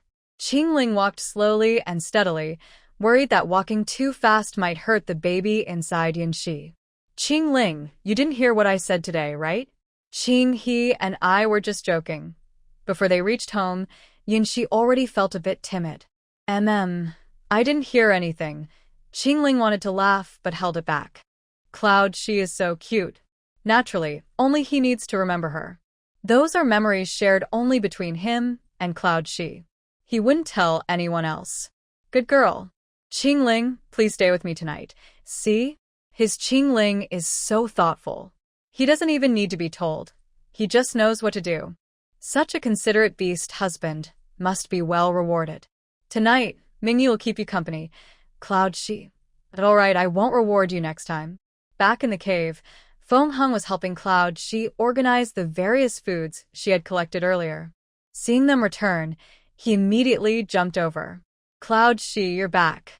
I was just about to find you. The red chili peppers you collected before are now dried. I've removed the seeds. Do you want to plant some? The chili peppers she picked earlier were a bit old, so Cloud Shi decided to dry them into chili flakes and see if she could grow new ones from the seeds. Cloud Shi nodded. She and Feng Heng found an empty patch of land, sprinkled the chili seeds, and hoped they would grow. They weren't sure if the timing was right, as winter was coming in just over 2 months. Anyway, it was worth a try to prepare for next year. Mingyi was becoming more curious about Cloud Shi's actions, coming up with one idea after another. That evening, he cornered Cloud Shi on the bed. Are you hiding something from me? Cloud Shi's eyes flickered with hesitation. She just felt that Mingyi didn't know the original owner. Whether she was the same person as the original owner didn't affect their relationship. Unexpectedly, this man still managed to notice something. Why do you think that? What could I be hiding from you? Your thoughts are so unique, different from others. And the three of them seem so calm. There must be something I don't know. Tell me. It's nothing much. I just haven't decided how to tell you yet. Of course, Cloud Shi knew she was different from other females. She wasn't hiding anything, and Mingyi would notice sooner or later. Come on, tell me. You're not going to hide it from me, right? I won't allow it. It's really nothing. I just had some adventures and things are a bit different from before. I've become a little stronger now. Mingyi frowned and asked, what do you mean different from before? What kind of adventures did you have? Cloud, she continued, patiently explaining. How should I say this? I accidentally fell into the river before. During the time I was unconscious, I had a very strange dream. In that dream, I learned many skills. When I woke up, I became the person I am now. When I met you, I was already like this, so I didn't think it was necessary to tell you, so that's why they changed their minds. Cloud, she helplessly shrugged and smirked. Yes, they really disliked me before. I didn't want anything to do with them back then. If I had known, I should have taken you back to the snake tribe last time. Then they wouldn't have bothered us. Mingyi felt a bit regretful. If he had known that the little female had 5 beast husbands, he definitely wouldn't have let her wait in the tribe for him. He would have taken her away immediately. He only thought about the little female, and at that time, she seemed quite scared of his beast form, so he didn't take her back to the snake tribe. But with winter coming, he would go into hibernation, and having more people to take care of the little female would be good. I've been saying that you and other females act differently, and you even have such a strange encounter. Cloud Shi, I'm glad I met the current you. From now on, don't hide anything from me. Since you've said you're different from other females, I will take care of you. I tend to have many ideas every day. Cloud Shi, are you going to control me with all these restrictions?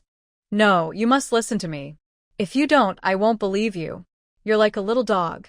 That depends on what it's about. I'll choose to listen selectively. Now, be good and sleep, or else I'll wrap my tail around you. I'm worried you won't be able to sleep.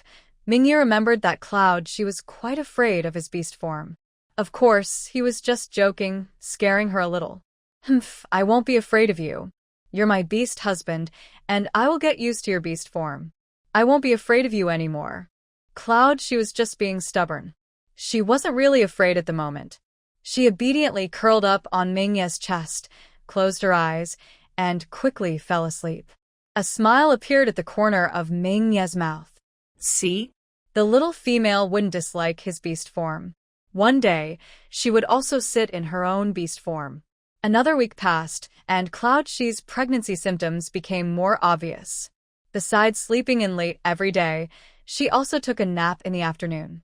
Fortunately, the baby in her belly was understanding of her efforts and didn't cause much trouble for Yunqi, surprisingly being very obedient.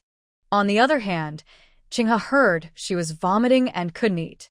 He was so worried that Luo Qi came to find Qingling yesterday and skillfully improved his cooking skills. Most of the food at home was prepared by Mingyi alone. Since Yunqi became pregnant, they had been constantly eating beast meat, and Yunqi even sent some to Qinghe. Qinghe was so touched he almost cried. It was the first time in his life he had eaten beast meat sent by a good friend. Qingling mainly took care of Yunqi's meals, preparing different dishes every day. Yunqi felt like her belly had grown another size. She wasn't sure if her baby had grown or if she had gained weight herself. Anyway, she didn't dare to ask her husband to eat less because he was too strict. He kept joking that he would scare her with his tail.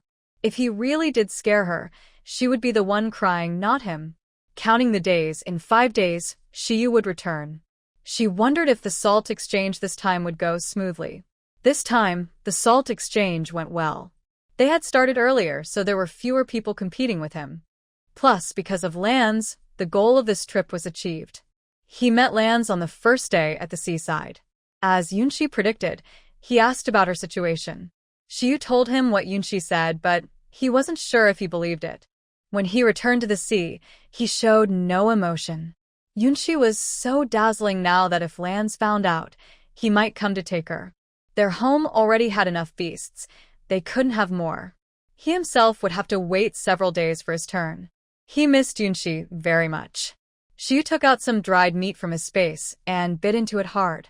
From now on, he decided others should handle the salt exchange. He didn't want to leave Yunqi for a single day. Early that morning, Yunqi went to see her friend Qinghe again. This time, Mingyi took her.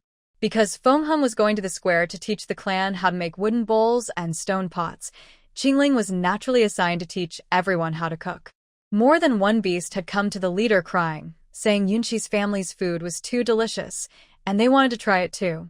The leader thought about how Yunqi had just become pregnant with his cubs and felt it was awkward to trouble her. If Shiyu returned, he might cause trouble.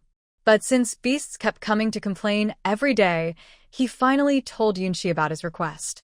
I didn't expect Yunqi to have Qingling and Fengheng come to the square for on-site teaching the very next day. The leader couldn't help but feel grateful. Shiryu really has a good wife. He remembered how Shiryu once argued with him, saying she didn't want to become Yunqi's beast partner. Yet, she ignored others for so long, and Yunqi didn't cause trouble with her. Instead, she even gave him cubs. When he returned, his own beast father must teach him well and tell him to treat his wife better. Yunshi was again in the cave, playing with various crickets with Qinghe. Minji and Luoqi stood outside, waiting. Luoqi was still a bit afraid of Minji, having heard he was an 8th rank beast man. Although Luoqi is now 6th rank, reaching 7th and 8th rank is very difficult. You need to hunt fierce beasts in the Sunset Forest and use their high-level beast crystals to increase your strength, which might allow you to break through to 8th rank. But not everyone can enter the Sunset Forest. People without 8th rank strength are simply not brave enough to go. This is also why 8th rank and above beast men are so rare. Is something wrong? Minji sensed Luoqi was secretly watching him. His eyes suddenly opened wide, and his voice was cold, like he had just come out of a cold pond. Luoqi swallowed hard, trying to reassure himself. It's okay, he's just Yunshi's beast partner. I just want to thank you. The high-level fierce beast meat Yunshi sent last time was hunted by you in the Sunset Forest. After eating it, Qinghe's health improved a lot. I heard it from Yunshi. When outside, it's important to show respect to Yunshi. Minji naturally would do so.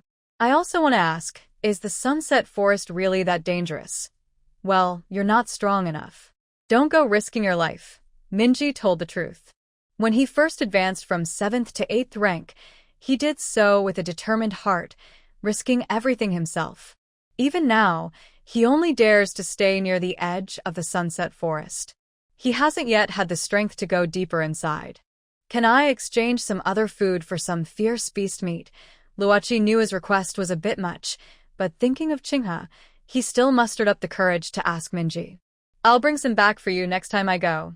Although Minji isn't very enthusiastic, considering his wife's good relationship with Yunshi, he was willing to help. It would be better than bothering Yunshi again. Yunshi is so kind, she probably wouldn't refuse. It's better for him to agree first. Thank you, Minji. You're so kind. Rocky also gathered his courage to speak up, not expecting that the beast Mingyi would be quite kind. Mingyi didn't say much, continuing to close his eyes and rest, but a slight smile appeared at the corner of his mouth.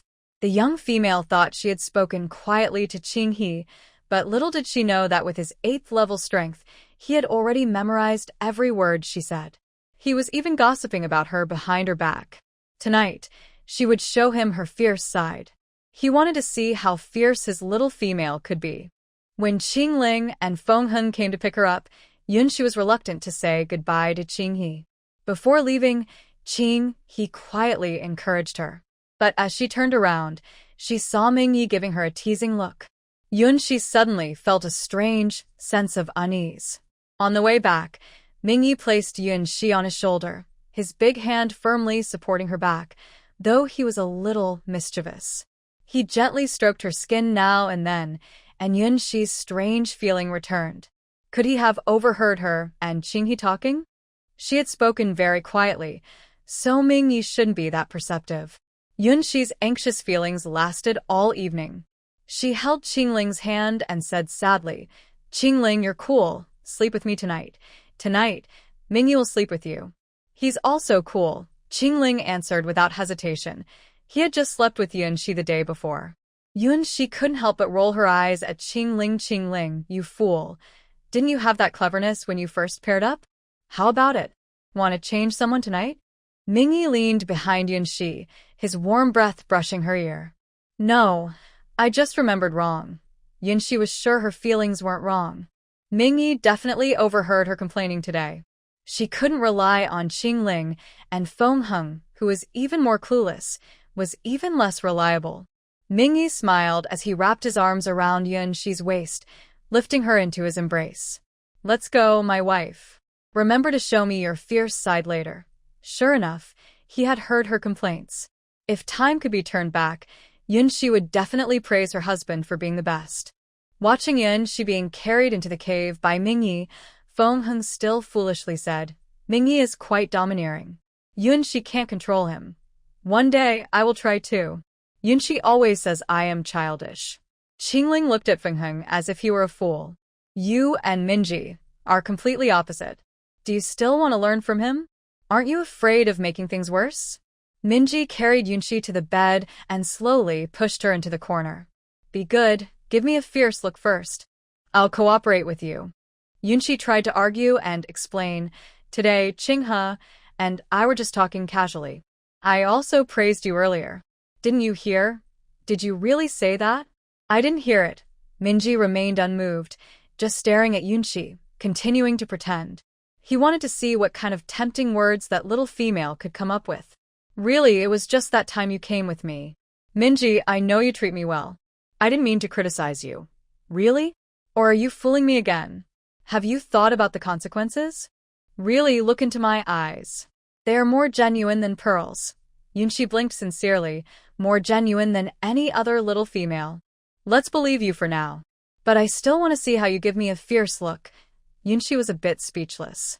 Was this obstacle unavoidable? "Since you want to see first, I will give you one."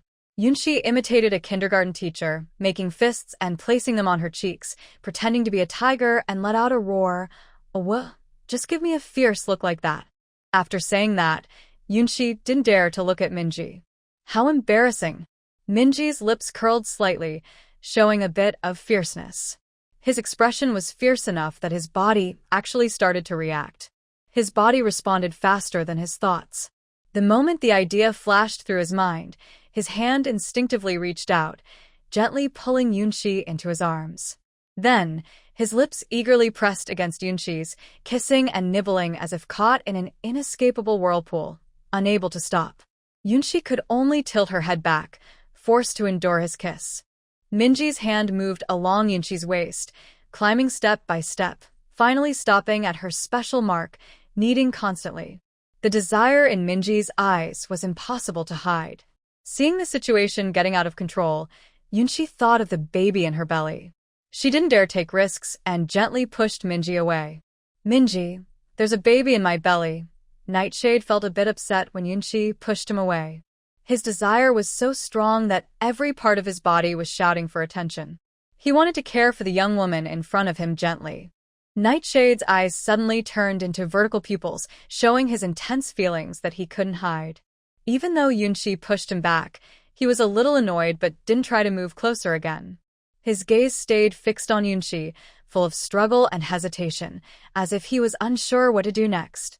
Yunshi noticed that Nightshade was acting strangely. She tried to calm him with a soft voice, saying, "Nightshade, once your stomach settles, I will make it up to you, okay?" But Nightshade was not interested in waiting. He just wanted her now. Yunshi hugged his arm, acting cute, and continued soothing him. "Be good, okay? My big husband." Hearing the new word, Nightshade paused slightly, and his eyes cleared a little. "Big husband? What does that mean?" Yunshi saw this as a good sign and quickly explained, "In the world of my dreams, husband and wife are partners. You are my beast husband, so you are my husband." Seeming pleased with this, Nightshade lowered his head and gently bit Yunshi's lips, then boldly declared, "From now on, only I can be called your husband. Remember, no one else." Yunshi nodded quickly, obediently saying, "Yes, only you will be my husband." Pretending to yawn with a hint of sleepiness, Yunshi pouted and said, "Husband, I'm sleepy. Can you hold me and let me sleep?" Nightshade's eyes returned to normal, clearly pleased by her words. "Then what should I call you?" "Wife." Yunshi nodded, smiling. "Yes, my clever husband. Sorry if I scared you earlier. I was just joking." "You're so cute, I lost control of my feelings for a moment." "It won't happen again." Yunshi settled into a comfortable position in Nightshade's arms, placing her small hand on his perfect abs.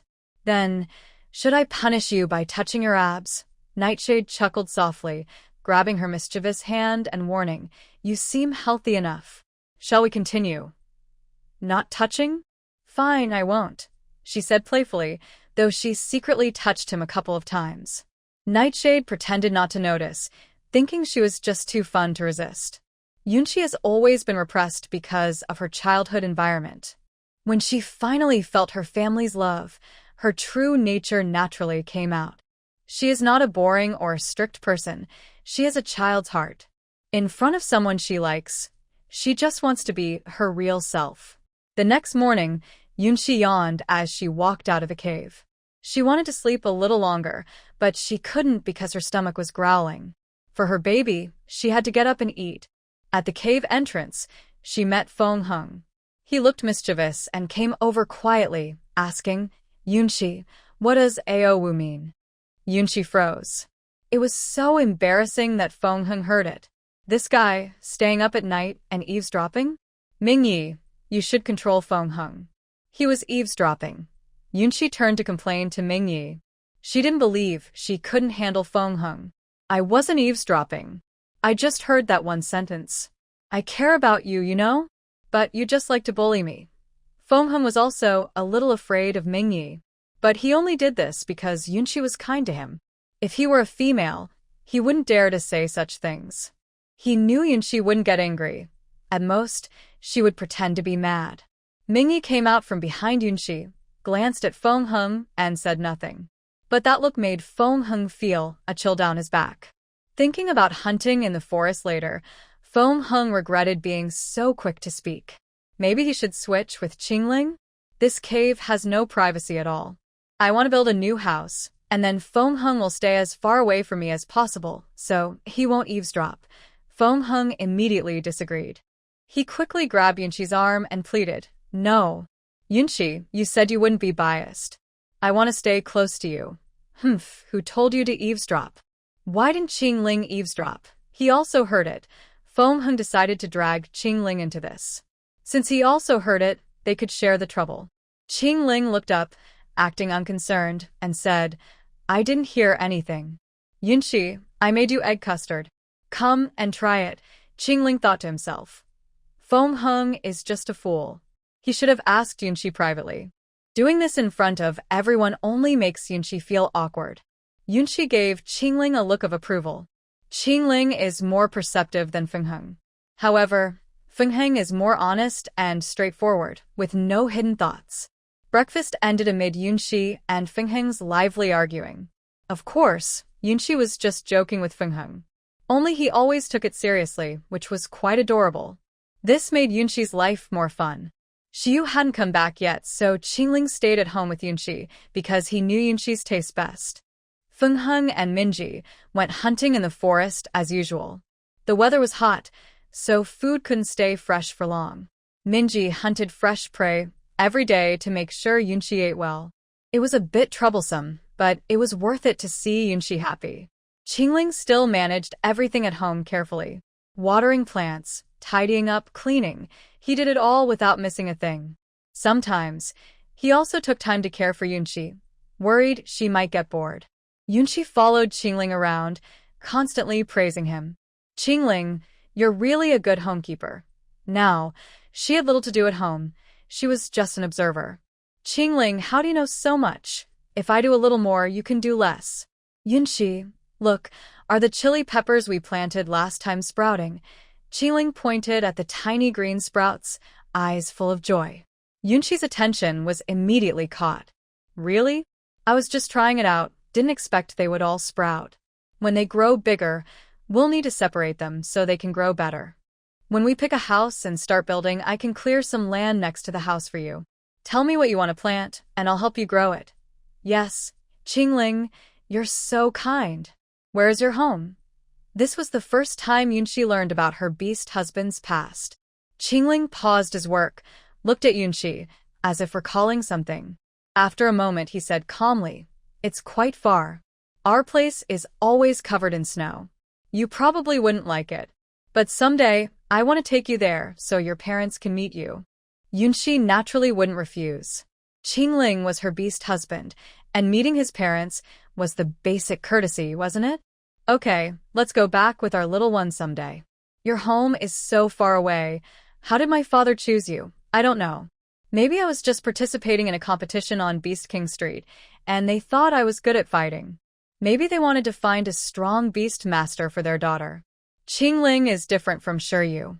He became Yunshi's beast master by chance, so at first, he was just trying to live peacefully with the original owner.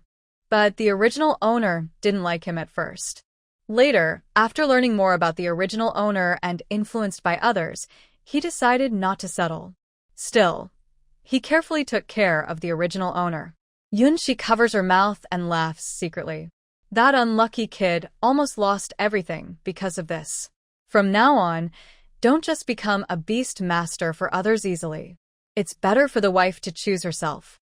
Qingling nods, agreeing with this. The wife he chose is wonderful. His little female is the best. Qingling holds Yunxi's small hand, and they go back to the cave. Qingling starts preparing lunch for Yunxi. Qingling, this home won't be complete without you. You're so capable. It's really lucky to have you as my wife. Today, Yunxi praises Qingling from head to toe. To her, every part of Qingling, even his hair, looks handsome and impressive. Really? Then, you and Mingyi have special titles. What about me? I want one too. Just say what you want openly. There are no others around now, so Qingling openly admits that he heard what was said last night. It's hard not to feel jealous. Who wouldn't want to be the only one? She pretends to be angry. You said this morning you didn't eavesdrop. Yes, I listened openly. Our male beastman's hearing is much better than yours. Qingling gives Yunxi a knowing look, meaning she shouldn't expect to whisper anymore. Just listen. As long as I'm not embarrassed, others will be. If you want a special title, I'll think about it. I'll tell you tonight. Tonight, Qingling will keep Yunxi company. While they chat, Mingyi and Fengheng come back, but Fengheng looks a bit disheveled. What's wrong? Fengheng, were you chased by a beast? Yunxi asks casually, not expecting an answer. Surprisingly, Fengheng nods seriously. Yes, I was chased. He saw a beehive today and wanted to get some honey for you, but was chased by wasps, Mingyi explains nearby. If it weren't for you scaring me from behind, I wouldn't have panicked and run in all directions. It turns out that after Fengheng was chased by a wasp, Mingyi transformed into his beast form behind him. When Fengheng first saw Mingyi's beast form, he was very startled and didn't realize right away that it was Mingyi. That's why he looked so messy. Of course, Mingyi was just trying to scare him a little, to prevent him from telling others everything. Mingyi, you shouldn't bully Fengheng. Don't be fooled by Yunxi's serious tone when she criticizes Mingyi. She's actually afraid to laugh, worried it might hurt Fengheng's pride. At least she wants to keep some face for Fengheng. If you want to laugh, just do it. As long as you're happy, Yunxi. I got you some honey candy. It's sweet. Fengheng proudly handed a bamboo tube to Yunxi, filled with the honey candies he collected. Yunxi dipped her finger into the honey and tasted it. It was indeed very sweet. Although Fengheng looks a bit silly, he always manages to bring happiness to Yunxi. This home wouldn't be the same without him. Thinking about the wheat they bought at the market last time, which was still in the corner of the cave, Yunxi suddenly felt a bit hungry. Didn't we buy wheat last time? Let's make flour this afternoon. I suddenly want to eat noodles, make meat pies, and even bake a cake. Fengheng found some honey candy today. Yunxi, I haven't tried any of those foods you mentioned. I want to be the first. Fengheng immediately got excited. Even though he didn't know what those foods were, he trusted Yunxi's cooking. She never makes bad food. You're really good at trying new things. Mingyi also couldn't help but feel helpless about Yunxi. He didn't understand how she never seemed tired. She's always busy and never has a moment to rest. You don't understand. I used to have very little free time. There was always so much work to do. I never had the leisure I have now. I just got used to it. Yunxi really rarely has free time. When she gets home, there are endless chores. At school, she not only studies but also works part-time. In short, she's always busy and tired. Only after coming to this world, with people caring for her, does she finally have some free time. Are you guys making her work every day? Mingyi looked at Qingling and Fengheng, his voice turning cold without realizing it. Qingling and Fengheng quickly shook their heads nervously. Mingyi looked so fierce. Seeing how nervous Qingling and Fengheng were, Yunxi couldn't help but laugh and feel a bit amused. Night, don't scare them both. Remember what I told you? I was talking about the world in my dreams. Night also realized late and only remembered what Yunxi had first told him. Her beast husband disliked her, and she had forgotten about that. From now on, you don't have to work so hard. I will take good care of you. Got it, got it. Isn't it true that you're the one in charge? You won't let me do this or that. You don't even know who the head of the family really is. Although Yunxi was complaining, her face showed no sign of unwillingness. When you have cubs, I will let you take charge again. This was the biggest concession Knight could make because his little female was really too lively. Yunshi knew Knight was doing it for her good. She was happy to be cared for by him, so she only complained a little. In the afternoon, Yunshi directed a few beast husbands. After many trials, they built a stone mill on site. Thanks to Feng Heng's special ability, it was very useful. Once the stone mill was ready, the next step was to grind the wheat into flour. With everyone's effort, a big bag of wheat turned into white flour. Yunshi was so moved she almost cried. Doing chores from a young age had its benefits. At least in this primitive society, many life skills could be useful. Now that they had flour, the next step was to make dough, and then noodles. Yunshi happily decided on tonight's dinner, moo meat noodles. Knight didn't want Yunshi to work hard, but seeing her eager look, he couldn't bring himself to refuse. He could only supervise from the side and let Qingling watch closely and learn. The sooner Qingling learned, the sooner Yunshi could rest. Qingling had no objections. He didn't need Knight to tell him. He would work hard to learn. In this home, Knight was only suited for fighting. Feng Heng had become skilled at crafting. As for cooking, they probably couldn't count on him. Only Yunshi and Shiryu had some talent in that area. That evening, when everyone ate Yunshi's moo meat noodles, they suddenly realized that if Yunshi wanted to cook something delicious in the future, they shouldn't stop her because it was really too tasty. A whole big bag of flour was completely eaten by a few males, leaving nothing behind. Feng Heng even looked longingly at Yunshi, still wanting to eat. After being glared at by the night spirit, he turned and stared at Qingling. Qingling didn't bother to pay attention to him. Today, it was his turn to accompany Yunshi. With this time, he would rather chat with Yunshi. Qingling helped Yunshi take a hot bath. Maybe because she had been eating well lately, Yunshi's belly was slightly rounded. Since she had the baby, the 3 beast husbands had stopped bothering her. Even the most lively Feng Heng only pouted and asked for a few kisses each time. Qingling's big hand rested on Yunshi's belly, and his eyes showed clear envy. He was jealous of Shiryu. Yunshi's first baby was actually his. Seeing the envy in Qingling's eyes, Yunshi smiled and comforted him. Don't be jealous of Shiryu. I will have little wolves for you in the future. Yes, I hope our little wolves will be as beautiful as you. Thank you, Yunshi. I never thought about having a little cub before, but now I look forward to it. Qingling scooped Yunshi out of the wooden tub, dried her with animal skins, and then picked her up directly. Although Qingling was young, he was very caring and strong. Throughout the process, Yunshi didn't participate much. She just relaxed comfortably on the wooden bed.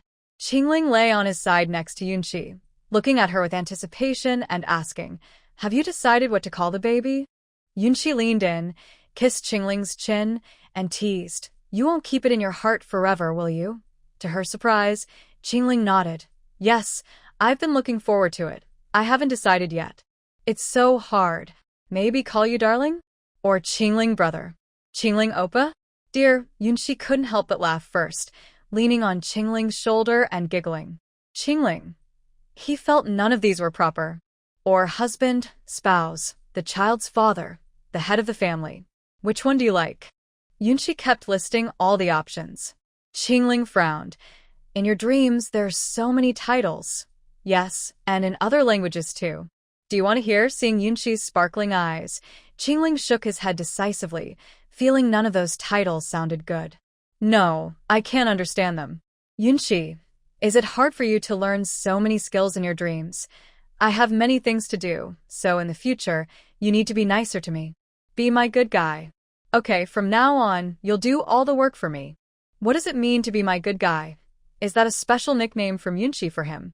Yunshi stared at Qingling's lips for a few seconds and softly said, "Qingling, lower your head a bit." Qingling responded, gently pressing his forehead against Yunshi's, and their distance quickly closed, allowing them to hear each other's heartbeat. "Qingling, kiss me." Yunshi continued to act cute. Qingling's eyes were full of affection. He lowered his head and gently kissed the corner of Yunshi's mouth. "Qingling, I want to sleep now."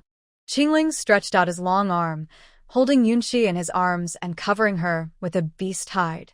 "Good night, my good guy." Yunxi naturally wrapped her arms around his waist, closed her eyes, and soon fell asleep. A slight smile appeared on Qingling's lips. So, this is the good guy. As a beast husband, isn't it natural to satisfy his little mate? Looking at his sleeping little mate happily, Qingling felt very content. Time passed quickly. Another 3 days went by. According to the schedule, Shiyu's team should be returning soon. Yunxi was a bit curious about how she would feel when she found out she had cubs. Today, Feng Heng rarely went hunting in the forest. Yesterday's catch was enough, and they couldn't finish it all. Mingyi went to the Sunset Forest again yesterday. Her big husband, although not very talkative, managed the food perfectly. Since having the cubs, she never lacked beast meat for a day. Since morning, Feng Heng played the role of a little follower, always sticking close to Yunxi wherever she went. Qingling carried a large tree back. Yunxi planned to make a small bed for the cubs, placing it beside the big bed for easy care. Yunxi, whatever you say to do, I will do. Feng Heng's abilities were a bit restless. His strength was not as strong as Mingye's, he wasn't as caring as Qingling, and he didn't have Shiyu's cleverness. He could only be useful in this way. Thanks to his usual help in crafting things for Yunxi, she understood him quickly when he explained. With a few swipes of wind blades, he cut the big tree apart. Yunxi thought, abilities are really useful. If I had abilities too, I would be pretty impressive. With various wind blades and gentle breezes working together, a small wooden bed was built by Feng Heng. Good job, Feng Heng, Yunxi said, looking at the smooth, polished bed very satisfied. Feng Heng, who had been using his powers for a long time, felt a little tired. He took the opportunity to rest his head on Yunxi's lap. Yunxi, I need to eat a lot of meat at noon to recover. Yunxi wiped the sweat from Feng Heng's forehead. Okay, I'll ask Qingling to prepare more for you later. Today, Mingyi was not at home, and Feng Heng felt a bit like a monkey king in the mountain, with no real threat around. Who does Feng Heng fear most in this family? Of course, it's Mingyi. He still hadn't fully shaken off the shadow from the last time Mingyi scared him. Now, while Mingyi was away, Feng Heng couldn't help but complain to Yunxi. Yunxi, you should control Mingyi. Last time he scared me in the forest, and I still have nightmares about it. Controlling Mingyi? Yunxi also wanted to do that. But Mingyi wouldn't let her control him, and she couldn't manage him either. She was even tightly controlled by Mingyi herself. Was it really that scary? Although Yunxi was afraid of cold-blooded animals, she was still curious about what Mingye's true beast form looked like. Feng Heng shook his head. Not really. It was pretty cool. I wasn't afraid to go into the forest with him. But that's not the point. Last time he suddenly scared me. That was wrong. The main issue was their size difference. In front of Mingye's beast form, Feng Heng was really no match. So I'll criticize him. He can't do that again. Yunxi just liked to talk big in front of Feng Heng. If she really had to criticize Mingyi, she'd back down in the next second. No need for that. But I do need you to comfort me. That was Feng Heng's real goal. Criticizing Mingyi was fine, but Yunxi wouldn't dare do that. However, asking for some comfort was reasonable. Feng Heng looked at Yunxi with anticipation. Yunxi loved him the most and wouldn't ignore him. I think I should talk to Mingyi when he gets back. I'll tell him to apologize to you. Feng Heng's face immediately scrunched up like a bitter melon. I was wrong. Yunxi, don't say anything to him. Yunxi felt timid, and Feng Heng felt even more timid. Fool, don't you have wings? Fly into the air. He can't scare you then. Back when Feng Heng stubbornly argued with her, wasn't he quite bold? Now, it seemed Feng Heng was the most timid one, quick to admit his mistakes. Yunxi, don't pay attention to him. He just hasn't been hit in a day and feels uncomfortable all over. Qingling handed a wild strawberry to Yunxi. He had just been watering the plants and picked it casually for Yunxi. Yunxi visits the wild strawberries he planted with Qingling every day, naturally worried about the unripe fruit. Is it ripe? Let me try. Eagerly, Yunxi put the strawberry in his mouth and tasted it carefully. I see this one has turned red. I guess it's ripe. What do you think? There was only one strawberry. Qingling hadn't tasted it either, worried it might be sour, if not fully ripe. It's okay, but not satisfying. Yunshi said. Fingheng, get up quickly. You're pressing on my legs and making them numb. Yunshi patted Fingheng's head. He was comfortable lying on Yunshi's lap. Probably because Yunshi is too kind and spoils him. Fingheng quickly sat up and gently massaged Yunshi's legs, saying, If you had told me earlier, I would have massaged them for you. Yunshi, don't spoil Fingheng. No beast husband should be so unruly. Qingling couldn't help but roll his eyes at Fingheng. If it were another female, he would have already punished him. Qingling, go make some food. Yunshi said she wants to eat more meat today. Make extra, and remember to add chili. Fingheng said this without blushing or feeling guilty. Who really wants to eat? Yunshi declared she wouldn't take the blame. The morning passed with the three of them arguing and joking. By noon, Minji returned from Sunset Forest with fresh beast meat. He looked exhausted, still dusty from last night until now, rushing just to be back with Yunshi. Seeing the tired look in Minji's eyes, Yunshi felt very sorry. She hurriedly urged him to rest and decided to nap with him. In the afternoon, the entire Beichuan tribe was lively because Shi's team had returned. When Shiu arrived at the tribe square, he looked around at familiar tribespeople but didn't see Yunshi. He was a bit puzzled. The female was so fond of watching lively scenes, yet she hadn't come to the square to see what was happening. Shiu felt confused by the way the tribespeople looked at him today. When he asked them, they just smiled and said nothing. Shiryu originally planned to go back first to see Yunshi, then hand over the matter to his father, but his father called him away first. Shiryu could only go to his father to discuss the salt crystal matter. After the discussion, his father pulled him aside and gave him a long warning. It was mainly about how Yunshi was very good and that he shouldn't be mischievous like before, and to treat Yunshi better. Shiryu was a bit confused. Hadn't he already realized this? Why did everyone seem so strange? Ignoring his talkative father, Shiryu transformed into a beast form and quickly ran toward the cave. He wanted to see Yunshi as soon as possible. During these days away, he missed her every day. When he returned to the cave, Shiryu looked around quickly. Qingling and Fingheng were outside tidying Yunshi's treasures, but he didn't see Yunshi or Minji. Could they have gone out to play? Fingheng was the first to notice Shiryu. His handsome face darkened. His rival had already come back. You're back so soon. I thought you'd only return tomorrow. Where's Yunshi? Is she in the cave? Fingheng pointed toward the cave and said, She's napping with Minji. It's too hot outside and Minji feels cooler. Napping? From Shiryu's memory, Yunshi never seemed to have the habit of taking naps. Could she be unwell? Thinking of this, Shiryu hurriedly strode into the cave. Sure enough, Yunshi was lying in Minji's arms, sleeping soundly. Minji looked up at Shiryu and said calmly, You're back. Shiryu nodded and looked at Yunshi, noticing she had gained some baby fat on her face. Yunshi, what's wrong? Minji carefully withdrew his hand from Yunshi and then whispered to Shiryu. Later, ask Yunshi yourself. You stay here and watch her. I'll go to the mountain pond for a bath. Shiryu looked at Minji with some confusion. Why did he seem a bit unhappy? And Fingheng just now, his tone was also a little sour. Minji silently moved aside to give Shiryu space and then left the cave. Shiryu didn't ask much. Judging by his expression, asking probably wouldn't get much. He probably wouldn't say anything. He gently turned to lie beside Yunshi, quietly watching her with tender eyes. He hadn't seen her in so many days. He really missed her. Shiyu's body temperature was not as cold as Minji's.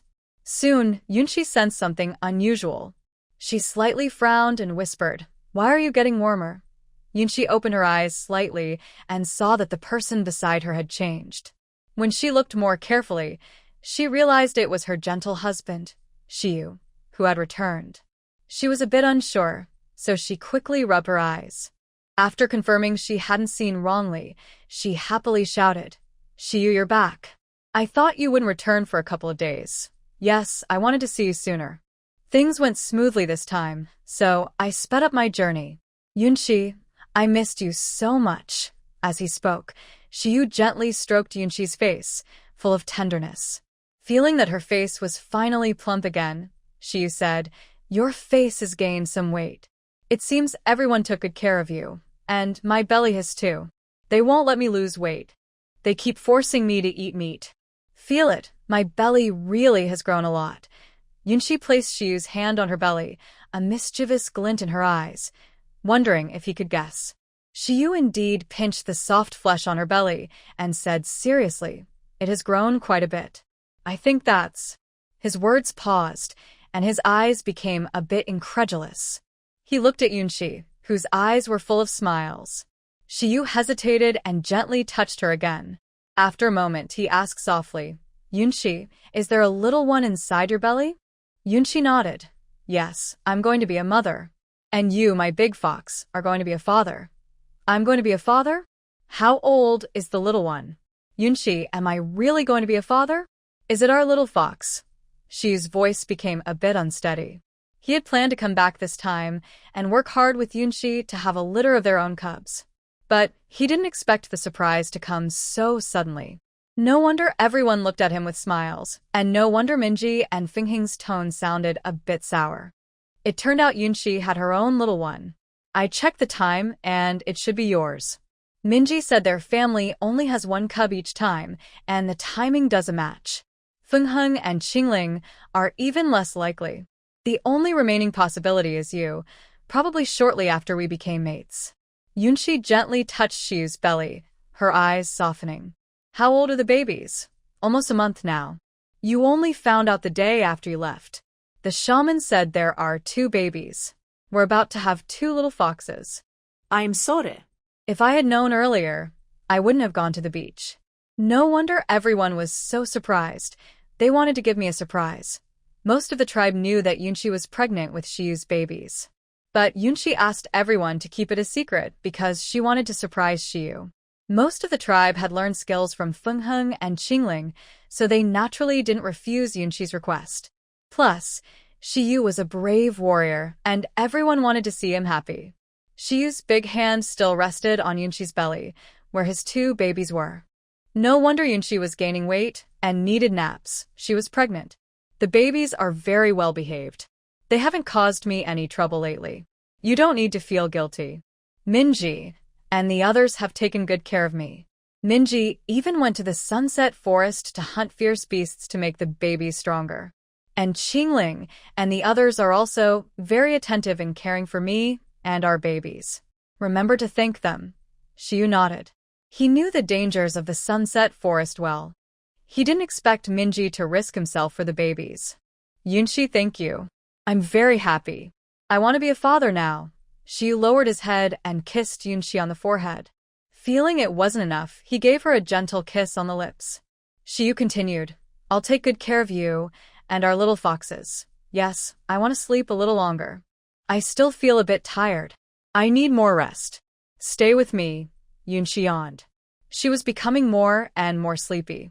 If she didn't sleep enough, she wouldn't have much energy during the day. Shiyu held Yunshi in his arms and softly said, "Go to sleep." "I'll stay with you and not go anywhere," Yunshi softly responded with a, found a comfortable position and fell into a deep sleep again. When she woke up, she planned to look at her gentle husband carefully. Yunshi woke up slowly again. Shiyu hadn't gone anywhere. She stretched and reached out her hands to Shiyu. He easily pulled her into his arms, kissed the corner of her mouth, and then leaned down to kiss their little foxes. Although they might not feel it at all, it doesn't stop him from loving them.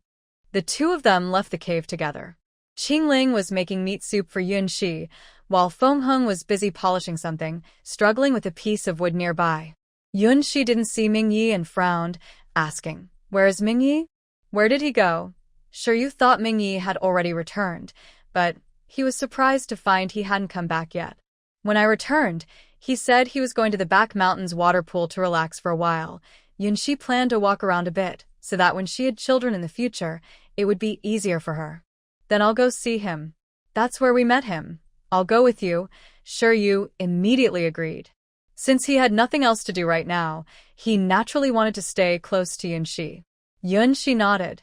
Although the water pool was close to the cave and she could go alone, Shiyu wanted to accompany her, so she didn't refuse. Yunshi and Shiyu set out toward the cave together.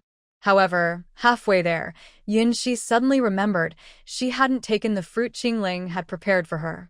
Since she was craving fruit, she asked Shiryu to go back and get it. Thinking that the water pool was just ahead, Yunxi decided to walk and wait for Shiryu, since Mingyi was also nearby, so there was no danger. When Yunxi arrived at the water pool, she didn't see Mingyi. Just as she was about to call out, she caught a glimpse of a blurry figure in the woods behind the water pool. But she didn't pay much attention. This wasn't her territory, and it was normal for other tribe members to pass by. Mingyi, where are you? Mingyi was resting at the bottom of the water pool. Because Yunxi was afraid of his beast form, he rarely transformed in front of her. Still, he preferred to stay in beast form, so he often came here to transform and rest. When he heard Yunxi's voice, Mingyi swam up from the bottom of the pool. He didn't want to scare her, so he didn't come out fully, just peeking out cautiously. Yunxi naturally saw the movement on the water surface. She crouched down and gently stirred the water, smiling as she asked, Mingyi, is that you? Mingyi slightly extended the tip of his tail, tentatively reaching out from the water, carefully and slowly approaching Yunxi. She looked at the black scales, and her heart skipped a beat. She blurted out a surprised cry. Mingyi's tail stopped moving and slowly retracted. It was just her instinctive reaction. But then she thought, this is her big husband. How could she be afraid? That would hurt Mingyi's feelings. Mingyi, I'm not afraid. Let me see you, okay? No beast wants a female to dislike their form, and Mingyi was no exception. His black tail slowly reached out again, inching closer to Shi. Finally, when the little female's hand gently touched his scales, Mingyi stopped approaching. He didn't sense Shi's fear. He slowly emerged from the water, quietly watching her. Mingyi, your beast form is really impressive. Come here. I want to touch your face. There was no fear in Shi's eyes, only amazement. No wonder Feng Heng said Mingyi's beast form was large, mighty, and commanding. Her big husband really gave her a strong sense of safety. The huge snake had moved closer to Shi, and its crimson tongue tentatively licked her cheek. Shi didn't dodge. Instead, she reached out and patted Mingyi's head. Mingyi, I'm not afraid of you anymore. Mingyi's deep black pupils, which had been like a bottomless abyss, softened at this moment. His figure flickered, instantly transforming back into a human form. He stretched out his long arm and carefully pulled Shi into his embrace. I thought you might be scared. I actually prefer to stay in beast form. It makes me more comfortable. The cave is so small, it can't fit your big body. I thought I might be afraid, but when I think of you, I'm not scared anymore. She was telling the truth. Just thinking about Mingyi, her fear of cold-blooded animals instantly disappeared. Mingyi slightly lowered his head, gently kissed her on the forehead, and softly said, When you have cubs, let's go to the cave below and stay for 2 days, okay? Shi's eyes lit up immediately. Could this be a secret rendezvous? Yes, that sounds good. Just the two of us, no others. Let's have our own little world. Mingyi, next time I have a cub, I'll give birth to it for you. You are my first beast husband, and I should be the first to give birth to your cub. I never asked you if you were unhappy. Mingyi said nothing. If he was unhappy, there was probably a little bit of it. But it wasn't because of the little female, it was because he had been absent first. Besides, the issue of offspring is also about fate. At that moment, Shiryu's figure appeared from the woods, pretending to be slightly annoyed. Why didn't you wait for me? Aren't you afraid of danger? Mingyi is here. There can't be any danger. Mingyi will protect me. Shiryu, give me the fruit. I'm hungry. Shiryu helplessly smiled and handed the red fruit to Yunxi. Yunxi took the red fruit and took a big bite. The juice burst in her mouth. She squinted happily, then handed the fruit to Mingyi and urged, Try it, it's very sweet. Mingyi's lips curved slightly. He obediently bit into it, and indeed, it was very sweet. If you're hungry, let's go back and eat. Qingling has probably prepared food for you. Qingling made meat soup. We can eat it when we get back. Shiryu agreed. Let's go back, Mingyi said without hesitation. He picked up Yunxi and placed her steadily on his shoulder. The little unhappiness he had earlier was now completely soothed by Yunxi. He couldn't let his little female go hungry now. The three of them walked along the small path, talking and laughing, heading toward the cave. The scene was truly beautiful. When their figures disappeared completely into the woods, Yunxi's quick glance caught sight of a figure slowly emerging from behind a big tree, with disbelief in his eyes. Did he see it wrong, or hear it wrong? That little female's voice sounded exactly like that bad female's. But their appearances were like heaven and earth. Yes, the person behind that figure was Lan Si. Since he met Shiryu by the sea, he felt more and more uneasy. Shiryu said that the bad female was taken away by a stray beast. Is she dead or alive? He should have been happy because he wouldn't be bothered by her anymore. Since he returned to the sea, the tribe members have been saying he was abandoned by his wife, so he came back to the sea. He clearly disliked that bad female. He didn't want her. But in the tribe, it was said that the bad female didn't want him. Lan Si felt very troubled inside. During her time by the sea, Shiryu was secretly observed by Lans from the water. Shiryu often stared blankly at a piece of dried meat, which was unusual for that fox. He even overheard members of his tribe jokingly ask Shiryu if he was thinking about his wife. Shiryu surprisingly did not deny it. Lans didn't believe that Shiryu would quickly form a bond with another female. Although Shiryu didn't like Yunxi, he wouldn't ignore that troublesome female. After all, he was the first beast husband. His tribe would never allow him to abandon his wife. Once Shiryu left, Lans became more and more suspicious. So he followed the water route back to the Beichuan tribe. He wanted to find out what was really going on. When Lans arrived at the pond, he happened to meet that snake beast. He was not as strong as Lans, so he hid. Who was that female just now? And from what Shiryu and Qingling said earlier, Lans could tell they were clearly close to that female. Could Shiryu have lied to him? Why would Shiryu lie? Could that young female be Yunxi? Yunxi returned to her cave, where a meat stew was simmering in a stone pot.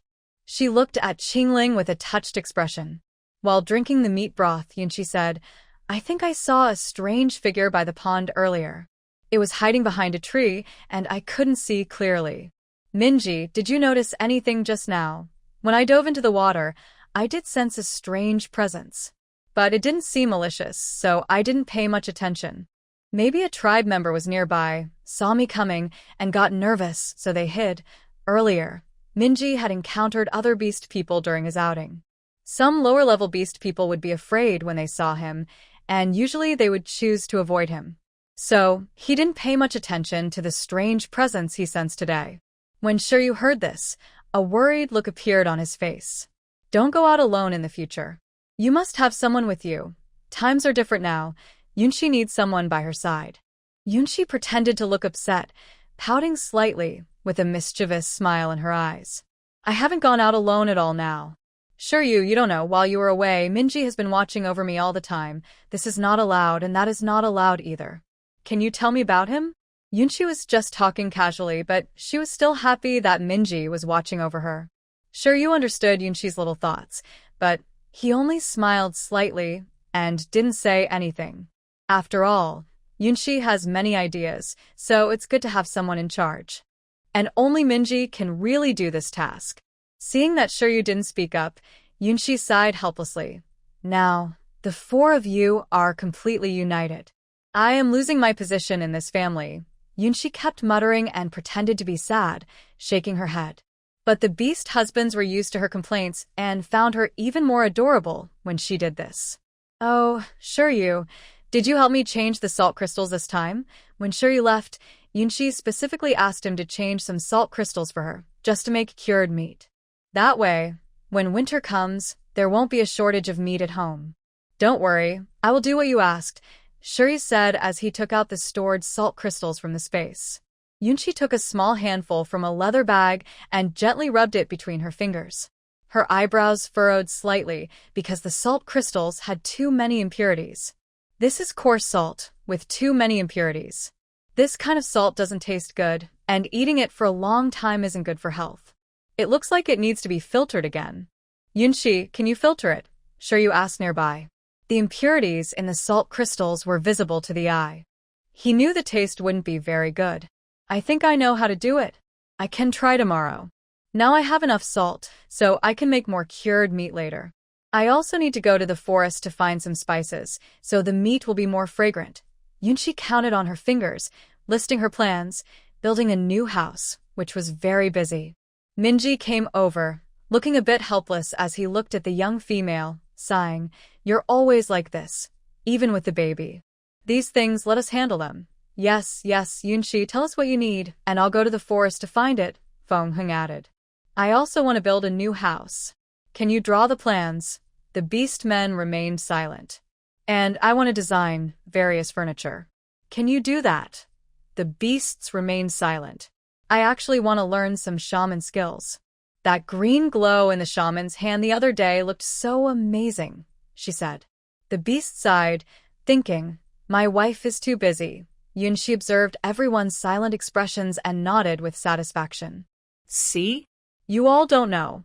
Only I can do it," Yunshi said, crossing her arms with a sly smile on her face. They always wanted to control her. Most of the beast husbands stayed silent, except for the one who couldn't help himself.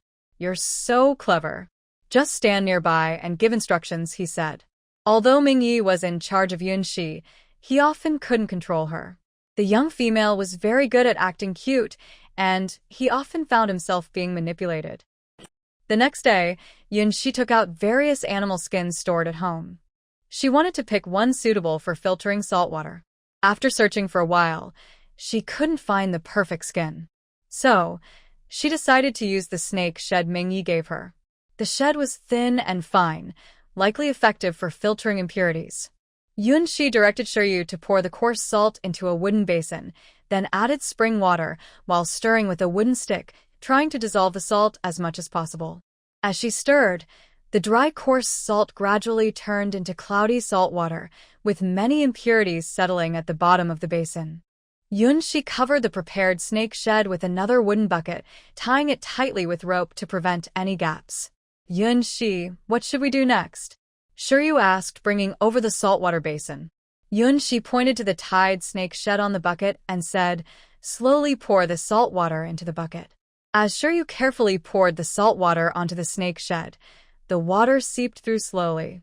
Large particles of impurities stayed on the snake shed. They repeated this process twice. When the water became clear, Yunshi smiled with satisfaction. Feng Heng looked at the collected ashes and was a bit puzzled. "Yunshi, the ashes are ready. This black stuff, when put into salt water, will it turn even darker?" "You don't understand that," Yunshi replied. "Anyway, I don't know the science behind it either. I only know that the ingredients in this wood ash can react with some impurities, turning invisible impurities in the salt water into crystals. This way, the filtered salt will be cleaner." The small life hack video was not wasted. Yunshi was just experimenting, and no matter how much she tried, it was better than before. Next, Feng Heng and Shiyu added the wood ash to the salt water and repeated the previous steps to filter the salt water again. After the second filtration, the salt water became clearer and more transparent. Finally, Yunshi poured the filtered salt water into a large stone pot on the stove and heated it over low heat. As the temperature rose, the water started to evaporate gradually, and tiny white crystals appeared at the bottom of the pot, increasing in number.